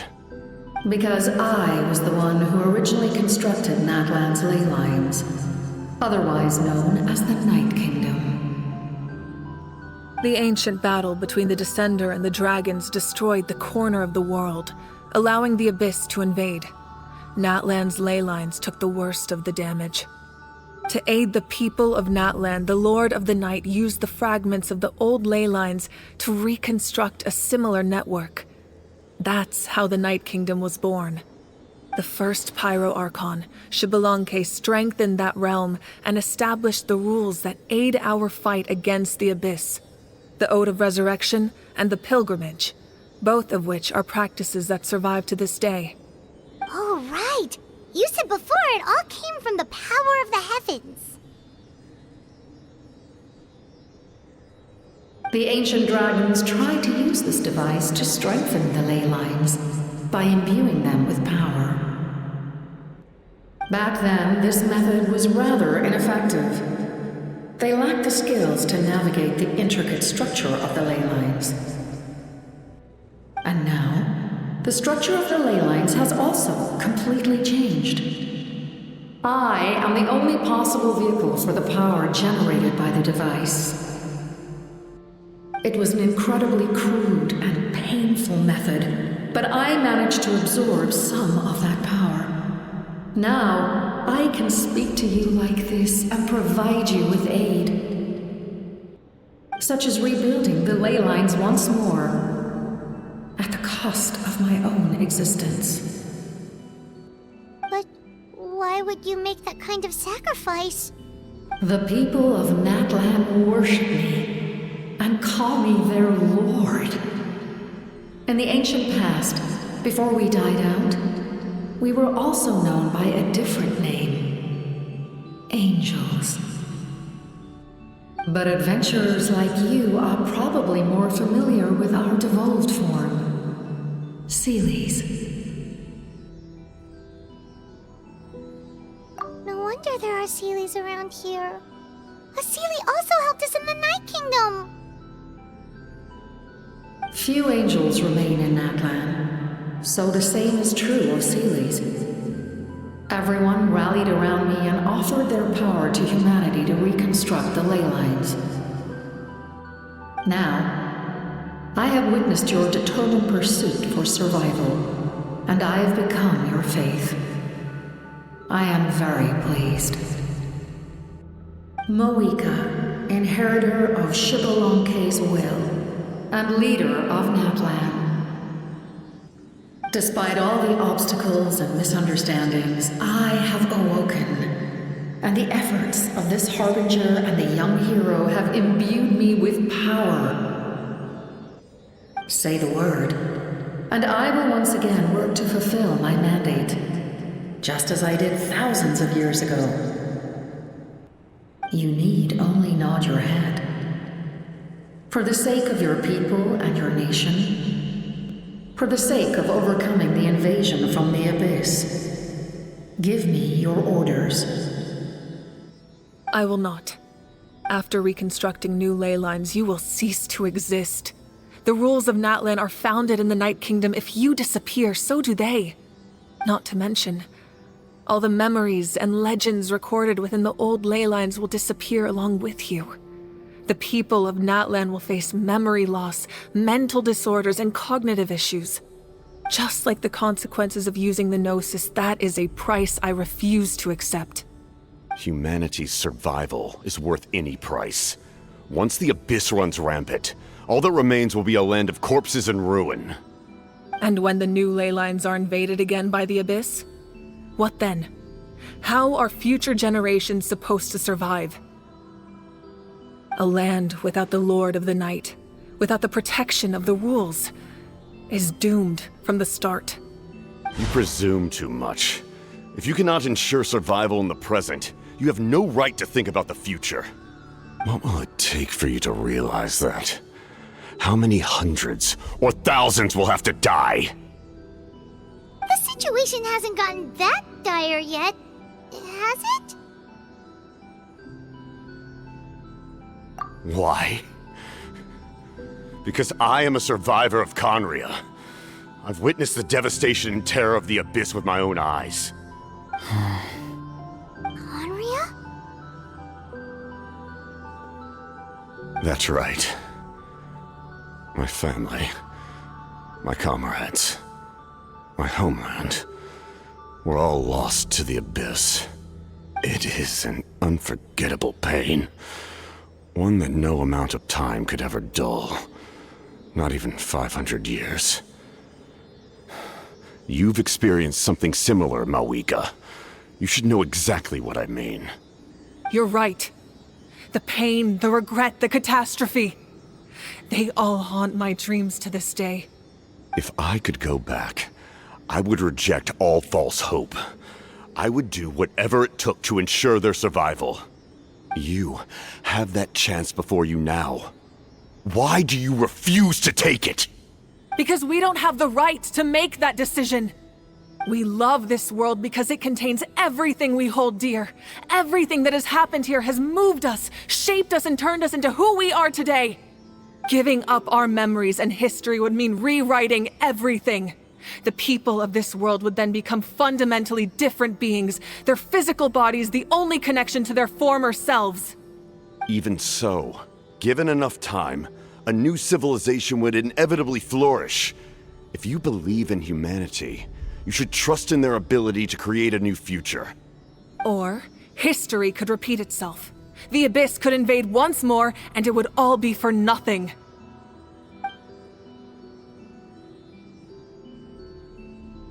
Can I say something?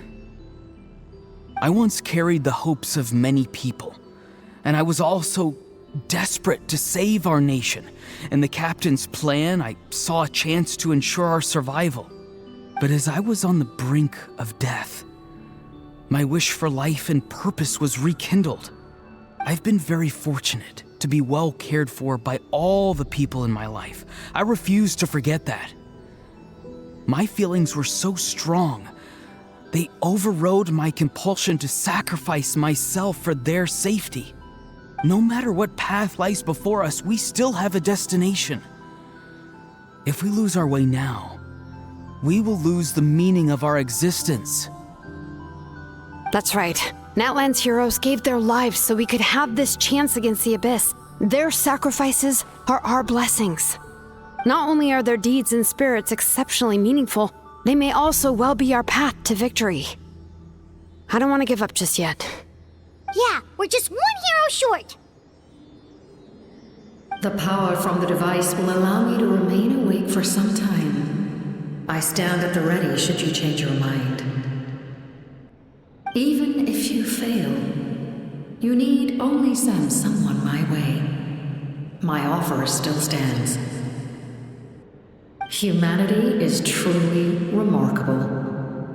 Even the gods in the heavens hold you to be special.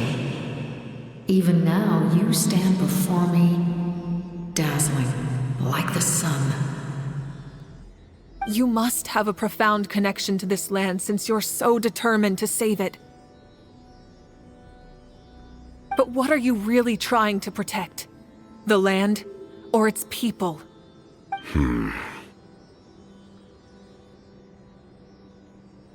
Pretty sure he wants to hear what you have to say, Traveler.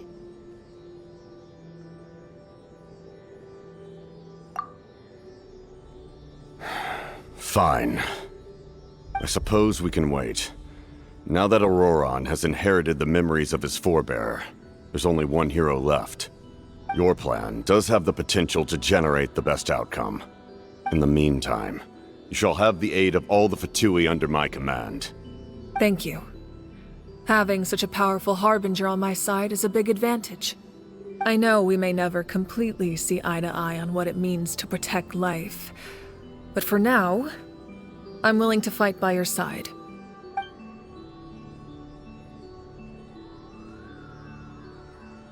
All right, we should let everyone else know about the plan. They're probably still at each other's throats outside. Good idea. We need to explain the situation. Oh, guess we'll stick around then. I'll update everyone outside. Let's meet back up at the stadium.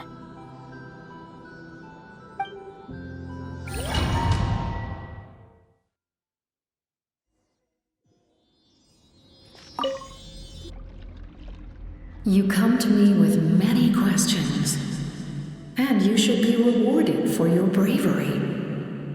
Ask, and you shall have the knowledge you seek. They do not like being mentioned by name by any living being, be it an ordinary human or one of the seven. They prefer to remain in the shadows as shades. The one you wish to know about? I call her the Ruler of Death. She helped Natlan establish the rules. It was also under her guidance that I created the Night Kingdom.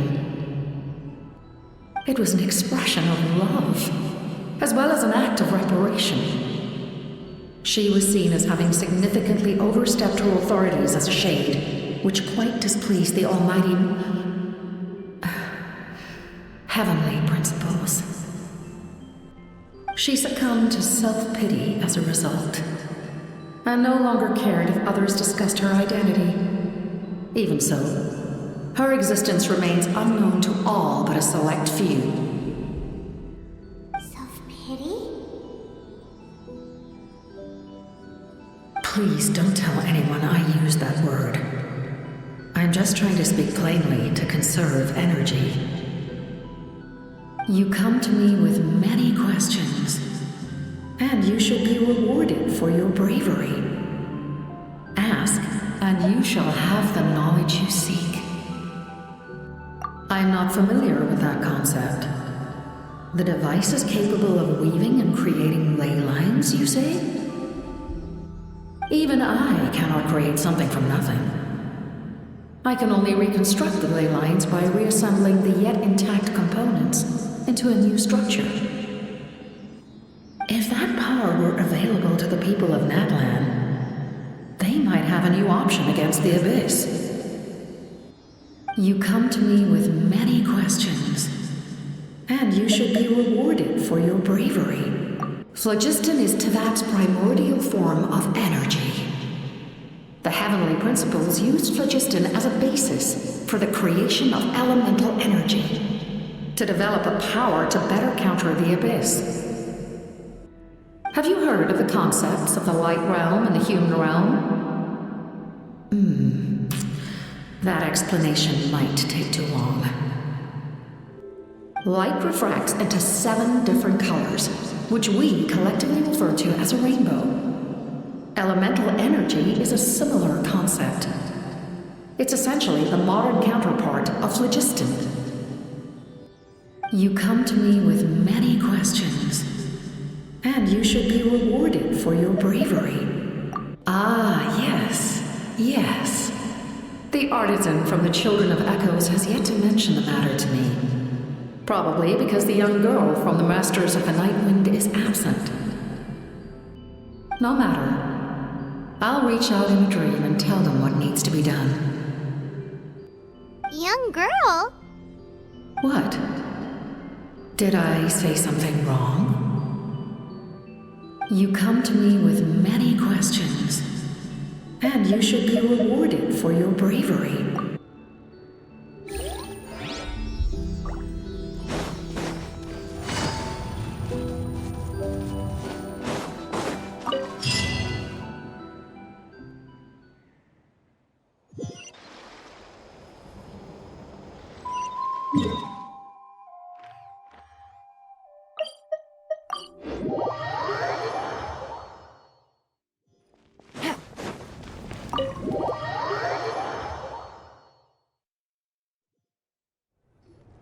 In that case, allow me to formally welcome the Fatui to our cause.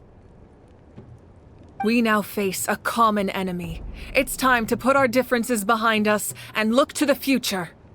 As for Auroron, his actions may have been out of line, but I don't intend to punish him right now. I'd rather give him a chance to prove himself. A magnanimous decision. We're back! Whoa, seeing the two of you chatting like this, Paimon almost feels like she's dreaming. This may be an unexpected outcome, but a favorable one nonetheless. Now that we're all here, I have some questions of my own. Tell me, how did you discover the source mechanism?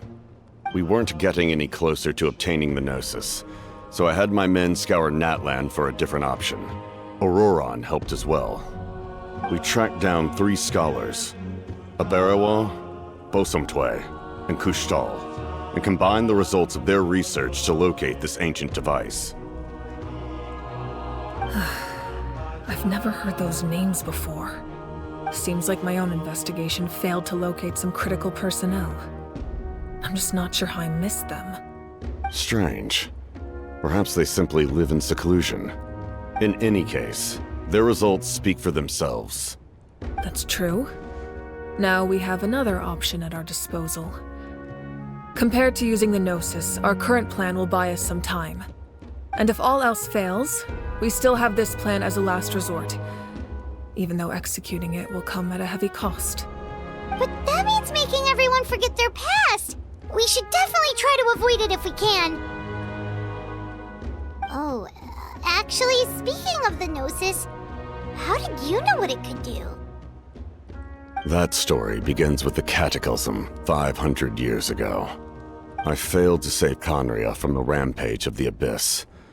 When the situation became unsalvageable, I fled to Natlan with the remainder of my platoon, only to find that Natlan had fallen victim to the same tragedy.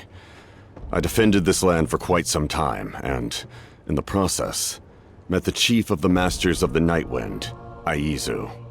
I'm sure many people viewed Conria as the cause of the tragedy, but Aizu was kind to me all the same, and even helped me in my time of need. From that moment, I made it my mission to aid Natlan. In battle, a warrior fights to win. Even though my homeland was lost, I was already committed to this fight. Together, Aizu and I fought many battles and overcame countless hardships. However, he was unable to escape his fate, and, in his final moments, told me the secret of the Gnosis. So it was him. He recommended using the Gnosis on several occasions, even before the tragedy. But I turned him down each time. You knew him, and you fought for Natlan all those years ago. Why don't I recognize you? It must be the mask. Even without the mask, my past appearance is long gone. Even with the curse of immortality, the flesh still rots.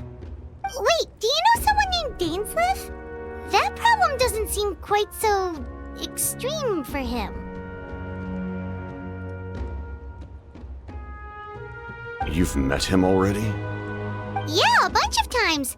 Sounds like you know him too. During the age of Conria, all I knew was his name. The last time I saw him in person, he was traveling with the princess. He carries a degree of pain and hatred that far surpasses my own.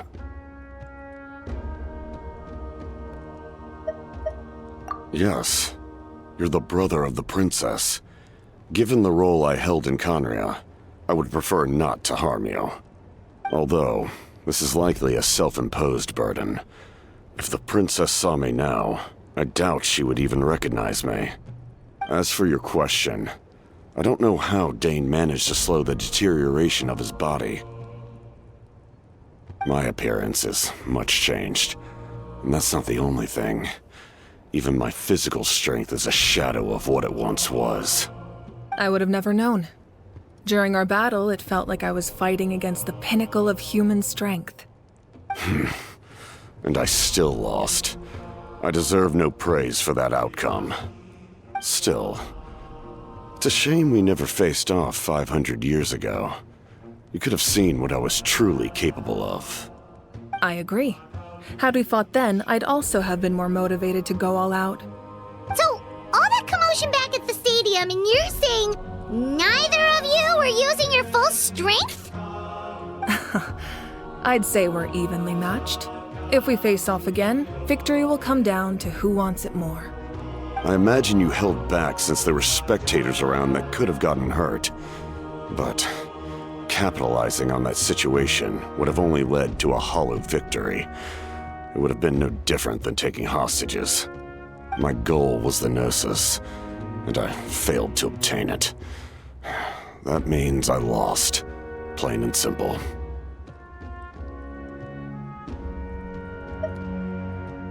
Her Majesty the Tsaritsa allows every Harbinger the freedom to pursue the meaning of their existence. When the time comes, that freedom can take precedence over her orders. That's why our methods can be so radically different, despite sharing the same goal and the same sovereign. I needed the Gnosis because I came here to save Natlan. That was my primary motive. Once Natlan is saved, if the Gnosis still remained in my possession, I could bring it back to Snezhnaya. My decision regarding the Gnosis will not change. So let's focus on the Abyss for now. Right! What happens when all 6 heroes are together?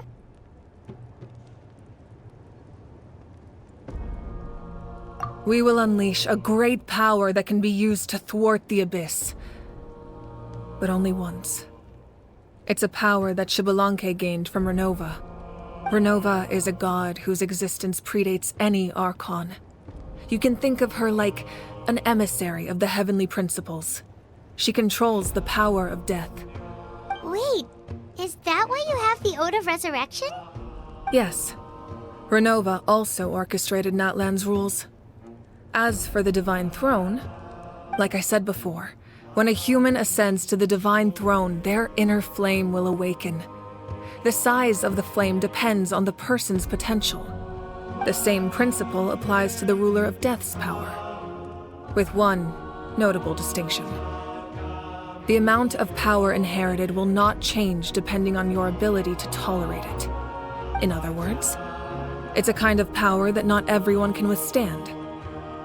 But if you survive the trial, you will gain unprecedented strength, and the ability to harness powers more formidable than any Archon. That still sounds really risky. We cannot walk this path without accepting risk. Mualani charged into the Night Kingdom despite the abyssal contamination. Auroron fought back from the brink of death. In the face of their bravery, I must respond in kind. That is my duty. Spoken like a true leader. All right, that's enough for one day. You should head back and get some rest. I'm sure you're exhausted. The Abyss will likely sense the change in Auroron. It's possible the frequency of the attacks will increase. There are many challenges to come, so we need to be prepared. When you put it that way, Paimon feels even more exhausted. All right, let's head back.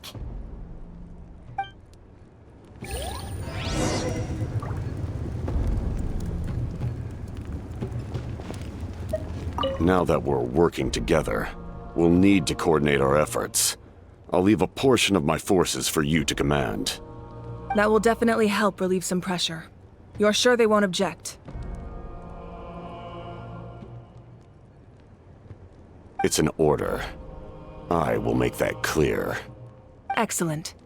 I appreciate your trust.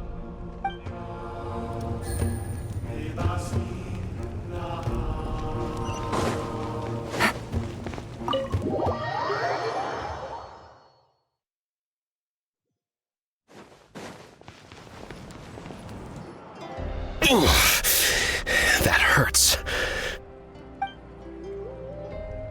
The monsters keep increasing in number.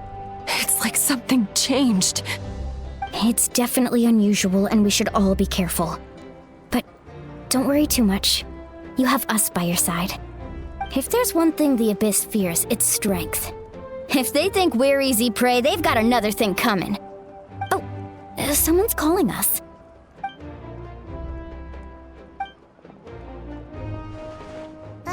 Something wrong, Traveler?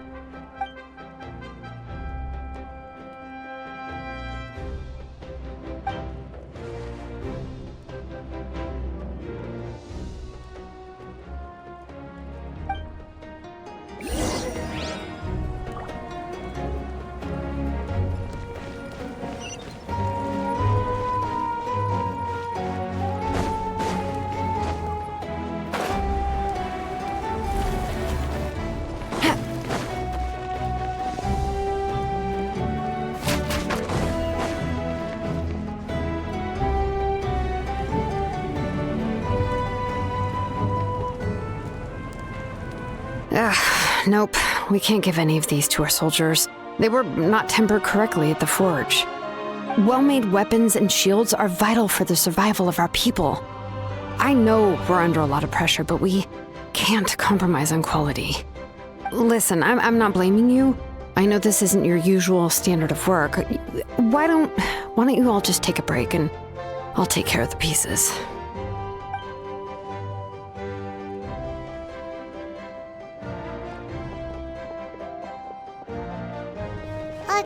Hey, Shilonen? Is something wrong?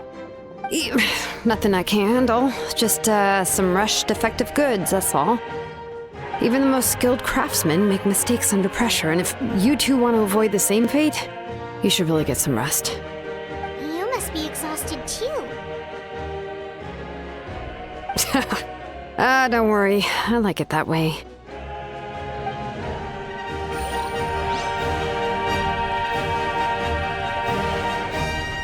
You should head back and get some rest. I need to fix some things here first. Take it easy.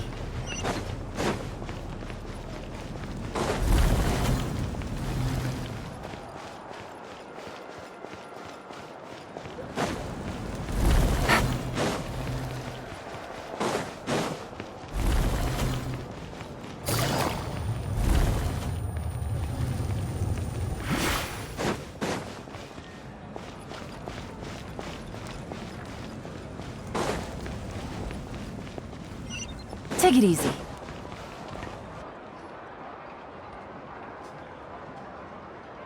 Kanich, you made it back in one piece! Oh, these must be friends of yours. Well, head out then. See you later.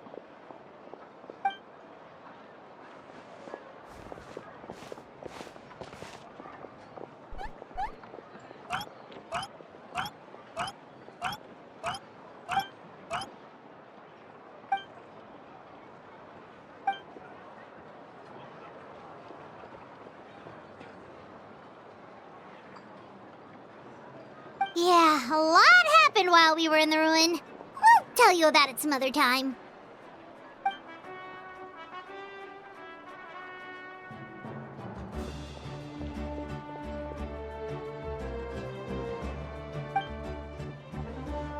We won't keep you then. Let's talk later.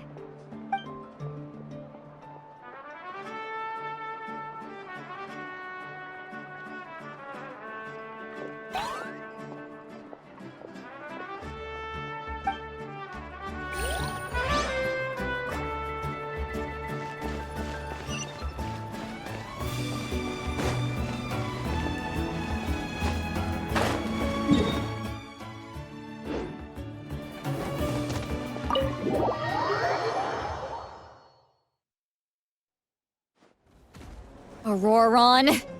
Granny? What's wrong, Granny? It looks like you have something to say. You know exactly what you did. You need some sense knocked into you, that's what I think. Now, where do I even begin? I'm sorry. Now that you have nowhere to run, that's when you apologize? You couldn't wait to run off last time, and the time before that. Pretty sure I apologized those times too. What exactly were you thinking? Being a wanted criminal is one thing, but then you also tried to pull off that whole thing in the ancient ruin. I'm not the one who needs an apology. Apologize to yourself for risking your life. Okay. I'm sorry. I don't have anything to say for myself, Granny. Yell at me all you want. I know I messed up. You better be sincere. This is an incredibly serious matter. I'm being sincere, I promise. I've seriously reflected on my actions. I know what I did was risky, and I know I made some bad choices. But I don't regret it. I just had to do something. Not because I thought I was special, but because I wanted to help Natlan as much as I can. Of course, in the end, I just ended up causing more trouble, so you're right.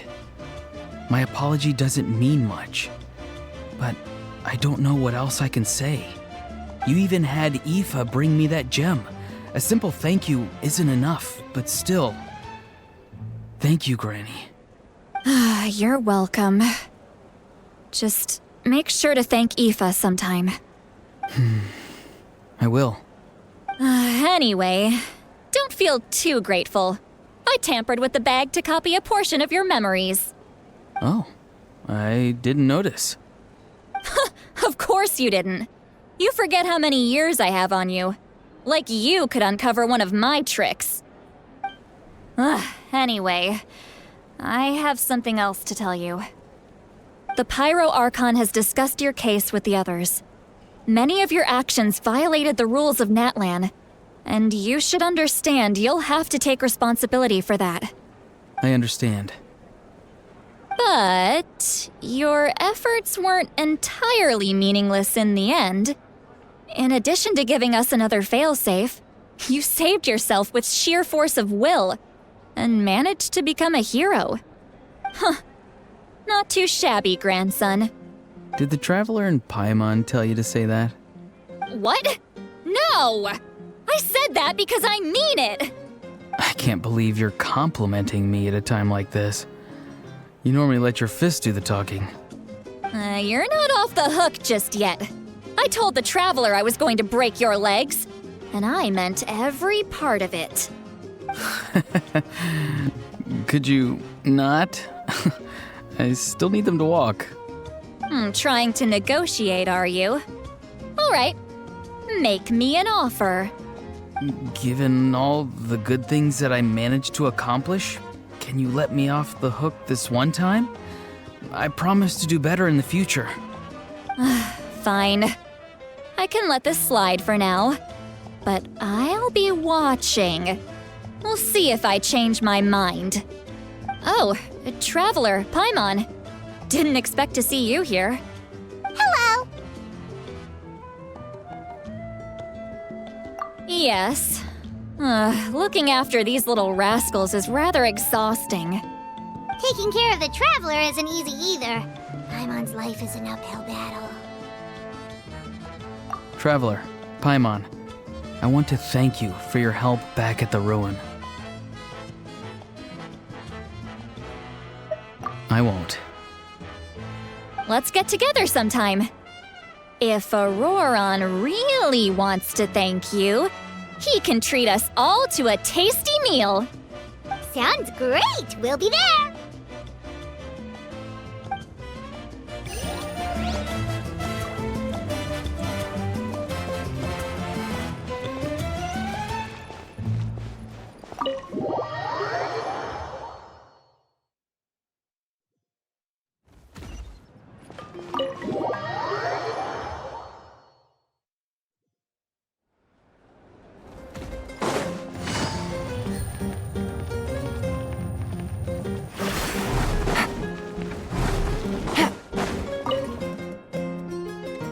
you're done for the day, we should get some rest.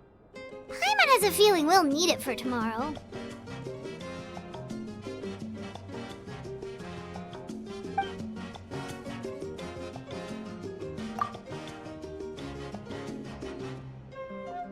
You ready? Yep. Let's go meet the Lord of the Night.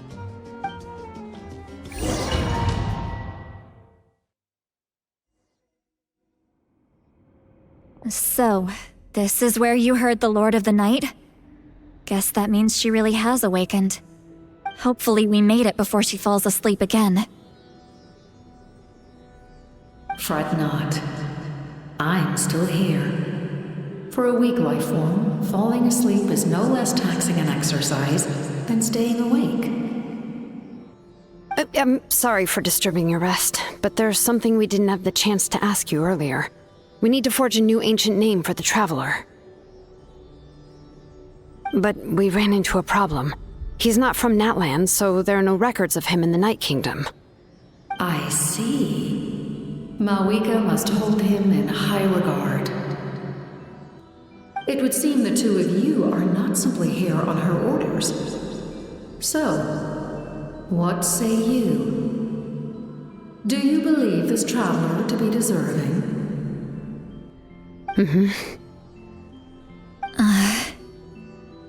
Speak your mind. There are no others here. You are both my children, both children of Natlan. I would hear your opinions on the matter. He is special. He saved Kachina and devoted himself to helping us avert this disaster. Natlan owes him a debt. But that debt has not been repaid, and with an ancient name, we can at least guarantee his safety. Even though that guarantee will come at the cost of your own life? Yes. So, it's true. Forging an ancient name consumes the life of the craftsman. Forging an ancient name is an act of creation. It involves taking disparate concepts throughout the Night Kingdom and condensing them into a heroic epic. But it takes time for the new concept to be integrated into that realm. If the ancient name is like a seed, then the life of the craftsman is the outer shell, serving as its protection. Once that process is complete, the seed will sprout, and having served its purpose, the outer shell will gradually disappear. Forging an ancient name is no easy task, and creating one for an outlander makes it even more challenging. Still, if you're here, that means your mind is set. Yes, because I believe forging this name will be well worth it. We don't know how long we'll be able to hold back the Abyss or what the final price of averting this disaster will be. If giving up my life means that all the people of Natlan can have a future, then the sacrifice is practically negligible. Even when I'm staring death in the face, I don't think I'll regret this decision. I bear the name Baraka. This is a part of my duty. I understand. The chance may be exceedingly slim, but you still want to seize it because this could be the final step to victory. And you, Sidlali, the anxiety you feel, it's because you saw something, yes? Something you were not meant to see. So, you know about that too? What is she talking about? I've had concerns for a long time. Malwika's plan needs too much time, and too many things can go wrong. The Masters of the Night Wind have a ceremony that can be used to glimpse the future. It's just... using this power on the Pyro Archon has always been seen as a taboo. And you did it anyway? What did you see? Death. How? A key part of Malwika's plan is using the 6 heroes to release the power Xbalanque obtained from the Ruler of Death. Considering its origins, the price of using that power is death. You're saying Mawika is going to die in this war against the Abyss? Yes. I can't just ignore what I saw. That's why I need the Traveler's power. I need the power of a Descender. Don't forget, Sitlali. Even if it may seem like someone is fated to die, the nature of death and fate are different. Fate indicates what will happen in the future. The time, manner, and place are all predetermined. But death is different. Death is a rule. The ruler of Death's power will allow Mawika to triumph over the Abyss. But she must offer her own life in the process. The ruler of Death cares little for the time and manner of a death. She simply guarantees that it will occur. Fate may be able to influence the timing, but that is all the Traveler can change. Wait, you're saying we might be able to change when she dies, but not the outcome? I cannot help you with this, I'm afraid. It's beyond my capabilities. Mawika knows about all this, doesn't she? Yes. I imagine she has long accepted this eventuality. Well, I can't. She's so strong. She never gives up, never rests until a problem is solved. She's not the type of person to just quietly accept her death. The Traveler shares that quality. That's why I think this gamble is worth it. Together, I know they can overcome the impossible. Be it fate or death.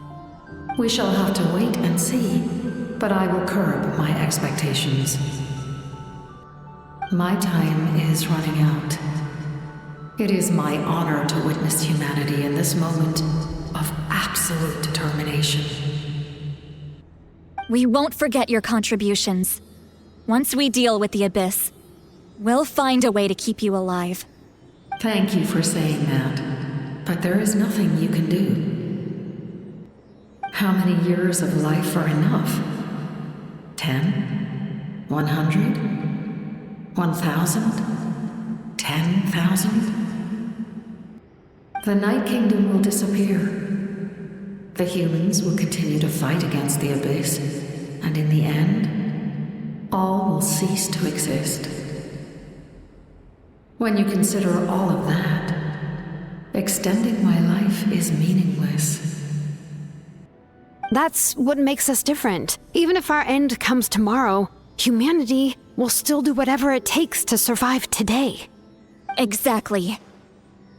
Times like these always fill me with admiration and reinforce my commitment to the mandate I shoulder. My Creator was right in esteeming you as special above others. Here. This is my gift to you and an extension of my will. It can record the Traveler's experiences in this land, whether from the past or the future. With it, you can forge the ancient name you desire, and the Traveler will also become a hero forever recorded in the memory of Natlan. Thank you. We're sorry to ask this of you when your strength is already all but spent. Really. Thank you so much. Your thanks are unnecessary. This is the least that an angel can do. Time for you to leave. It's getting dark.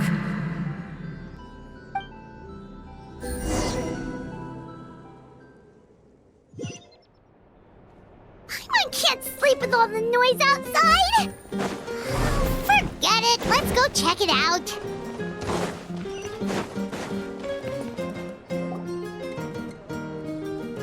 Shilon and Sitlali, is there a reason you're up so early? We went to see the Lord of the Night, and she gave us this. Like I said before, I couldn't forge your ancient name because there was no record of you in the Night Kingdom. But with this, we can finally record your deeds. Just keep it with you during your time in Natlan. And eventually, it'll be full of your adventures. Really? Let Paimon see!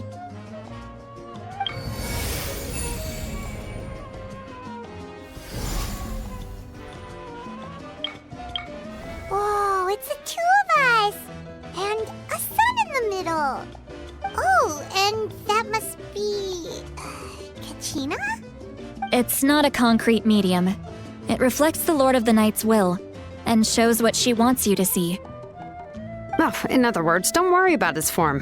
When you want to check the contents, just take it out and have a look. Sounds convenient! It's also super light and doesn't take up too much space! This is a really awesome gift!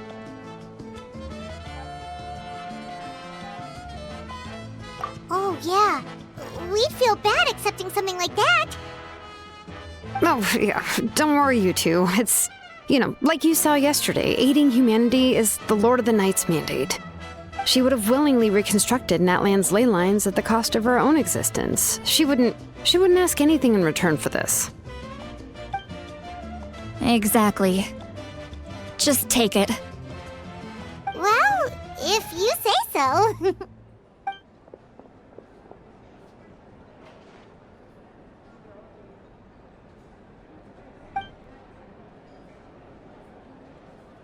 So soon?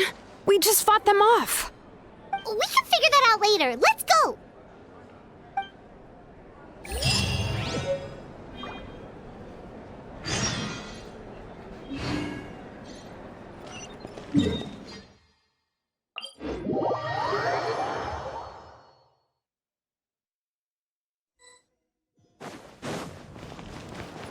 Take it easy.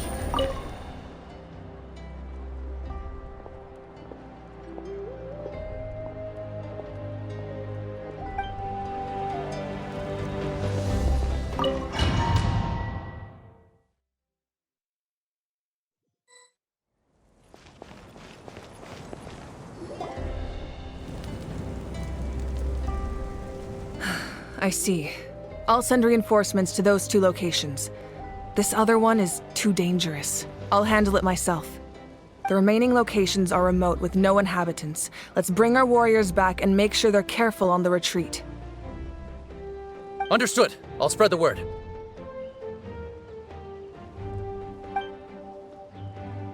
We're here. What's going on? Kachina said the Abyss attacked again? Yes, it's not looking good.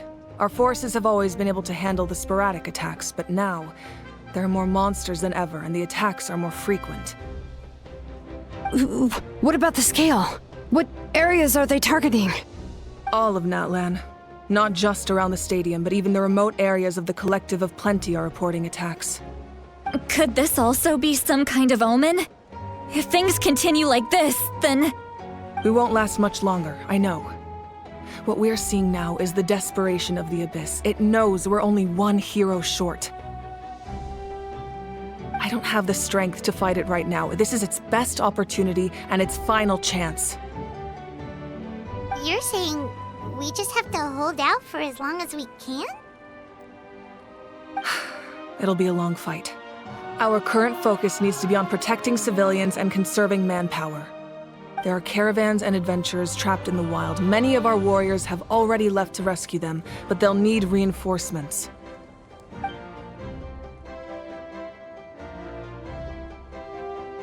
All right. Shilonen, Kachina, head to the camp near the Children of Echoes. Lali, you're needed in the Masters of the Nightwind. As an important figure in the plan, Auroron will stay here. Your tribe is too far from the stadium. Understood. I'll leave right away. I prepared a hot air balloon to take you where you're needed.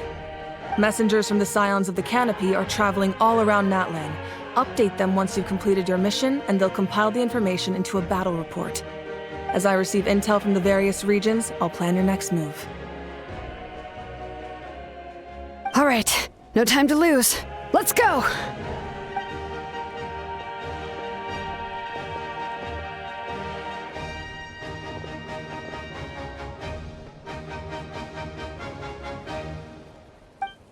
What about us? Where should we go? I received word that a small team escorting civilians back to the stadium was attacked. They won't be able to hold out for long.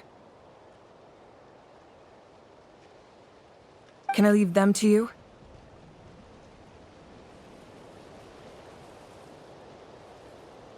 Thank you. The hot air balloon is over there.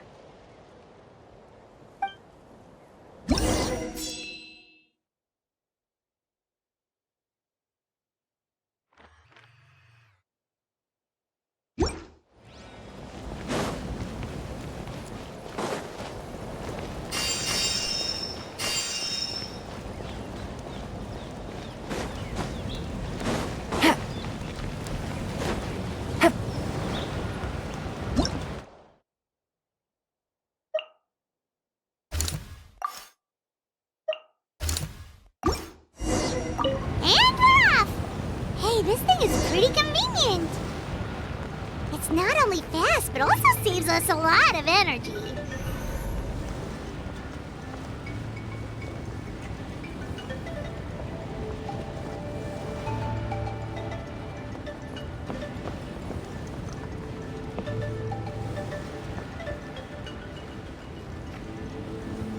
Oh, there are warriors fighting everywhere. Seems like chaos in the making. Good thing for those battle reports.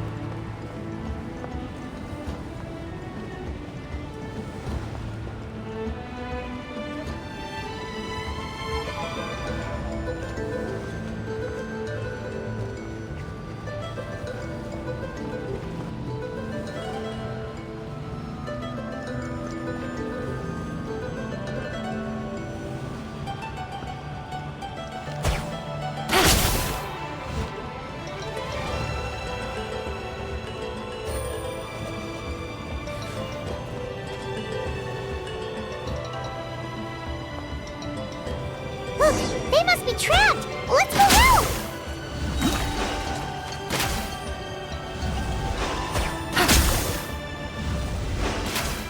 Reinforcements! Thank goodness!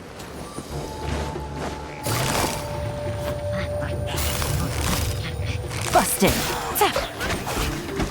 Take it easy. No, my sword!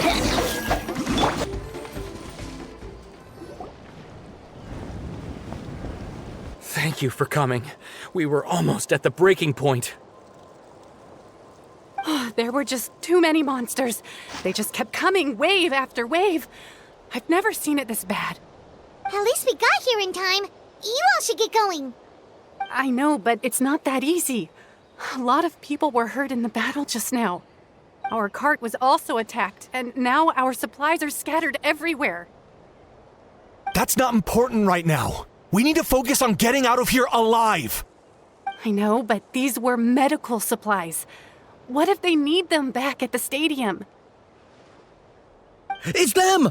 Over here!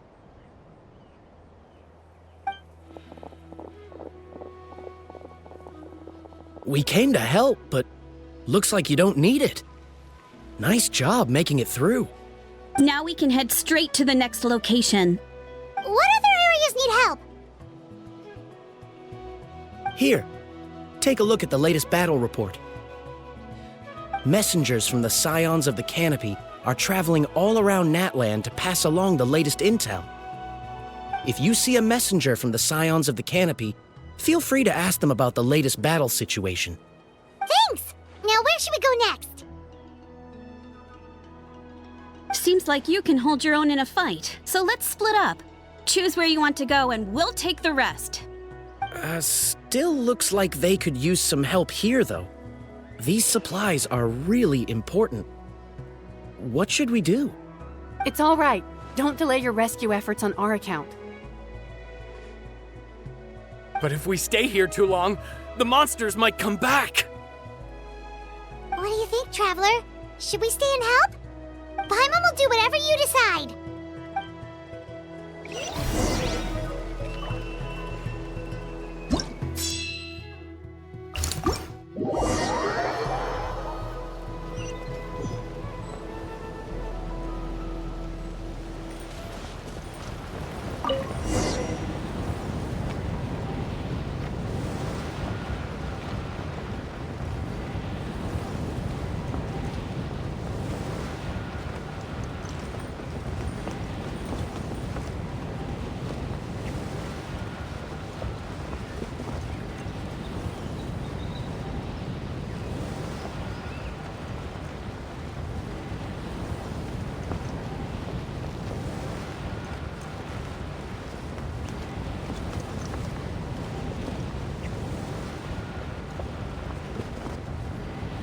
Kanich just ran past. He must be busy delivering messages. At least he didn't look hurt.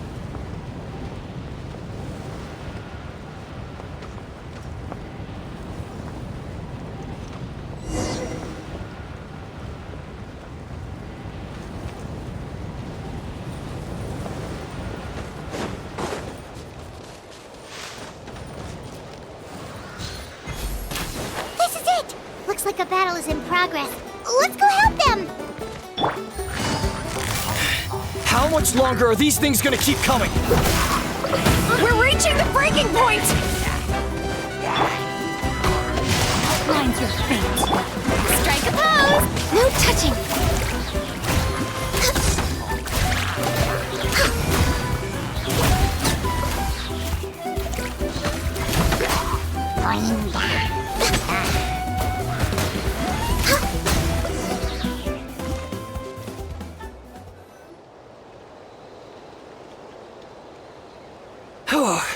Thank you so much.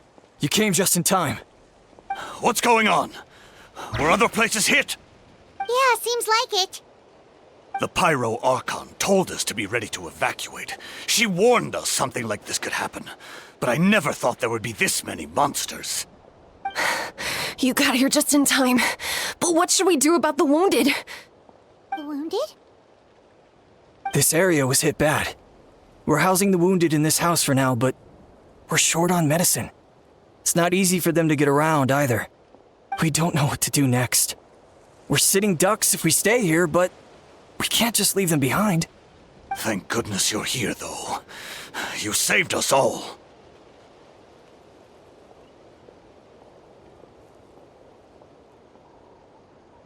You're right. The monsters are gone. So should be safe for now. Some of my men can escort them. That will take time, though.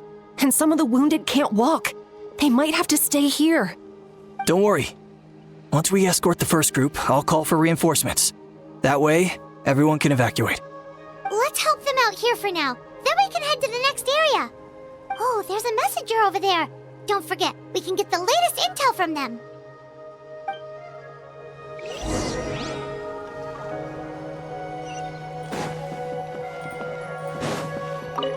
Thanks for your help. I've updated the intel on this area. I'll start spreading the word. Hang in there, you two. A lot of places still need your help.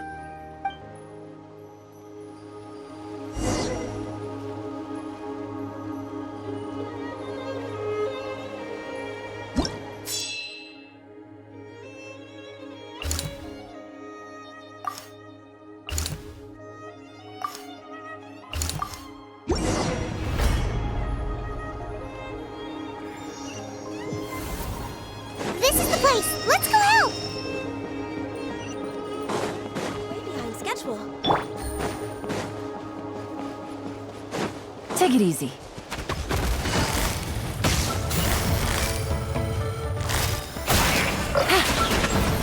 Let me weave you a verse. Know my soul. Time to shine! Born of ice and frost.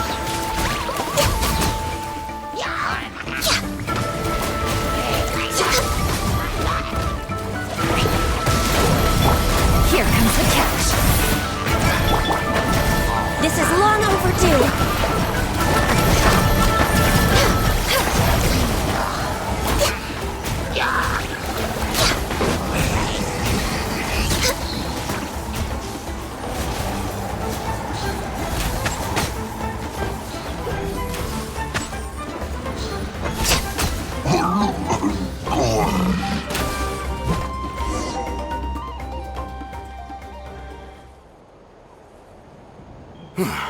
Thank you for coming. We finally have time to catch our breath. Fairly stable for now. We've stationed ourselves here to act as a buffer. What about the monsters that suddenly appeared? Based on my experience, the monsters are attracted to two things: the presence of living beings and combat. That's why we set up our front line of defense so far from the tribe. The civilians are more isolated from combat that way. Ah, the messenger's here. Perfect! We were just waiting for the latest battle report. We'll stay here and continue to guard the tribe. There's so much that needs to be done after that last battle, but we're short on manpower. If you're not in a hurry to leave, would you be willing to help out? That's a decision for the Traveler.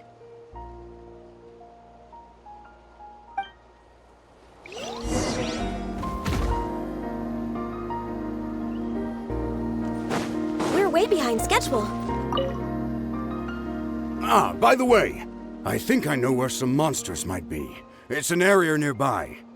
If you've got some time, I'd appreciate the backup.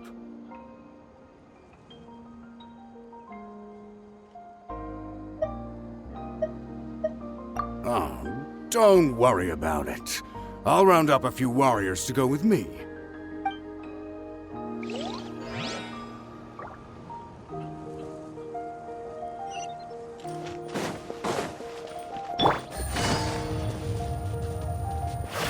Here's the current situation.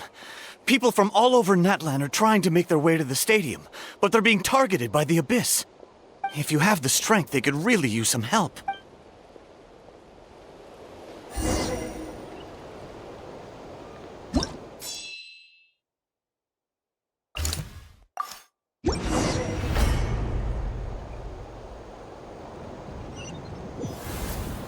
Wow, there are so many people here? Looks like it really is getting too dangerous for people to stay out in the wild. Guess that means the situation isn't getting any better. Well, we'll just have to keep fighting. Ring cutter! Kings up!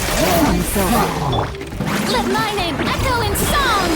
Yoo-hoo! No touching!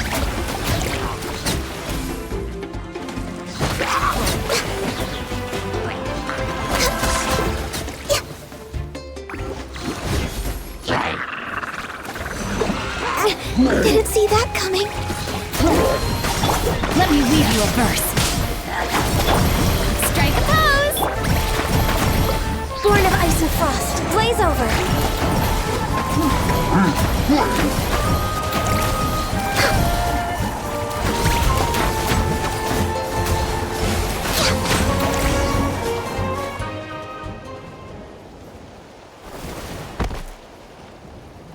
Oh, Kanich, you're back!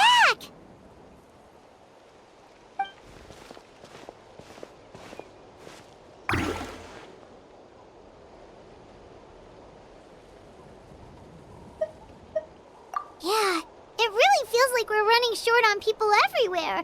It's so dangerous out there. Just when we think everything's under control, another thing goes off the deep end.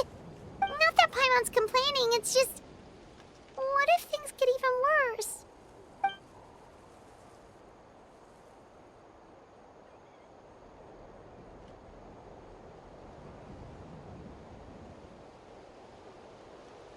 Okay, that's enough out of you!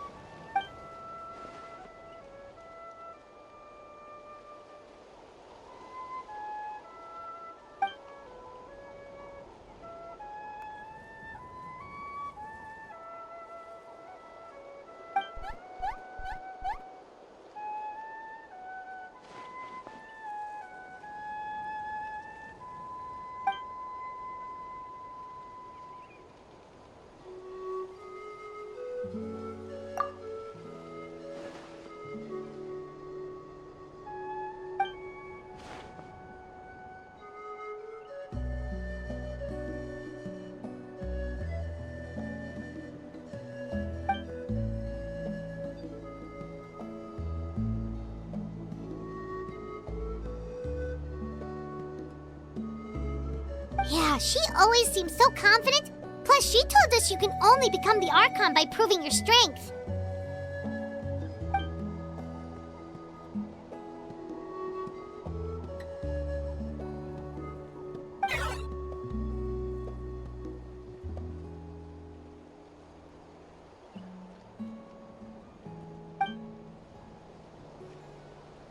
Good idea! Maybe we can see if the people around here need anything in the meantime.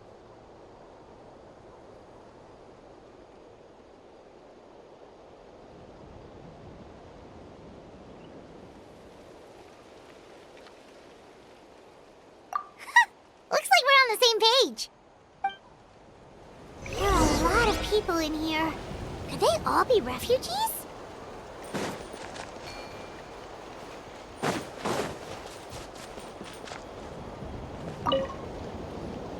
Ah, it's you two!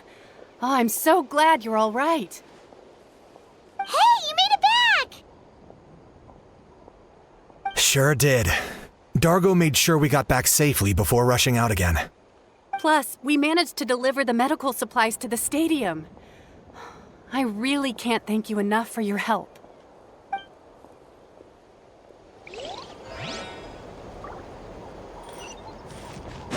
Next on the agenda...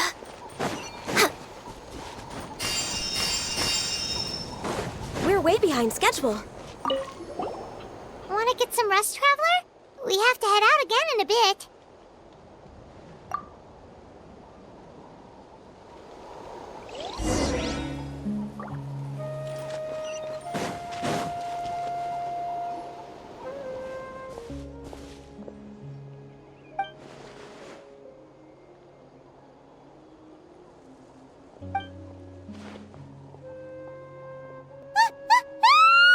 What's going on?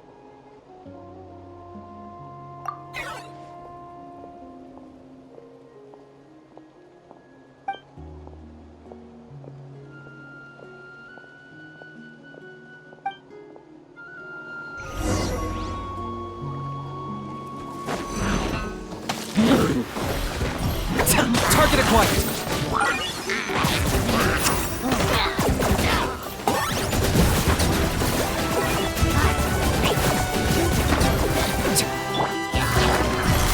Quietly now. Rain outlines your fate. Yoo-hoo! No touching. Things are about to get dicey. Rain cutter. Time to shine.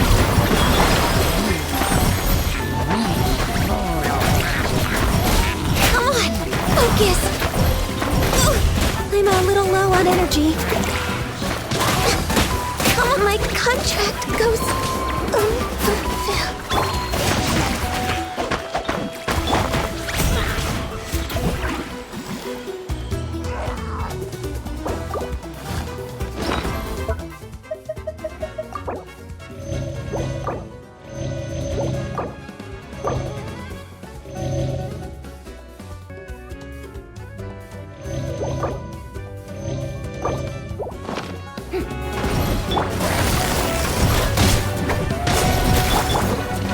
Time to act. Body and mind. Shower me with pain! Rain outlines your fate. Let me weave you a verse. Born of ice and frost.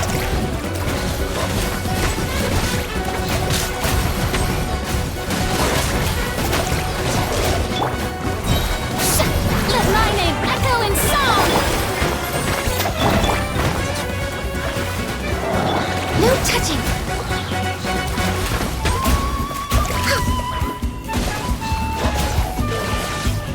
There are too many of them! They just keep coming! I got him cornered! Bow before your king! The glory to which none especially not when I'm in a bad mood. No, my sword! Measly insect! This is long overdue. Born of ice and frost.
Thanks.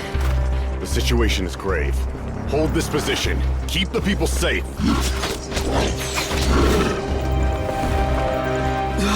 Chaos and emptiness. So that's the abyss. And it knows that now is its best chance. But the sacred flame! Archon's on the case.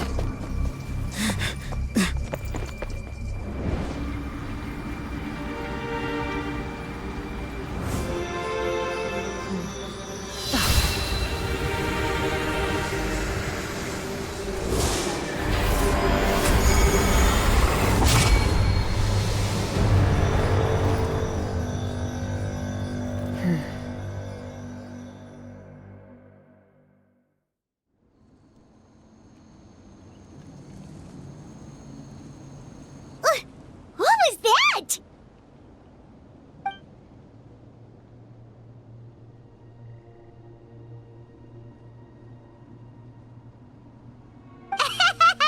Laugh all you want, it's gonna eat you too!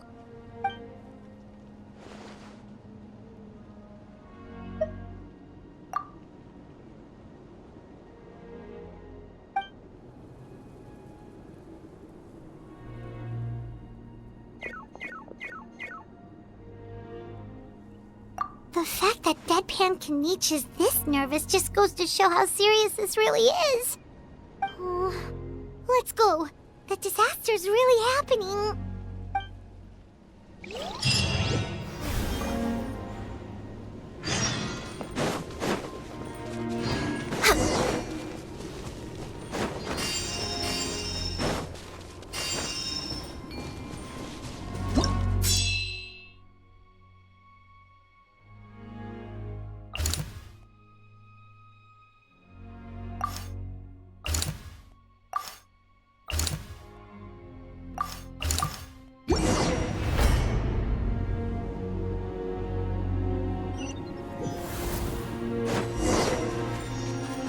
Whoa!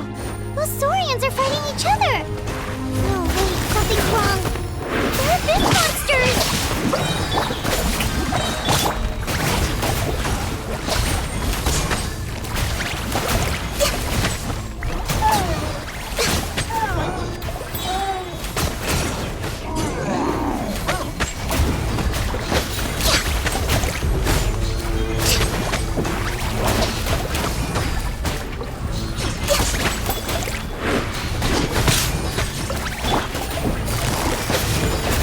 Things are about to get dicey. Witness the power of Gua. Huh? Let the world collide! Access denied.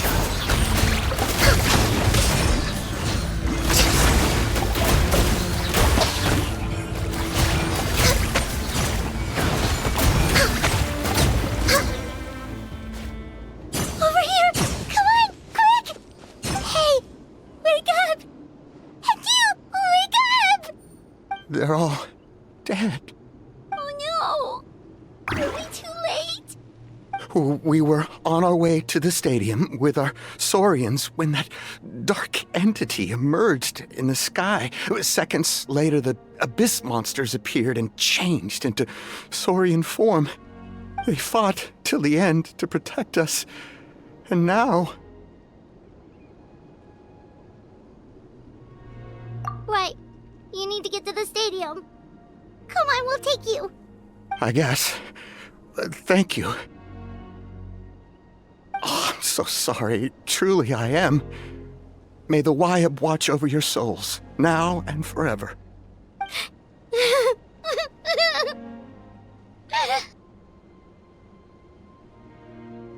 Huh?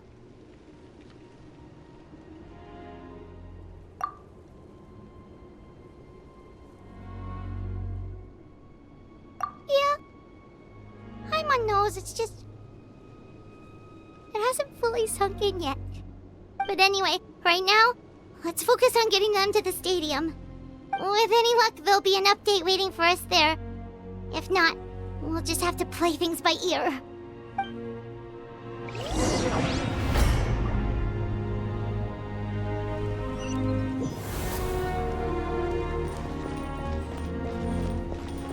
Need the latest battle report?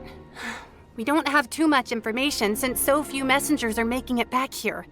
But as I understand, the folks at the Scions of the Canopy outpost suffered a large-scale abyss attack as they were trying to evacuate civilians to the stadium.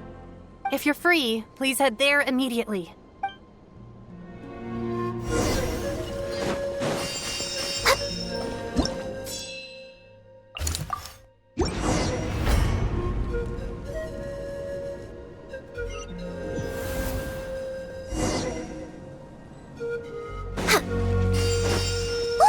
Someone's still fighting! Gotcha! No, my sword! Shower me with praise! No touching!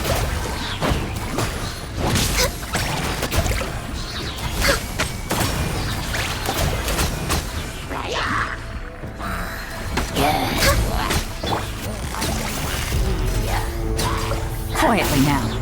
Here comes the catch. Yoo-hoo! Let my name echo in song! Blaze over. Access denied.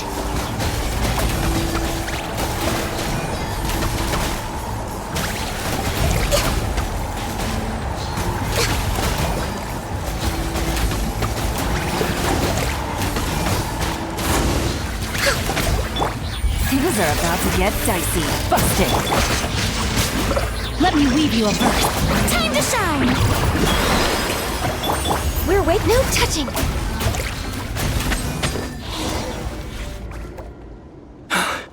It's you. You came.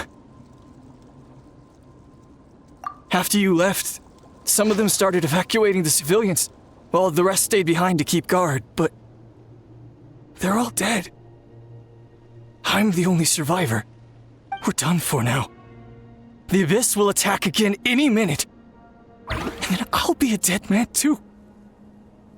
The last few civilians holed up indoors won't stand a chance. Hang in there. We'll think of something. There's gotta be a way out of this. Like what? None of the civilians have any combat experience. There are old people, children, wounded. They can't defend themselves. The monsters are gone for now, right? Get back inside! It's too dangerous out here. I know it's dangerous. That's why I came out. Same. Huh? What is this? Can you spare some equipment for us? I've never been in a battle before, but I'm young and I can hold a weapon. That's gotta count for something. And I used to fight in the pilgrimage when I was a younger man. Admittedly, I never made it very far. But if you hand me a spear, I think the old muscle memory will kick in. There are others willing to join us as well. I persuaded them to fight. We can't let the blood spilled by our warrior brethren be in vain. We can't watch on as our heroes lose heart. And we can't let them fight alone. We don't have much equipment left.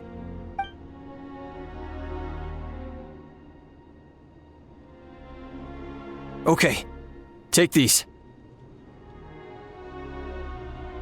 With a few extra fighters, we should just about be able to hold our own. It'll be a slow advance, but that's better than being stuck here. Everyone who's fighting, be prepared to follow my orders to the letter. Yes, sir! Got it. Take our hot air balloon.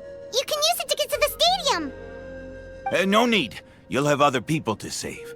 We're taking up arms so that you can focus on more important things. You're the heroes, after all.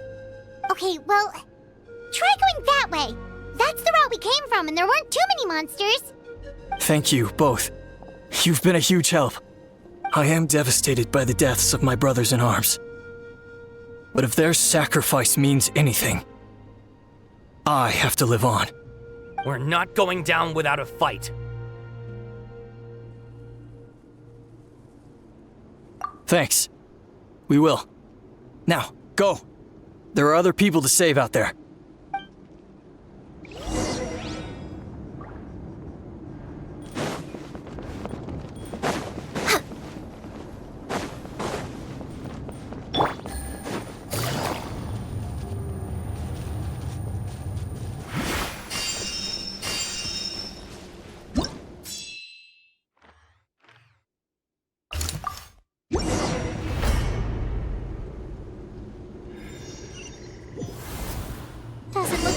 able to find anyone here.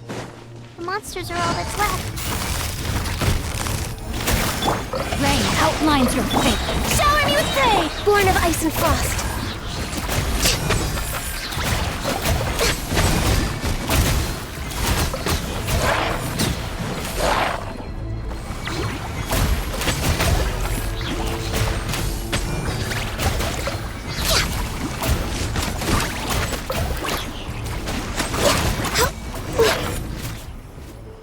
Nope. Nobody here. The latest intel said the Children of Echoes need support too. Let's head over.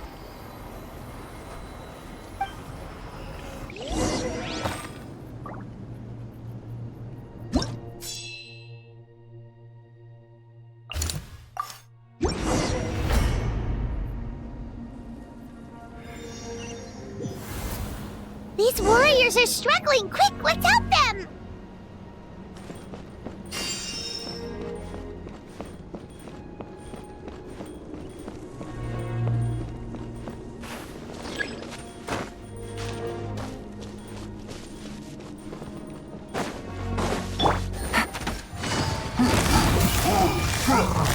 Gotcha. Here comes the catch. Rain cutter. Let my name echo in song. Straight pose. No touching. All hail.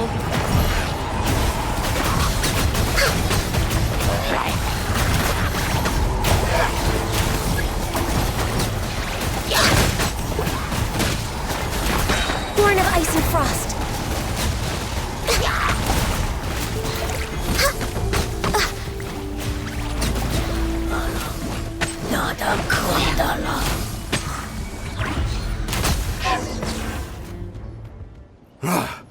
This is the second time you've had to come to our rescue. I'm a little ashamed. Thanks to your efforts last time, we managed to fend off the abyss here, even after whatever that was appeared in the sky. But at this point, I think we're gonna have to cut our losses. This base is as good as gone. Yeah, everyone needs to stick together. Best to regroup somewhere else. All right, time to evacuate. There's a volunteer unit here too, so first I need to ask them what they want to do next. For anyone who still wants to fight on the front lines, the Children of Echo's front is the closest to here.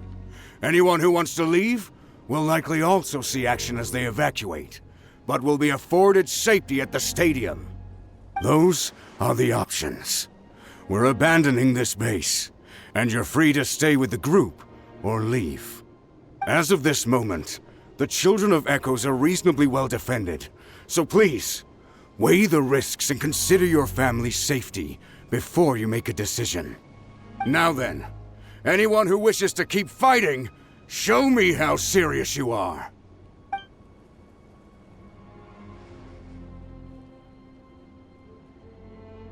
Did I not make myself clear? But if Natlan is destroyed, will there still be a home for us to return to? If anyone wants a future, it's on them to go out there and grab it. Period. No one wants to be that person who sat back and hoped for the best while other people were giving their blood for our nation. Very well. For Natlan. For Natlan. You heard them. This means we'll all be going to support the Children of Echo's garrison. Great! Well, you all seem in good spirits, so that's encouraging. But still, please be careful. Don't worry. It'll be just like another Night Warden war.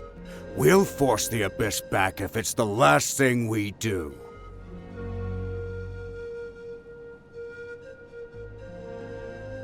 Huh?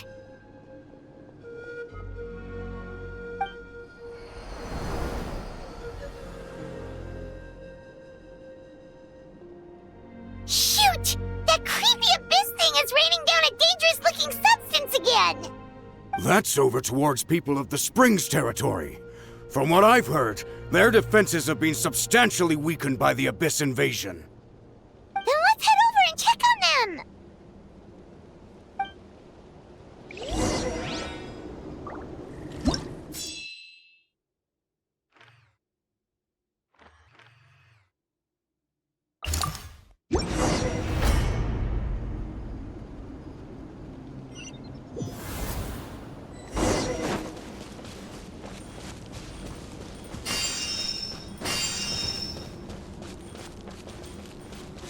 Next on the agenda.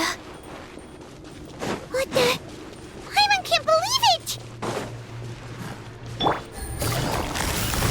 Quietly now. Game's up.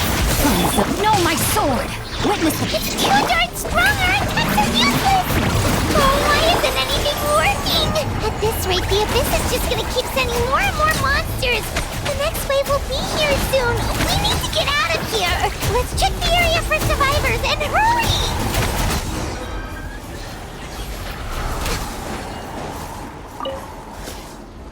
There's just one battle report left, and it gives a long list of places where the dangerous substance has been dropping. This is the first report we've had in ages, which means the messenger's job has become all but impossible. But there's nothing we can do about that. Our priority is to get to the next affected zone. Even if we don't find any survivors, maybe that strange substance over there won't be as rock solid as here. There's a chance at least.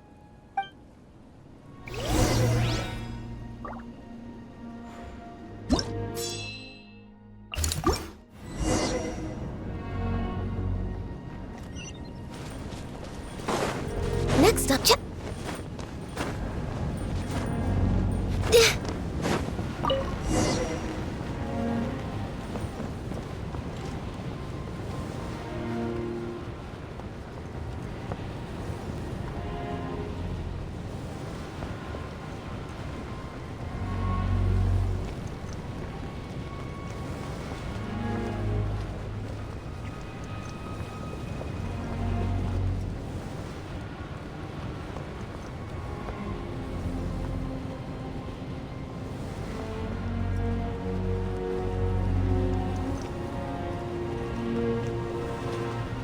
There are too many monsters!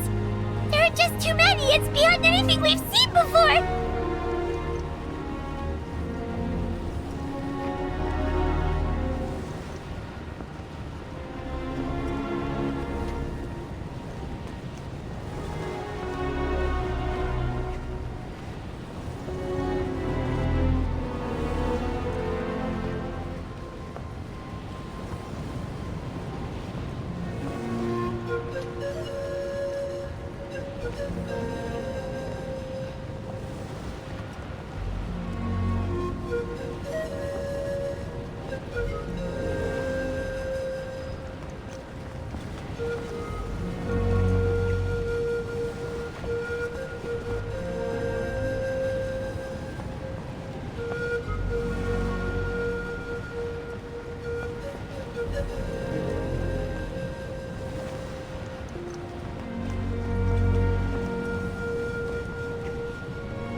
This war's getting too much for Paimon to take.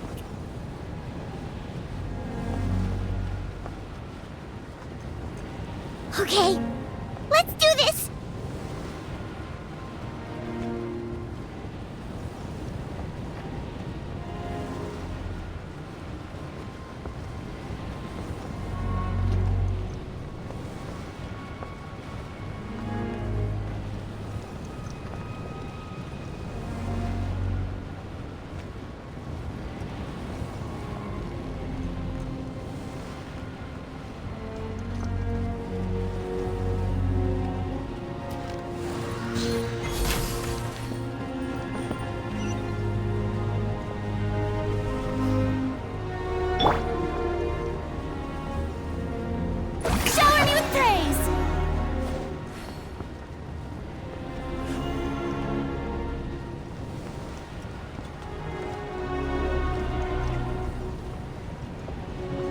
Thank goodness those people are still standing!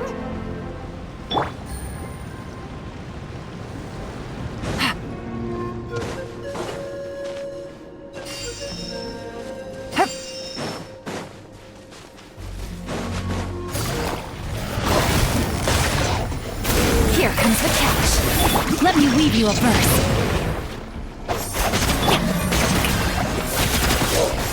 Born of ice and frost.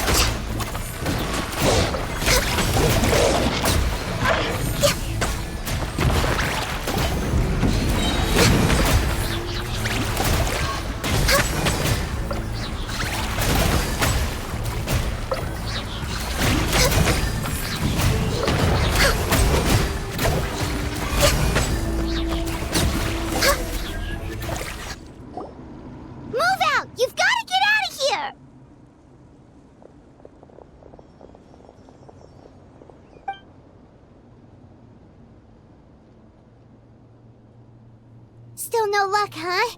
What on earth are these things? How are they invulnerable to attack? Yeah, at least with regular abyssal pylons, anyone with a vision can destroy them. But this thing, no one's seen anything like it before. It's like a part of that sky demon's body or something. Whatever it is, it seems like it can spawn abyssal pylons, and with them, a never-ending stream of abyss monsters. We're just no match for it. At this point, retreat looks like our best option. We're fighting a losing battle here. The stadium is our only hope. That's where the sacred flame is, which seems to be the one thing that well of abyssal energy is afraid of. The Pyro Archon is guarding the flame. As long as that continues, we still have hope. What's this? Water, and some snacks. You look like you need it. I'm guessing you've been supporting the fight all over the map? Sounds like you need a breather. We got enough people to hold our own here, and it's high time you took a break. Why don't you sit down and gather your strength for a minute? It's true. We've been fighting pretty much non-stop. Traveler, you must be exhausted. What do you think? What is it? Oh, you're right. Well, then guess we'd better go warn them. It's your decision. If you want to set off right away, Paimon will come with you.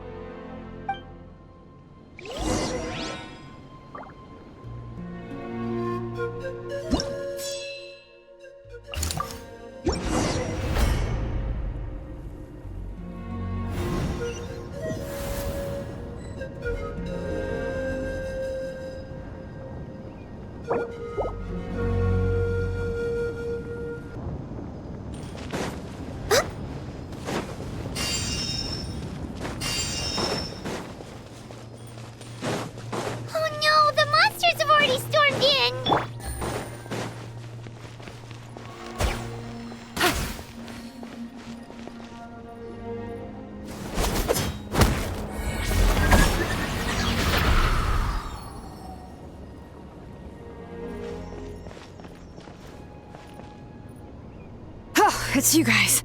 Things are bad here. Something fell out of the sky that's impervious to our attacks.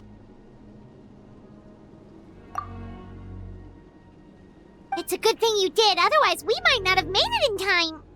Kachina, he and I can deal with the remaining monsters and abyssal pylons. You should go catch up with the rest of the group before your parents start worrying about you. Stay safe, Kachina. Come on, let's get this done.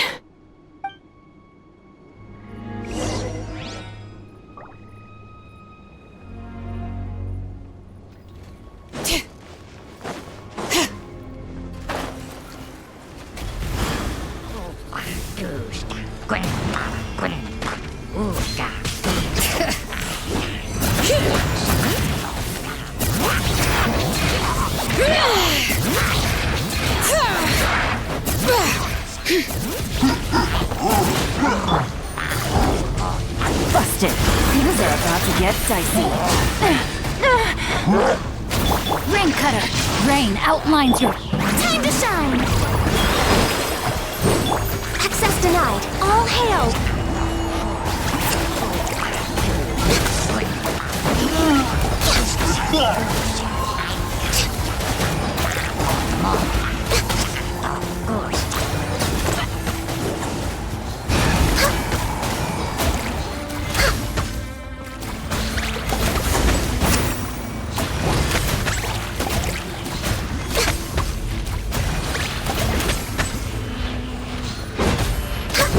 Born of ice and frost.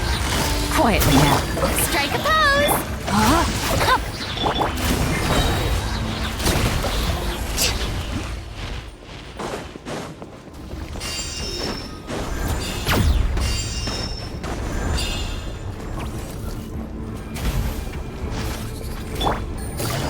Gotcha.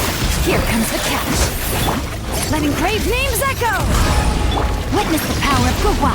Rain. Let the world come alive! Blaze over. No touching!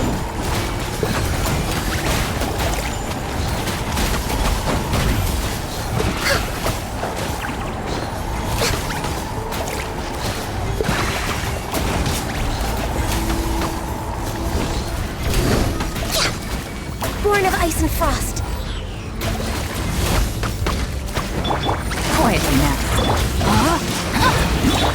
Showering you with praise! Things are about to get dicey. Let me weave you a verse. Time to shine! Access denied.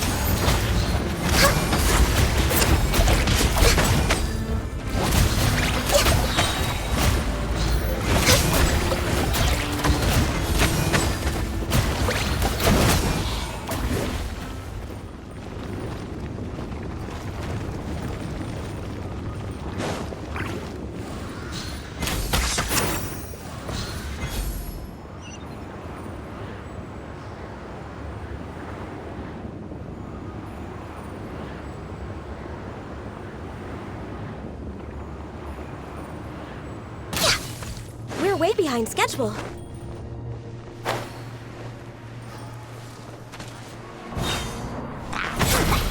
All right. No, my sword! Yoo-hoo! Born of ice and frost. This is long overdue.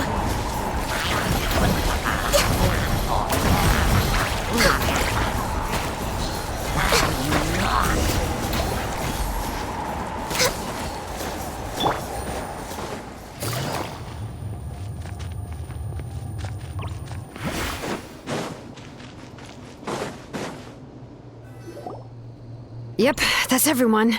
And no more casualties by the look of things. Yeah, this is, good. We can evacuate shortly. I appreciate your help. How are things out there? Pretty dire, I bet. Some of the things I've seen, I don't know if I'll ever be able to get them out of my mind. Are we in Natlan doomed to this fate? I've never witnessed a full-scale abyss invasion before. I mean, I'd heard stories about the sky being painted black, but I always thought that was an exaggeration. Mawika has witnessed this all before, so she knew better than anyone the terror and despair an abyss invasion would bring. Yeah, and despite that, she's still facing it head-on. We've had to abandon our homes and chase the dying light of day. And maybe the only time we'll see the dawn again is in our dreams. But as long as there's even a sliver of hope, I am not gonna... We should catch up with the group. Let's go!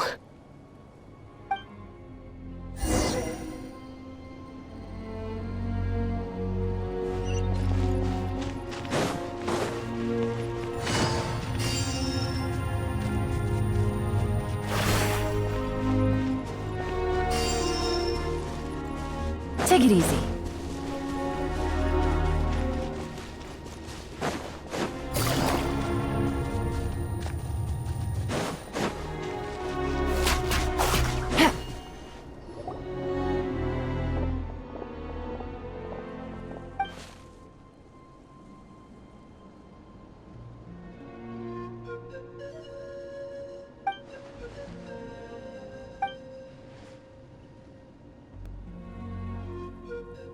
What? Isn't that Chaska's tribe? She said she was gonna take Koichi home to rest for a while.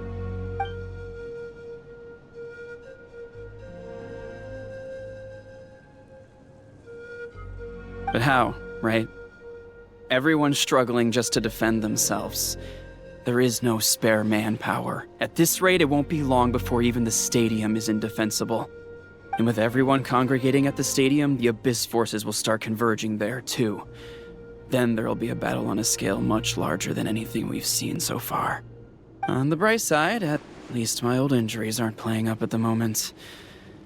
It means I can actually join in with the fighting. The crux of the issue is that the heart of the Abyss itself has joined the invasion. That's a power we just can't match. I have every faith in the courage of our people. The Natlanese will never give in to despair. But still, the fact is, our lives are more fragile than our spirits. Traveler Paimon knows what you're about to say. Yeah, Paimon sure is getting tired from all this flying, but it doesn't matter. Wherever you go, Paimon's going too.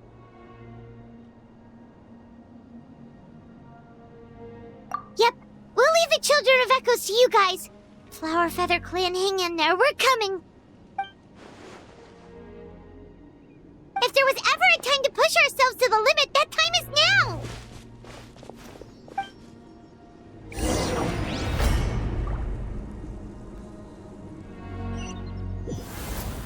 Wait!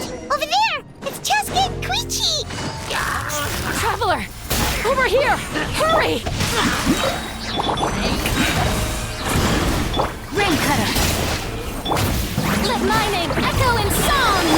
Here comes the catch. Access denied.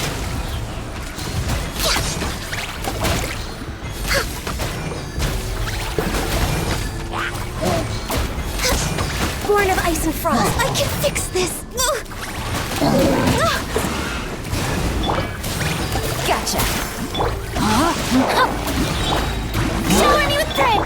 All hail.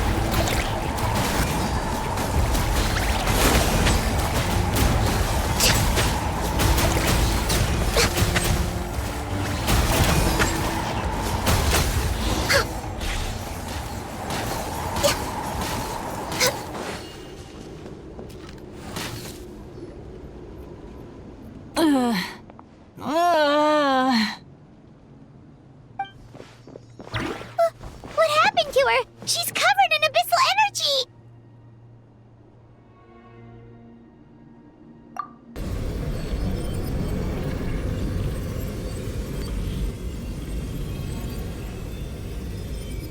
Please, save her.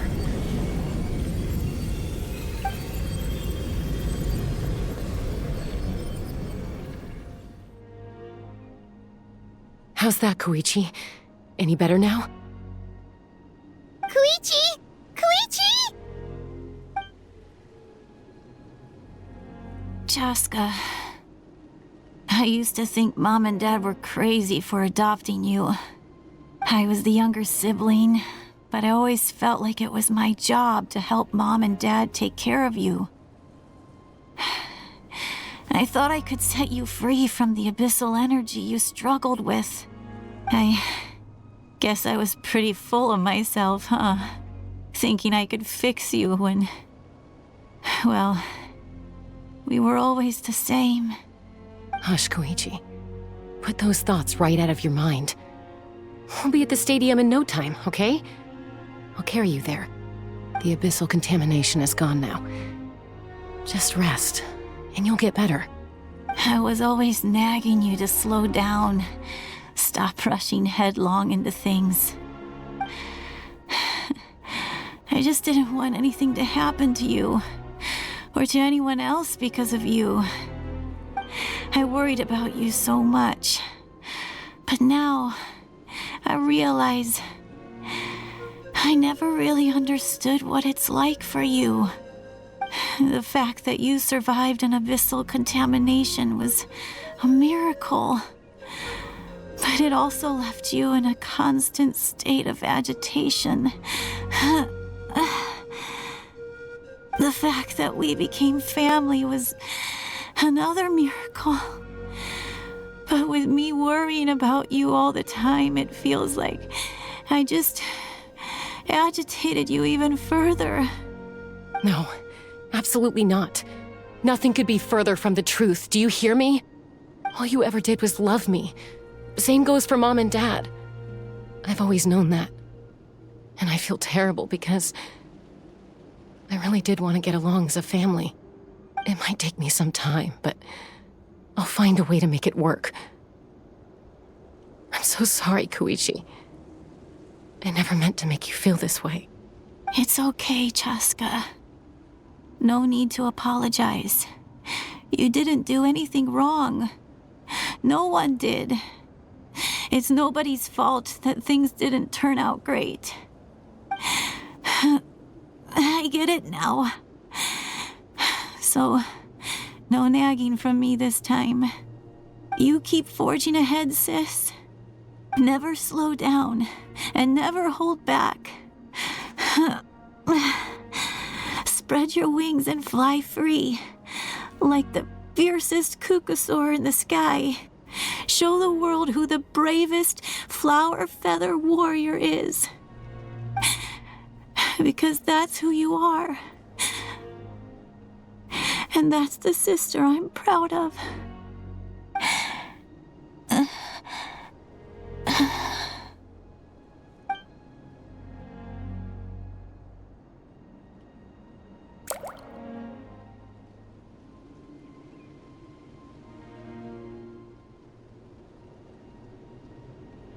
Koichi!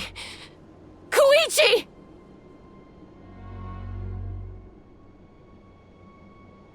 Koichi?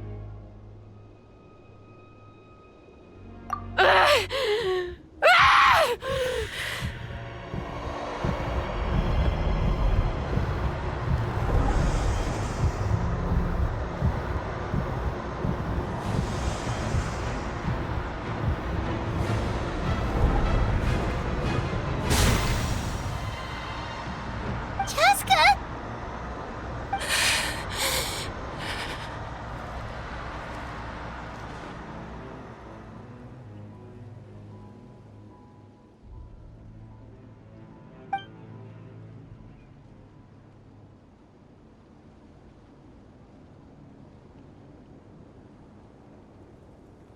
What happened?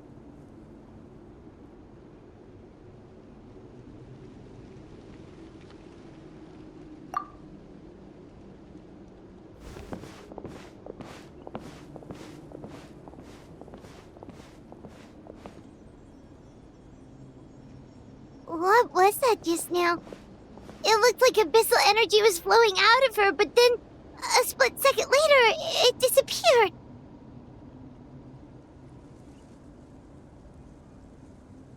Koichi did say that Chaska needs to let off steam now and then, or she'll end up losing herself. But this time she wrestled back control. If only we were faster!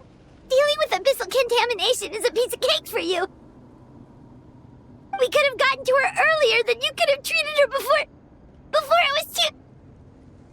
Wait, what's happening to Chaska? How unfair life can be. She's had the odds stacked against her from the very beginning, and each step forward has been an agonizing one. Maybe she would have been better off embracing her pain. But her journey goes on, and one question looms large in her mind. If she could rise above the layers of pain and ascend over the dark clouds of her mind, what then would she find? Maybe the glorious light of the sun, or maybe a dark, empty void. There is only one way to find out. She needs to spread her wings and soar to new heights. That is the true meaning of life. My life's suffering shall be my epitaph. to remember the pain I endured, and finally transcended.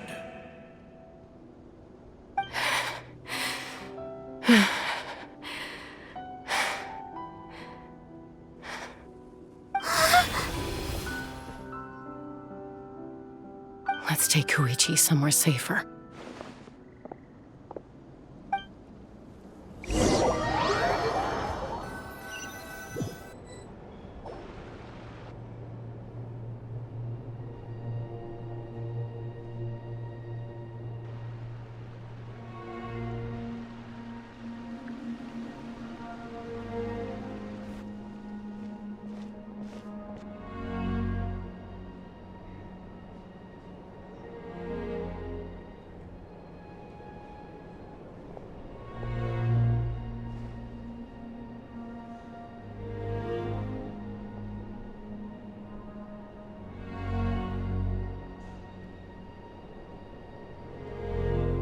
Please, take care of Koichi for me. I still have more important things to do. Of course. We are grateful for her service. Yes. She served selflessly. I'm sorry, Chaska.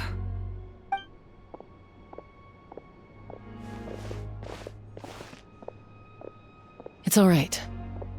I'm far from the only one going through this right now. Koichi wanted to be a hero. And in my heart, she always will be. If we want to honor what she stood for, not to mention her sacrifice. Archon, we need to hurry. Time for this war to end.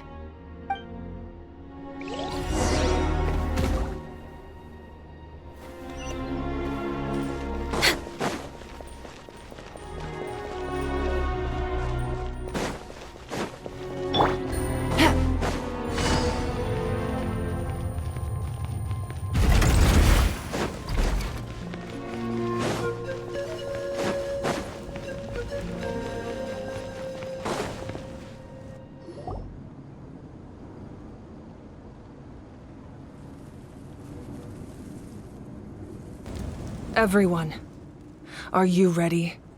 A bitter war lies ahead. Our victory begins in each of your minds. So ignite the spirit of victory for me. May no further lives be lost, and no one else may to suffer the loss of their loved ones. As long as blood still runs through your veins, even the tiniest spark of steel against stone can ignite a flame.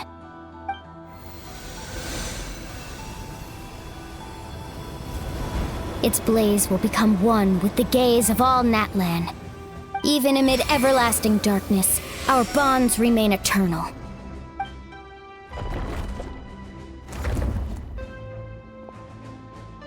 Stone engraved in echoing peaks. Converge, disperse, in ashes be reborn. For flames born anew, and the blazing dawn. A hero scaled the volcano to seize the sun. Anointed with flames, she shone with the light of 1,000 stars. Now, guide me in my first step. Having foretold his own death, the omniscient man holds a feast in celebration. Let us raise our cups in honor of his heroism and send him off with this final tribute. For at last, his wish is now fulfilled.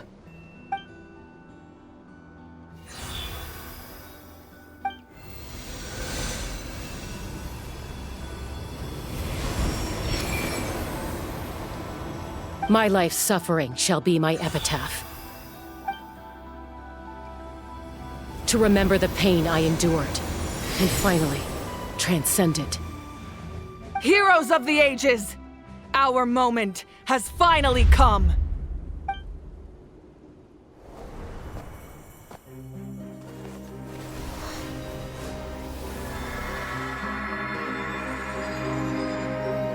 We unite as one! baptized by the Turnfire, bearing an ancient blessing, knowing true power, and accepting a fate of devotion. we embrace the transcendent flame. For Natlan! For Natlan!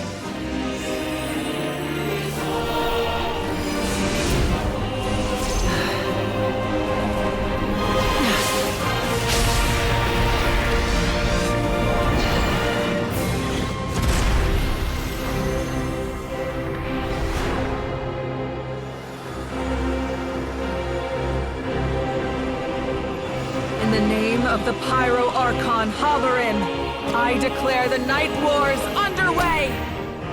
The Ode of Resurrection will guard all life till the war is over!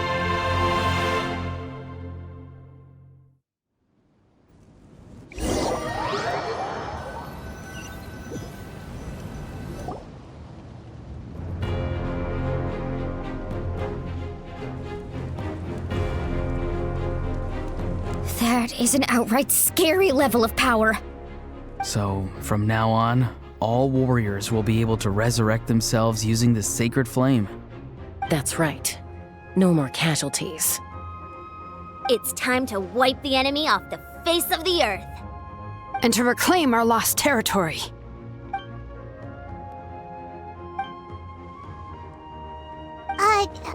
We'll come with you. Paimon, Traveler. I'm so grateful you got to us when you did. You gave Koichi the chance to say those words to me before the end. If I'd lost control out there in the wild, this counterattack might never have been possible. Probably best not to think about that. More importantly, how are you feeling now? Any better? Not really. But now's not the time to deal with it. In the spirit of VUCA, I have to rise above it. The conflict and suffering in me are there to test my character. My struggle will make me stronger, and make me the person Koichi believed I can be. All right, let's go show the Abyss what human beings are made of. They'll be sorry they messed with Natlan after we're through with them.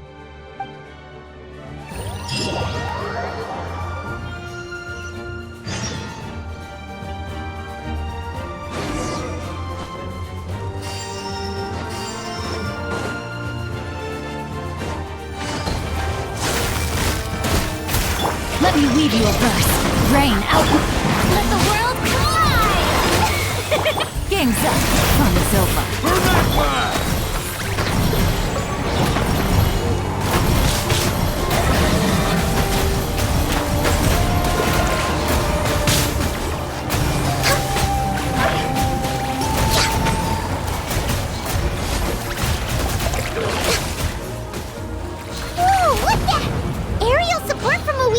Look how powerful she is now. It's borderline unfair.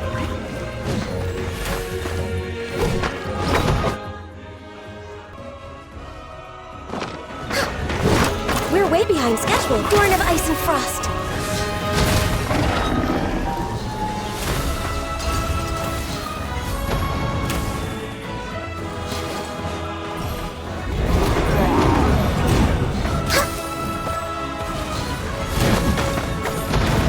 My power to destroy the Abyss tumors. Got it! Thanks for the backup!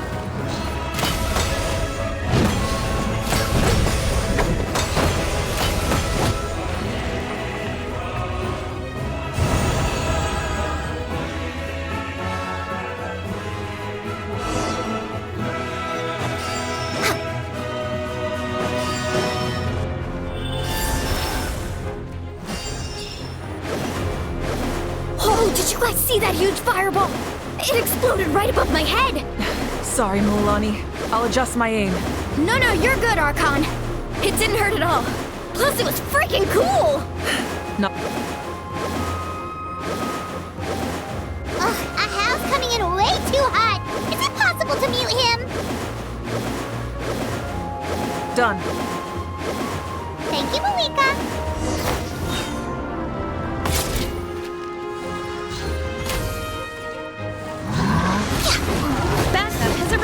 All right, give him hell. Vengeance for Koichi.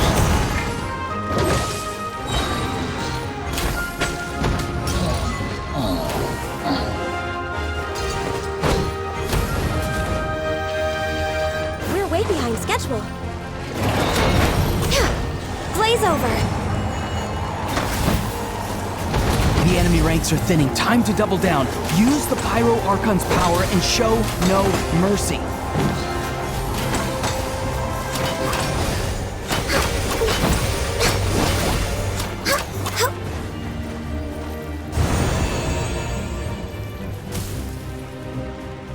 Next on the agenda.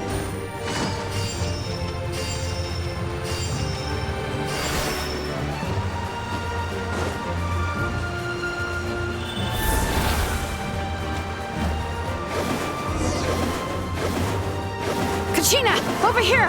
I'll send you up, it'll be quicker!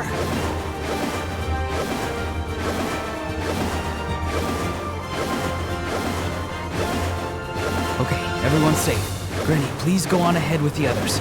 I just need some more time, I promise. I won't hold things up. Oh, Roron! Leave the vegetables and aphids behind, you dimwit! It's too dangerous!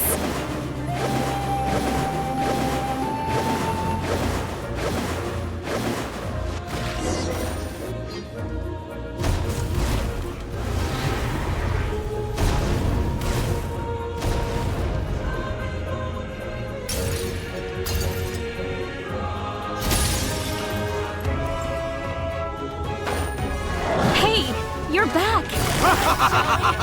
That sacred flame has got me pretty fired up! I'm ready to put some on you! Everyone! Nothing's not off the table! So charge! Let's give them everything we've got!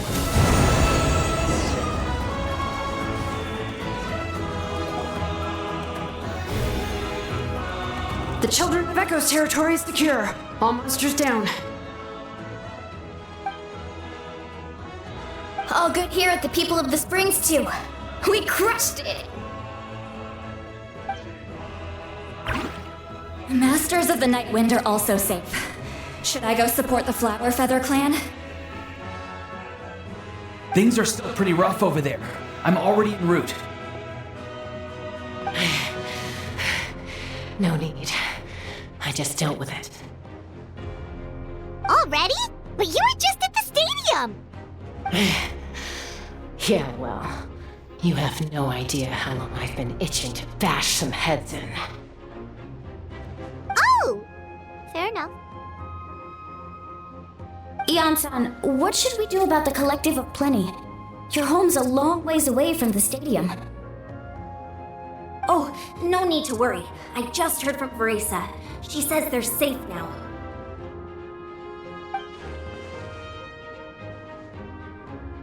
Yeah! Their only game plan was to outnumber us, and that ain't gonna work now that we have the Ode of Resurrection on our side!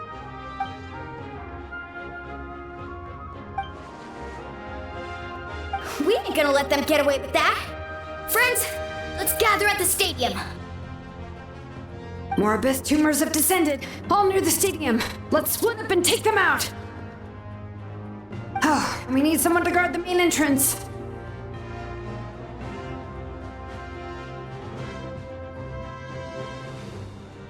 Alright, this is the final battle!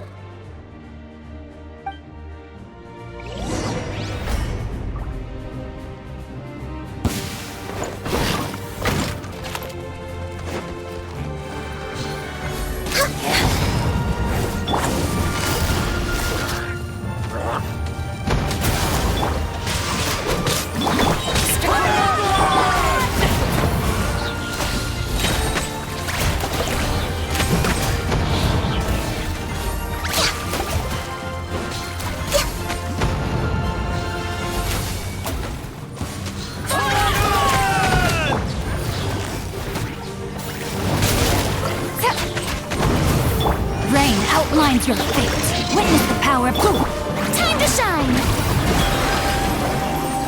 Access denied.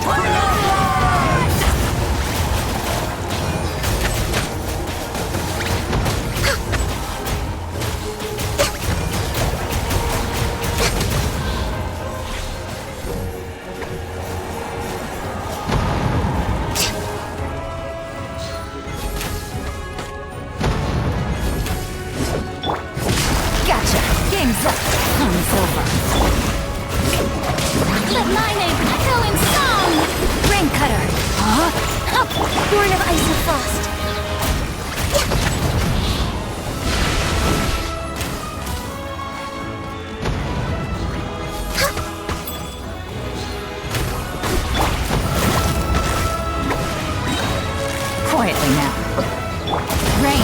outlines your fate. Here comes the catch. Let the world collide! Witness the power of Gugwa. Blaze over.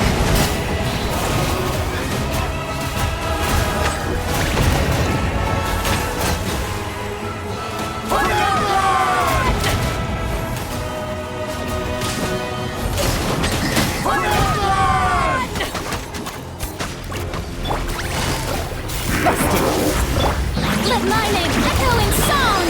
Shower you! Let me weave you a verse. Know my sword! Game's up. Fun's over. No touching!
Everyone, we are gathered here to celebrate a glorious victory. It is a victory forged by each and every one of us, and we should all be proud of what we have accomplished. We emerge victorious from another crisis to declare, our beloved Natlan is saved! Woo! All right! I must caution that this war is not yet over. We have not destroyed our enemy, merely driven them further into the depths of the Night Kingdom. But the Abyss underestimated Natlan's forces, and they have suffered a devastating defeat. It will be a long time before they are able to pose a threat to us again. After making some preparations, I will launch my final counterattack. I shall strike them in their lair and wipe them out for good. Oh, man. Wait, Archon, are you saying you're going alone? Yes. The abyssal energy there is too strong. Contact with it would be instantly lethal to anyone else. I'm sure you're all still fired up, and you must be eager to take the fight home to the enemy. But I must ask you to temper your ambitions. I will return victorious, for all of us. It's kind of a shame that we can't join him with a final showdown. Please, look at the bigger picture. Thanks to every one of you, we have already secured an enormous victory. Tonight, we should celebrate to our heart's content. I guess if our lives are no longer at risk, things can basically go back to normal, right? That's good enough for me. Beats having monsters everywhere. When the time comes, I will gather everyone here again. Now, let us also remember those who gave their lives fighting for our nation. Once the last dregs of the Abyss are wiped out, I intend to give them the grand funeral they deserve. An ancient name could never record the many who we lost. But no hero of Natlan should be forgotten. If I may, let's have a moment of silence for the fallen.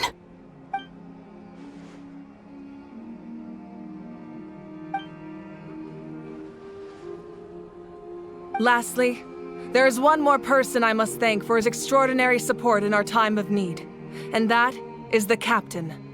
Speaking in a personal capacity, I should like to offer my sincere congratulations on your victory. Well, everyone, please enjoy the victory feast. I hope it's a chance to relax your minds and rekindle your spirits, so that we may face what lies ahead with renewed vigor.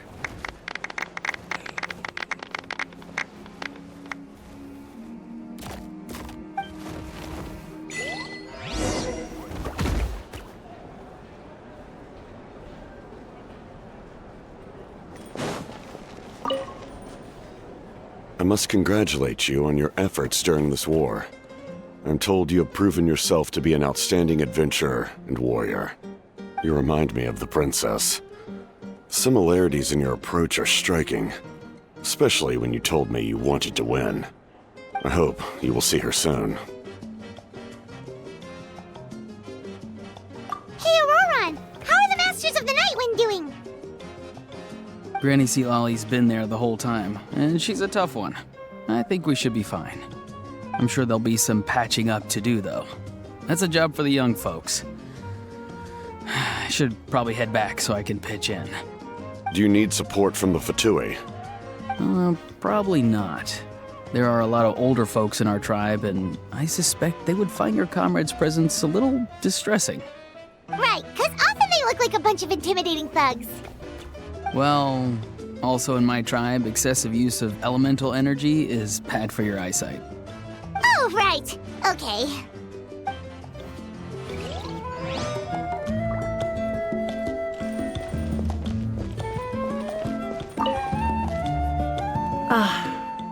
Welcome.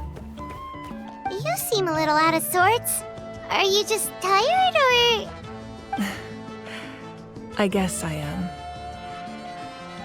You know, when I was up there in the sky, I could see all of Natlan stretching out below me. People everywhere, giving everything they had for a chance at victory.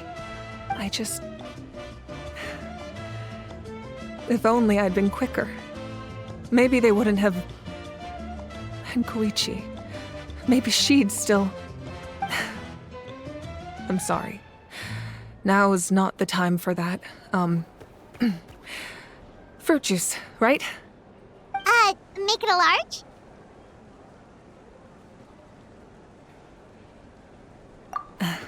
True. My 500-year plan has almost come to fruition. Just one last step to go. Namely, my final battle against the Abyss. But battle is second nature to me, so I'm not feeling a huge amount of pressure. It was so awesome. The way you exploded that thing in the sky with one almighty punch! Are you always gonna have that kind of power from now on? Oh, that was the Divine Throne unleashing my full potential. And it was only temporary. I can't wield that power for any length of time. My body wouldn't be able to handle it. Likewise, the amplified power of the Ode of Resurrection was also temporary. From now on, it's back to ancient name-bearers only. Correct.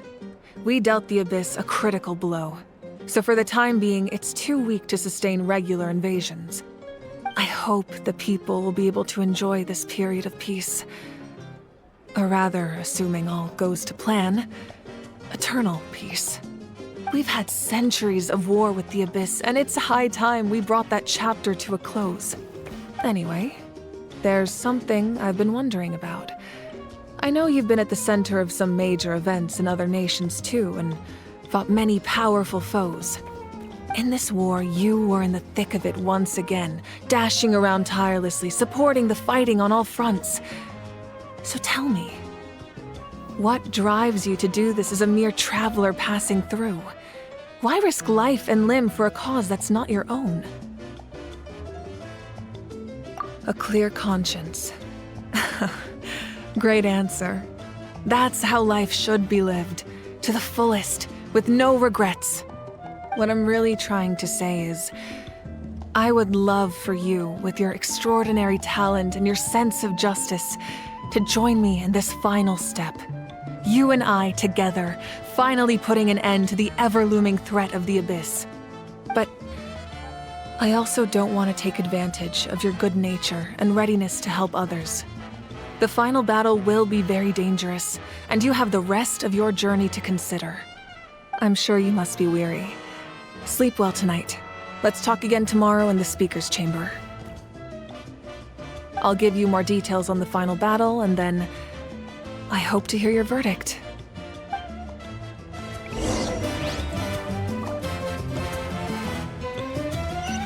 We're way behind schedule. You did a great job, Kachina. Oh, you're much more confident now. Seems like winning the pilgrimage gave you a real boost.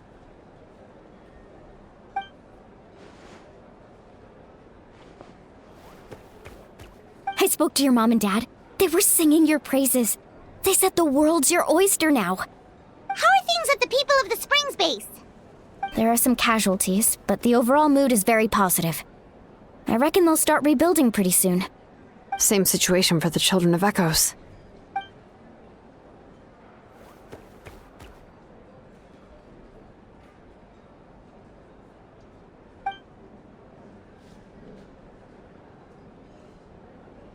Oh, that's a great idea.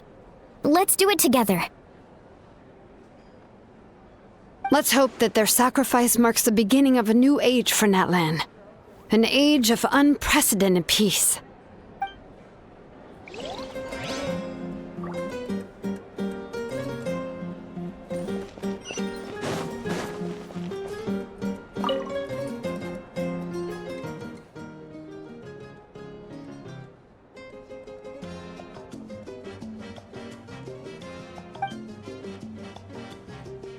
Unless you want to get punched in the face. What is it with you, Ahau? Why are you so incapable of being nice?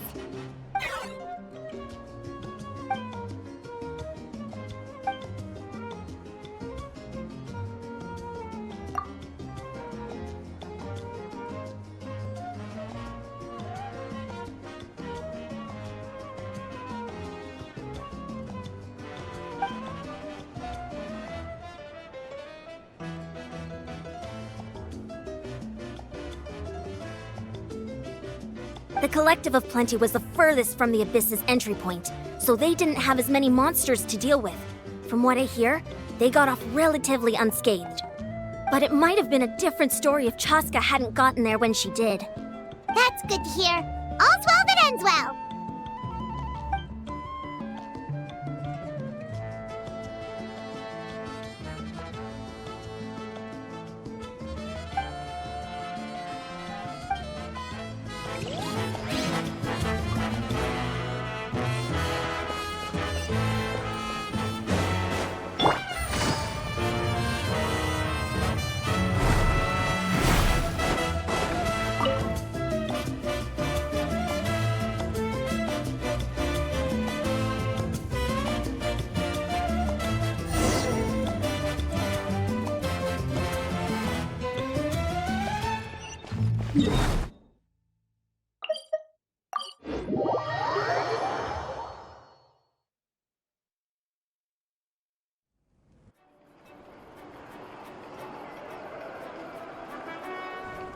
Hey, Traveler, Paimon.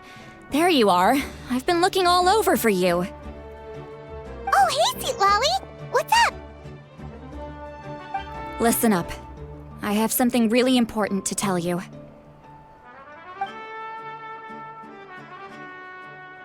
What? Are you serious?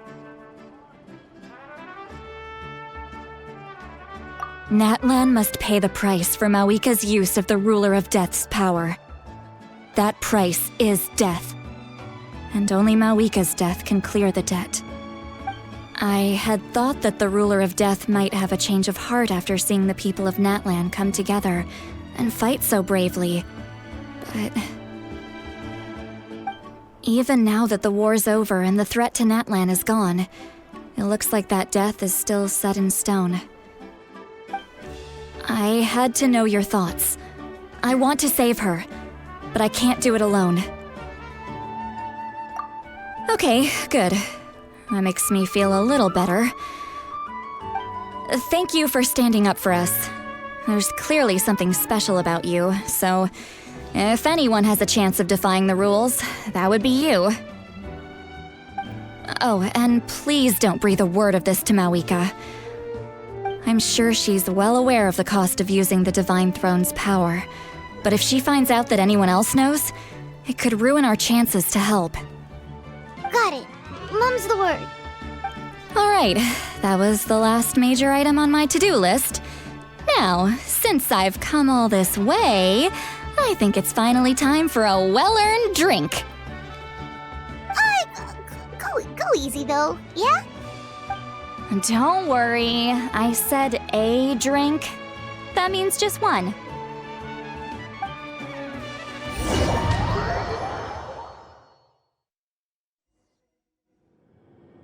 All right, you little munchkin. If you keep pestering me, I'm gonna have to get serious.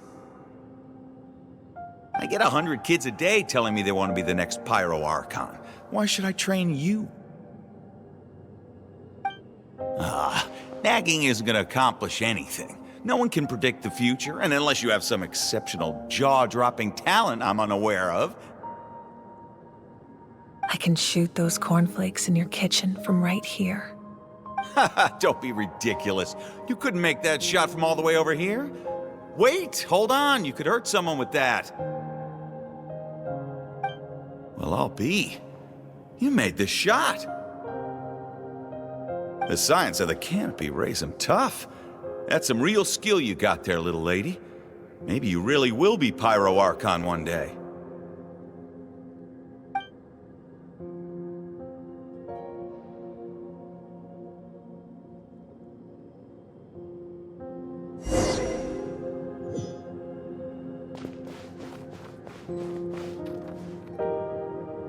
See this? I'm the first one of us to get an ancient name. And it's not just any ancient name, but Malipo. If you ask me nicely, there's still time to join my team for the pilgrimage, you know. No need to scowl. You lost and I won, it's no big deal. You want me to be happy for you when your turn comes, right? So cheer up. I'll get my own ancient name soon enough, and it'll be an even better one than yours. Oh, really? Well, good luck with that. What ancient name could beat Malipo in our tribe? Unless... surely you don't mean Kiangozi?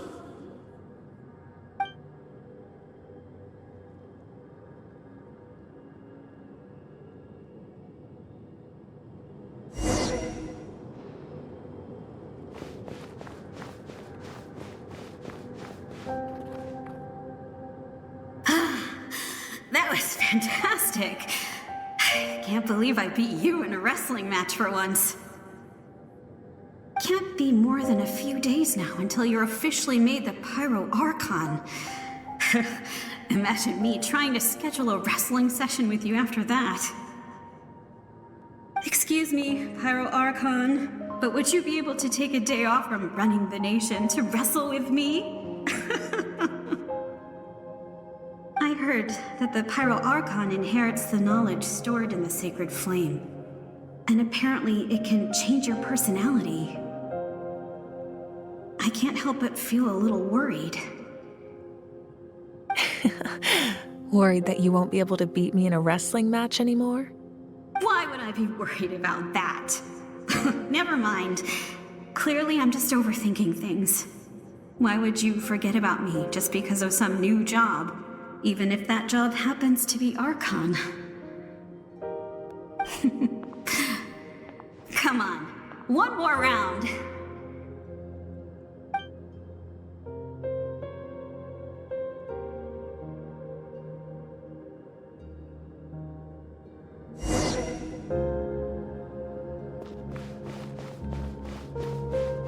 After the darkness will come the dawn.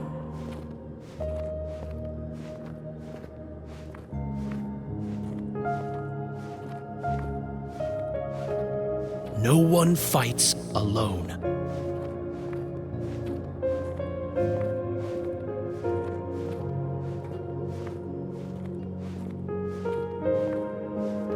For Natlan!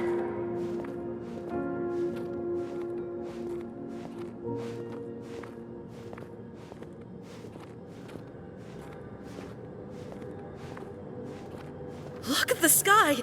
It's getting brighter at last!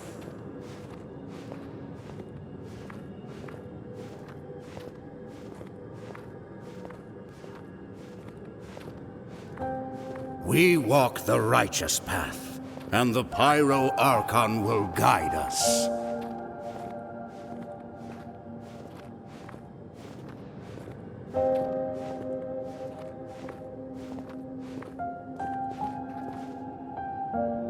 The victors shall burn bright, while the losers must turn to ash.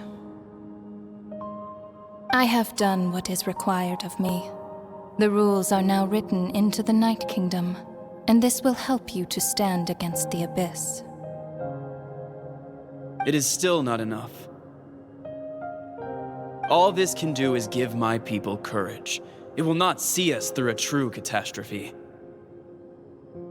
If you are to make the Natlanese alone bear the consequences of a broken world, you will have to bring more to the bargaining table.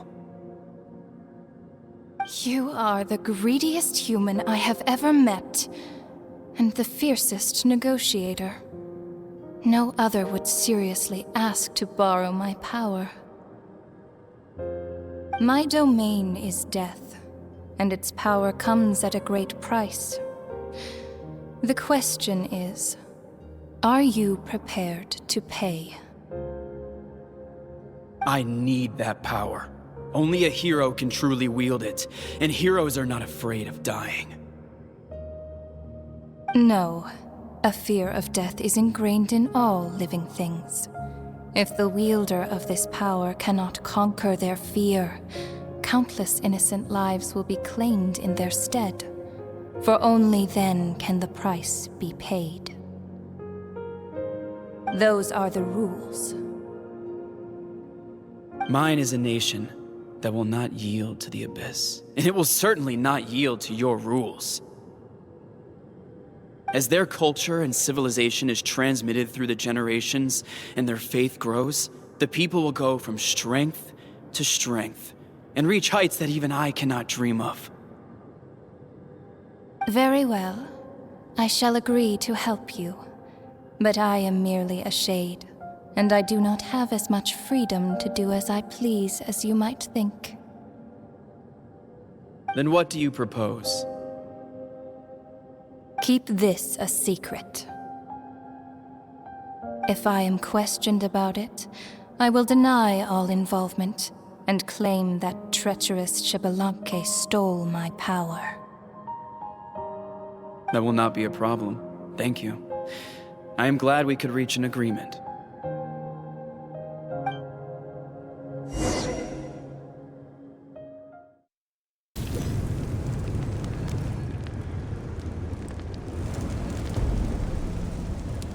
Come in. As you know, I've asked you to come here to discuss the task of wiping out the Abyss. Oh, but first, any progress on the ancient name?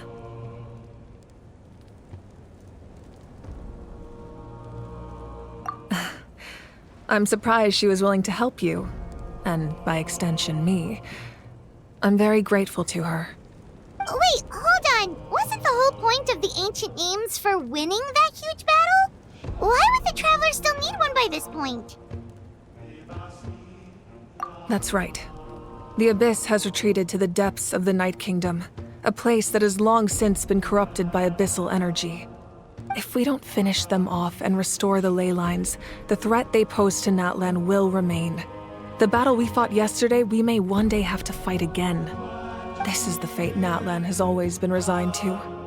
For thousands of years, we have struggled on the brink of a looming darkness and never known true peace. But this time, I want to break the cycle and free us from this fate for good.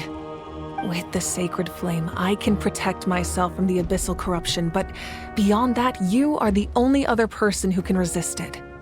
If your ancient name can't be forged, I will go alone. But if it can, I'd really love your help. Not completely. After all, the Night Kingdom is still plagued by abyssal corruption. But when I used the power of the Divine Throne, it dispelled a lot of that corruption. Plus, your ancient name is a special case, so the Lord of the Night will take special care of you. In short, the Ode of Resurrection still has a number of limitations, but I can promise that it will work reliably on you. Whoa! Are we forgetting something here? What about Paimon? What's her place in all this? What? You mean we'll be separated? The Abyss is extremely devious. If you two go there together, you can bet they'll make Paimon their primary target just to put us in an impossible position. Paimon wasn't that worried, but now she's petrified. What will you do without me?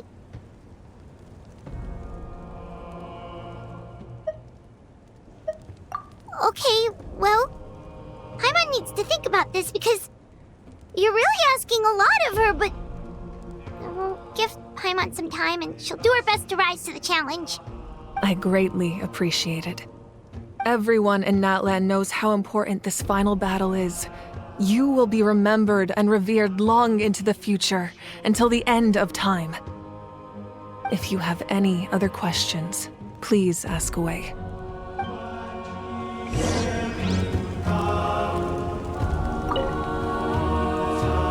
As I've said, if you have any other questions, please ask away. The work of rebuilding is underway, and people are flocking to join the effort. With everyone rallying together, I'm sure it won't be long before there's no trace left of the damage done by this war. The healing process, on the other hand, that's a bigger obstacle to overcome. Many are grieving, and there's simply no replacing the ones we lost. As the sun rises once more and we rediscover the ability to believe in the future, we must never forget their sacrifice. As I've said, if you have any other questions, please ask away. False sky. I have heard this expression before, but I think this was the first proof of its existence. I think there's a lot of investigating to be done to understand what the fragments behind the sky are and why they were hidden in the first place. However, from what the Adventurers Guild tells me, neither the split sky phenomenon nor the fragments have ever been observed in any other nation. My guess is that the Heavenly Principles wants them kept a secret. I just hope they don't cause me any trouble over it. Oh, you should be fine. We did something much crazier back in Fontaine and we're still here. Well, that's good to know. Anyway, the line I'm going with for the masses is astronomical anomaly. And I don't expect much of a backlash.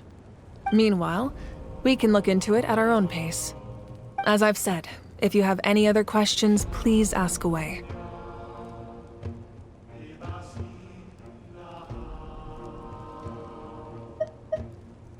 That wasn't their souls we saw, but a snapshot of them in time.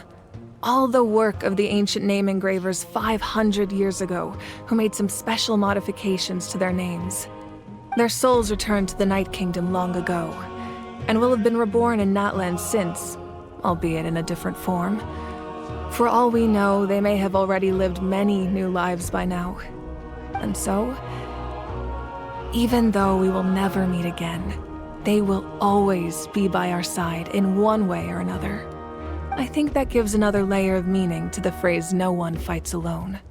As I've said, if you have any other questions, please ask away. We have a temporary alliance, but I can tell that saving Natlan is not his only goal. Yeah, Paimon still doesn't get why saving Natlan would be so important to him in the first place. Unless he's just a good guy who wants to avoid another Conria. But somehow Paimon doubts it's that simple. I wouldn't worry too much. Based on all the interactions we've had with him and knowing more about his background, I have a lot of respect for him. I don't think he has any ill intentions. Now, we should focus on the final battle. As I've said, if you have any other questions, please ask away.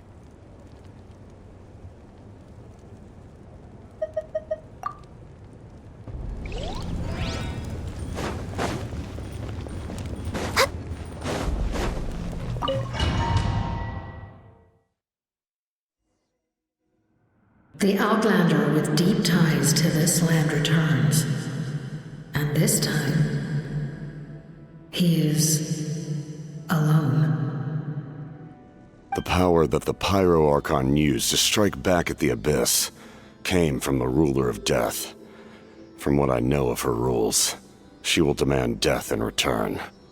How do you know of this? I see. So, the Ruler of Death sent you on your long journey. Natlan still has a final battle to fight, and I too have a final foe to face. For the sake of those countless lost souls, and a hope for Natlan's future, I need your help.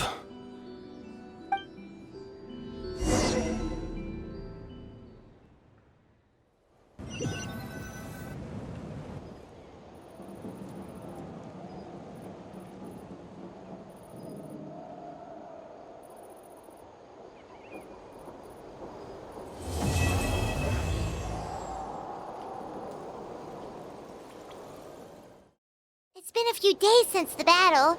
Hopefully the tribes are getting back to normal. The flower feather clan was hit the hardest, right? That's Chaska's tribe. Maybe we should check how everyone's doing. We might be able to help them out. Wait, isn't that Ansa? I wonder what she's doing here.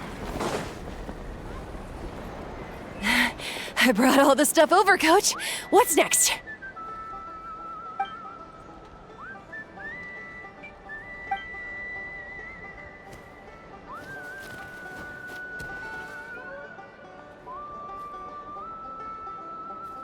All right, I'll start by moving the boxes over. I'll help you. These things can get pretty heavy. Nah, I got this. These muscles aren't just for show, you know. You see that? Perfectly defined. I can lift this stuff up with one hand. Fine, as long as you don't wind up too sore to move tomorrow. I don't want to hear any complaints from you. Just prepare to be amazed. What?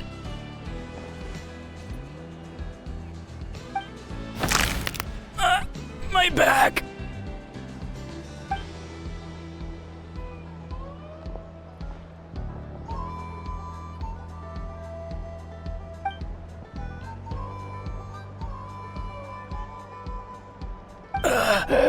I knew I should have trained harder.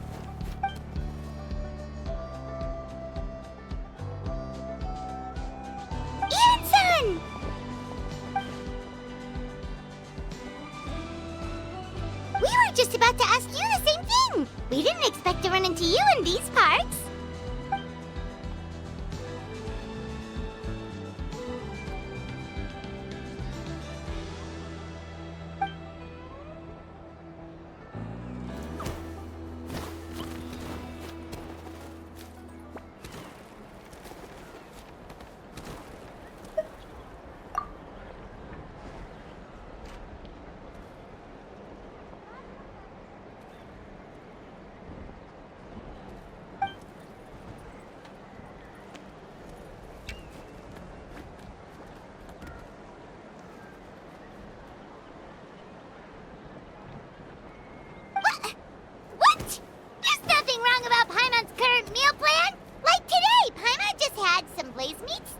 Fried shrimp, beanballs, sour sauce kipper, and stuffed and mashed potatoes.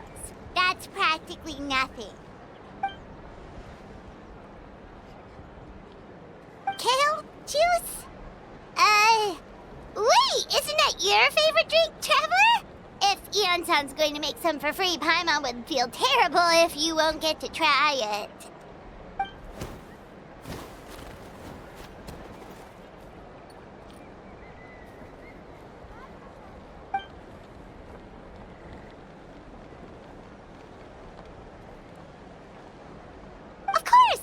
also here to help. Let's go see the chief.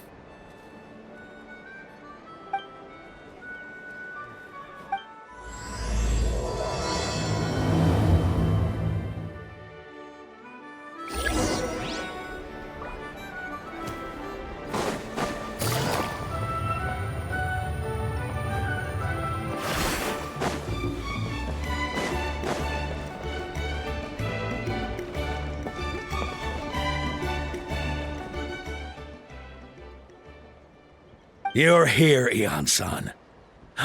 And you must be the traveler in Paimon. I've heard a lot about you. I'm sure we'll have a much better time now with your help.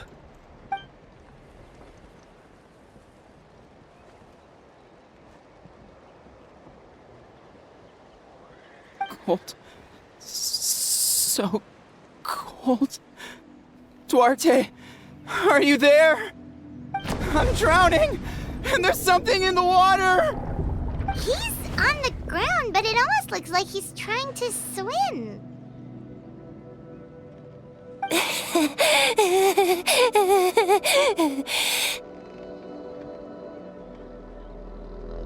The abyss. The abyss is coming. There are eyes in my hands, and hands in my stomach. And my stomach is full of teeth. It ate all of you. It's coming for me too. But we haven't been eaten. We're right here.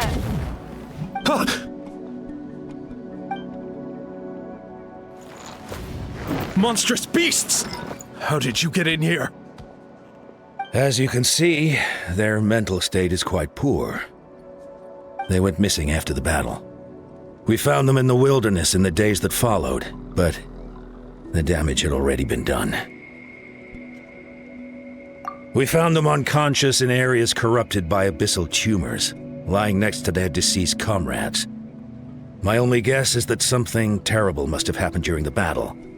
According to the chief of the Masters of the Nightwind, sudden exposure to a large amount of abyssal power can have mental as well as physical repercussions. We've never seen the effects this heightened before, but maybe Gasoithoth was just too powerful. Gasoithoth? What's that?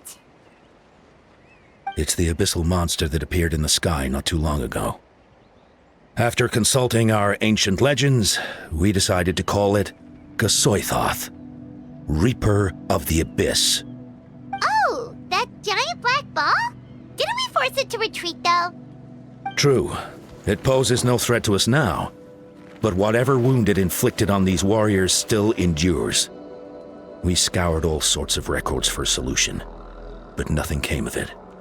There was some mention of a treatment from several hundred years ago, but that knowledge is long gone. Right! You can purify abyssal power! Might as well give it a try!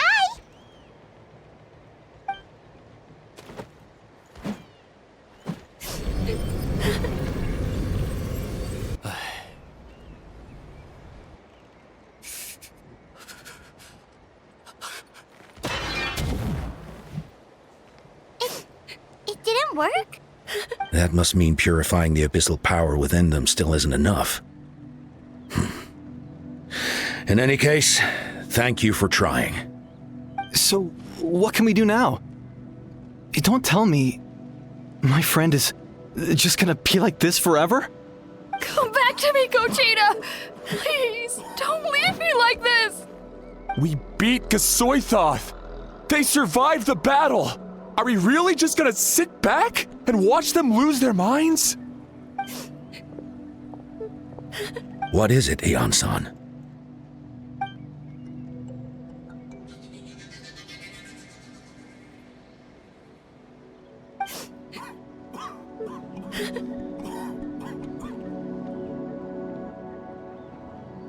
But, Are you sure about this?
so dark, so cold. I want to go home.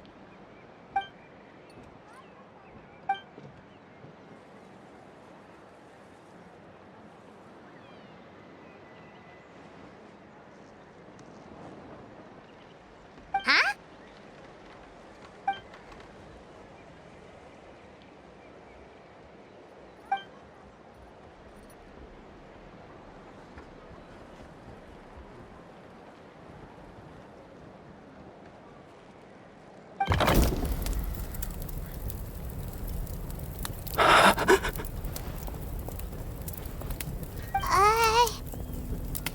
Light. Underwater. Where is it coming from? It's working! Is someone there? Please save me. No, wait. You have to leave this place. The water's too deep. You won't make it.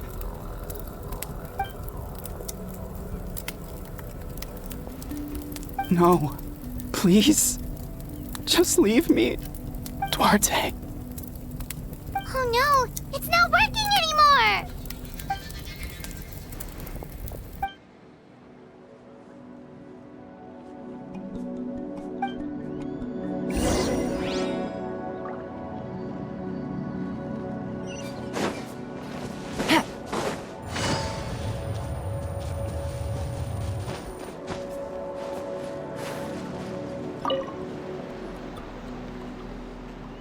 My friend, is he any better?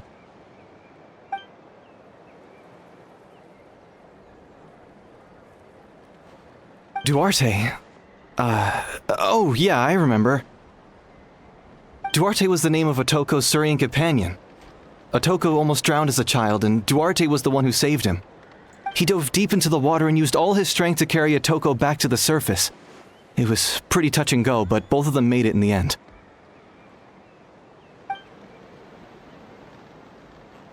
Well, you see, Duarte died 4 years ago during an Abyss invasion. He was helping evacuate injured warriors from the front lines, but fell to an ambush. He was a bit on the smaller side, but other than that, he was just your average Kukasaur. Well, hold on. What are you planning?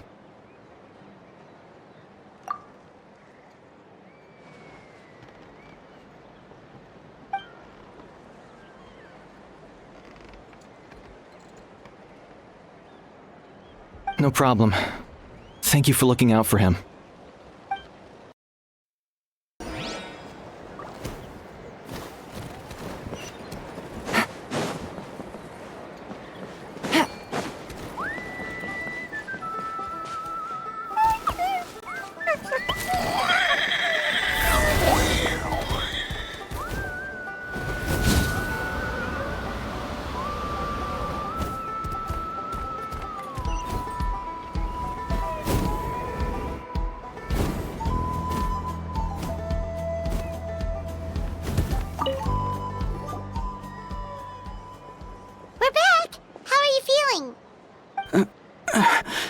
Duarte?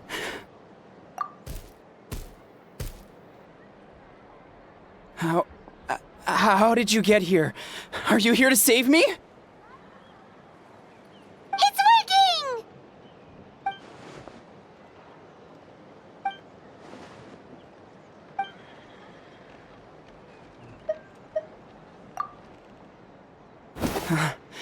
You're gonna carry me out of here just like last time. Over a decade later, and you're still trying to save me. I can't believe you made it this deep underwater, but I'm so glad you found me. Once we're out of here, let's split a huge portion of blazed meat stew, just like old times. I owe you for this. We're almost at the surface. People tried to tell me you were dead, you know. As if I'd let that happen. I promised to protect you. There's no way. No.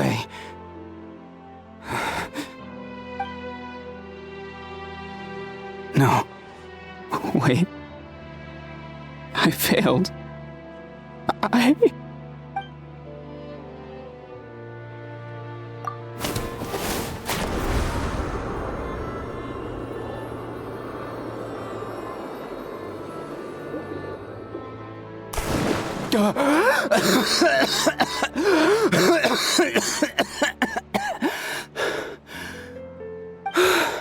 Duarte? Wait, you're not Duarte. How did I get here? Who are you people? Toko! He's Kaylee. What's going on? All I remember is the battle against the Abyss, and then I was drowning. And a Saurian that looked like Duarte saved me. How did I get here?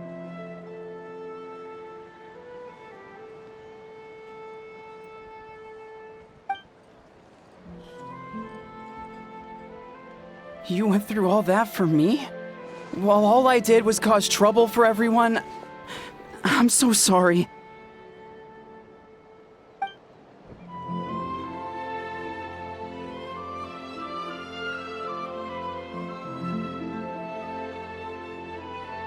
Thank you. I appreciate that.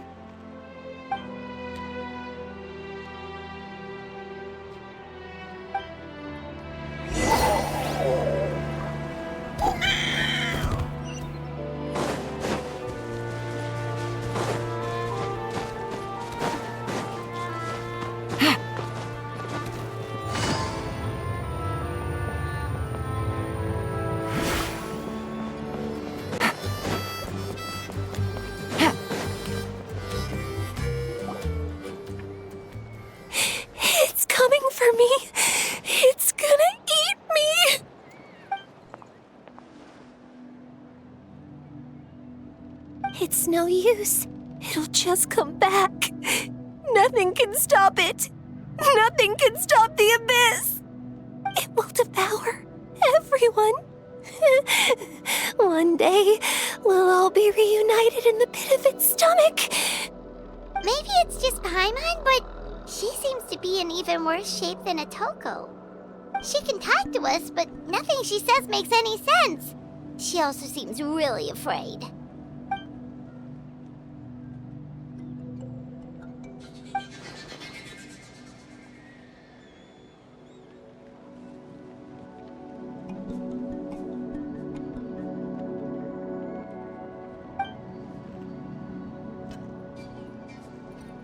Ion-san, I heard you cured Atoko? I'm so relieved. Is there anything I can do to help? If you need extra hands, I can...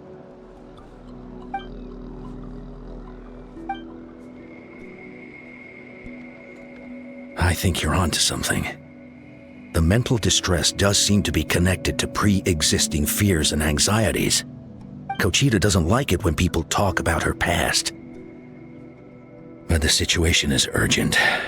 So, I guess I'll be the bad guy. Ion-san, do you believe there are people in this world destined for battle?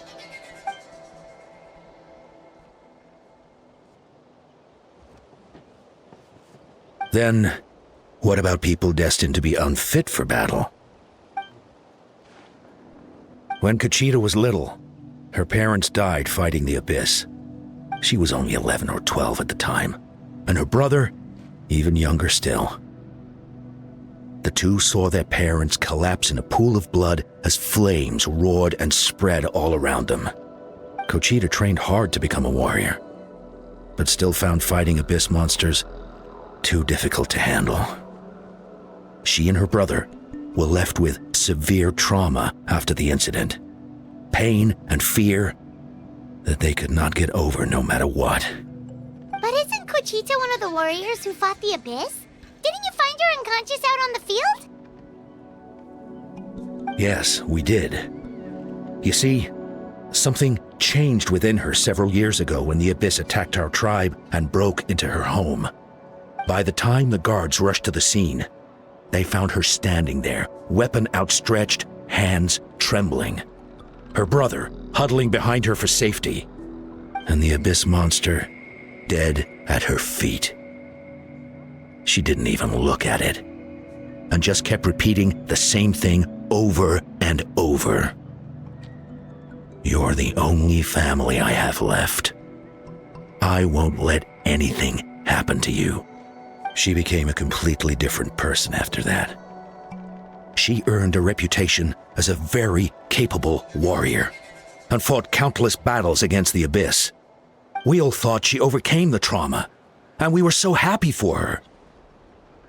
But now it seems like even if she buried it deep within herself, the fear still never left her.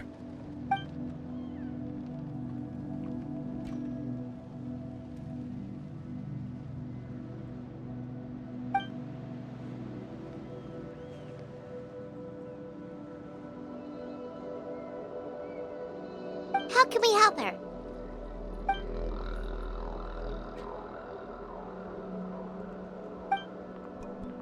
Quali?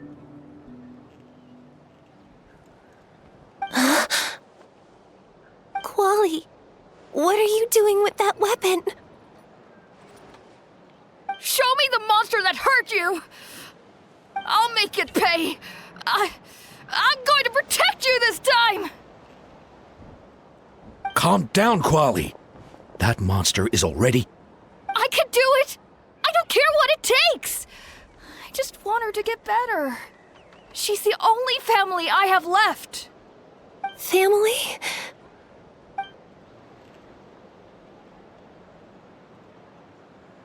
If Quali goes to battle, the Abyss will devour him. I can't let that happen. I have to do something. But it's useless. No one can beat the Abyss. It's a death sentence.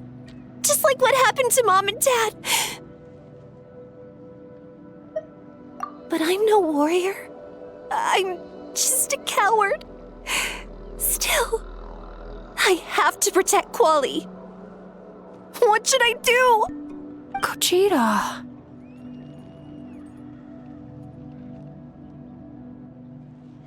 Fight it. One more time?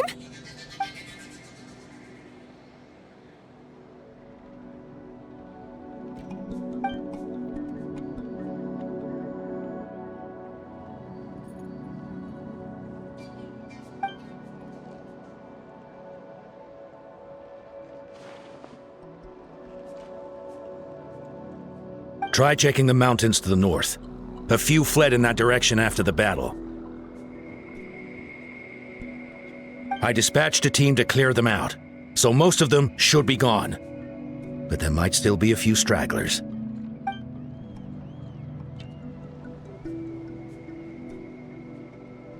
There's no turning back. I have to face it, even if it will devour me whole. I'm coming too! I'm not letting my sister face this alone! Not anymore!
You were the ones who killed them! As a kid, I thought my parents were invincible. They were always so strong and gentle. They seemed like the most powerful people in the world. But I can still see the image of them collapsed at my feet that night. The raging fire, the smoke, the smell of blood, the sound of my brother's cries. It's all burned into my brain. They told me to run, and I could see the fear in their eyes. I I've been running from my fears ever since. But why didn't my parents run? It must have been because... You can do it! Because of our family. When you have someone to protect, there's no backing down, no matter what.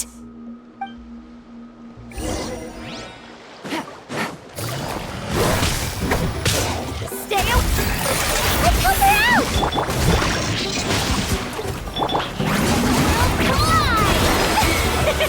No touching! For Rex Lapis!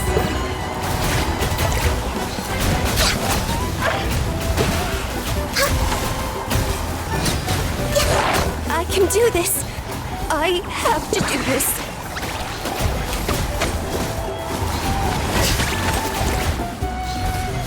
Go away!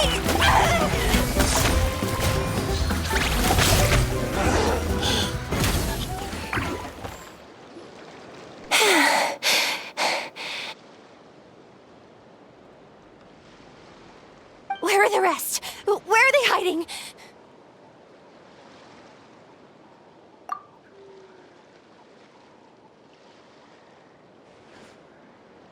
That's impossible! They were gigantic beasts crawling with eyes, ready to devour everything in sight! No. Wait. What am I saying? Abyss monsters are not actually that scary. I've defeated them before. I know I have. She's back to normal! Kuchita! What just happened?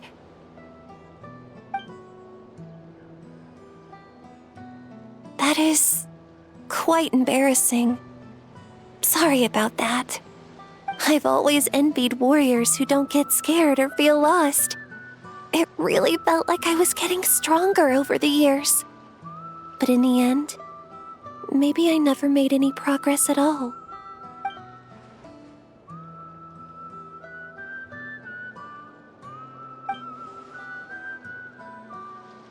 Even though we're both scared of monsters, you were always the one who stepped up to protect me.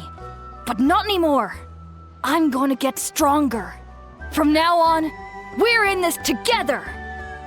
Is that so?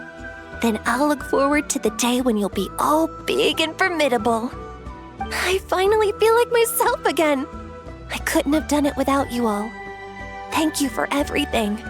I think I'll rest here for a bit. I don't think I can make it back to the tribe just yet.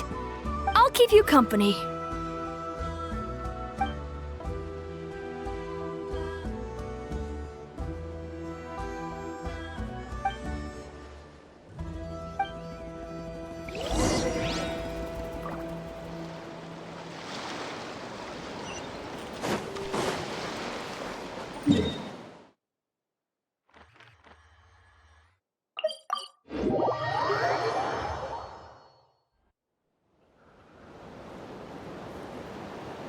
Atoko's all better. Did you hear? Really? Yes, really. It's all thanks to the Traveler and Eon-san. I see. I was wondering why the Traveler was chosen to accompany the Pyro Archon in the final battle. But I guess he really can do the impossible. We're way behind schedule.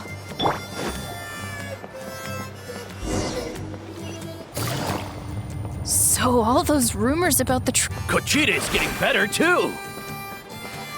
Koichi, give me a hand first.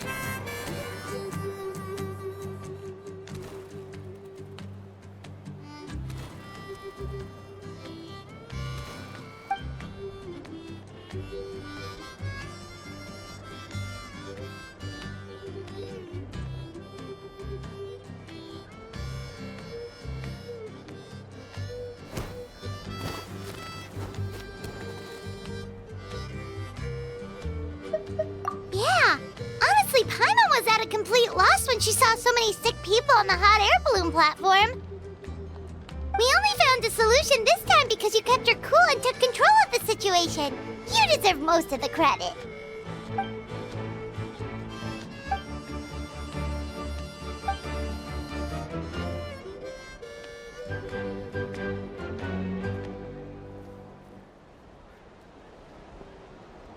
Whoa, you're right. That makes a lot of sense.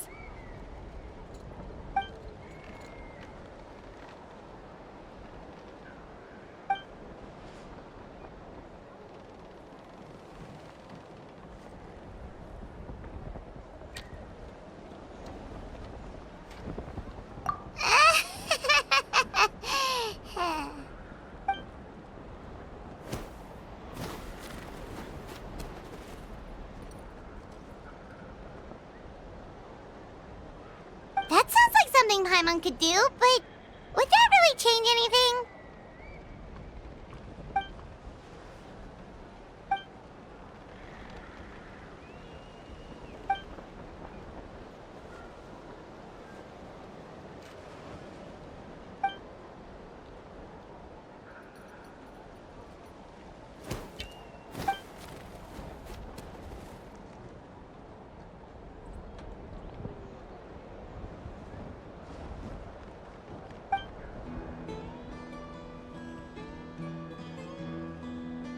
Oh, well, when you put it that way, Paimon's almost encouraged to start drinking kale juice tomorrow. No, today. Paimon will start today. You're amazing, Ansan. You really make Paimon feel like she can do the impossible. Maybe your true strength is giving other people strength.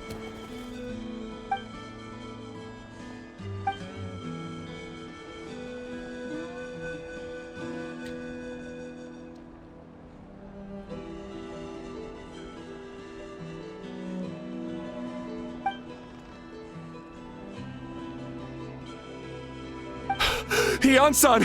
Bad news! Okotlan is out of control!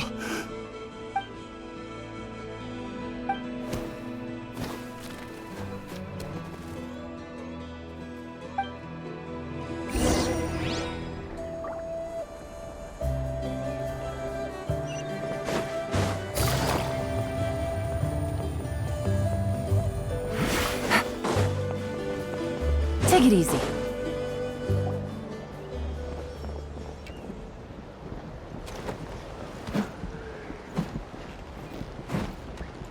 What are you doing, Okotlan?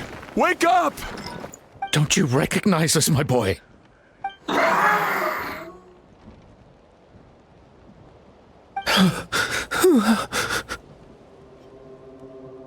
The Abyss monsters are everywhere. Everywhere.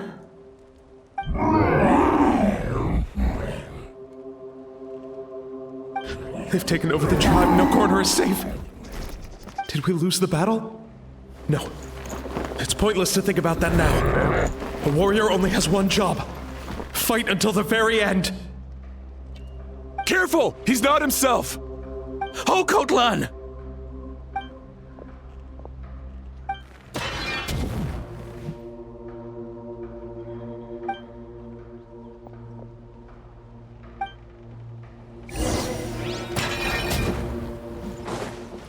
Things are about to get... You think we're Abyss monsters? Hey, it's okay! We're not the bad guys! Come on! Give me your worst! Wretched Abyss! Get out of my tribe!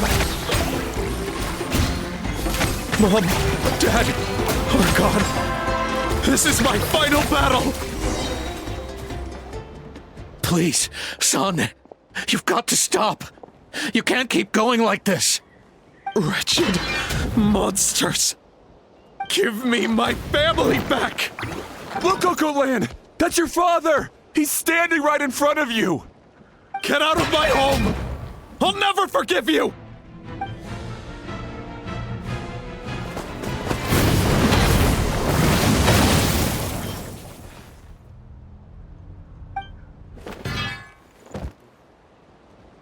Are you alright, sir? I'm fine. Please, don't hurt my son. He's just trying to protect his home.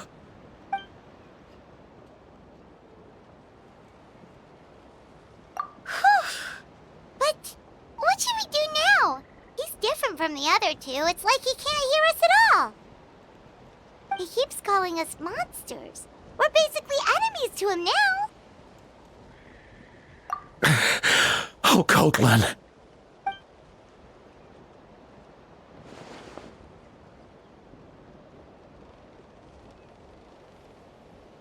Abyssal corrosion syndrome.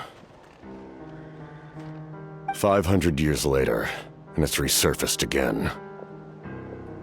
Huh? That voice! It's...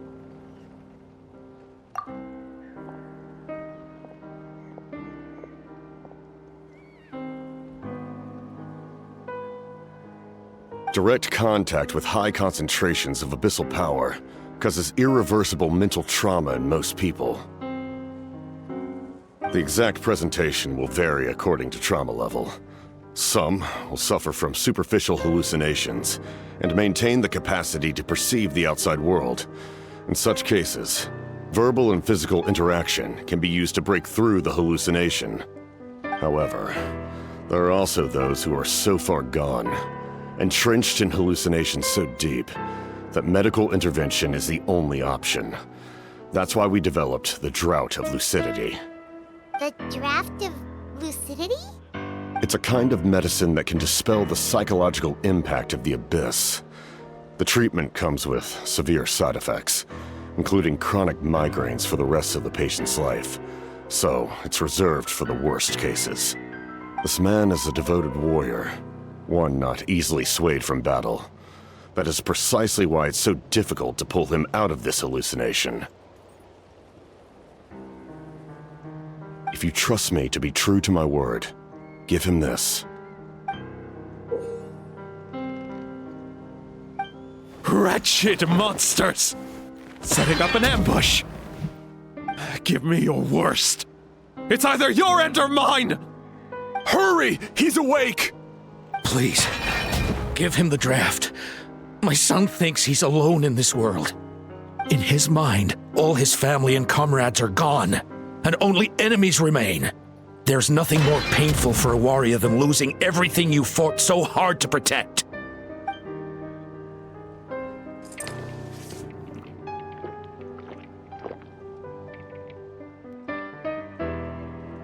Monsters!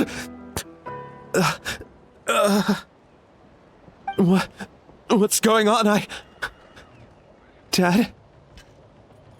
What are you doing here? My head hurts.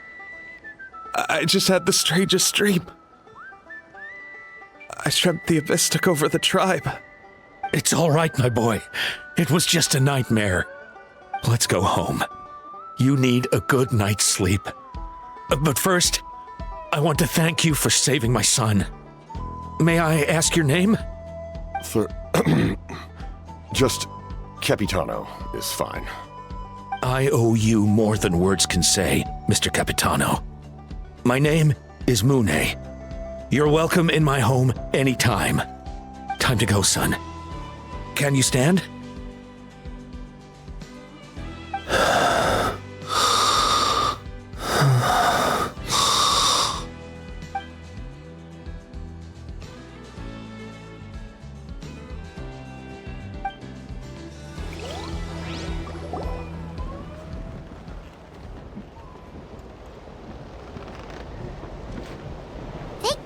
Everything turned out all right. Think nothing of it. I agreed to offer you my aid, so this is merely a part of that duty. Besides, I care deeply about this land. Right! When we were with Moika, you told us you and your soldiers defended Natlan against the Abyss 500 years ago. That's right. My desire to protect this nation remains unchanged. When my platoon arrived in Natlan 500 years ago, like you, we were true outlanders. But as time passed, I encountered the people of this land and witnessed their desperate struggle against the Abyss. Though many of the warriors were rash and inexperienced, they were steadfast and fearless in battle, willing to do anything to protect their fellow citizens, oftentimes with complete disregard for their own survival.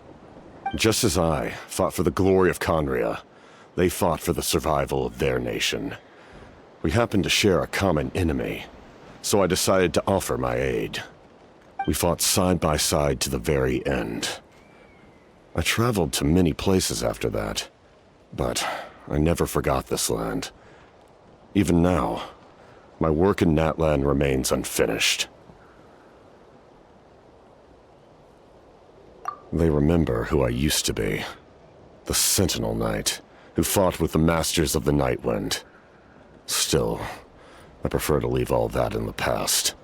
That name carries with it the glory of my homeland and the honor of Natlan. Yet, I failed to bring my soldiers home. And I failed to help Natlan defeat the Abyss. But that's not your fault. The Abyss is way stronger than any of us imagined. You need not comfort me. I am no longer who I once was.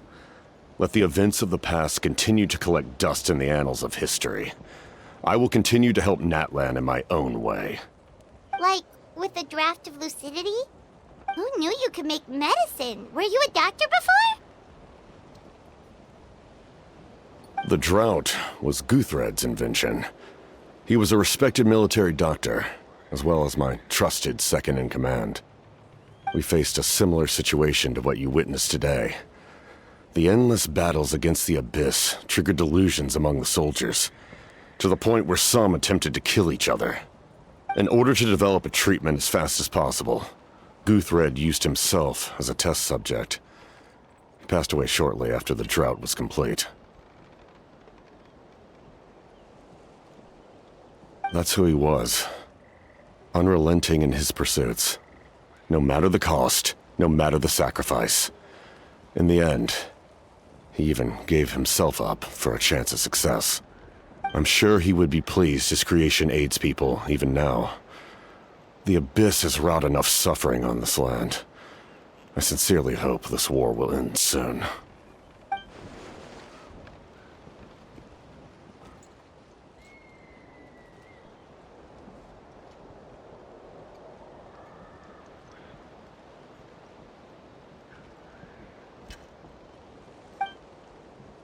Stop worrying about other people's survival, about their losses and sacrifices. You just need to win. That must be why I've returned. For this moment. Please finish what you set out to do, Commander.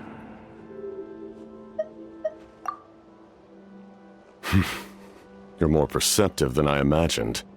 However, some things are better kept secret for now. We may be working together, but our goals are not entirely aligned. What's with the secrets all of a sudden? I'm starting to think we should be more careful around you. I do not mean to jeopardize the trust between us. I simply prefer to keep this to myself, because it's a personal matter. All I can tell you is this.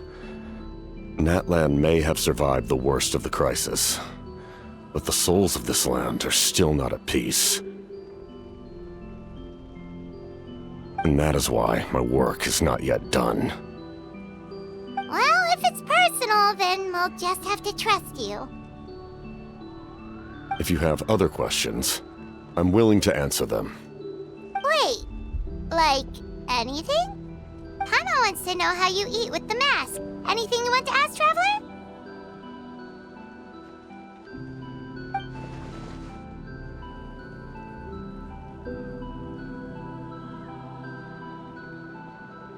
Natlan must pay the price for Mawika's use of the Ruler of Death's power. That price is death. And only Mawika's death can clear the debt. Even now that the war's over and the threat to Natlan is gone, it looks like that death is still set in stone.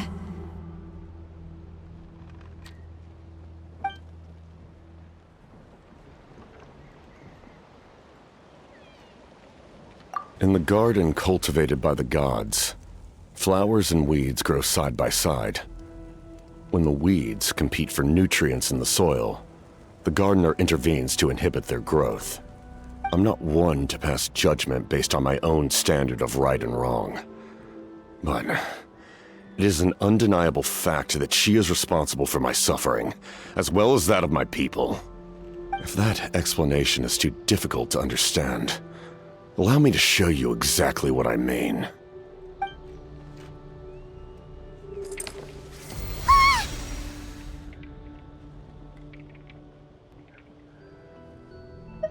The ruler of death can freely define the form of death, or grant immortality to anyone she desires. Her power is a rule in and of itself. Faced with such an overwhelming level of power, it can feel hopeless to resist. But I am of the belief that, in this world, no destiny is unchangeable, no death inevitable, and no rule unbreakable. So, before the final moment truly arrives, we must fight harder than ever.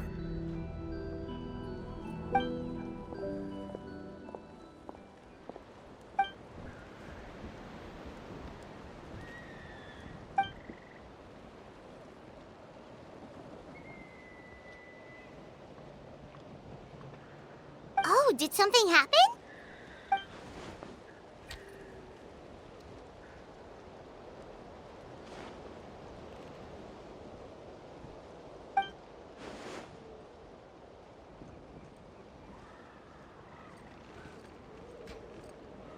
This is a critical time for you, Traveler. It's best not to delay, so let us end our conversation for now. Best of luck to you all. Goodbye.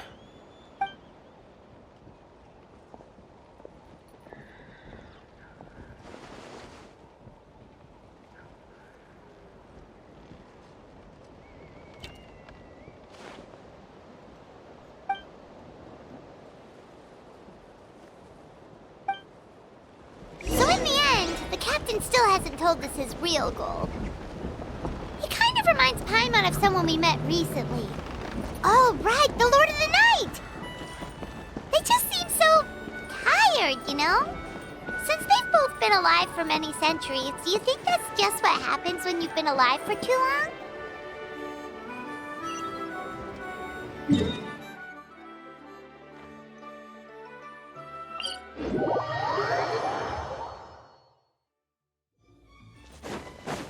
Access denied.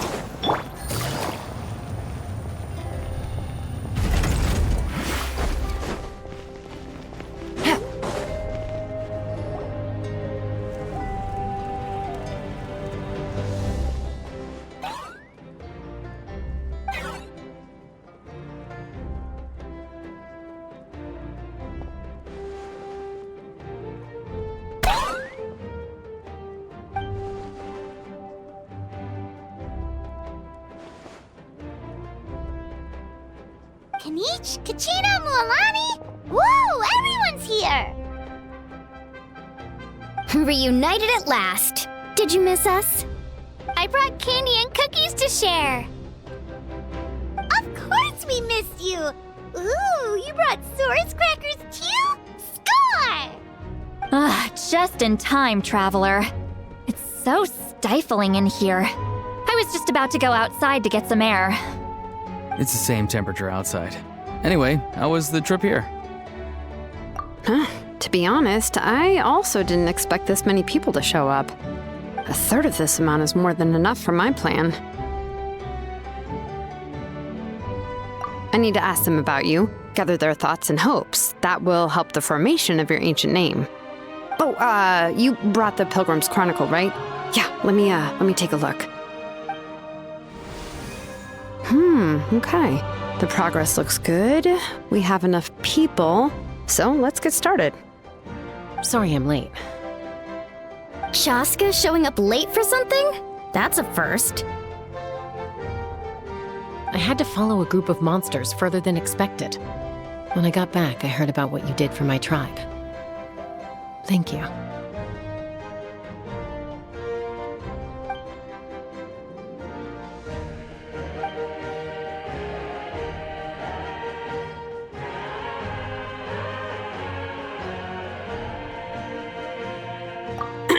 Okay, let's save the pleasantries for later. Everyone's here, so let's get started. All right, let me remind everyone what's going to happen.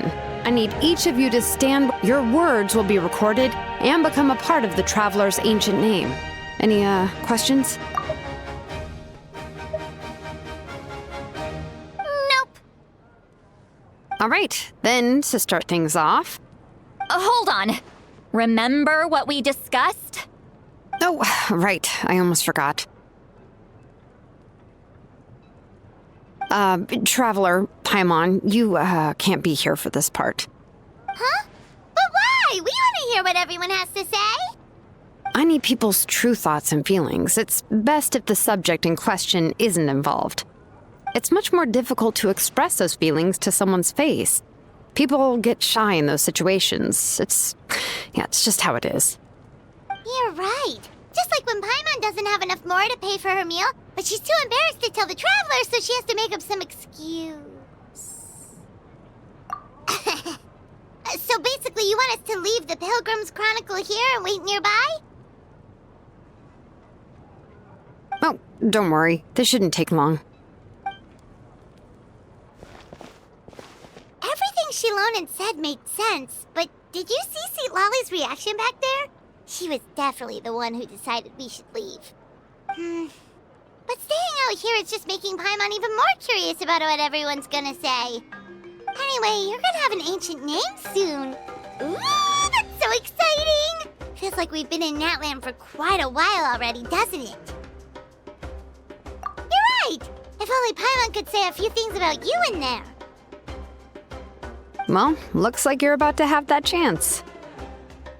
Shilonen, is everything all set? Almost. We're just missing one last thing. You've been by the Traveler's side the longest, Paimon. We need to hear what you have to say. But Paimon's not from Natlan. Oh, it doesn't matter. As a Traveler's companion, your contributions are extremely important. You're the perfect person to finish the story. Sorry, Traveler.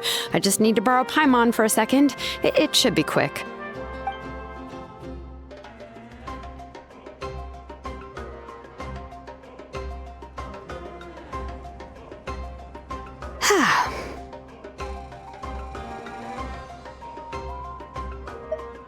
Paimon gave us a lot, and I mean a lot of information. I'm not even sure the Lord of the Night managed to get all of it. Well, we've been to 6 nations already. Here, you can have the Pilgrim's Chronicle back. I'll need it when I forge the name, but you can continue your adventures in the meantime. And when the time comes, I will forge you an ancient name unlike anything that's come before, so that you, Moeka, and Natlan as a whole can finally put an end to this endless war.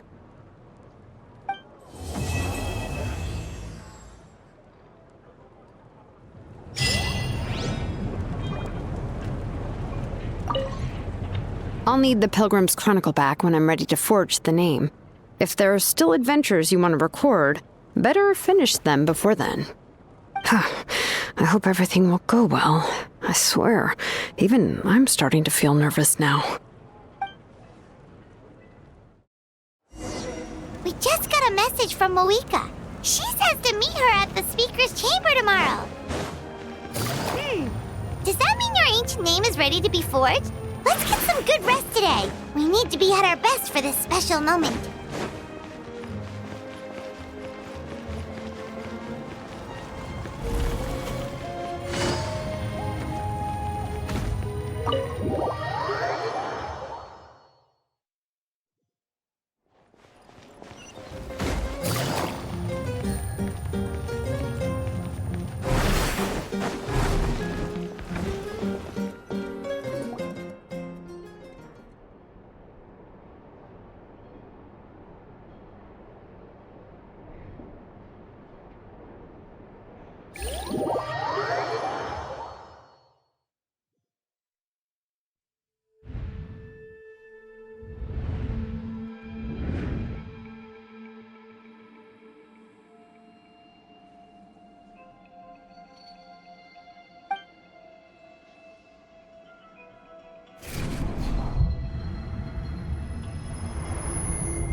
Take it easy.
Though our homeland has become a distant memory, the flames of war continue to rage.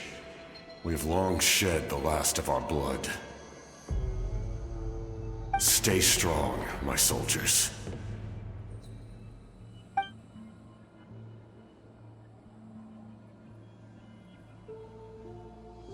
One day, I will deliver you to the place I promised.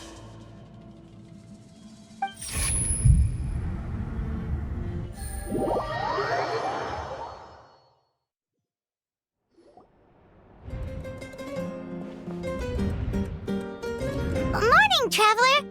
Did you have a nightmare last night? Paimon could hear you tossing and turning in your sleep. Maybe you're just nervous for the final battle?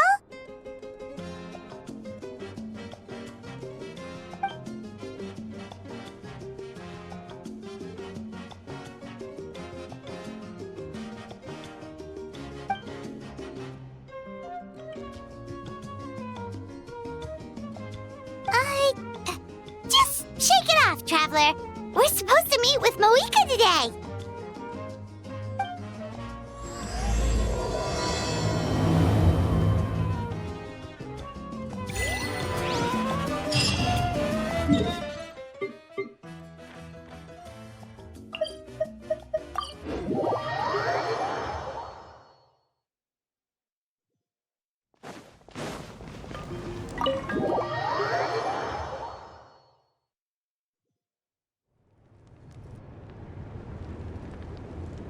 I see. If all goes well, 3 days should be more than enough to forge the name. You won't need to push back the plan.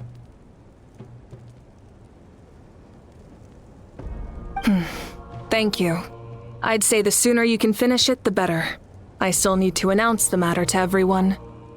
Don't worry. We should only need half a day. The Traveler has been in Natlan a while now. The Pilgrim's Chronicle should have enough records of his adventures. Come in. Hey, Moika! Oh, Shilonen and St. Lolly are here too! Hello! We were just talking about you. I invited you here for 2 reasons. First, there's the Traveler's ancient name, which is ready to be forged. Oh yeah! You need the Pilgrim's Chronicle, right? The device the Lord of the Night gave us? Perfect. Could I take a look?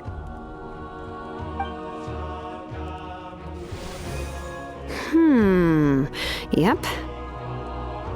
Well, it looks good. This is definitely enough to work with. Usually the first step in forging an ancient name is performing a ceremony to extract memories from the ley lines. But since the Lord of the Night gave us this record, we can skip that part. Still, I've never used something like this before. This is an entirely new material for me, so I need to look into how the process might change. I'll help you. My knowledge on the Lord of the Night and the Wyab might come in handy.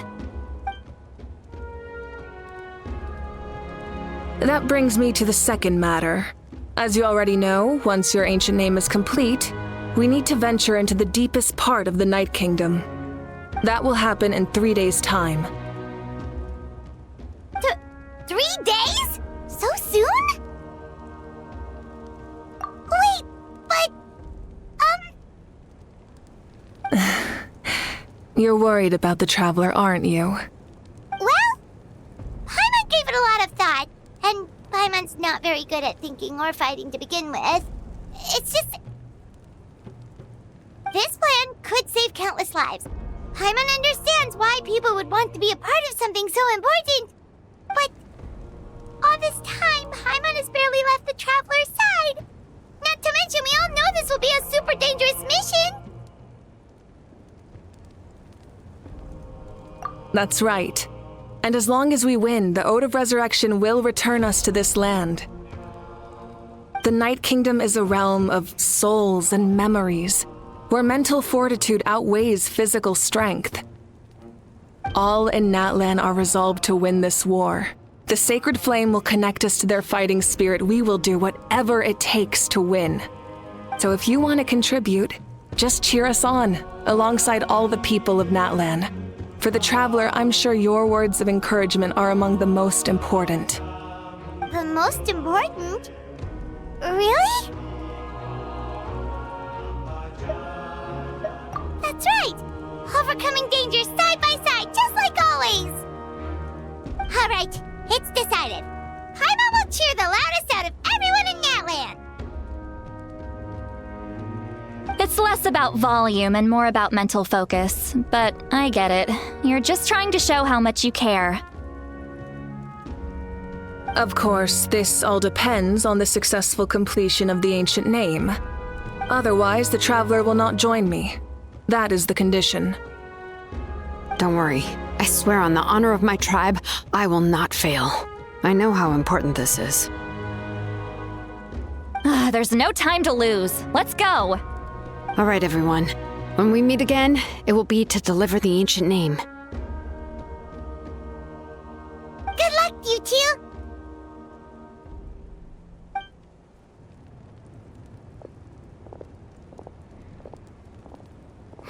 Three days, huh? What should we do in the meantime?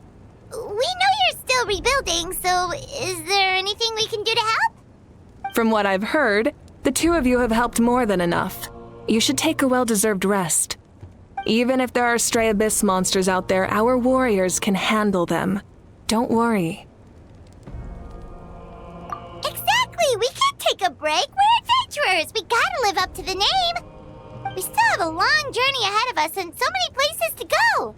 The battle in 3 days is just another part of our adventure! I see. In that case, just do what you think is best.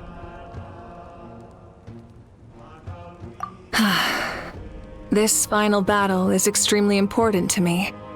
The culmination of my life's work.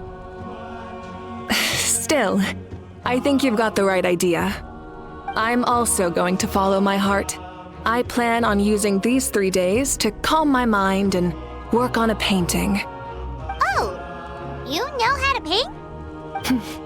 I just learned, actually. I hear it takes a lot of practice to get any good. It could be anything, though. What I really enjoy is the process of getting better at something through practice. It's how I relax. Of course, that's only when I have the time. I'm usually too busy. So that's how you relax. Well, it definitely seems like your style. All right, let's go our separate ways for now.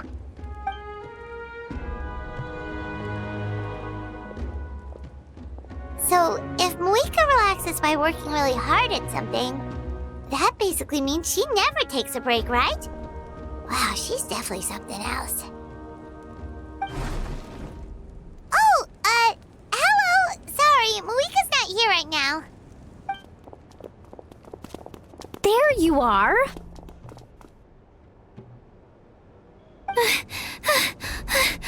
We made it!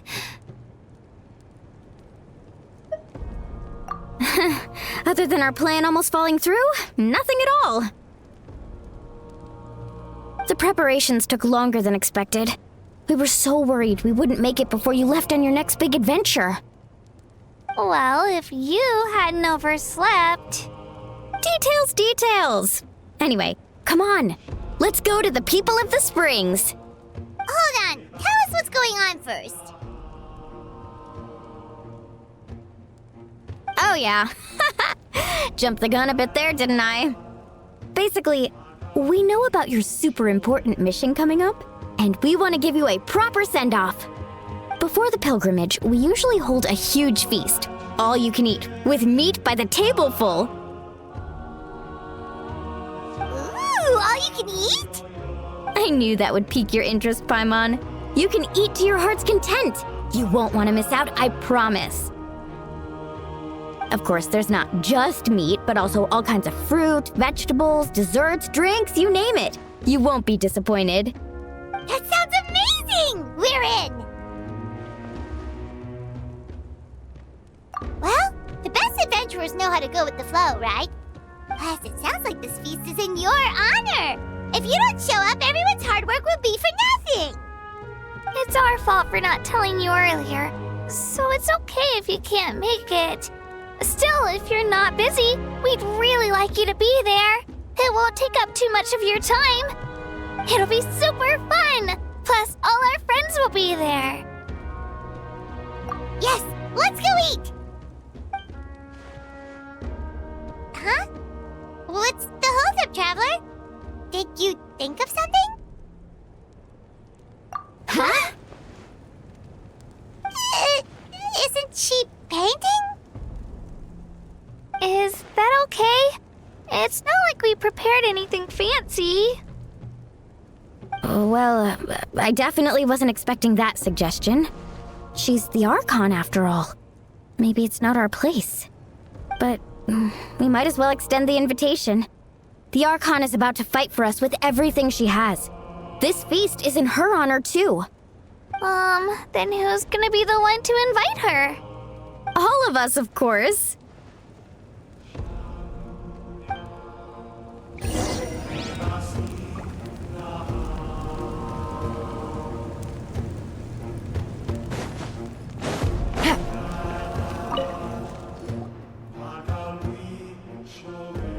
Come in. Oh, it's you four. Is there something you need? We're here to invite you to the people of the Springs for a feast. Ah, I see. This is a special kind of feast, isn't it? Exactly. It's a tradition to hold a feast before battle. We couldn't miss out on this opportunity. It's our way of cheering you on. Plus, I always wanted to do something to thank you for saving me from the Night Kingdom. That was my duty. Besides, it's all in the past now. You don't owe me anything. Although, this feast does sound rather interesting. So you'll come? Of course. No need to notify Amina in advance. I'll just surprise her. You don't need to turn this into some kind of grand banquet on my account. I'll try my best to attend as an ordinary person, not an Archon. It's not like you're the type to pull rank or something. True, but my presence changes the way people act. I just don't want to spoil the fun. A lot of things can change once an Archon is involved. A barbecue is best fresh off the grill. And still, people will insist on waiting for me to eat first. Oh yeah, Paimon can see that. Don't worry, I'll jump in if that happens. I can throw manners to the wind, no problem. No need, I can take care of it. Anyway, thank you for inviting me. It really means a lot. I don't need to finish it. I enjoy the process, but now there's something more interesting to do. Then let's go together. The main dish should be ready soon.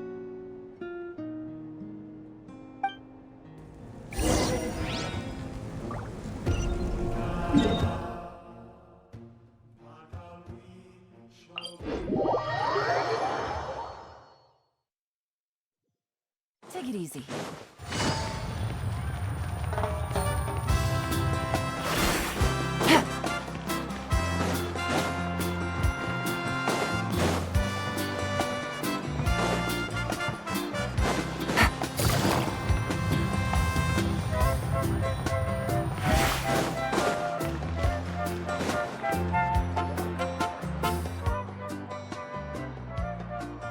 You're kidding. Another one? But this is just a small send-off. What are we going to do with all this stuff? Then again, I understand where they're coming from. I'll deal with it. What a headache. If this continues, half of this stuff's gonna go bad before we get to it. Huh? You're here already? And you even brought the Archon? What are you doing here? We invited her. She agreed to come as a surprise guest. Surprise is putting it lightly. Sorry. I'm happy you're here. It's just... No apology necessary. What's going on? Well, I started spreading the word about the send-off, just around the area like usual. A lot of people are still busy repairing their homes, so I didn't think many people would come. But the turnout has been overwhelming. Not to mention, we've received a small mountain of deliveries. There's no way we can use all this stuff. That's our Star Outlander's popularity for ya. You're saying everyone's here because of us? Yep.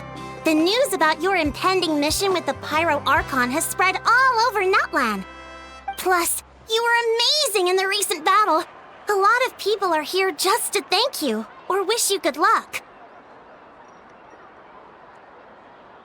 Basically, this whole thing is happening because so many people wanted to see you. Yeah, Mika and the Traveler are in this together. They both deserve a celebration. Well, this is the perfect excuse to throw an even bigger party. All this extra stuff was gonna go to waste anyway. No need to go to all that trouble on my account. That's not why I'm here. Besides, with so much of our nation in ruins, resources are still scarce. This extra spending for my sake is the last thing we need. That's true. Party planning isn't easy. I can handle the big picture, but I'm not used to dealing with the finer details. That was always Auntie Atea's job. Sorry. I'm just feeling a bit in over my head. Oh, speaking of Atea, how is she? Is she feeling any better?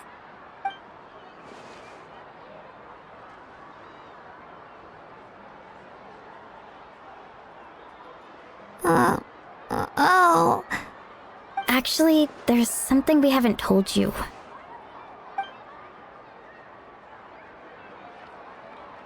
Auntie Atea passed away not long after the attack on our tribe. What? When you brought me her talisman, I knew her end was near. Luckily, I got the chance to see her one last time. She was a hero to the very end. Even though her body was at its breaking point, she showed no pain or sorrow. In her final moments, her thoughts were entirely with her tribe and her people. Gatherings like this remind me of her and the parties she loved to organize, so I decided to attend in her memory.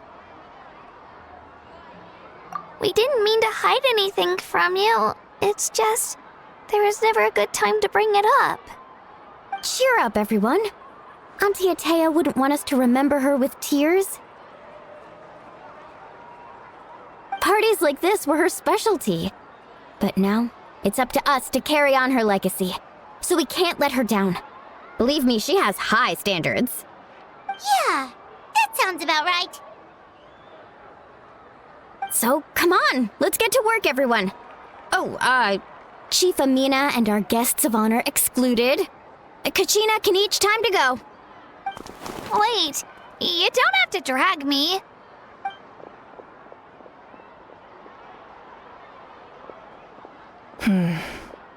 Amina, you mentioned something about a surplus of supplies. I may have a solution. First, invite anyone who comes to deliver supplies to stay for the gathering. If it's a caravan, ask them to extend an invitation to the sender as well. Make it clear in the invitation that anyone is welcome to attend, but you're no longer accepting donations. In addition, All leftover supplies will be purchased by the Speaker's Chamber, sorted, and donated to the appropriate areas. That would be such a big help, Archon! Thank you! I'll get on it, right away! Amazing plan, Malika! It was clear, concise, and organized. But, weren't you trying to keep this small? I don't mind increasing the size of the gathering, I just didn't want it to be because of me. My approach to problem solving is always the same. Different solutions lead to different outcomes. The method may change, but the right choice is always grounded in logic and reason. Whoa. Hana feels like she just learned a thing or two. Well, should we take a walk while everyone finishes the preparations? Sounds good. A casual stroll can be hard to come by. Let's go.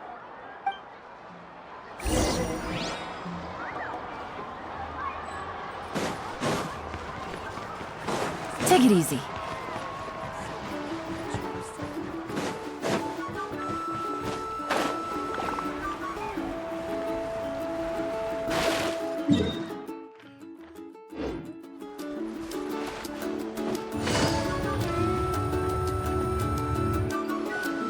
Milani, it's almost time for the feast.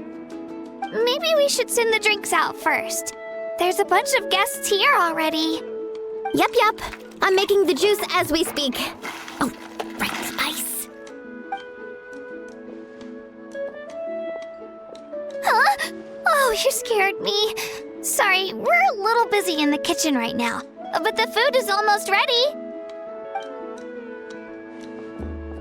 Ahow! Get out of the ice bucket! The almighty Dragon Lord, Kahul will not tolerate this stifling hut! We seek a cool place to repose. This bucket suits our taste. Oh, great. Now we can't use any of this ice. Hey! This is your mess! Get back here! Kachina, Ahow is on the run. Help me catch him. Okay. Sorry, I gotta help with Ahow. As usual, Ahow brings chaos wherever he goes. Lively, isn't it? Leave this to me, Kachina. What is this? Who dares lay a hand on the almighty... Malika! I got him, Milani. Oh, expert Ahow wrangling, Archon. Thank you. You shall utter our name with more reverence, or we shall...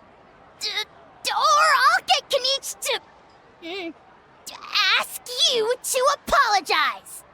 Some Dragon Lord you are if you need your servant to protect you. Ahow ruined an entire bucket of ice. We have others, but still, that was not cool. How should he be punished, Archon? Let me think. Seems like you could use some extra hands around here. Ahow, help out in the kitchen. What? The almighty Dragon Lord, Kahul shall not be reduced to a menial kitchen laborer! I wasn't asking.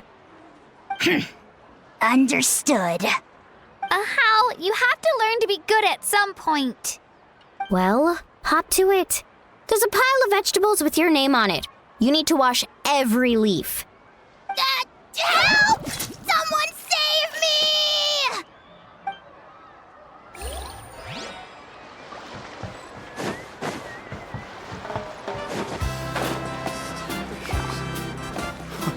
Perfect.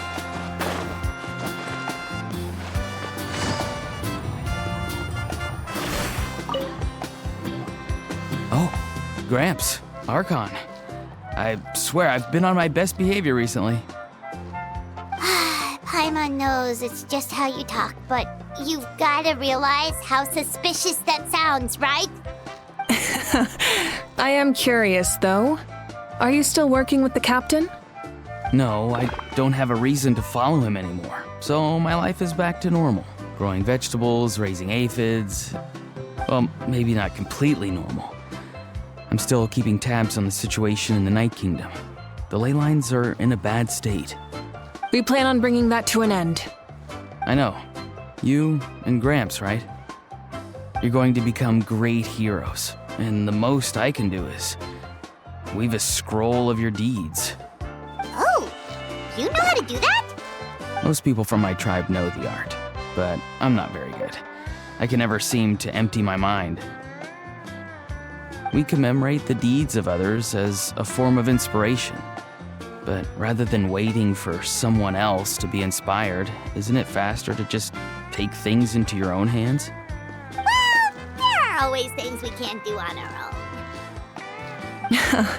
I wouldn't phrase it quite like that, but Paimon's not wrong. Time will give you an answer. I know how you feel, Auroron. It took me a long time to find my place in the world. I'm more mature now, but that passion, that drive to prove myself, I miss it sometimes. Maybe you'll change in the future, but you can still be proud of who you are now. You're saying I need to live in the present?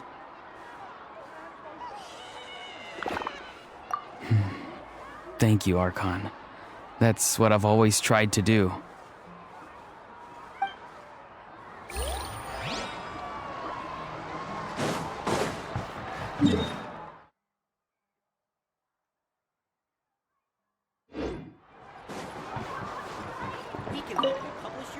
The Pyro Archon is right.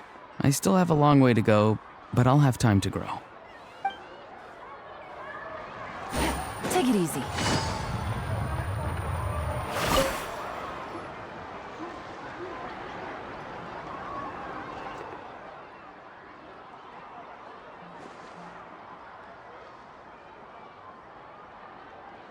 Nothing! We're just taking a look around.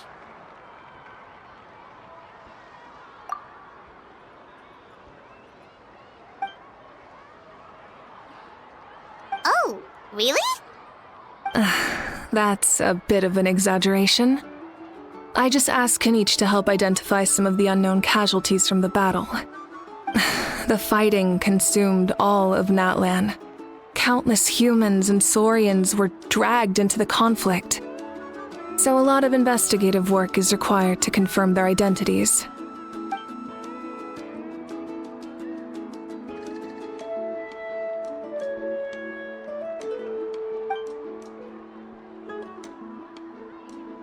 Because Natlan's heroes deserve to be remembered, right? Exactly. That is how we, as the living, respect our heroes and the values of their lives. So let me know if you need extra help, Kanich.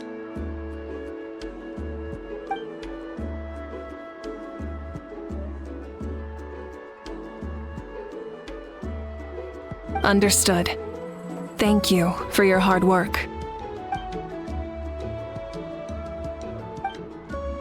Hey, looks like the food is almost ready. Let's head over. Paimon can't wait to feast. Oh, but if there's... Chaska? Hello, Archon. I'm, fishing. Oh, doesn't look like the fish are biting today. Yeah.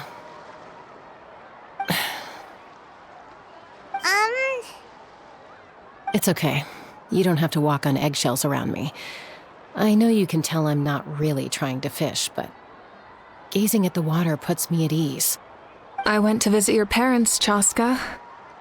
Of course, I could only offer a few simple condolences. You helped a lot, actually. My mom has been doing better since your visit. I've always been grateful to my parents for taking me in, but now I have an even deeper sense of responsibility. I'll never be able to replace Koichi, but I will do everything in my power to pull them out of their loneliness and despair. That's exactly what your mother is worried about. She doesn't want you to push yourself to make up for their loss. After all, it's your loss too. Grief is not something that can be measured against others. You don't need to make amends, Chaska. Your loss is a tragedy, not a debt. In any case, they've always loved both of you. There's no need for you to become Koichi when they love you just for yourself. Yeah, don't put too much pressure on yourself. Thank you, everyone. Sounds like I owe my parents a conversation.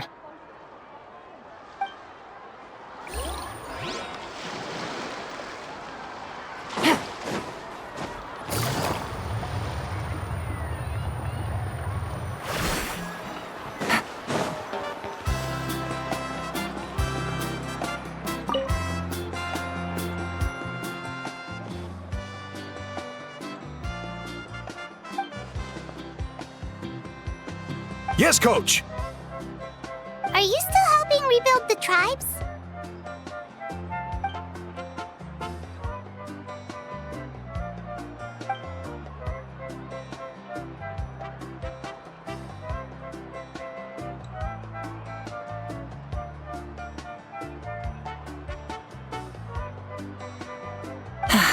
I heard about your efforts.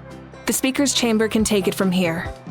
It's more effective to have a focused task force, and the Speaker's Chamber can contact the Fatui directly for more doses. The worst is over, so it should be fine. I'll confirm it myself later. I'll be in touch with next steps. I just need you to compile all existing patient records to ease the transition.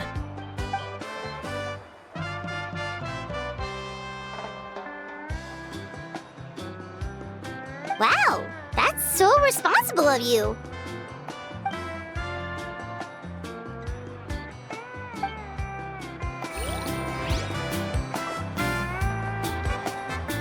Take it easy.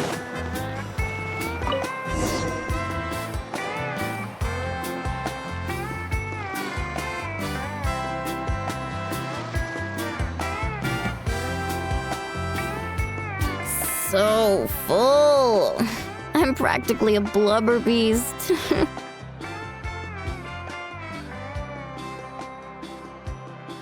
What's that?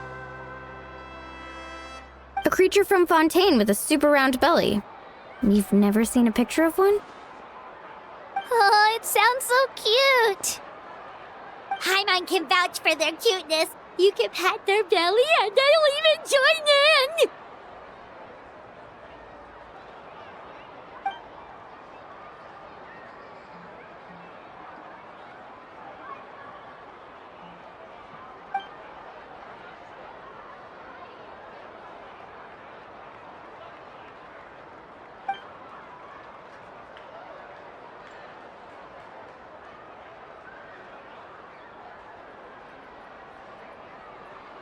Wow, she must have been a great fighter to keep up with you.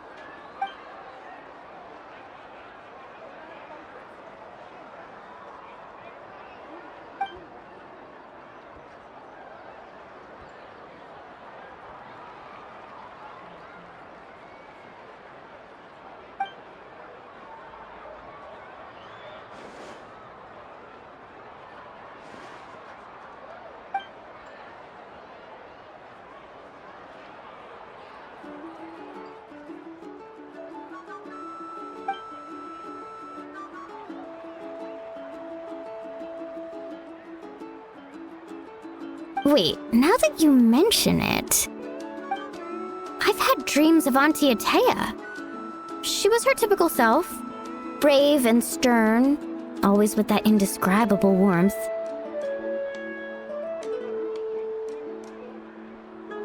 I've never had a dream that felt so real. Just like you said, it felt like I actually got to see her again. So it wasn't just me. Wait, you've had dreams too? Oh, don't tell Paimon you dreamt of your aphids or something. It wasn't just them. Some of the Gramps and Grannies who looked after me were there too. Growing up, I could always hear a degree of guilt in the way they spoke to me. It's why they never asked anything of me. Why they gave me so much freedom. I never wanted things to be that way. But even in my own dreams, nothing changed. They sounded exactly the same, just like real life. The same thing happened to me. I dreamt of Ayo's grandparents. Ayo? Oh, Oh, right, your Saurian companion. Io's grandparents fell to the abyss during the battle, so it's been really hard for him. He's barely been eating.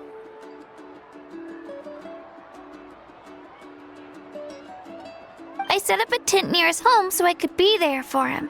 And I had a dream that his grandparents came back.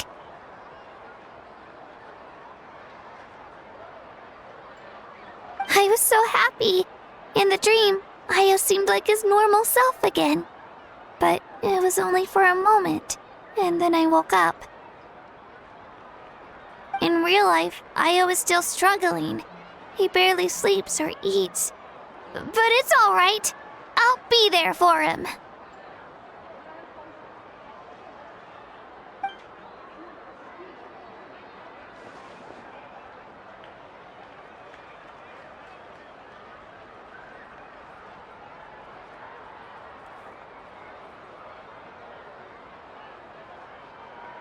Traveler? Chaska? Did you two... Oh, sorry, never mind. When did this become story hour? Still, I have nothing to hide. I dreamt about Koichi.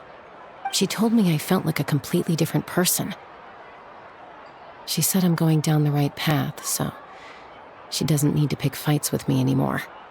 Maybe your dreams felt real, but the Koichi I saw was nothing like her real self. She would never say anything like that to me. It was a dream. Nothing more. It's fine. I'm the one being a buzzkill. Well, what about you, Traveler? Did you have a special dream?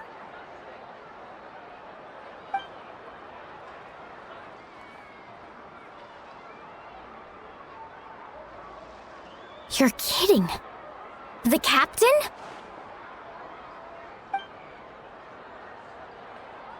No, of course not! Maybe the traveler's dream is a different kind of phenomenon. I may know the cause of the dreams. At the end of the battle, I launched a special kind of night war by using the power of the Divine Throne. Its great power allowed the Ode of Resurrection to bring back all casualties, independent of the time of victory or the possession of an ancient name. In addition, the power of the Divine Throne revitalized the souls and memories within the Night Kingdom, allowing them to take the form of their past selves. Even after the battle, that effect still lingers. That's why those you lost were able to reappear in your dreams. But I agree with Auroron. The Traveler's dream is likely a different matter. The shamans of my tribe often receive visions of the future through dreams. Is that what you're suggesting? Yes, exactly. So, the Traveler saw the captain's future? It's still unclear, but Granny taught me how to interpret dreams. Would it be okay if I tried to take a look? If I can observe your soul, I can find out the key elements of the dream.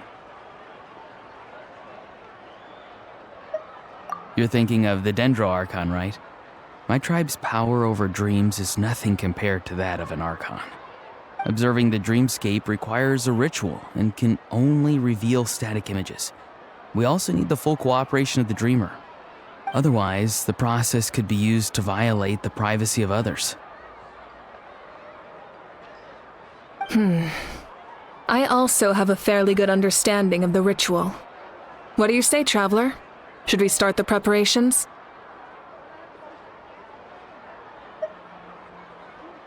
Then I'll start getting ready. We'll carry out the ceremony somewhere else.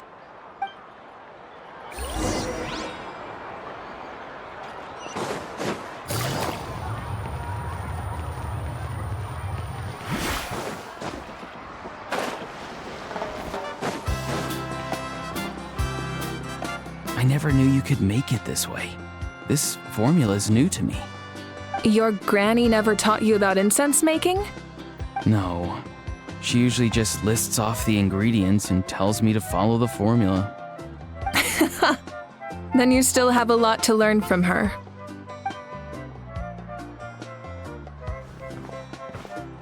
All right, we're ready, Traveler. Once you head inside, you'll fall into a brief sleep. Auroron will interpret the dreamscape, but you won't feel a thing. That's right. Everything's all set. So, you just need to take a nap? Sounds easy enough.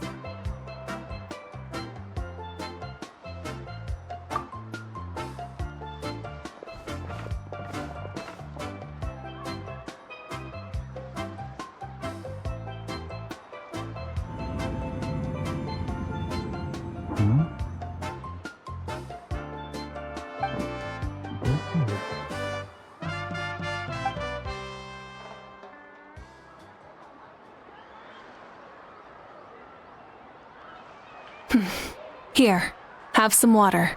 It'll help to clear your head. You're awake already, Traveler? That was fast. It was enough. What did you learn, Auroron? The person next to the captain. I've seen him before. He was the one who tried to possess me back at the ruin. Huh? It was him? Guthred, right? The military doctor? So you know that name too? Yeah, the captain told us about him when we were helping Eon-san. He was the one who developed the Draft of Lucidity, a drug that could help people with hallucinations. I see. After the battle, I returned to my tribe and began searching through our records of the catastrophe 500 years ago. Even though my encounter with him was brief, I managed to track down some information. The record said he was cold and decisive. Like the captain, he was formidable in battle, but the two upheld very different ideas of justice. So, he didn't have the captain's sense of honor? That makes sense. The best partners are those who complement each other.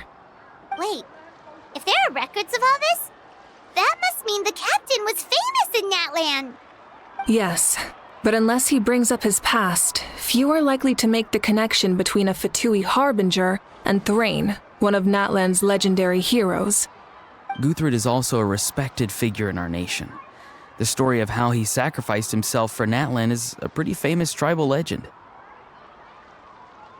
But there's still something I don't understand. I'm the only one who saw him. You shouldn't be able to dream of someone you've never met. And yet, the figure in your dream looked exactly like him. I don't think that's a coincidence. I believe what the Traveler saw was Guthred's soul. But didn't he die hundreds of years ago?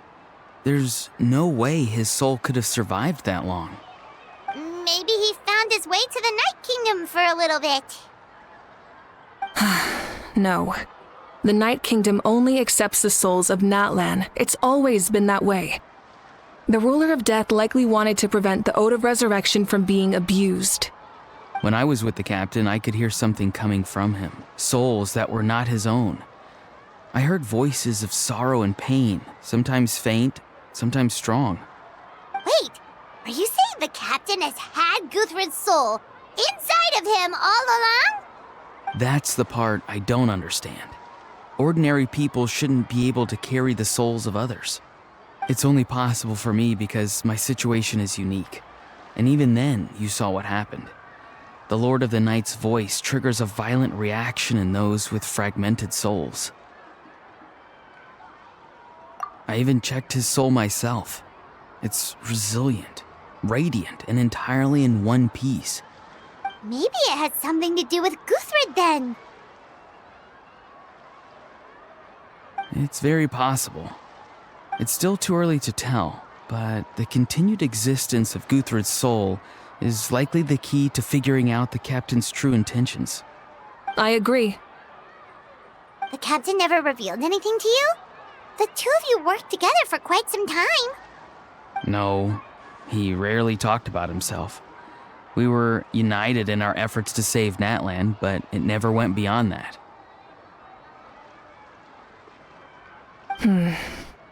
Let's come back to this later. One final step, and we save Natlan for good. That must be our focus. I'll tell the officials at the speaker's chamber to monitor the captain. Nevertheless, I doubt his goal will interfere with our plan. Yeah, he's definitely up to something. If are far more important things for Paimon to worry about. Like if Paimon had to rate her level of worry, the captain gets maybe 50 points. But considering the final battle, you two get at least 2,000! In any case, conjecture will only get us so far. It might be more useful for you to ask the captain directly, Auroron. With any luck, he might just tell you the truth. Huh? Me? Don't tell me you haven't noticed his respect for you. The first of the Fatui Harbingers doesn't work with just anyone. Fortune favors the bold. So if you ask me, posing the question directly is the wiser choice. I'm not so sure, but I'll give it a try. All right, let's head back and enjoy the party.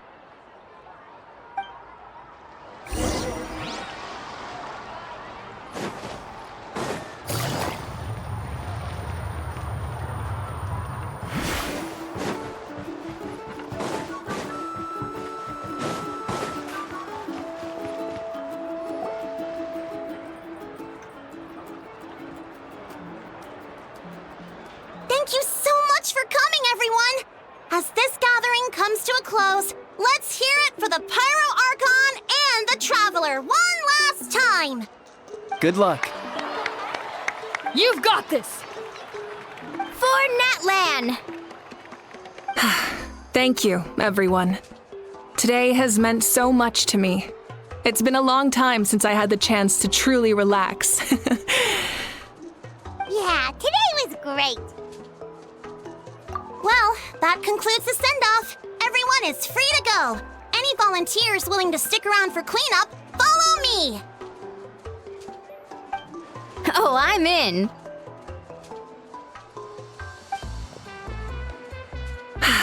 All right, I'm gonna head back to the stadium. I'm sure there's a lot of work to make up at the speaker's chamber. Wait, what happened to taking a break? There is no break from the responsibilities of an Archon. Anyone else heading to the stadium? We can go together. Yeah, I'll come. There's a few things I want to pick up before I head home. No one really needs a peacemaker right now, so I think I'll spend some time with my parents. Okay, see you soon!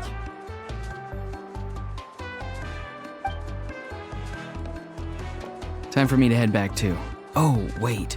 I should stop by Aoife's place first. I need to make sure he's taking care of my radishes. Of course you do. Well, safe travels.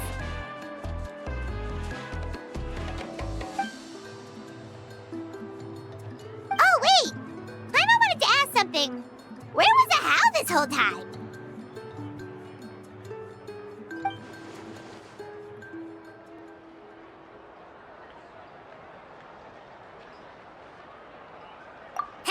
What goes around comes around.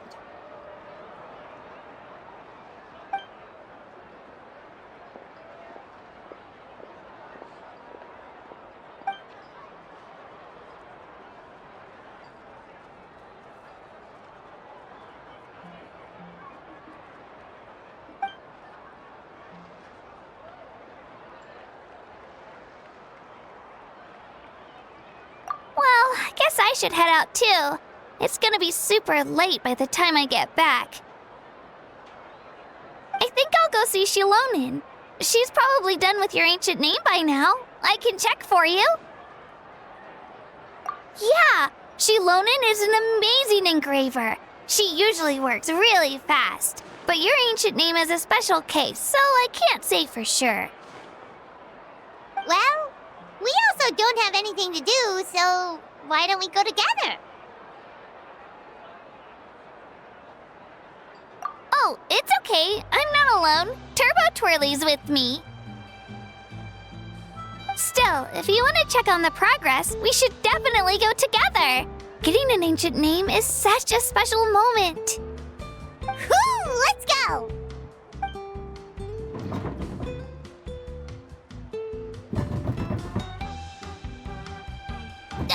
Help!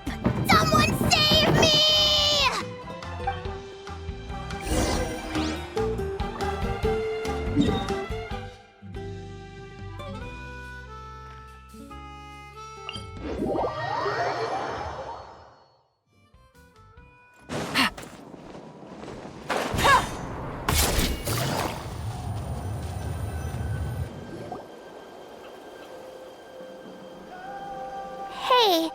remember when you first arrived in Natlan?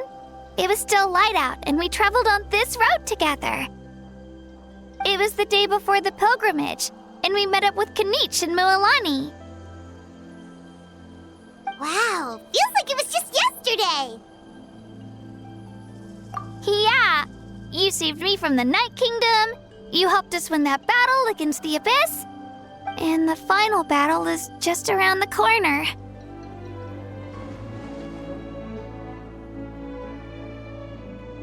Huh? Oh yeah, you're right.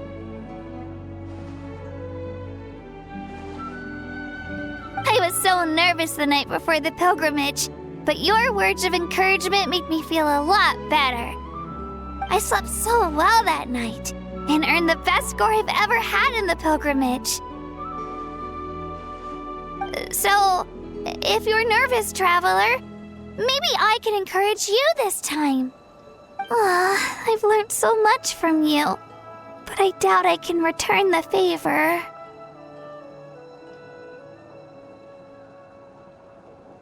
I knew it! I really look up to your bravery, traveler.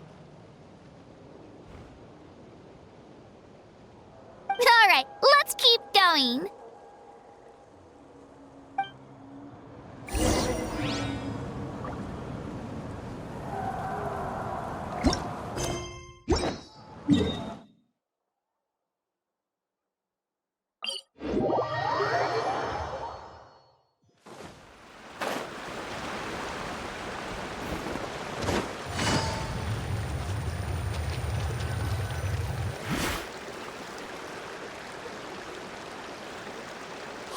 This is where we met Toto, isn't it?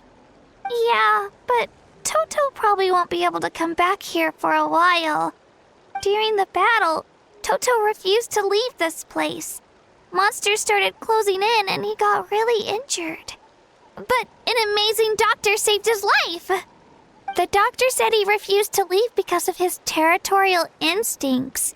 I have a different idea, though. Toto is a gentle creature. He's not aggressive or territorial.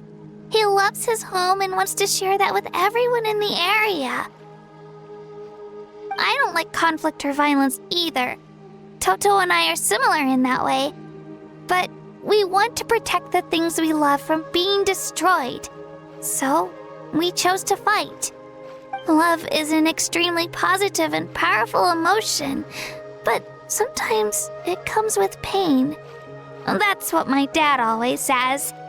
Now I finally understand what he meant. It's alright. This will all be over soon.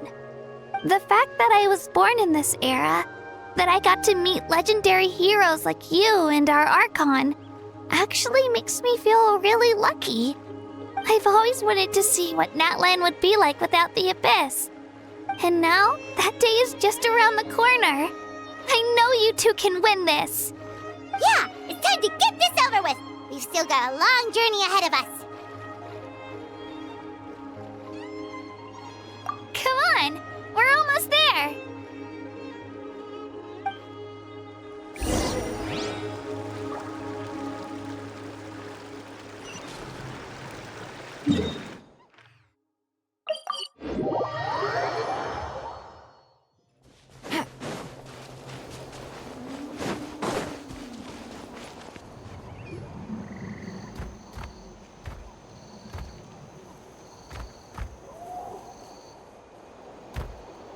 Wait, that's Hanwi.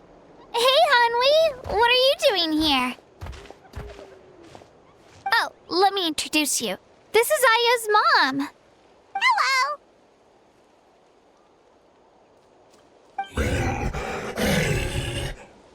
Oh no, you seem worried. Is something wrong? She left. Come on, let's follow her.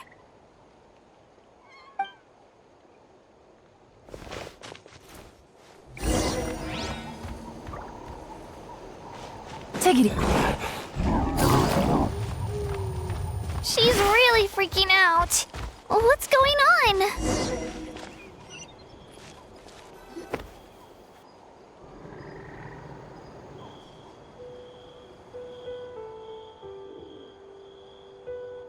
So, it's because of Io. Aw, still no change, huh? Poor thing. Oh, right. You said Io's grandparents died in the battle. Yeah. When the Abyss attacked, Io's entire family fought to defend our tribe. Io's parents made it through, but his grandparents weren't so lucky. The whole family was really close, and now Io barely sleeps or eats. All he wants to do is look for them. Maybe he thinks his grandparents are still out there somewhere, but there's no bringing them back. Hey, Io. It's me. Feeling any better? I brought some steak for you. I know it's your favorite, and it's still warm. Want some? Nope. It's like he doesn't even know I'm here. Traveler, doesn't this situation remind you of abyssal corrosion syndrome?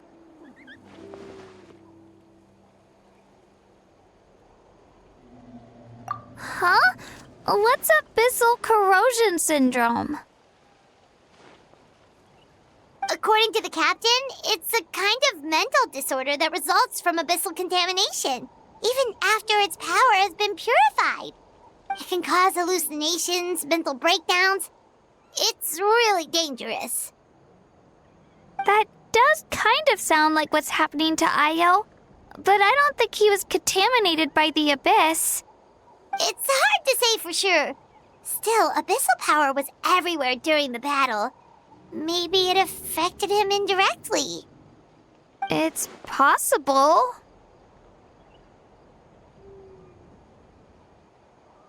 Yeah, that medicine was really effective against the worst cases. Since we don't have any other options, should we give it a try? Okay, but just a small amount. Since it was developed for humans, it might have a different effect on a Saurian. Yeah, better safe than sorry.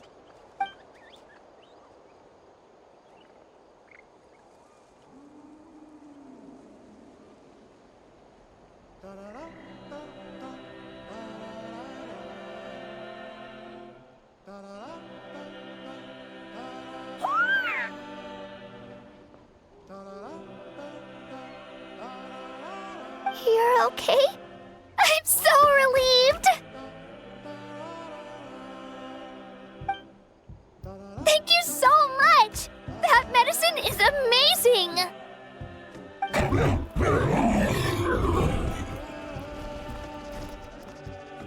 Done eating, Io?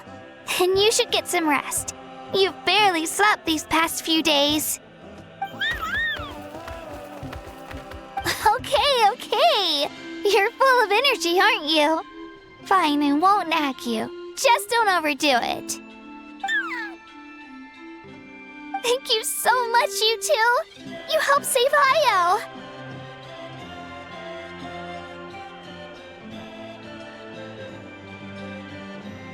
Could you share some of that medicine with me?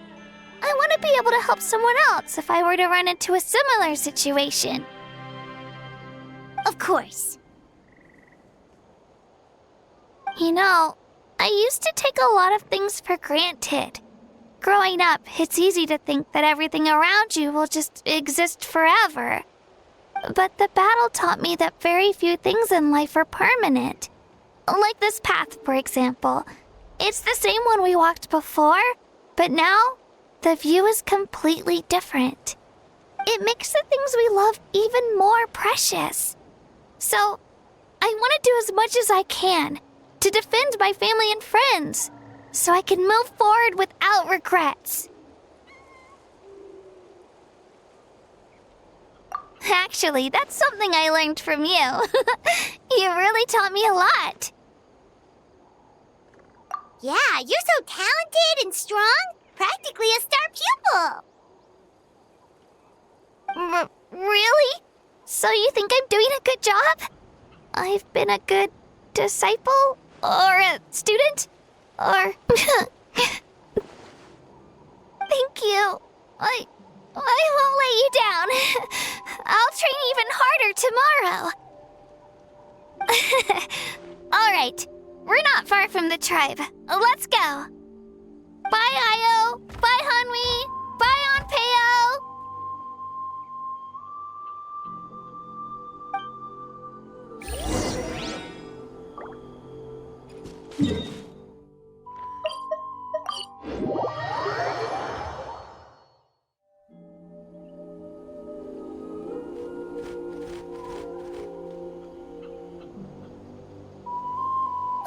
We're here.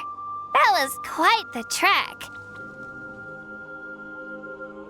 After you visit Shilonin, you should come over for dinner. You can stay the night, too. I'll help my parents get everything ready. We wouldn't want to impose. Let's see how things go with Shilonin first. Totally up to you. You're always welcome. Bye!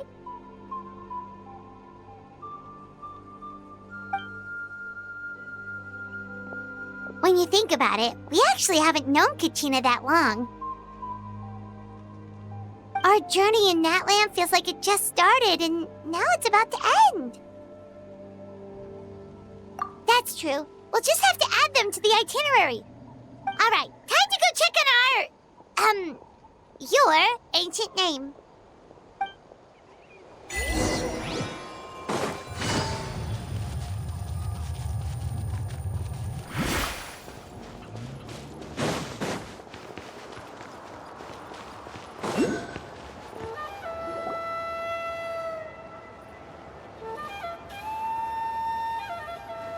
Oh, it's you two.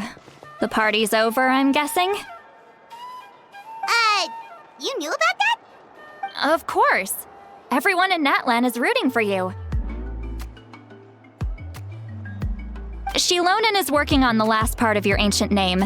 It's best not to bother her when she's in the zone. Your name is a special case. There were quite a few headaches along the way, which slowed the progress.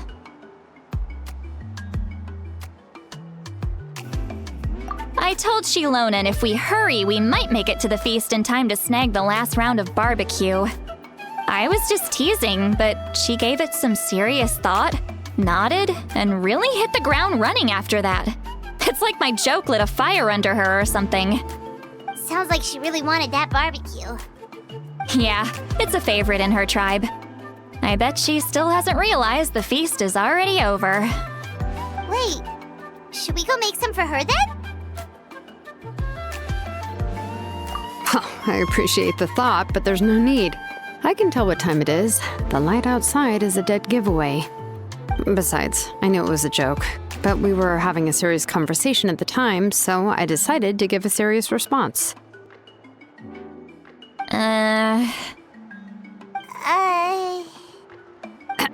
Well, anyway, I have something more important to show you.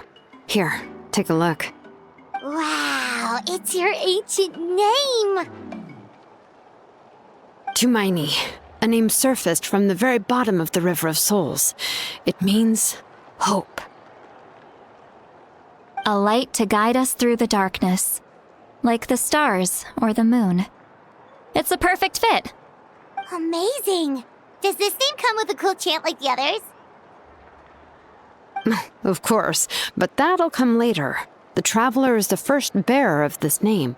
Those words will emerge naturally during his journey.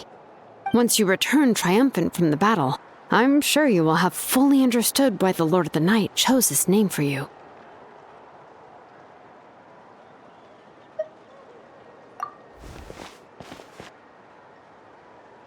Well, getting this name turned out to be easier than Paimon was expecting. It all came down to the Lord of the Night's power. This situation is the first of its kind. Heck, I doubt we'll ever get a chance like this again. Imagine receiving that much help from the Lord of the Night only for our most trusted engraver to fail. That would have been so embarrassing for humanity. Well, success was never a question. You just like to make things seem dramatic. It's all those novels you read. Hey, Hey, it's not like I wanted you to fail. When you've been alive as long as me, you learn that anything can happen. Okay, it all worked out in the end. Your name was successfully forged, and it passed all my technical tests. But there's still one more step. We need to make sure the name has accepted you and will function normally in your possession. An Outlander has never received an ancient name before. I wouldn't be surprised if something equally unprecedented happens when you connect to it. So you're saying it's still too early to celebrate? Well, when it comes to something this important, we can't leave anything to chance. Let's run this final test. Oh, don't worry, the process is simple. We can find a quiet place to test it out after dinner. Basically, I need to observe whether your soul can connect to the ley lines, and make sure there are no signs of rejection. Last time, you essentially barged into the Night Kingdom, but now we must make sure that it will truly accept you. Just leave it to me. I'm a professional. Oh, and you can have the Pilgrim's Chronicle back. Huh? It wasn't destroyed? If forging an ancient name consumed the memories used to create it, the first person to bear the name would never be remembered. The Pilgrim's Chronicle is still the most significant proof of your adventures in Natlan. No need to make a fuss. Let's go eat. I'm starving. Come on, I'll take you to my favorite barbecue place. Barbecue. See? I knew you couldn't resist. Oh, well, I forgot to mention, the place has top-tier alcohol as well. Well, what are we waiting for? Hop to it, people!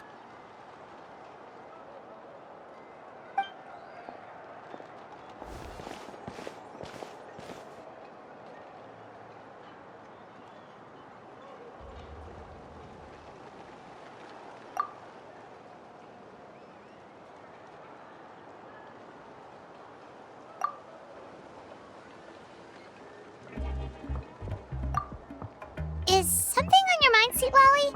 You barely had anything to drink at dinner. I didn't think anything could shake me at this age. But the closer we get to the final battle, the more worried I feel. You have an ancient name now, but the Ode of Resurrection only takes effect if you win. And the Pyro Archon's fate is pointing toward death.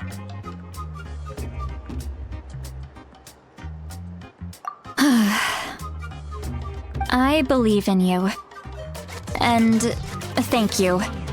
Your words mean a lot. All right, I'm ready. Oh, is, something wrong? No, not at all! Sweet Lolly just ate too much. Yes, that's right. So I should really walk it off. Come on, let's run the final test. All set, Shilonen? Yeah, just need to check one more thing, and yeah, okay, we're good. All right, I'll stand next to you and monitor your connection to the ley lines. It shouldn't take long, but you need to look out for one thing. This test relies on the same principles as the Spirit Speaker Stone. I heard about what happened when you used it last time. Oh yeah! Abyssal power kept surging out. If Chaska hadn't destroyed the stone, Vichama would have been consumed by the abyss! That's exactly what I'm worried about. All this time, our final foe has continued to corrode the ley lines from the depths of the Night Kingdom. Your resistance to its power is remarkable, but you need to tell me if anything feels wrong. If either of us notices something off, the test ends. Got it? Don't worry, I'll use elemental power to take care of that. This isn't exactly a picnic in the park, but everyone knows you never leave trash behind. Shilonen, I'm ready to start. Paimon, give us a little more space. Oh, okay. Let's do this.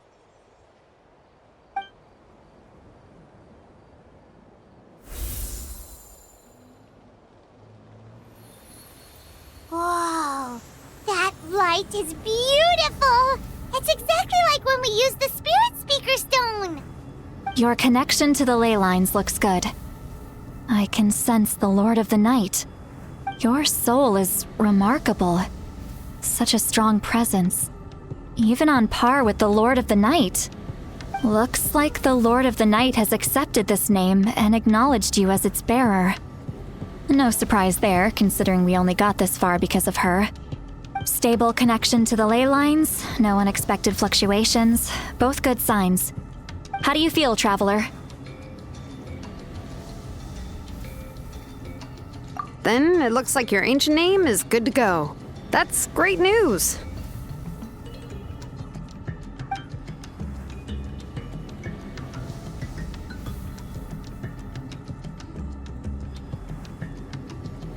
Wait, look, something's coming!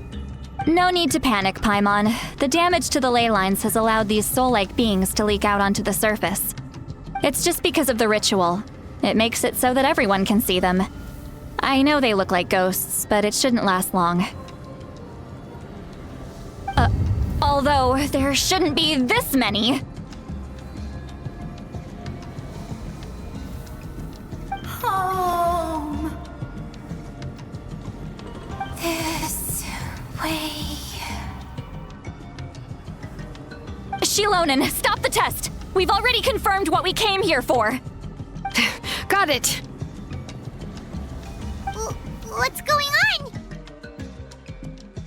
I see. It wasn't just escaped souls.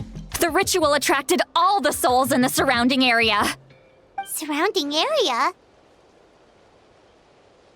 The Night Kingdom is getting weaker by the day, especially in its capacity to accept souls. After death, many souls fail to return to the ley lines. Once a soul becomes lost, it can never return to the Night Kingdom. Lost souls can only wander listlessly, gradually fading from existence before disappearing entirely.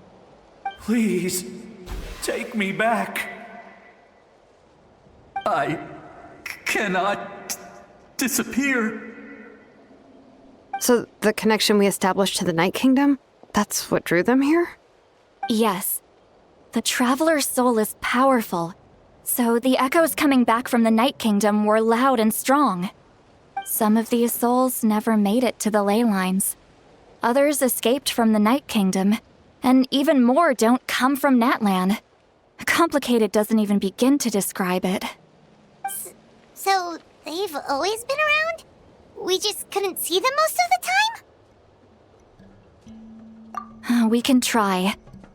Returning souls to the ley lines usually requires a complex ritual, but we don't have time for that, and neither do they. That's exactly why my people turned to vessels like Auroron. He has a remarkable ability to perceive souls. Even after the failed ceremony, he made it his mission to travel around Natlan and return as many souls as possible. But most of the time, having the ability to perceive souls means watching them wither in agony.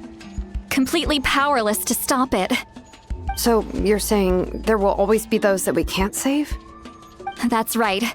But saving some is still better than saving none at all.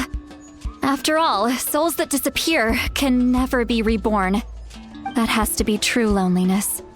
The knowledge that you've been abandoned by the world, even in death. Yeah, we should try to save whoever we can!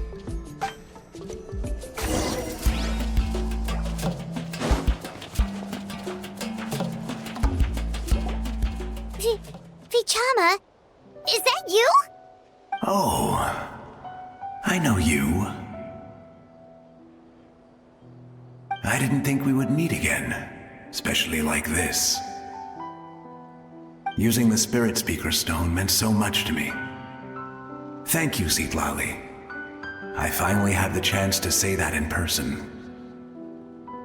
Enough of that. What happened to you?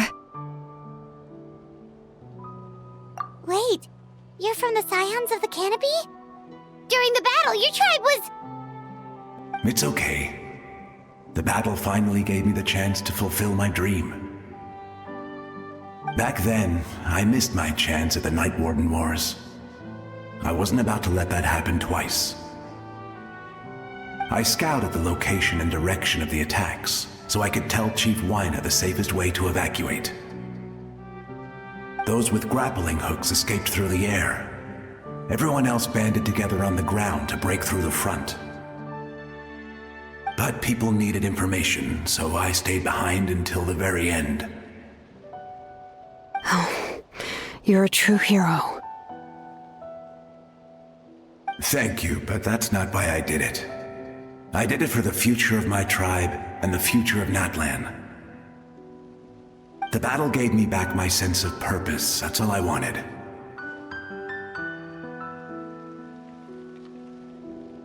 And anyway, I was supposed to see Malco again.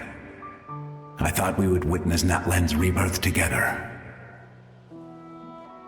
But the Night Kingdom rejected me. Even though you're a hero of Natlan? How could that happen? I'm sorry. The Lord of the Night didn't do it on purpose, I can promise you that. The ley lines are in terrible shape. Even the Ode of Resurrection is no longer working like it should. I know. She can't help it, right? I get it. It just feels like fate is mocking me. Even in death, I won't ever get to be with Malco again. No, it hasn't been long since the battle. The door to the Night Kingdom should still be open to you. Give me some time.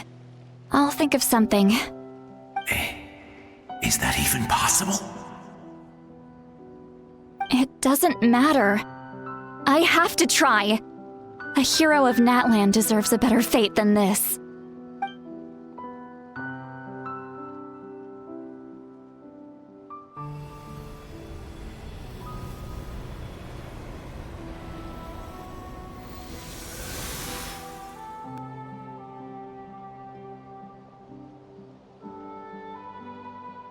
This feeling. Is this the Night Kingdom? Looks like this method worked on you. Thank you. Thank you so much. People don't always have the nicest things to say about you, but shows what they know. That's a given. I hope you come back to us soon, Vichama. If I may, what about the others? Can you save them too? We're sorry.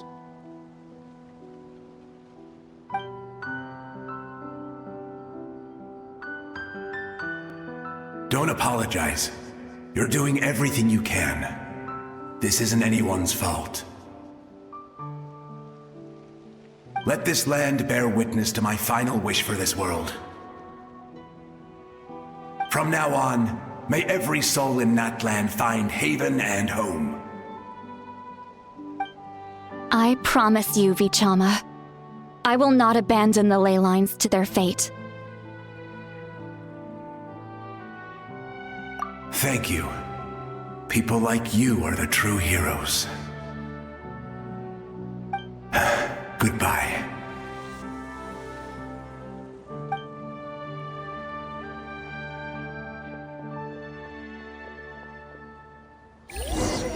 Let me go back. Please, my child is waiting for me. I'm sorry. Too much time has passed. There's nothing I can do. Nothing you can do? Oh, is this the punishment I deserve?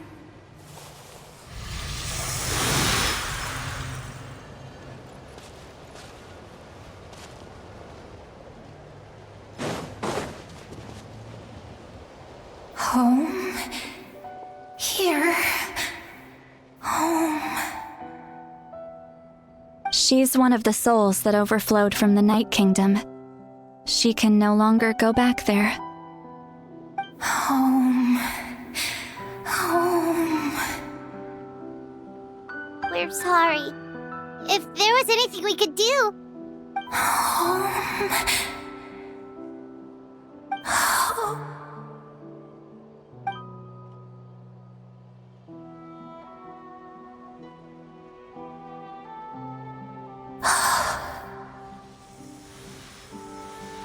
She's at her limit.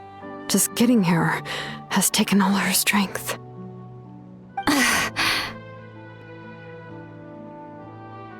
Let me go back. Let me go. The Night Kingdom isn't responding. That means its doors are closed. I fought my entire life. I believed the Lord of the Night would.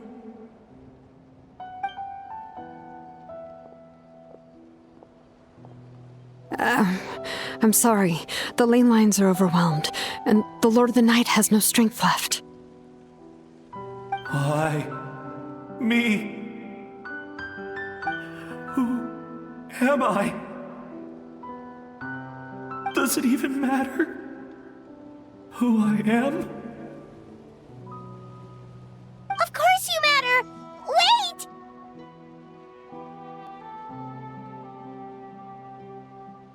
Absolute helplessness. That's what he felt in his final moments. I could sense it. I'm sorry.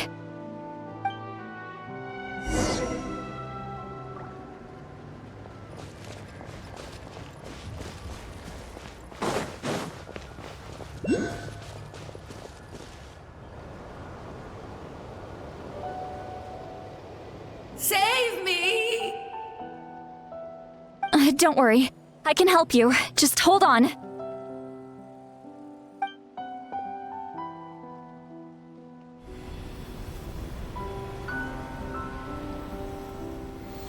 The Night Kingdom. Thank you.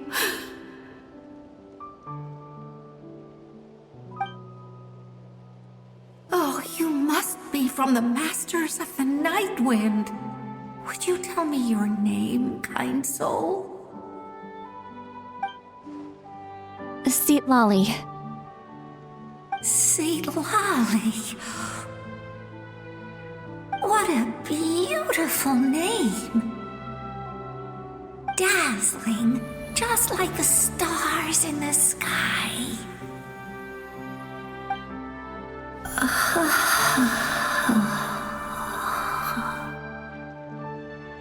I can't disappear!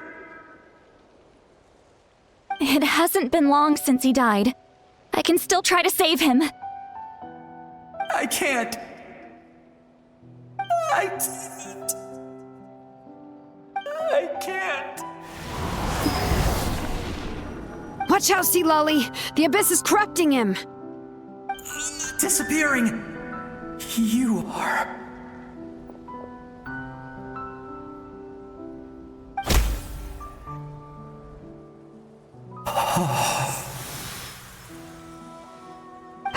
I'm sorry. The Abyss has corrupted his soul from the inside. Even if we could send him back to the Night Kingdom, it would only make the situation worse. I know. If we were just a little quicker, we could have stripped away its power. But it's too late.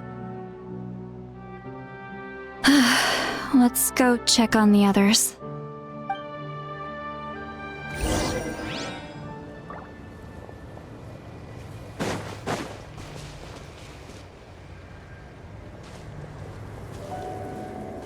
Oh no!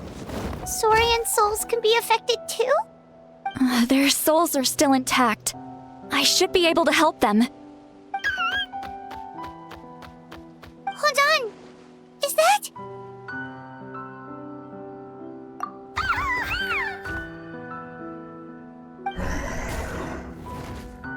That's right. I recognize him, and the two souls next to him should be his grandparents. Kachina told me about what happened. Well, it all makes sense now. Io could barely sleep or eat because he sensed the presence of his grandparents. That must be why he looks so happy right now. They're finally reunited.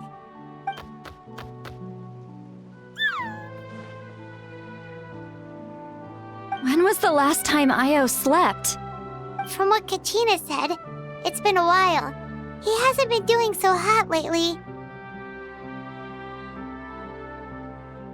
But now that he's seen his grandparents again, he looks completely at ease.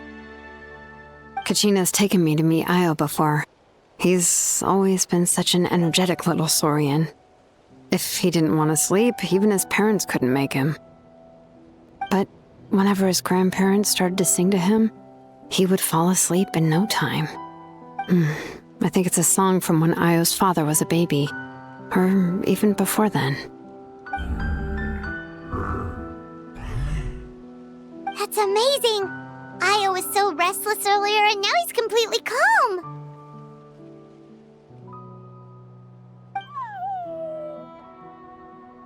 Io can finally get a good night's sleep.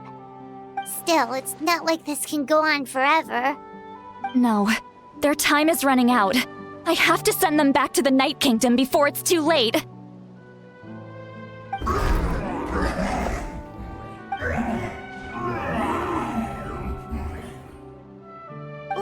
What's wrong with them? They got super angry all of a sudden. They don't want to go. I know you don't want to leave Io, but you can't stay here. You're running out of time. If you don't go back to the Night Kingdom now, you'll disappear in a few days.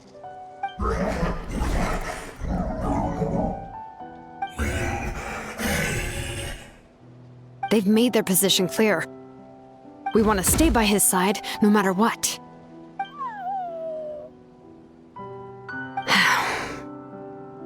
We should respect their decision.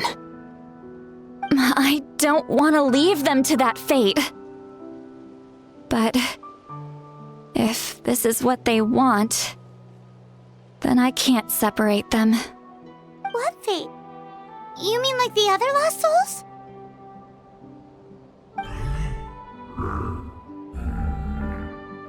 Yes. They will gradually fade away, painfully and slowly, until nothing is left. But that is their choice. For the next few days, at least Io will get a good night's sleep. That's the only way to prevent more souls from suffering the same fate. Once all traces of abyssal power are removed from the Night Kingdom, the Pyro Archon will restore the ley lines. That's the final step of our plan. So we're not just fighting for the living, but for the dead too.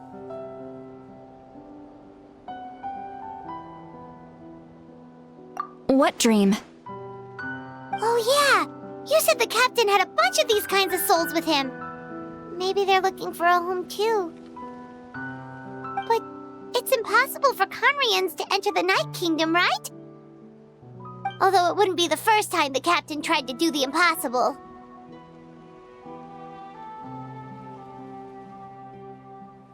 Even in its fully functional state, the Night Kingdom can't accept foreign souls. It's completely isolated from the ley lines of other nations. In theory, that means Conrian souls shouldn't be drawn to the presence of the Night Kingdom. Something strange is going on. One thing's for sure. It seems like the captain wants to help these souls. Well, he usually keeps his cards close to his chest. If we want to know what he's up to, we just have to wait for him to act. Anyway, let's focus on the final battle. That's the most important thing right now.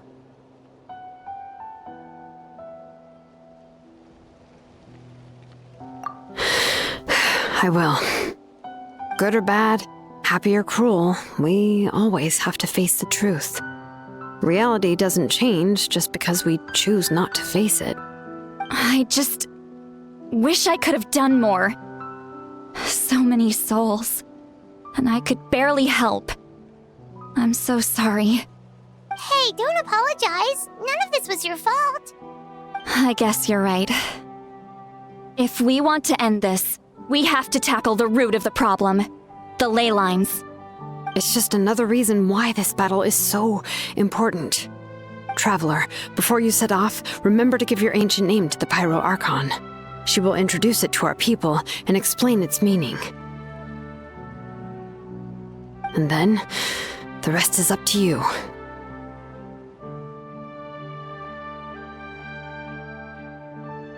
And don't forget, we're all cheering for you!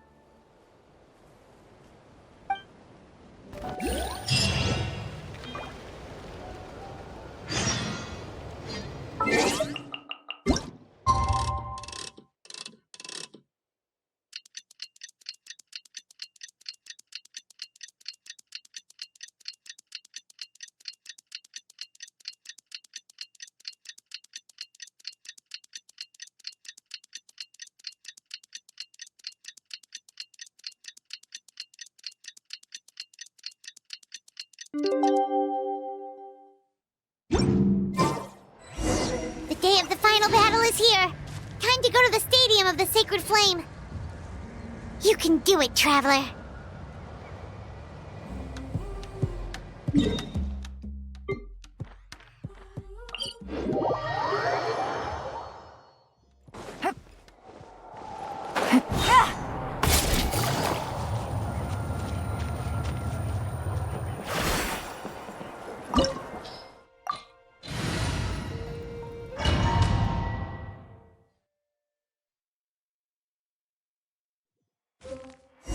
The Pyro Archon is waiting for you inside. The sacred flame is even brighter than usual.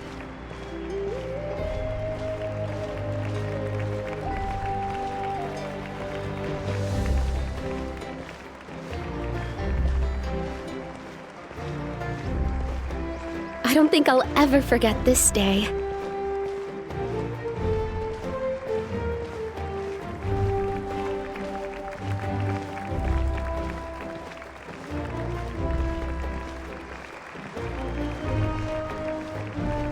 On behalf of all who never lived to see this moment,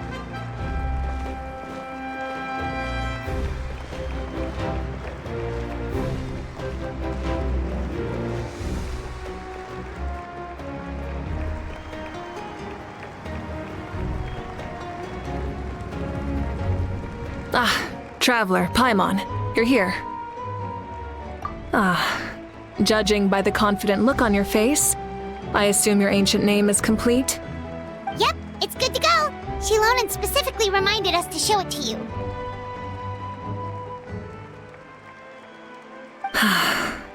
Tumaini. Yes, that fits you perfectly. Is that an ancient name?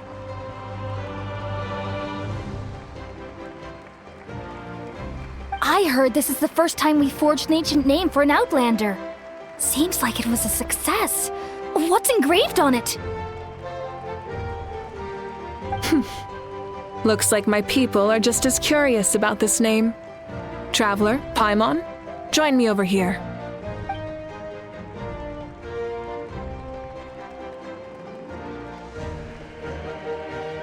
As you can see, I am holding the Traveler's ancient name. With this name, the Wyab entrust to him a monumental task, and this land binds us as kin. Tumaini, that is his name. Like starlight amid the darkness, flames amid the cold, it means hope. Tumaini. hope. After all these endless years of fighting, we finally found it, haven't we? Ever since the invasion of the Abyss and the decline of the ley lines, the Ode of Resurrection has protected us for thousands of years. For generations, we have lived on this land, following in the footsteps of our forebears, taking their place on the front lines. We all carry that struggle with us. And now, thanks to your efforts, the end is in sight. We have a chance to defeat the Abyss once and for all. This glory is one we share. It belongs to all of Natlan! For Natlan! For Natlan!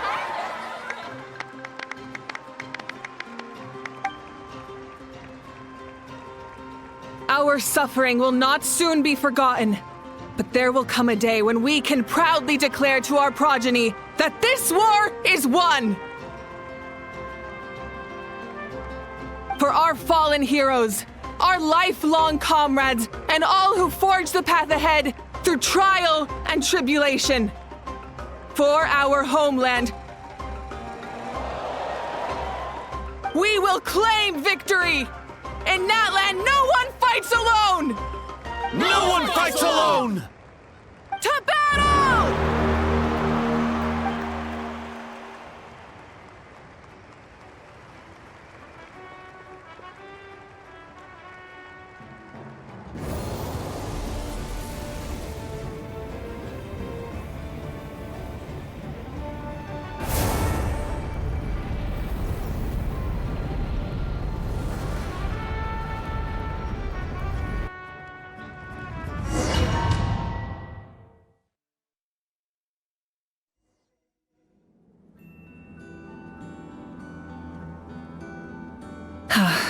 We're here.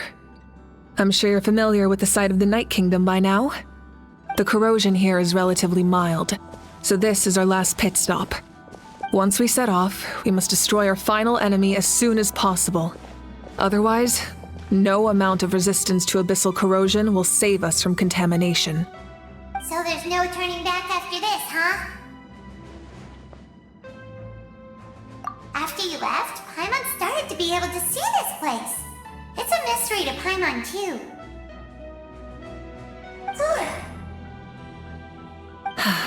The sacred flame is connecting us. The moment it sent us here, it made sure your consciousness could reach us. But still, you can go no further. The Abyss also has the power to corrupt the mind, so once we venture deeper, it must be alone. But, while we're still here, I believe some of your friends may wish to say a few words.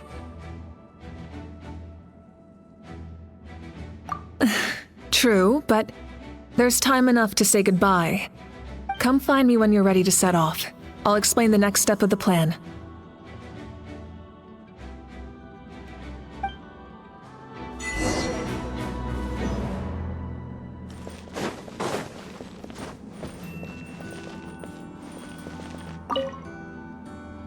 On behalf of the Scions of the Canopy, I offer you our blessing.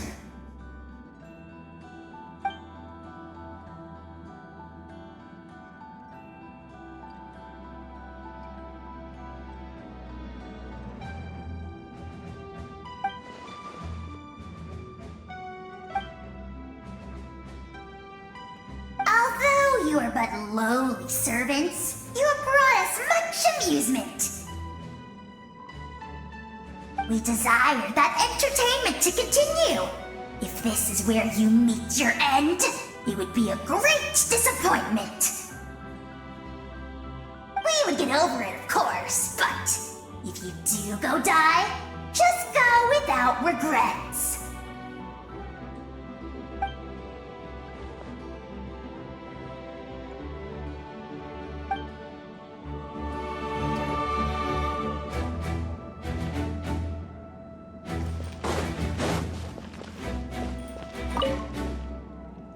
In this place where streams and waves converge, the people of the springs gather to honor your bravery.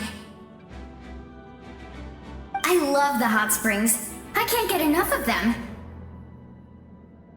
I want to go today and tomorrow and the day after that. Just thinking about spending time there with you and all our friends makes me so happy. So, after the battle, let's go there together. Paimon included. Sound good?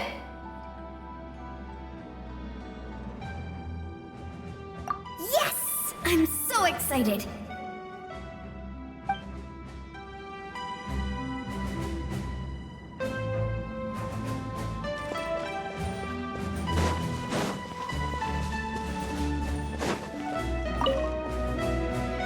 May the skies forever be clear and bright, and may we always be free to spread our wings and soar. For this wish, the Flower Feather Clan gathers here today. War is a heavy burden, and still, we never stopped moving forward. Long-awaited peace is now within reach. You have the opportunity to set that future in motion. It's taken a lot to get to this point. I know it will not be in vain.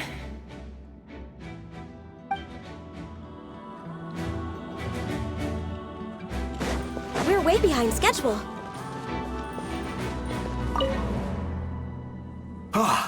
A revelation came to me in a dream, and I shared it with my tribe. You are the star that will shine through the mist. The spirits bless your journey. From this day forward, plants will sprout because of you. Insects will take flight after you, and all will turn to your will.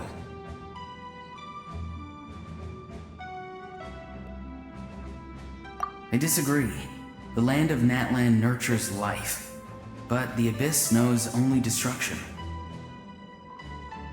Natlan is also a land of memories and legends. I live longer than humans, and in all that time, I've learned what life and death mean to people. The dead draw solace from the living, and the living push forward in honor of the dead. In life and death, we all leave marks on this world. We cannot let them be reduced to nothing. Yes. Thank you for joining this fight. I'll wait for your safe return.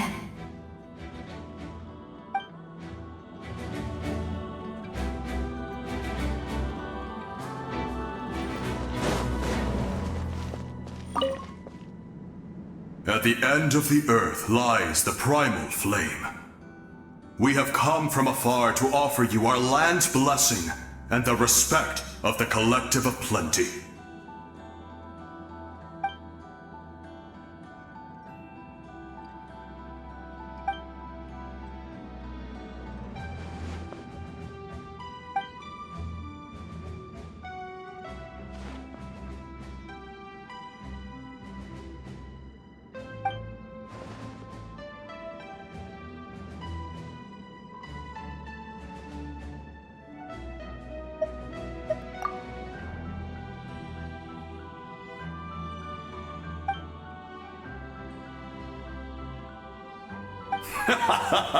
That's right. Our tribe can't wait to meet you.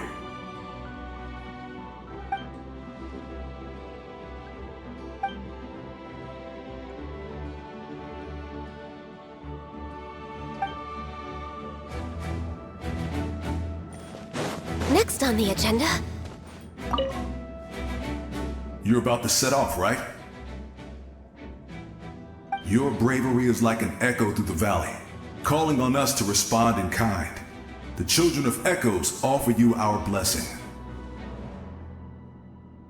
Everyone is waiting for you back at the stadium. We'll be cheering the whole time. The Abyss is powerful, but there's no reason to fear. We've defeated it before, and you can do it again. Go now, and forge a new future for Natlan.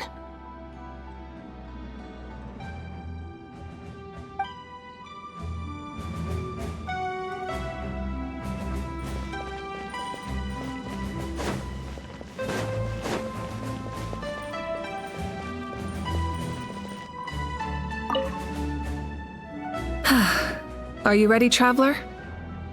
All right. Before we face our final enemy together, we need to split up. I'm sure you remember the Abyss tumors from the previous battle. Eradicating them was crucial to stopping the endless onslaught of monsters. Our final enemy has a core that possesses similar qualities. It's hidden somewhere in the Night Kingdom. Since I'm more familiar with this place, I'll go find and destroy this core, while you go straight to the enemy's lair. We can reconvene there. All right, then it's time to act. All of Natlan is behind us, so let's gather our courage and march into the unknown without fear. No one fights alone.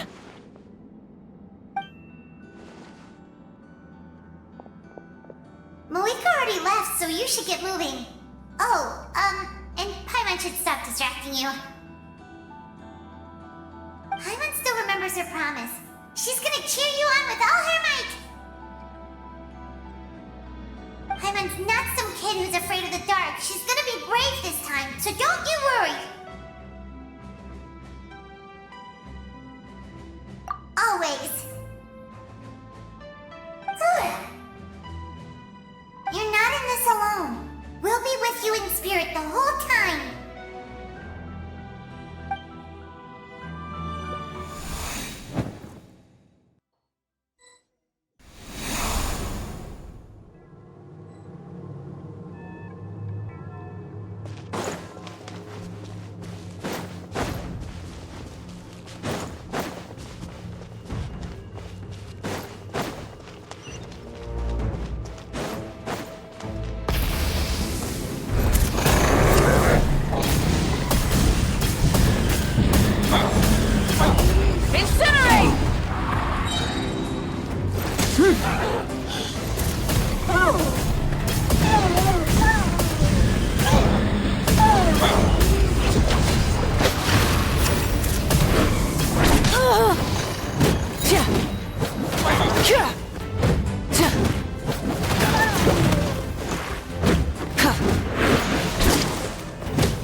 Rev the engines!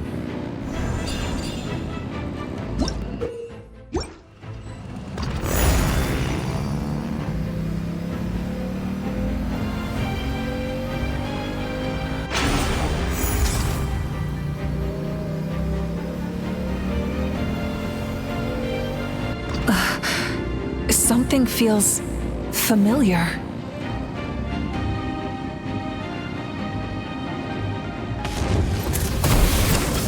Foolish mortals!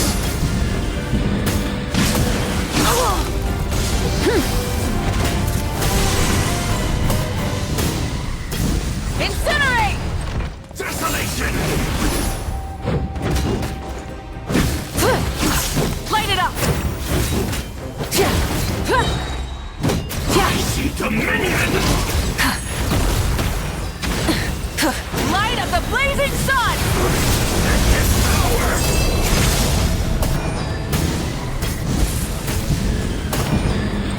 Foolish mortals! Burn it down!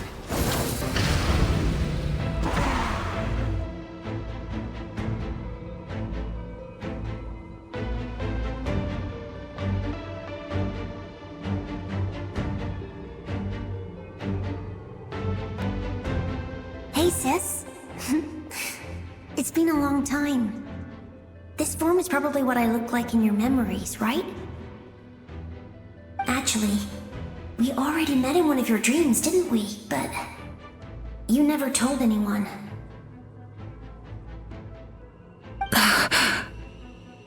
Out of all the awakened souls, I was surprised you were one of them.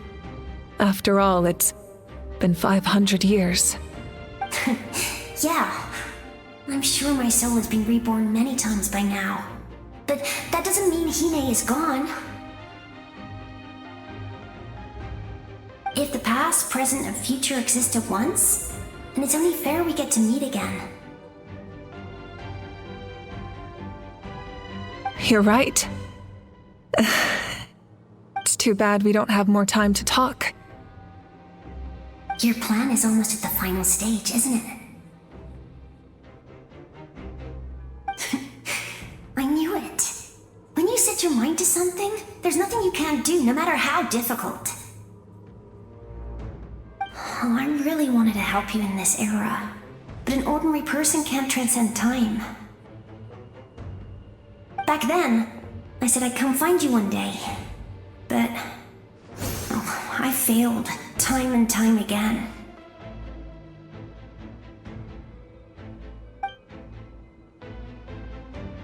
You didn't fail. Wait, then the paper frog I made? You got it? Yes. And your architecture manual as well. The family you left it with got it to me in one piece. I'm so glad. 500 years is a long time. I was worried someone might toss it during a move or something. No, they never forgot their debt to you. I learned a lot about you from them. Sounds like I placed my trust in the right people. Everything I wrote, though, it's probably outdated now, isn't it? Yeah, I'd say so. Oh well, it's been a long time, and it's not like I was some innovative architect who left my mark on history. But I lived a really happy life. I dedicated my career to helping those without a home. I didn't have time for love, or for myself, but I didn't care. There are so many things in this world that deserve to come first. That's what you taught me. You never took time for yourself either, did you, sis? No, it wasn't necessary. Besides, I made my choice. And now, the end is near. Be it the enemy's end or my own. In the end, the method you used to transcend time was much more than a simple paper frog. You sent your love across time. So let me say this, Hine. I will love you. Forever and always. I know that. Mom, Dad, and I, we feel the same way about you. We're family. That will never change.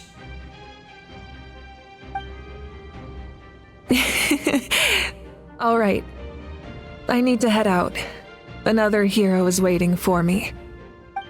I believe in you, sis. For Natlan.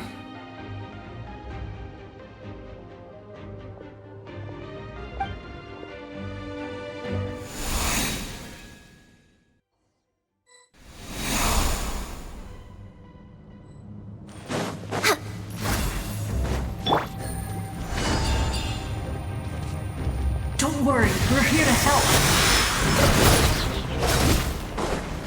Here comes the cash. Ring cutter. The abyssal pylons are being protected by some kind of power. They can't be destroyed right now. Taking care of these monsters first might give us an opening.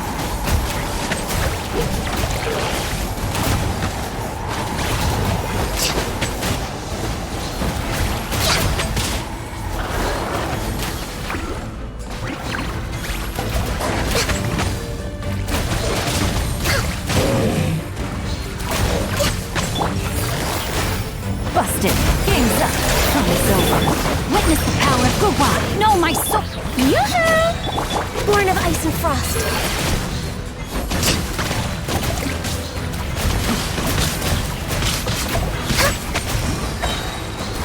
I'm a little low on energy.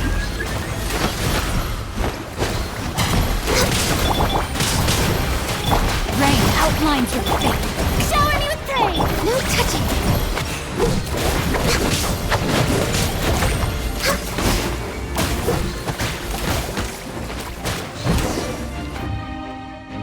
I didn't expect to see you again so soon. You can leave this place to us. When the monsters attack again, we'll fend them off. We got to see each other in a dream, and that's enough. The square makes it possible to connect the living to the Night Kingdom. If the abyss starts to corrode the area, its forces could once again surge into the land above. It pains me not being able to see Mualani again. But if I can do something to protect Natlan, then that is the only choice. Mualani will grow to surpass me as a warrior and accomplish greater feats than my own, I have no doubt.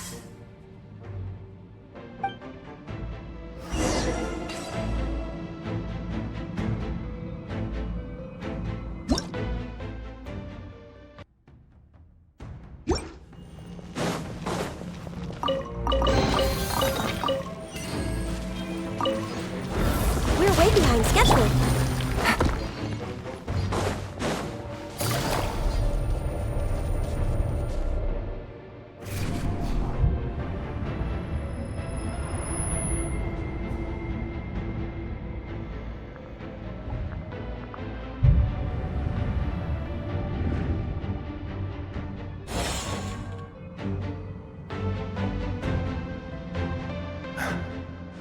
It's you! I knew you would come. We meet again.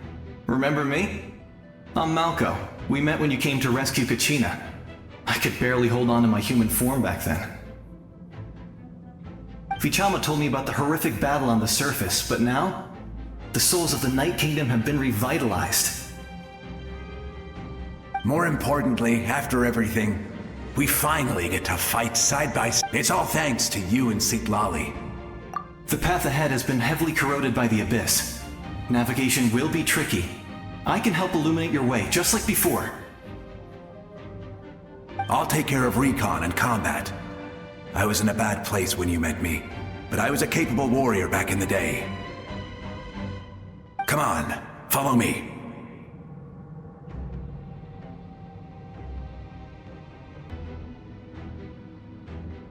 Of course. It's dangerous out there, so stay close.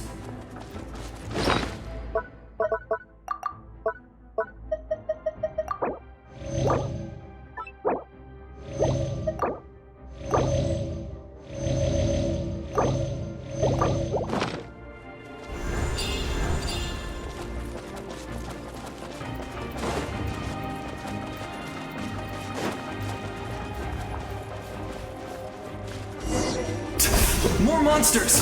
Leave them to me. I've got your back. Blaze over.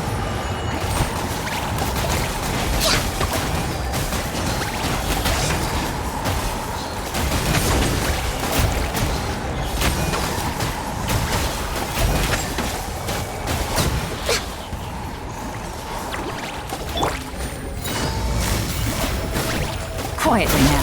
Things are about to get dicey. Rain cutter! Time to shine! Yoo-hoo! No touching!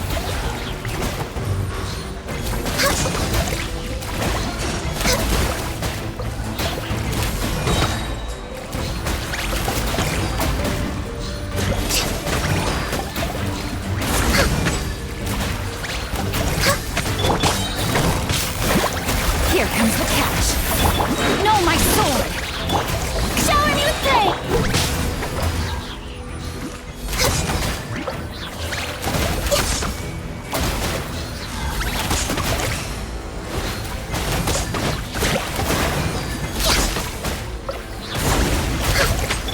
Busted. Witness the power of Yoo-hoo!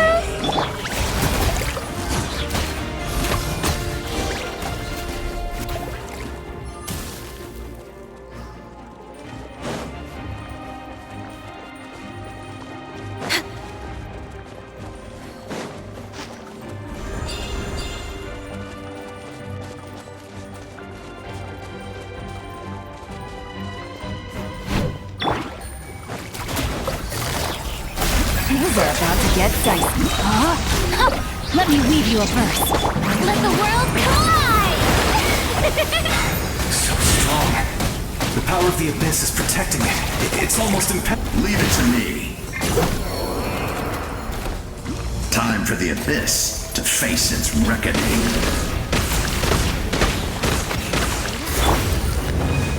Quietly now. No, my sword! For Rex Lapis, born of ice and frost.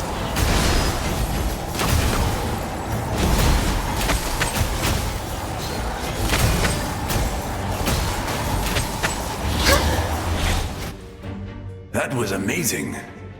Judging by your clothes, you're not from Natlan, are you? I've never seen a soul like you in the Night Kingdom. Yes. Although, rather than a soul, it would be more accurate to say that I'm a story created by the people of Natlan. I was his most trusted second-in-command.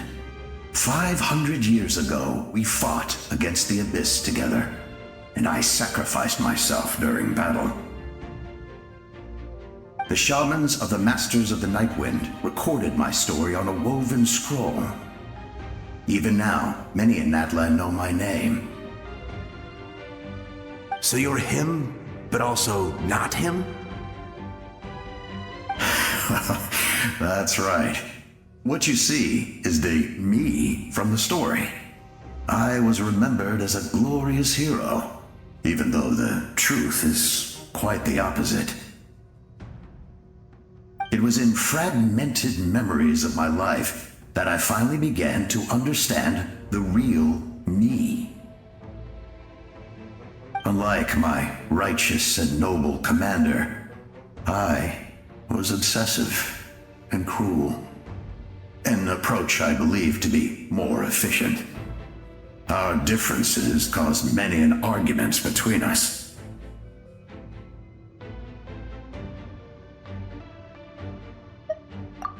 You tried to sacrifice someone. I will stop at nothing to protect my commander's interests. The most idealistic and righteous among us are the most fragile, so I must protect his edge. A strong hand is required to stand against a strong foe. That is what the glory of Conria means to me.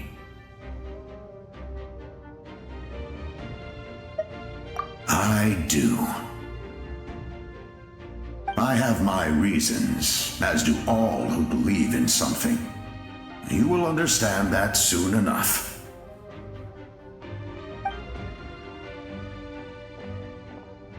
Due to the limitations of the ley lines, we can go no further. The enemy's lair is close at hand. But don't worry. All the souls of the Night Kingdom will lend you their aid. You will become the hero of a new era! Go now, for Natlan, and for all who lost their lives to the Abyss. This time, we shall prevail, not for any single nation or faction, but for us all.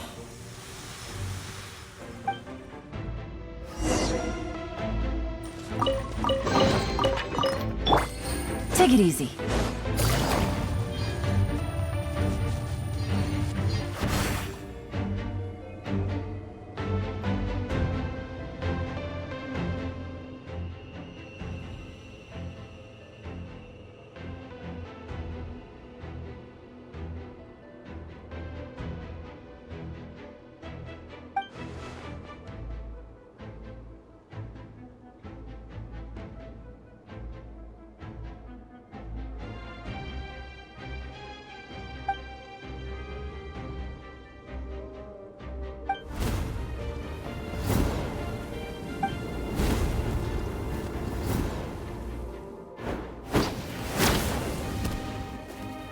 Hey, traveler! It's me, Koichi. Need some help? Doctors can be really handy in an emergency.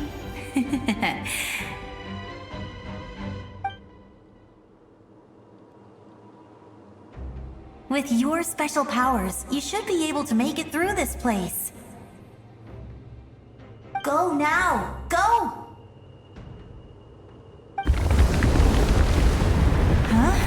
What was that? I felt shaking all of a sudden. Oh, I was wondering where she went. Well, that just means we've got even less time to waste. I never liked causing trouble, and I definitely don't want to be the one who holds up the Pyro Archon's plan.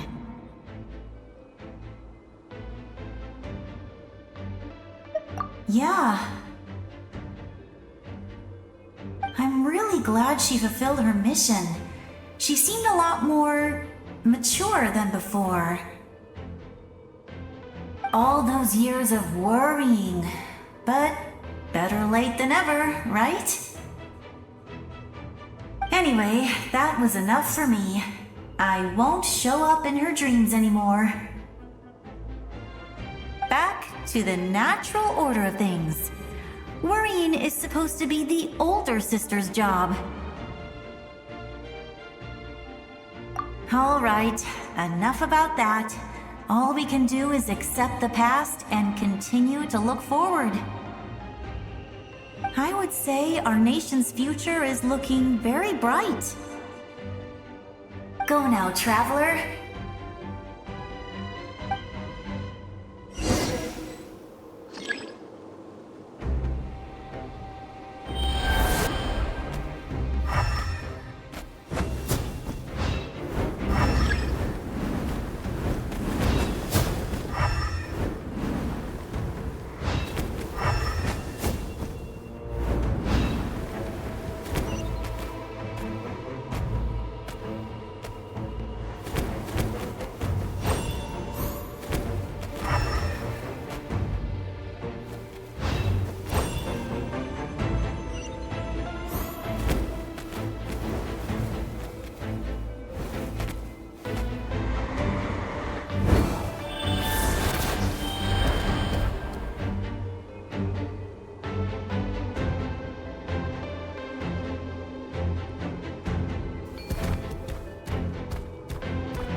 I embrace. I trust. I acknowledge. I welcome. I follow. I walk with. Tenoch, the one and many.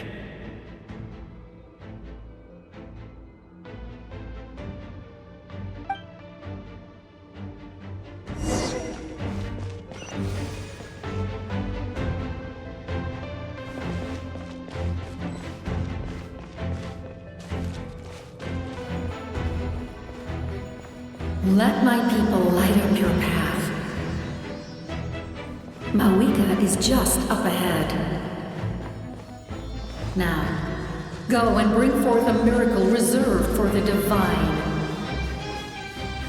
You, the kindling we know as humanity.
this nation's tomb!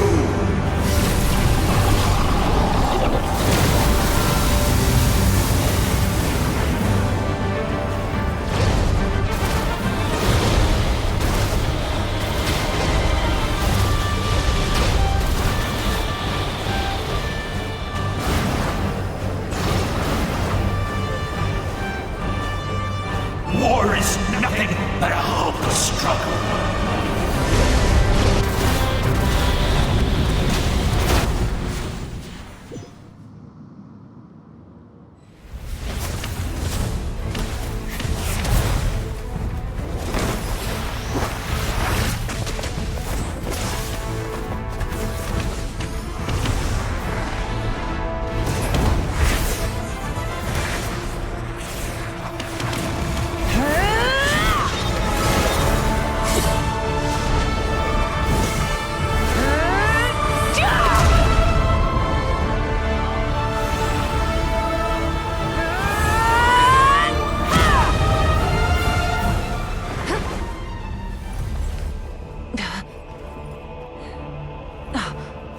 If you so yearn for the agony of death, then bow down to its true appearance!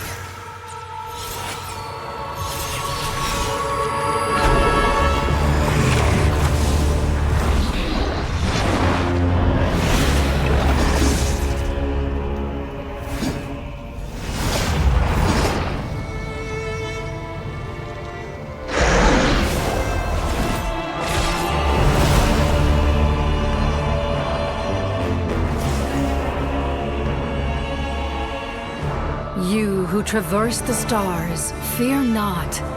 Natlan has placed its trust in you. Descender, ignite your fire, the hope that burns within.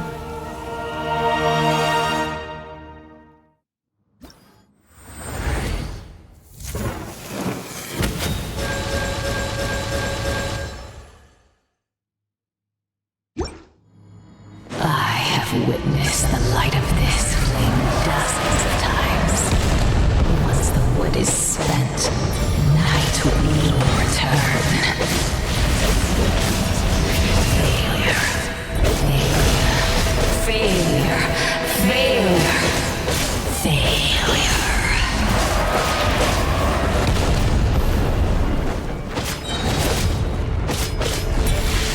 A prelude to Natlan's future! You are loyal to the wrong master!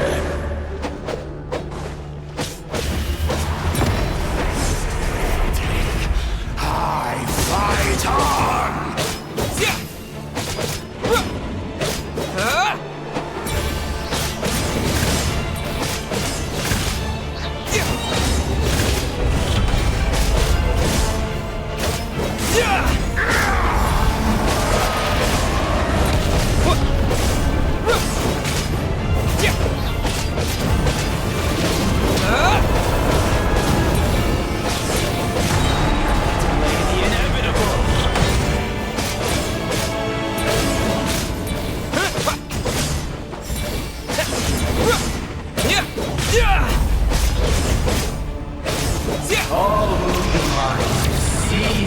Devour.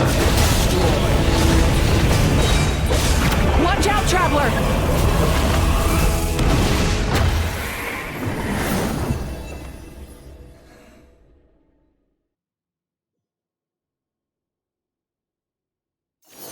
All will be mine to seize, devour, and destroy.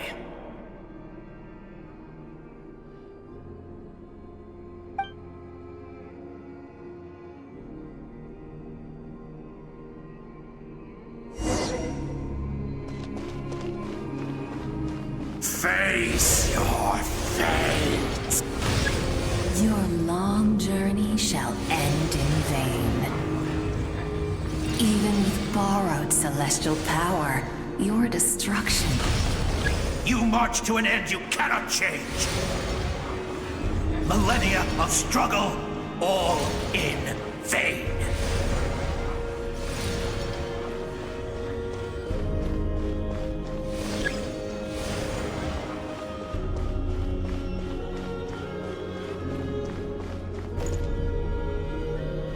lives of the Descenders are more valuable than you can imagine.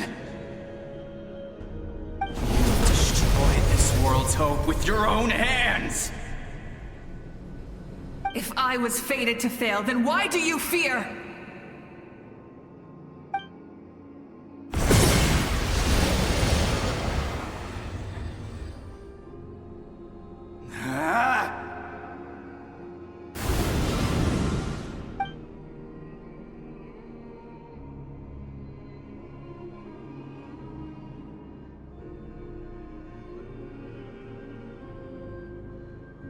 We embark on a pilgrimage for the wishes of the people.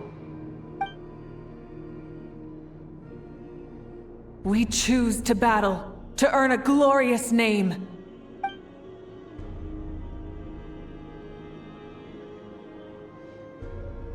And in the end, we burn to cinders for a dream.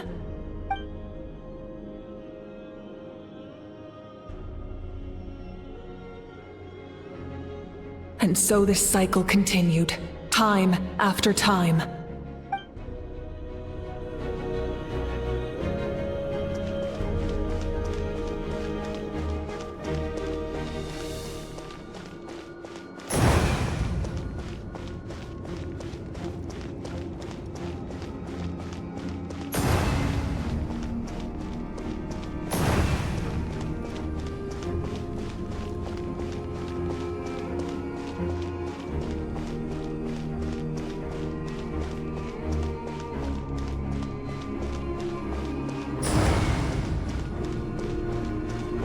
My fate is to bring this journey to an end, once and for all!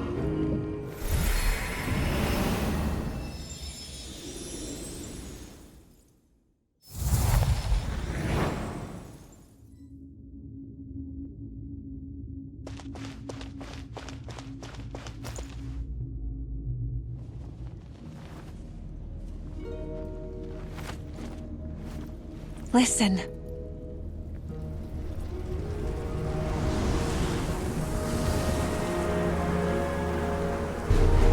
Did they lose?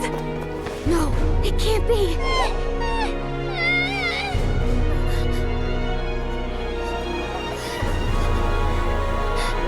We are the inheritors of memory and legend! Those who grew alongside sun and wind! Those who forged our own destiny and future! That is Natlan's fire, the lifeblood of our nation!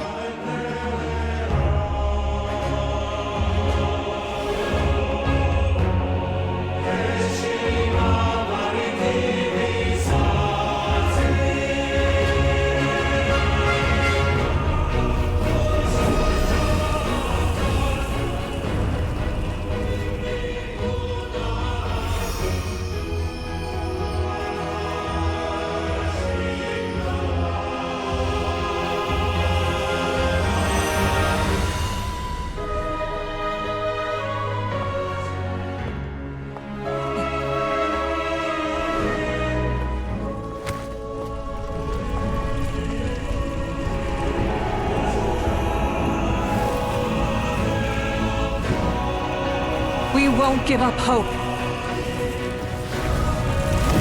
This is where we forge our future. With our own 2 hands!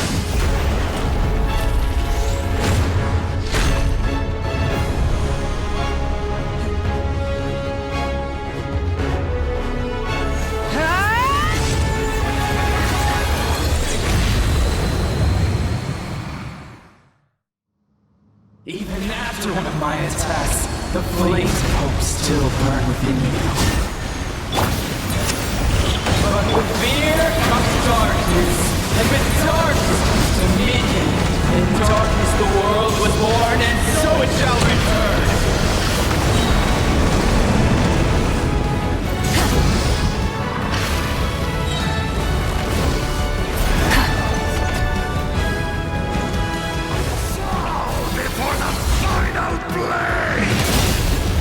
Wrath from the sky!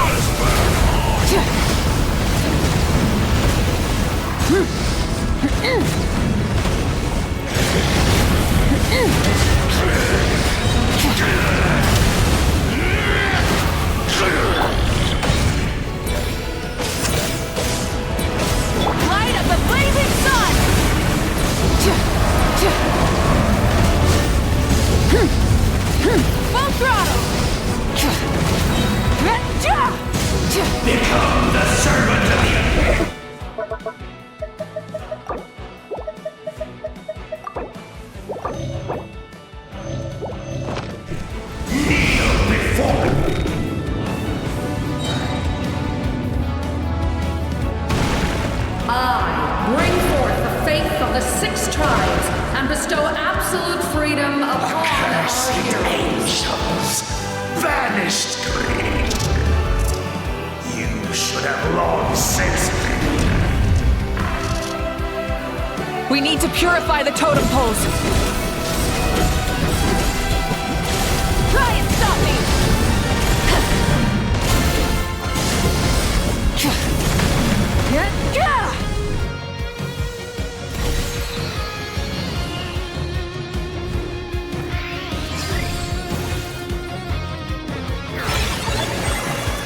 His soul is noble and pure. Hero is just his starting point.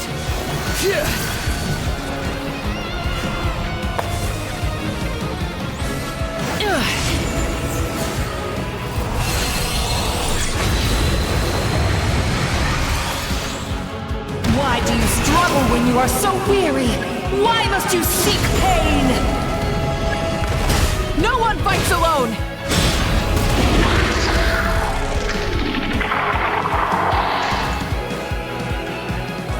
You toil in vain, and your blood is a worthless sacrifice.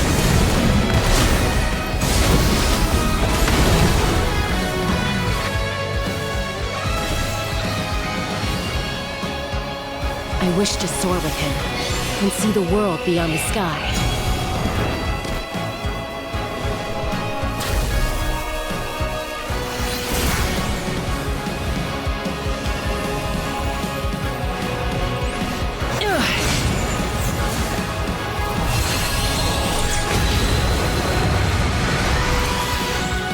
You toil in vain, and your blood is a worthless... Burn through the endless night! Curse you! Enough, you foolish pests!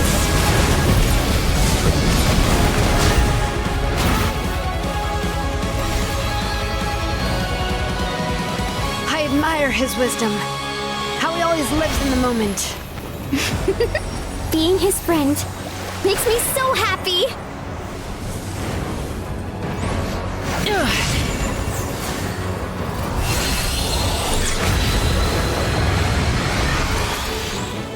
Enough, you foolish pest! We will take back Natlan's future!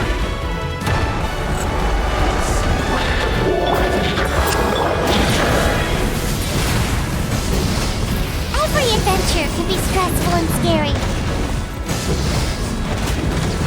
But with the Traveler around, there's always hope! There's no challenge too great! As long as we're together, we can do anything! We will never, ever, ever stop moving forward! Because that's what it means to be best friends!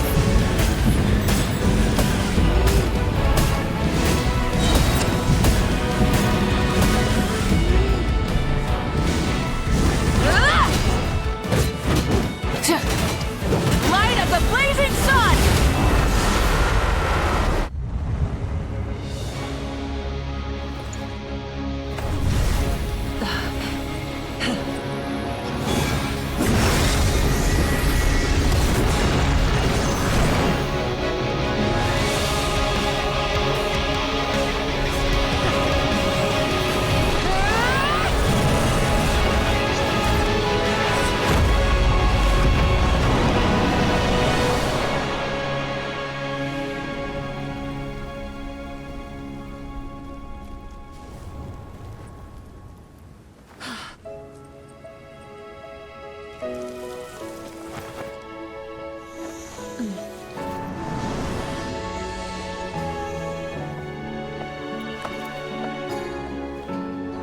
There's a faster way.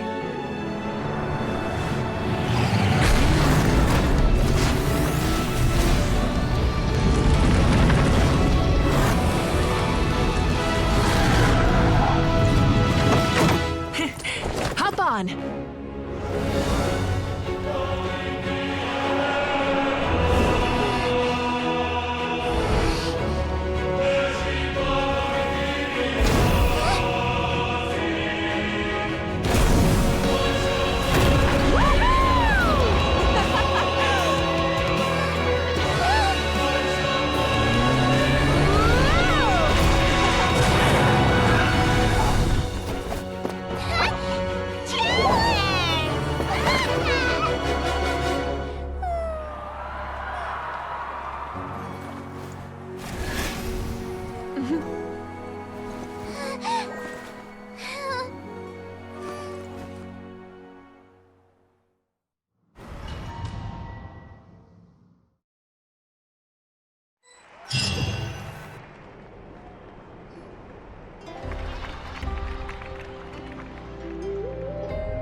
Unbelievable. No signs of abyssal corruption whatsoever. The same goes for the Pyro Archon. Well, in that case, just get some rest and enjoy your victory. That means there's officially nothing to worry about! You won! You actually won! I knew you could do it! The Abyss is no match for you!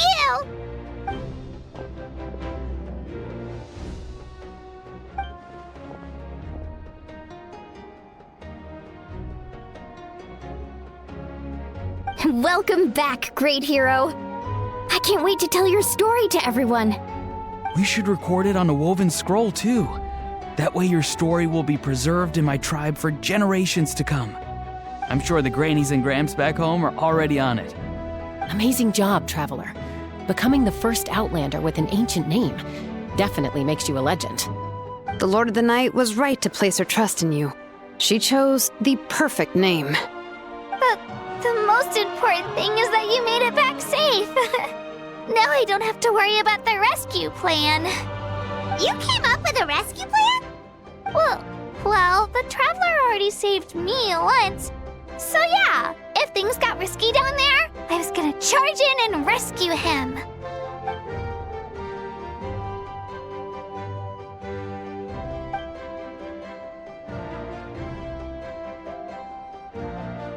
Couldn't have said it better myself.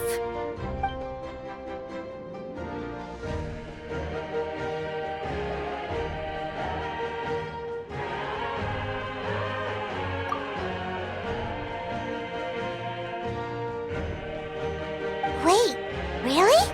Who did you see?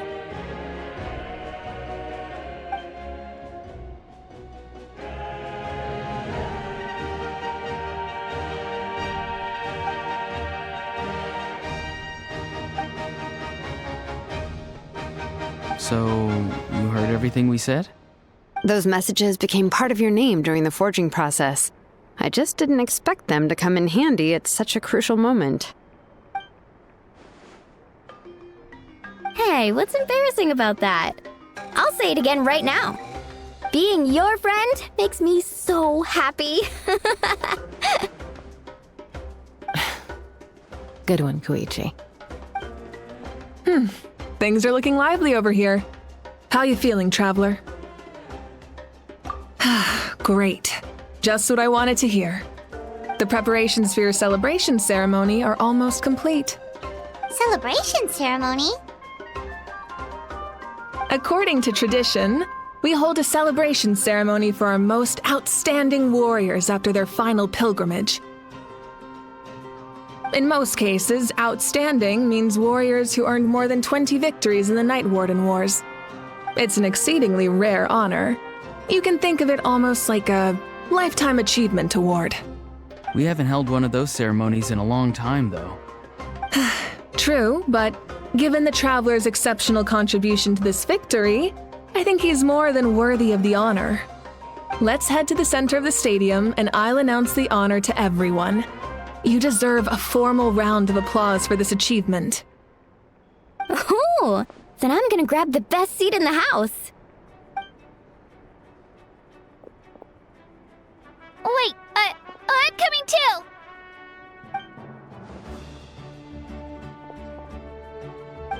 Slow down, there's no rush. Moika, if this ceremony is to celebrate defeating the Abyss, don't you deserve the same honor? What's the point of holding a victory feast for yourself? Besides, I'm already the Pyro Archon. That's enough honor for a lifetime. Let's go. Everyone's waiting for us.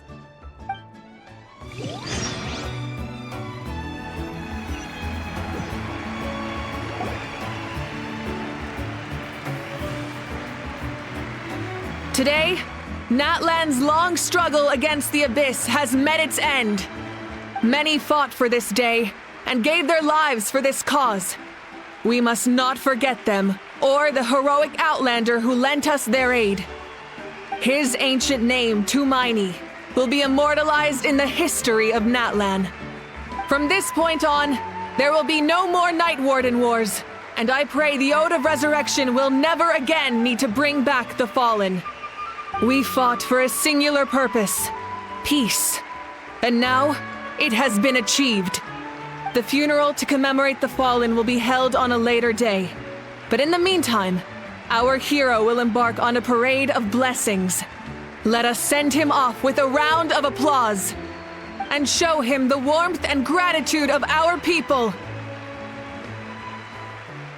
Yeah! Woohoo! All right! Go on. This is your moment. You should savor it. Now that the threat of the Abyss has been eliminated, we finally have a chance to restore the Night Kingdom. I'll take care of that first. Okay, we'll look forward to good news.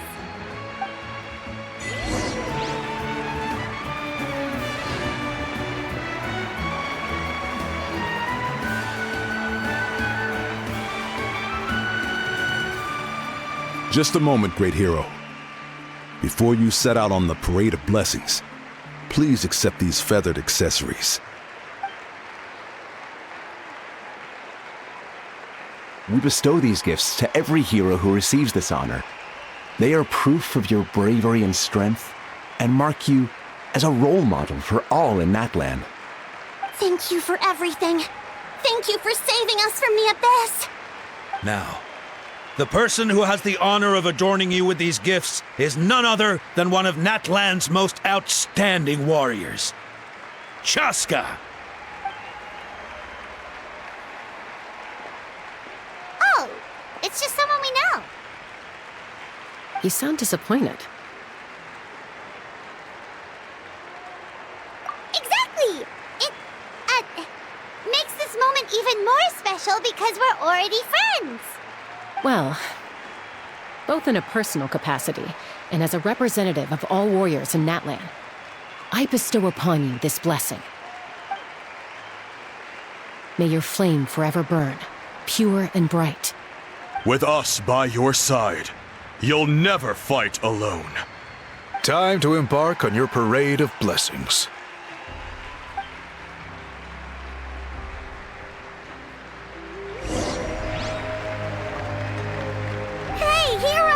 We're here to guide the way!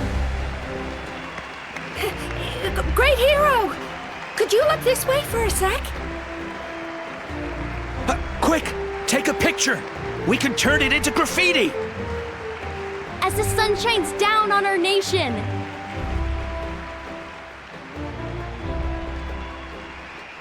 Great hero! Could I have a moment of your time? A lot of people here really look up to you and would love to get a picture or an autograph. You don't mind indulging them for a little bit, do you?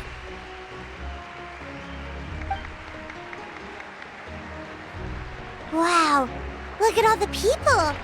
They must have been waiting here for a long time. That doesn't sound like too much to ask, right, Traveler?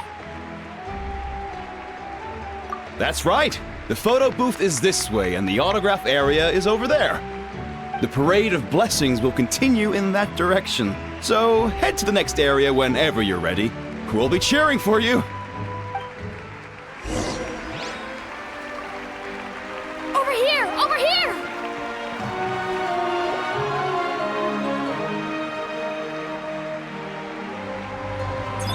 Yes, that's it. Thank you.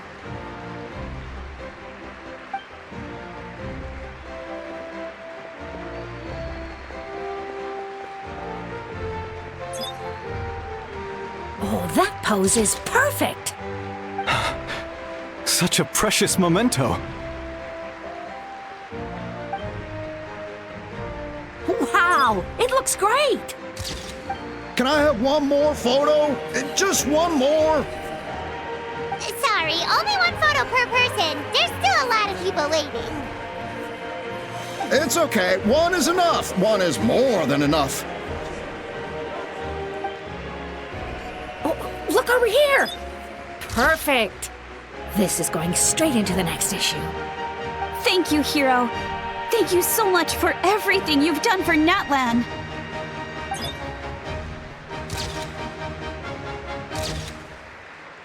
All right, that's all the film. No more pictures, everyone. Huh? Aww. We can't keep our great hero here forever. Thank you for your participation and your understanding, everyone. Wow. Everyone's so enthusiastic. Paimon bet she can make a small fortune by selling photos of you to people in Natlan. All right. It was just a joke. There's a bunch of people waiting for you here, too! Woohoo! It's the great hero! Quick! Line up, everyone. Single file, please. The hero will begin signing autographs.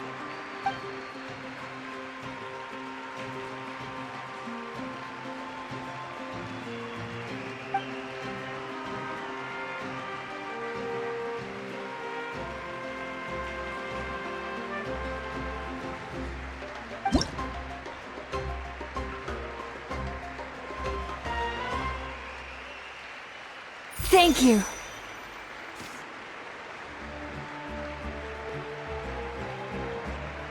I'll treasure this for the rest of my life. The hero's autograph? I actually got the hero's autograph?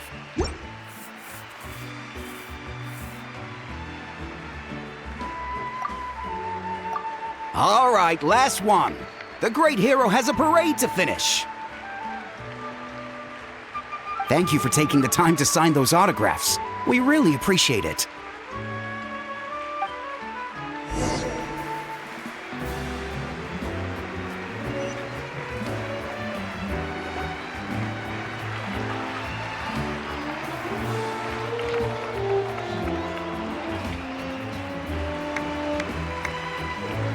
Sorry to bother you, great hero. I'm a messenger from the Scions of the Canopy. I know everyone's been curious about the hidden message behind Tumaini. Every ancient name has a story behind it and comes with a certain mantra. Usually, the Wayab reveal those mantras to our chiefs in a dream, but yours is still unknown to us. Oh, you mean like the lines the 6 heroes recited when they appeared? But, where do they come from? Is it something you have to decide, Traveler?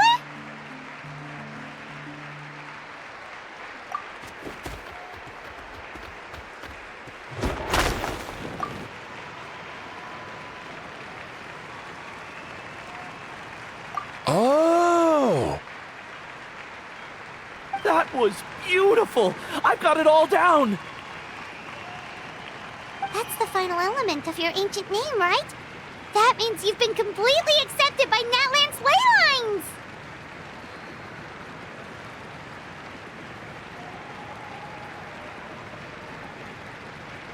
From the Lord of the Night herself? Legendary. Truly legendary. Tumaini! Tumaini! Tumaini!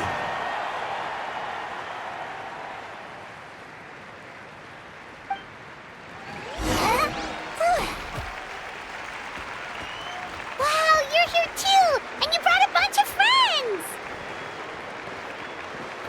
Look, they're dancing! Huh? It's the great hero! Please, come dance with us! Whoa! What do you think, Traveler? Should we join them?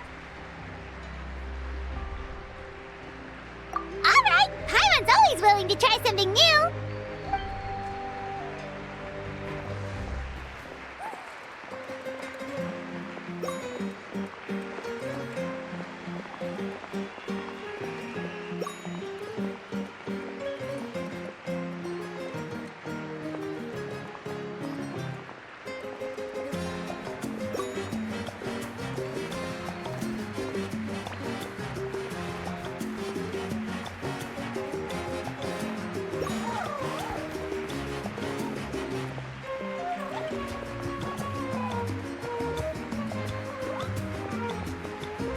Hey, not bad. You're a natural.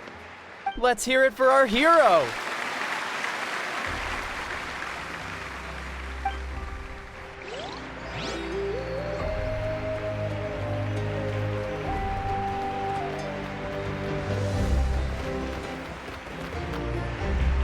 We now arrive at the end of the Parade of Blessings. Let us offer the Traveler our blessings one more time and give him a resounding round of applause.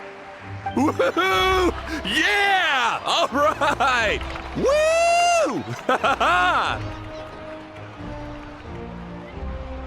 That's a hero's welcome if Paimon ever saw one, Traveler! You deserve it, of course, considering the risk you took. Traveler, Paimon! Finally, I was looking everywhere for you. St. Molly!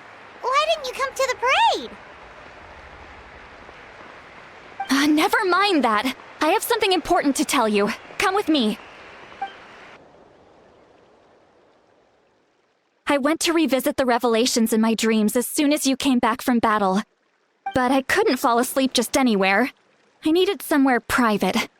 I didn't want anyone to overhear me sleep talk or watch me contort myself into some weird position.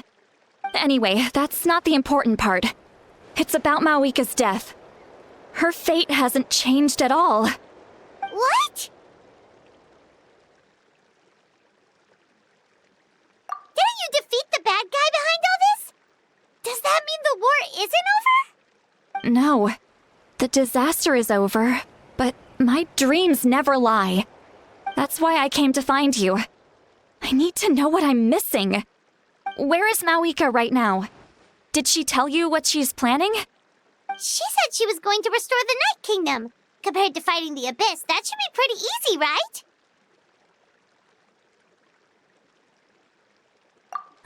Easy? Not so much.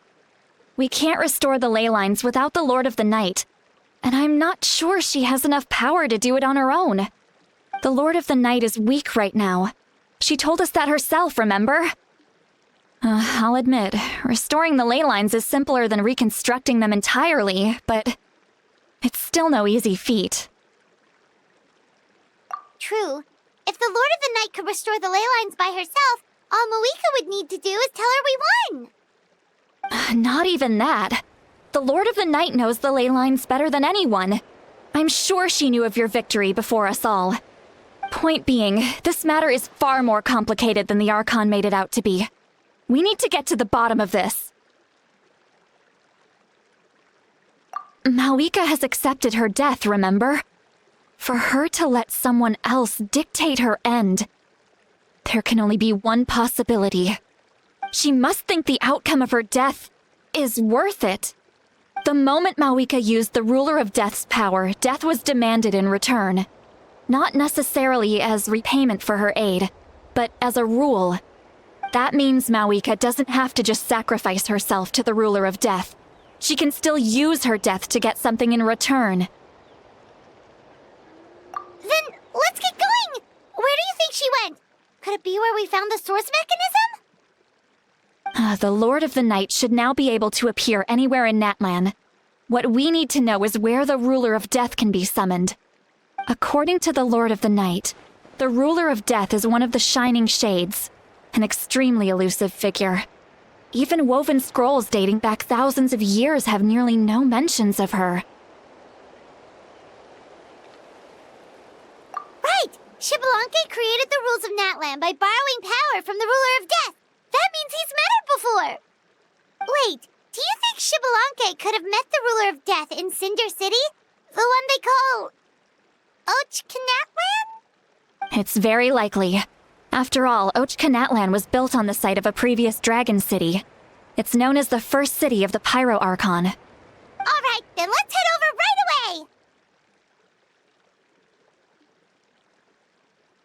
away! It's not easy to get there, so follow me. I'll take you.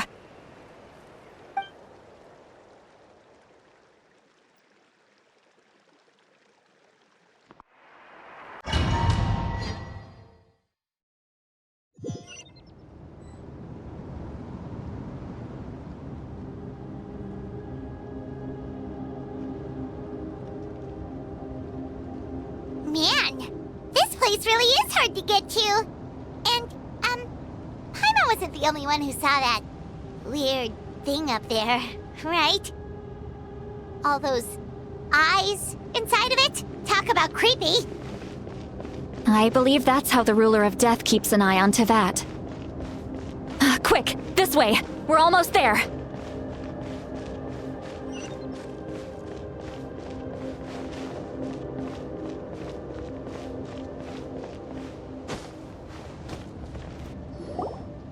I have grown weary of the endless wait. The fate of this land is of no interest to me anymore. However, you humans managed to meet the expectations of the heavenly principles. For that result, you deserve praise. Mohica, as the price for using my power, I shall now bear witness to your death. And with you, the war that your nation has waged for more than 1,000 years shall meet its end. Mawika! You got here sooner than I expected. What are you doing? Closing the final chapter on the plan that has consumed Natlan for 500... No. For the entirety of our history. We've eradicated the Abyss from Natlan, but its power remains in worlds beyond Tevat. Tremendous and unyielding. Only by completely restoring the Night Kingdom can we defend against its corrosion in the long run. But the architect of the Night Kingdom is near her end. She lacks the power for such a task. And worse still, if her life force is depleted, the rules of Natlan disappear along with her. We have no need for the Ode of Resurrection right now, but it remains Natlan's strongest defense should the Abyss return one day. So, you're planning to... Yes. My plan is to once again place my life within the sacred flame. 500 years ago, I gave my life for the chance to be reborn in this era. A chance to see all my plans to completion. And now, to sustain the Lord of the Night, I will give my life once more. I respect your decision, Mawika. But this method requires an immense sacrifice. The flames of your life force are exceedingly strong. But a life sustained by fire is one destined to die out one day. What will you do then? I've thought about that. With the Abyss out of the picture for now, the Sacred Flame's power will be consumed at a much slower rate. My life force should be able to sustain it for another 200 or 300 years. Future Pyro Archons will continue to seek new sources of fire. As long as Natlan's legacy endures, the Night Kingdom will survive, impervious to the Abyss. Once again, you place hope in the hands of the future. But the pilgrimage can replenish the power of the sacred flame. We can give it that meaning. Why shoulder this burden by yourself? Because I want the pilgrimage to change. The pilgrimage was an essential part of our struggle against the Abyss. A grand competition full of promise and glory. But it also chained our people to an inescapable destiny. Fear and anxiety have been our constant companions. We knew what the consequences would be if we laid down our arms. Morality left us with no other choice. And so, Natlan became the nation of war. This is where Xbalanque defeated the dragons and granted our people the liberation of their flesh. And now, in the same place, I have the chance to grant them the liberation of their spirit. There will be no war, only competition, one fueled by our dreams for the future rather than a desperate struggle for survival. A new future deserves a new meaning, a chance to take a definitive step forward. Very noble indeed. But what does any of this have to do with you? You speak of duty, but not yourself. In my eyes, Mawika, you are not inherently special. A child of Natlan among countless others. Yes, The situation is urgent, and the ley lines must be restored right away. But it is too heavy a burden for you to shoulder alone. That is where we differ, Lord of the Night. You see all humans as the same, but I understand what it means to be a leader. A leader is swift and decisive in the face of reality. Someone capable of making the right choice even when there are no good options on the table. Sacrificing the remainder of my life to help Natlan overcome this crisis. That is the right choice. After all, leadership is built on the trust of ordinary people. Without them, there is no Archon. The people look to their leader to make the world a better place and stand up for them when it counts. For that reason, I must see my duty through to the very end. But what about you, Malika? You still haven't talked about what you want. Is it that unimportant to you? It's not important, Citlali. There is nothing more important than protecting the future we built together.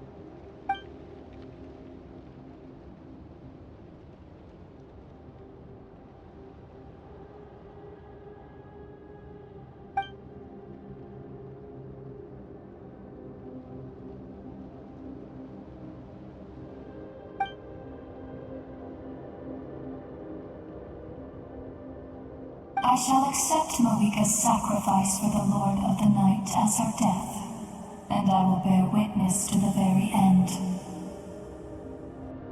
Thus concludes the deal I made with Xbalanque several thousand years ago.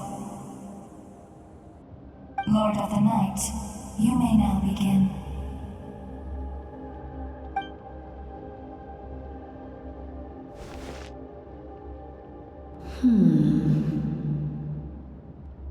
What are you waiting for? There is another who wishes to take part in the ceremony. And I cannot disregard their intentions. I must wait for them to arrive. Another? I was to bear witness to a death, and now the situation is increasingly tenuous. If the life of this second individual fails to meet my requirements, I fear I may lose my patience. Rest assured, his life will hold equal value. I am the helper of humanity, and I must always place their demands first, no matter who the human may be. Cumbersome. But there is nothing to be done. Such is the duty of an angel. Wait, this feeling. We made it.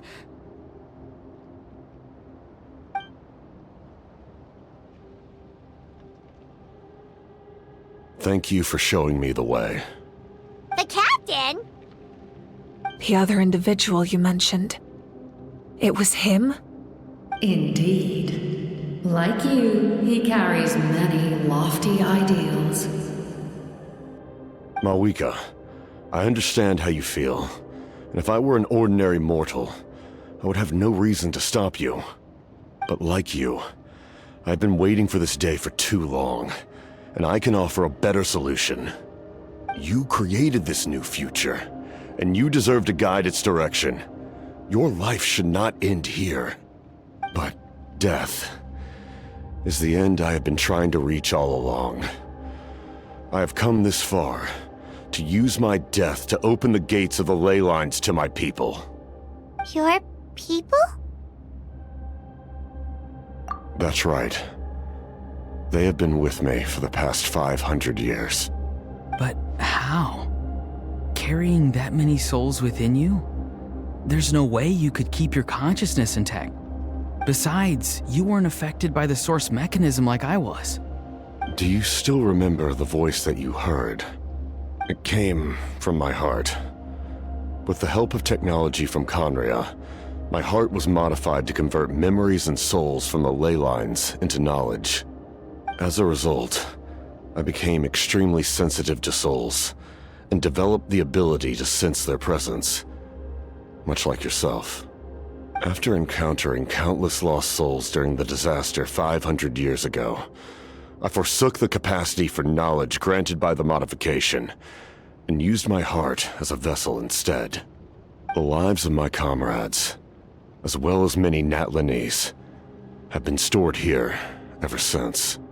And you want to send them home? Yes. The ley lines will not accept them. But by merging my existence with the Lord of the Night, I can become master of the ley lines and change the rules entirely. He expressed this to me, and I agreed. The captain envisions a kinder and fairer set of rules for humanity. In addition, he aims to challenge the authority of the ruler of death. In a word, his goal is revenge. Revenge? After all, it's because of her that I bear the curse of immortality, the curse of absolute life. I now understand that which you seek. Then, bear witness to my resolve and hatred. The people of Khaenri'ah committed grave sins, and for that, we were cursed to suffer endless physical torment, cursed to witness the demise of everything we held dear. But most of us were innocent. Most of us knew nothing of the Five Sinners' exploitation of abyssal power, myself included. If I sacrifice my life for the Lord of the Night, you get the death you desire. But at the same time, the curse of immortality would negate the very death you seek. Left unresolved, that paradox could uproot the natural order of this world. Even you, great ruler of death, lack the capacity to bear the consequences of that outcome. Your curse is now the tool with which I will overturn the oppression of the gods. This is my challenge to you. Forsake one of your rules. The choice is yours. Your new heart has limitless potential, and you have wielded it with bravery and honor. I grant you the title of Sentinel Knight. Like the four pillars of strength, you will continue to safeguard the glory of Khaenri'ah. The glory of Khaenri'ah. Our land, our dignity, and every comrade who fights alongside us. The Night Kingdom is almost destroyed. Our fallen soldiers, your comrades, they have nowhere to go. Huh? What are you doing? Are you taking all their souls with you? You're just an ordinary person. You can't bear that kind of burden. No hero should have to wander alone.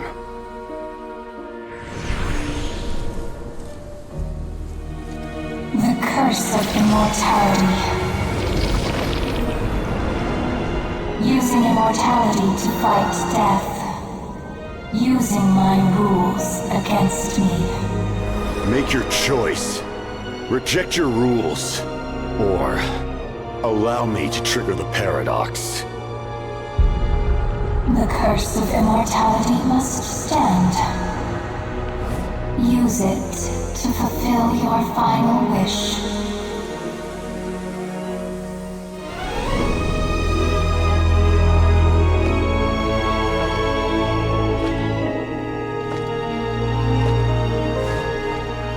Well fought, my lord. Thank you for everything.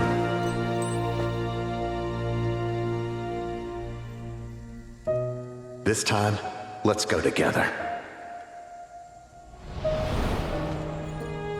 Yes. Let's go together.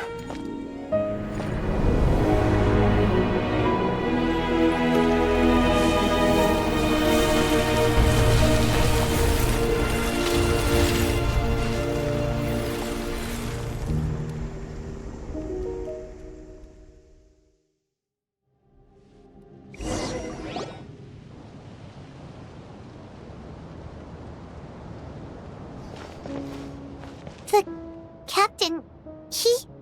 The curse of immortality still exists. Does that mean the captain will never move from this place? Lord of the Night, is the captain still with us? There is no need to pursue traces of him. For those cursed with immortality, release from the mortal coil is the greatest form of peace. Even so, please pass on my gratitude. His long journey has finally come to a close. I suppose this is a happy ending for him. I cannot imagine how much pain he endured over the past 500 years, or how much strength it took to never stray from his goal. There's something I've been trying to figure out. I don't think I ever saw him sleep. I tried to ask him about it on the way here, but he didn't answer. Just like always, he never talks about himself. It's probably due to the voices. When souls merge in a single being, their voices echo endlessly through the mind. Souls that retain memories of their death often scream and wail in despair. Considering the number of souls inside him, that effect would be even greater. So, over the past 500 years, he didn't sleep? At all?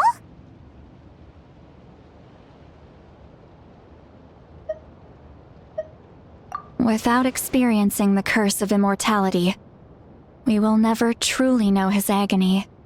But I can see why his hatred for the ruler of death was so strong.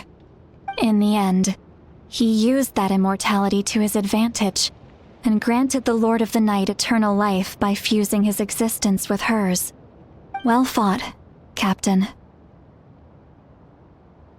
You may wonder why the Night Kingdom, a land of souls, was unable to accept the souls adrift on the surface.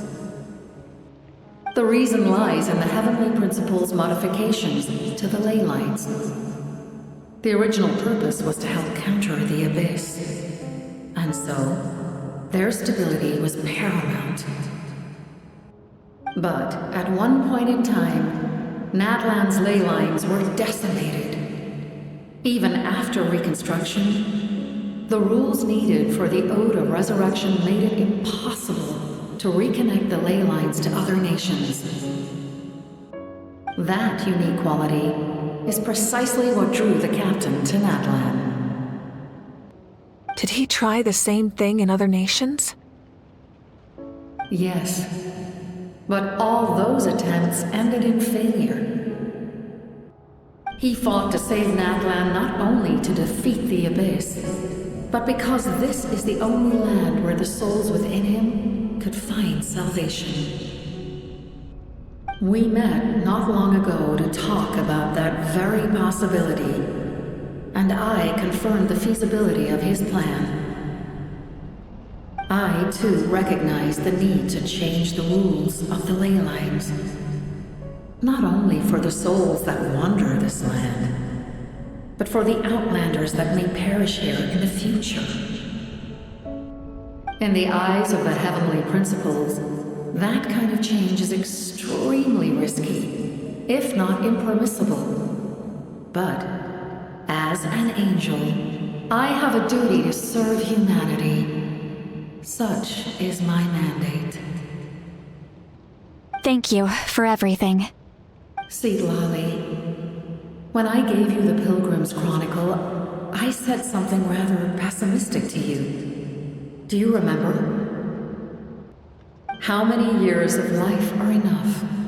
10? 100? I thought it made no difference. But now, I have the chance to live forever. I am immensely grateful to humanity for this gift, and I am deeply sorry I thought so little of it in the past. You don't need to thank us. You bear a heavy responsibility. Heavy? No. That responsibility is the purpose of my existence. Farewell, humans. Creators of miracles. A new era awaits you. Looks like she returned to the Night Kingdom. So, this was the captain's goal all along. He fought to the end for all those souls and challenged the rules of the world in the process. He was an outstanding warrior. He took on a burden that was meant for me and even brought about a better outcome.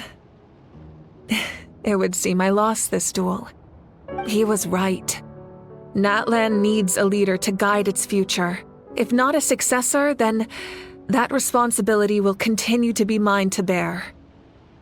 But for now, let us pay our final respects to this fallen hero.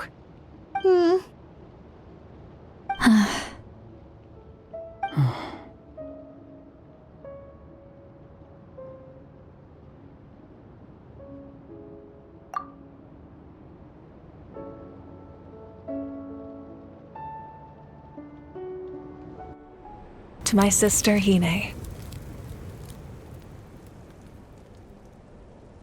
I know all that remains in the Night Kingdom is your memory, but I still wanted to write a short letter to tell you about the situation after the war. After countless partings and farewells, Natlan has finally entered an era of peace. The pilgrimage is still a popular tournament, but now its only purpose is to showcase the thrill of competition, rather than select warriors for war. Our cultural legacy is not rooted in our suffering. In this era of peace, Natlan's fire will burn brighter than ever. With the restoration of the Night Kingdom, our people are now free to leave our borders, and many have set their sights on the wonders of Tibet. I'm sure many exciting and eye-opening adventures await them. And although our battle scars will fade, the stories of our heroes will never be forgotten. When a new you returns to this land one day, I know you'll recognize the significance of this war and all we lost. The land we love has not been destroyed, but grows stronger by the day. I will forever be grateful that I got to see you again. And when the flames deliver this letter to you, I hope you know how much I miss you. I actually got the chance to finish this painting. And not a moment too soon. It's time to bid farewell to all the fallen.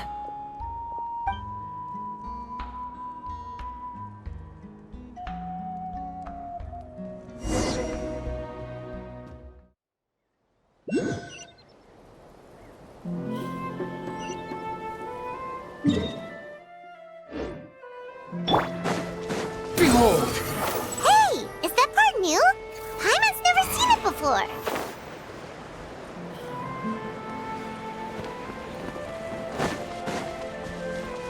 The wind rises.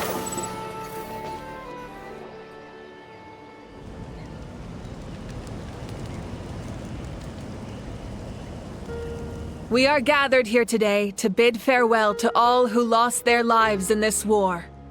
This struggle has caused us profound pain and brought us face to face with loneliness and loss.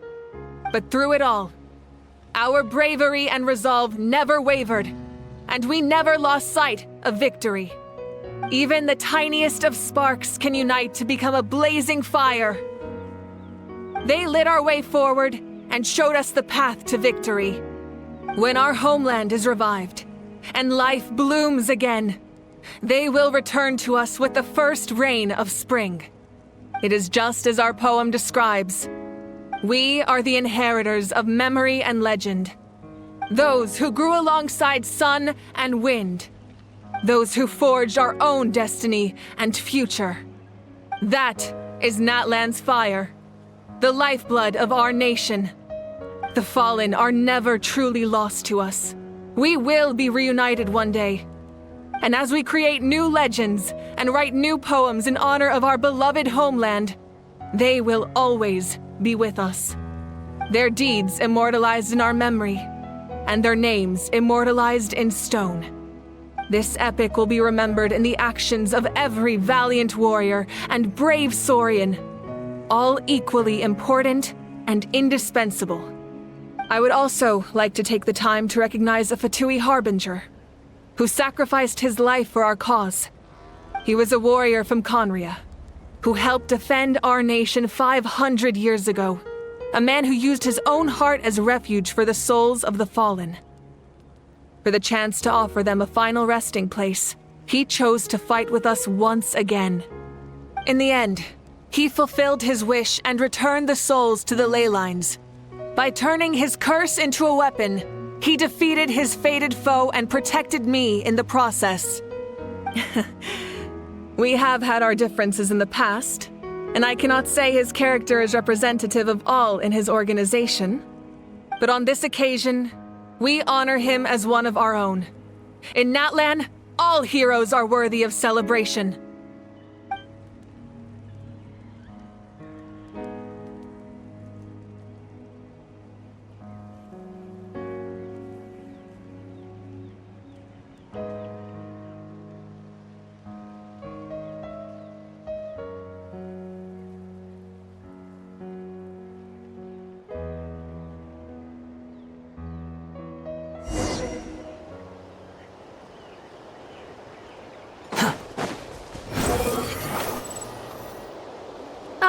Our hero's here. Is there something you want to discuss? The forces of the Abyss have always sought to corrode Teyvat. The ley lines were created by the Heavenly Principles, and it's only with their protection that Teyvat is able to nurture all forms of life. If the Abyss had free reign, this world would become a living hell. We saw that for ourselves. Any attempt by humanity to harness the power of the Abyss is met with swift punishment. The Heavenly Principles and the Shades show no mercy in that regard. That unyielding approach is also the source of great sorrow and hatred. The situation goes beyond a simple discussion of right versus wrong. Perhaps the truth will reveal itself during your future adventures. Oh, isn't it obvious? The Ode of Resurrection didn't take effect at all. Your own strength is what allowed you to keep fighting, as well as the moral support from everyone in Natlan. Still, moral support is also an important, if underappreciated, effect of the Ode of Resurrection. The captain's subordinates sent us a letter he left behind. After our duel at the stadium, he asked the Tsaritsa to remove him from the responsibility of obtaining the Gnosis, and his request was granted. The captain respected the outcome of that match and refused to violate his principles. But since this is the final Gnosis, I doubt that Tsaritsa will let the situation stand. Perhaps a replacement Harbinger will be sent here soon. I'll make sure to be prepared. A direct conflict with the Fatui is unavoidable the moment you step foot in Snezhnaya. So make sure you're ready for any scenario. On a related note, I've acquired some new intel about the fragment that suddenly appeared in the sky. Such fragments are known as Ancient Moon's remnants, relics of secret source technology from the era of the ancient dragons.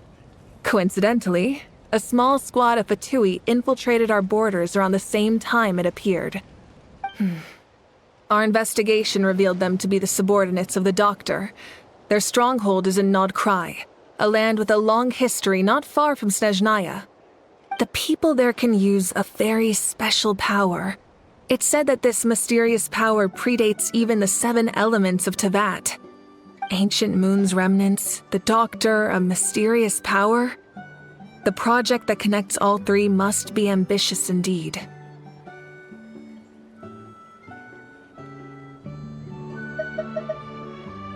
Huh? Tribe? Oh, you're thinking along the lines of how the names of the 6 heroes were inherited. In truth, apart from a few ancient names associated with a certain tribal culture or tradition, most ancient names can be inherited by anyone. Your name likely falls under that category. The Wyatt will select someone who shares your character and Name them as your successor. Of course, that won't happen for a very long time. The long journey of the Pyro Archon has now come to an end. Together, we overcame darkness and death to accomplish something truly remarkable. As we celebrate your glory, allow me to thank you once again. This time, just as Mawika. Thank you for the respect, understanding, and support every step of the way.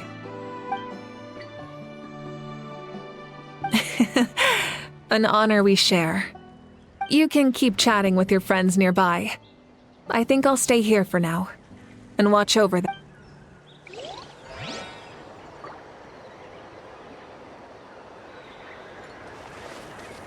Quit following me. Hey, did you hear? As long as we get permission from our chief, we can leave Natlan as much as we want. Yeah, it's because the ley lines have been restored, right? And the Lord of the Night is a lot stronger now. That means we can finally see the outside world for ourselves. I heard that Fontaine has a huge ocean. That is totally my vibe. I can't wait to go see it. I want to go to Liyue.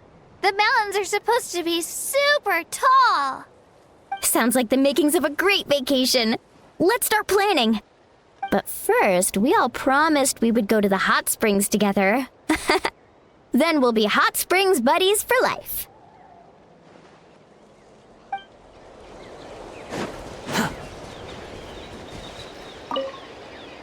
After you got back, you mentioned you saw Koichi in the Night Kingdom. So, she helped you then? Good. I'm sure that made her happy.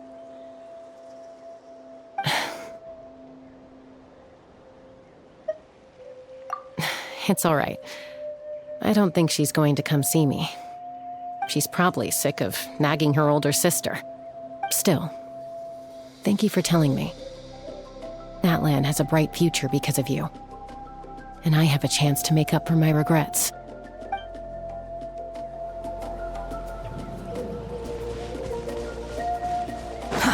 Too slow.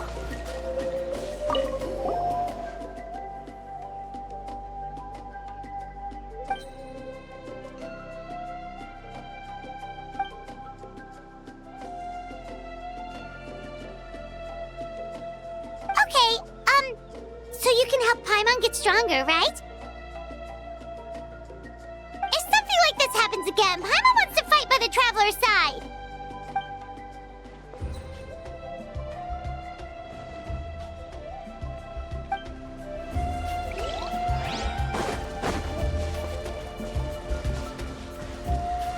Strange. Why does no one praise the deeds of the Almighty Dragon Lord, Kahoolahau?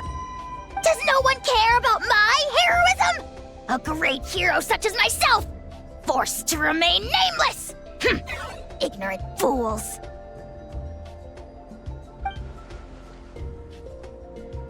Well. A compliment. After all these years, it's about time you knew your place, lowly servant.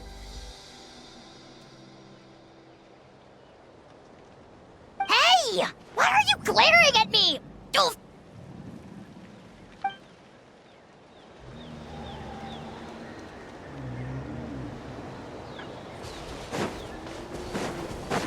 My teacher once said the weight of fate is decided by the one who has to bear it. You helped Natlan overcome a cruel fate. From now on, we will always be there to help you. Now, we just need to see where your fate, no, our fate, leads us.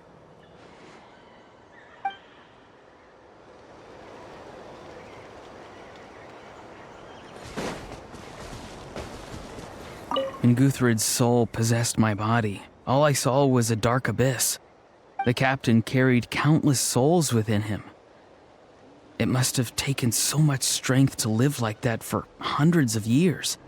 For us, his death is something sad, but for him, maybe it finally allowed him to be at peace.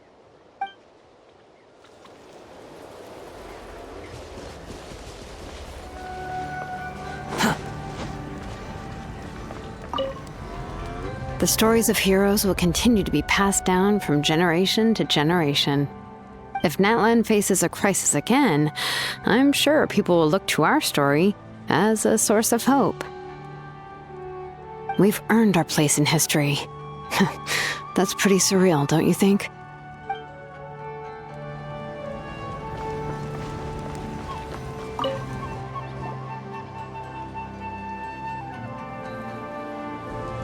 What are you thinking about, Traveler? Oh, the battle, right? Even though we won in the end, it cost a lot to get to this point, huh?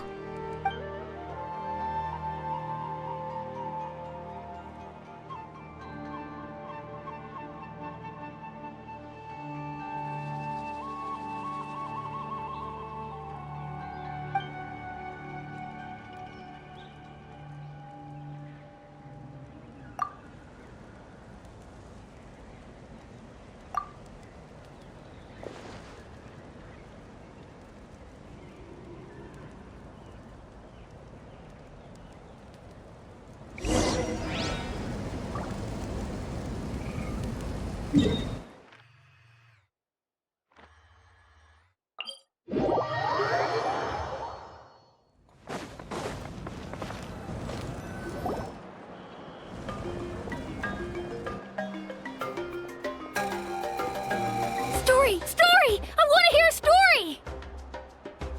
Come on! Tell us! Tell us! Well, you kids don't miss a beat, do you? All right. You can be the first audience for this new tale. Let me know what you think. Now, where to begin?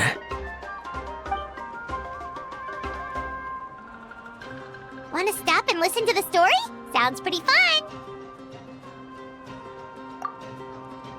This is a story of the great heroes of our time. There are 3 great heroes at the center of this tale. The first is an outlander known as the Traveler, a warrior of great strength, completely immune to the power of the abyss. Most importantly, the Traveler is kind and brave, someone who treasures those around him. You could call him a natural-born hero. Yeah, he's super strong! Tell us more! Hey, just let him finish the story!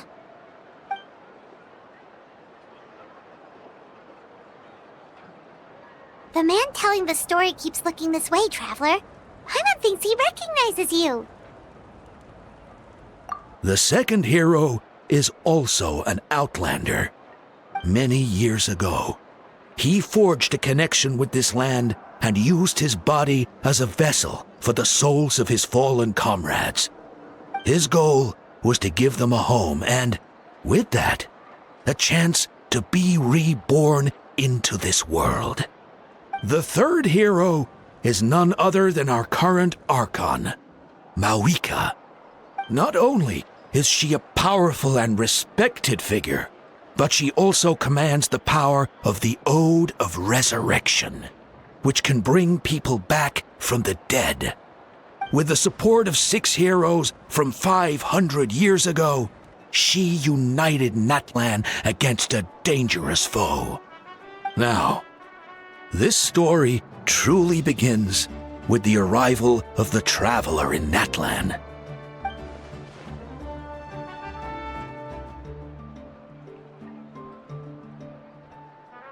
Under his guidance, Kachina performed exceptionally well in the pilgrimage and earned her chance at the Night Warden Wars.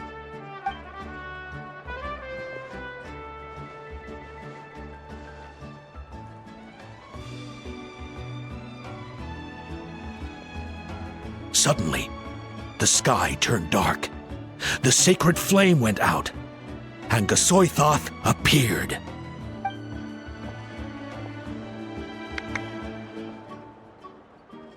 Everyone gathered at the stadium and sang the Ode of Resurrection together to send their support to the furthest corner of the Night Kingdom.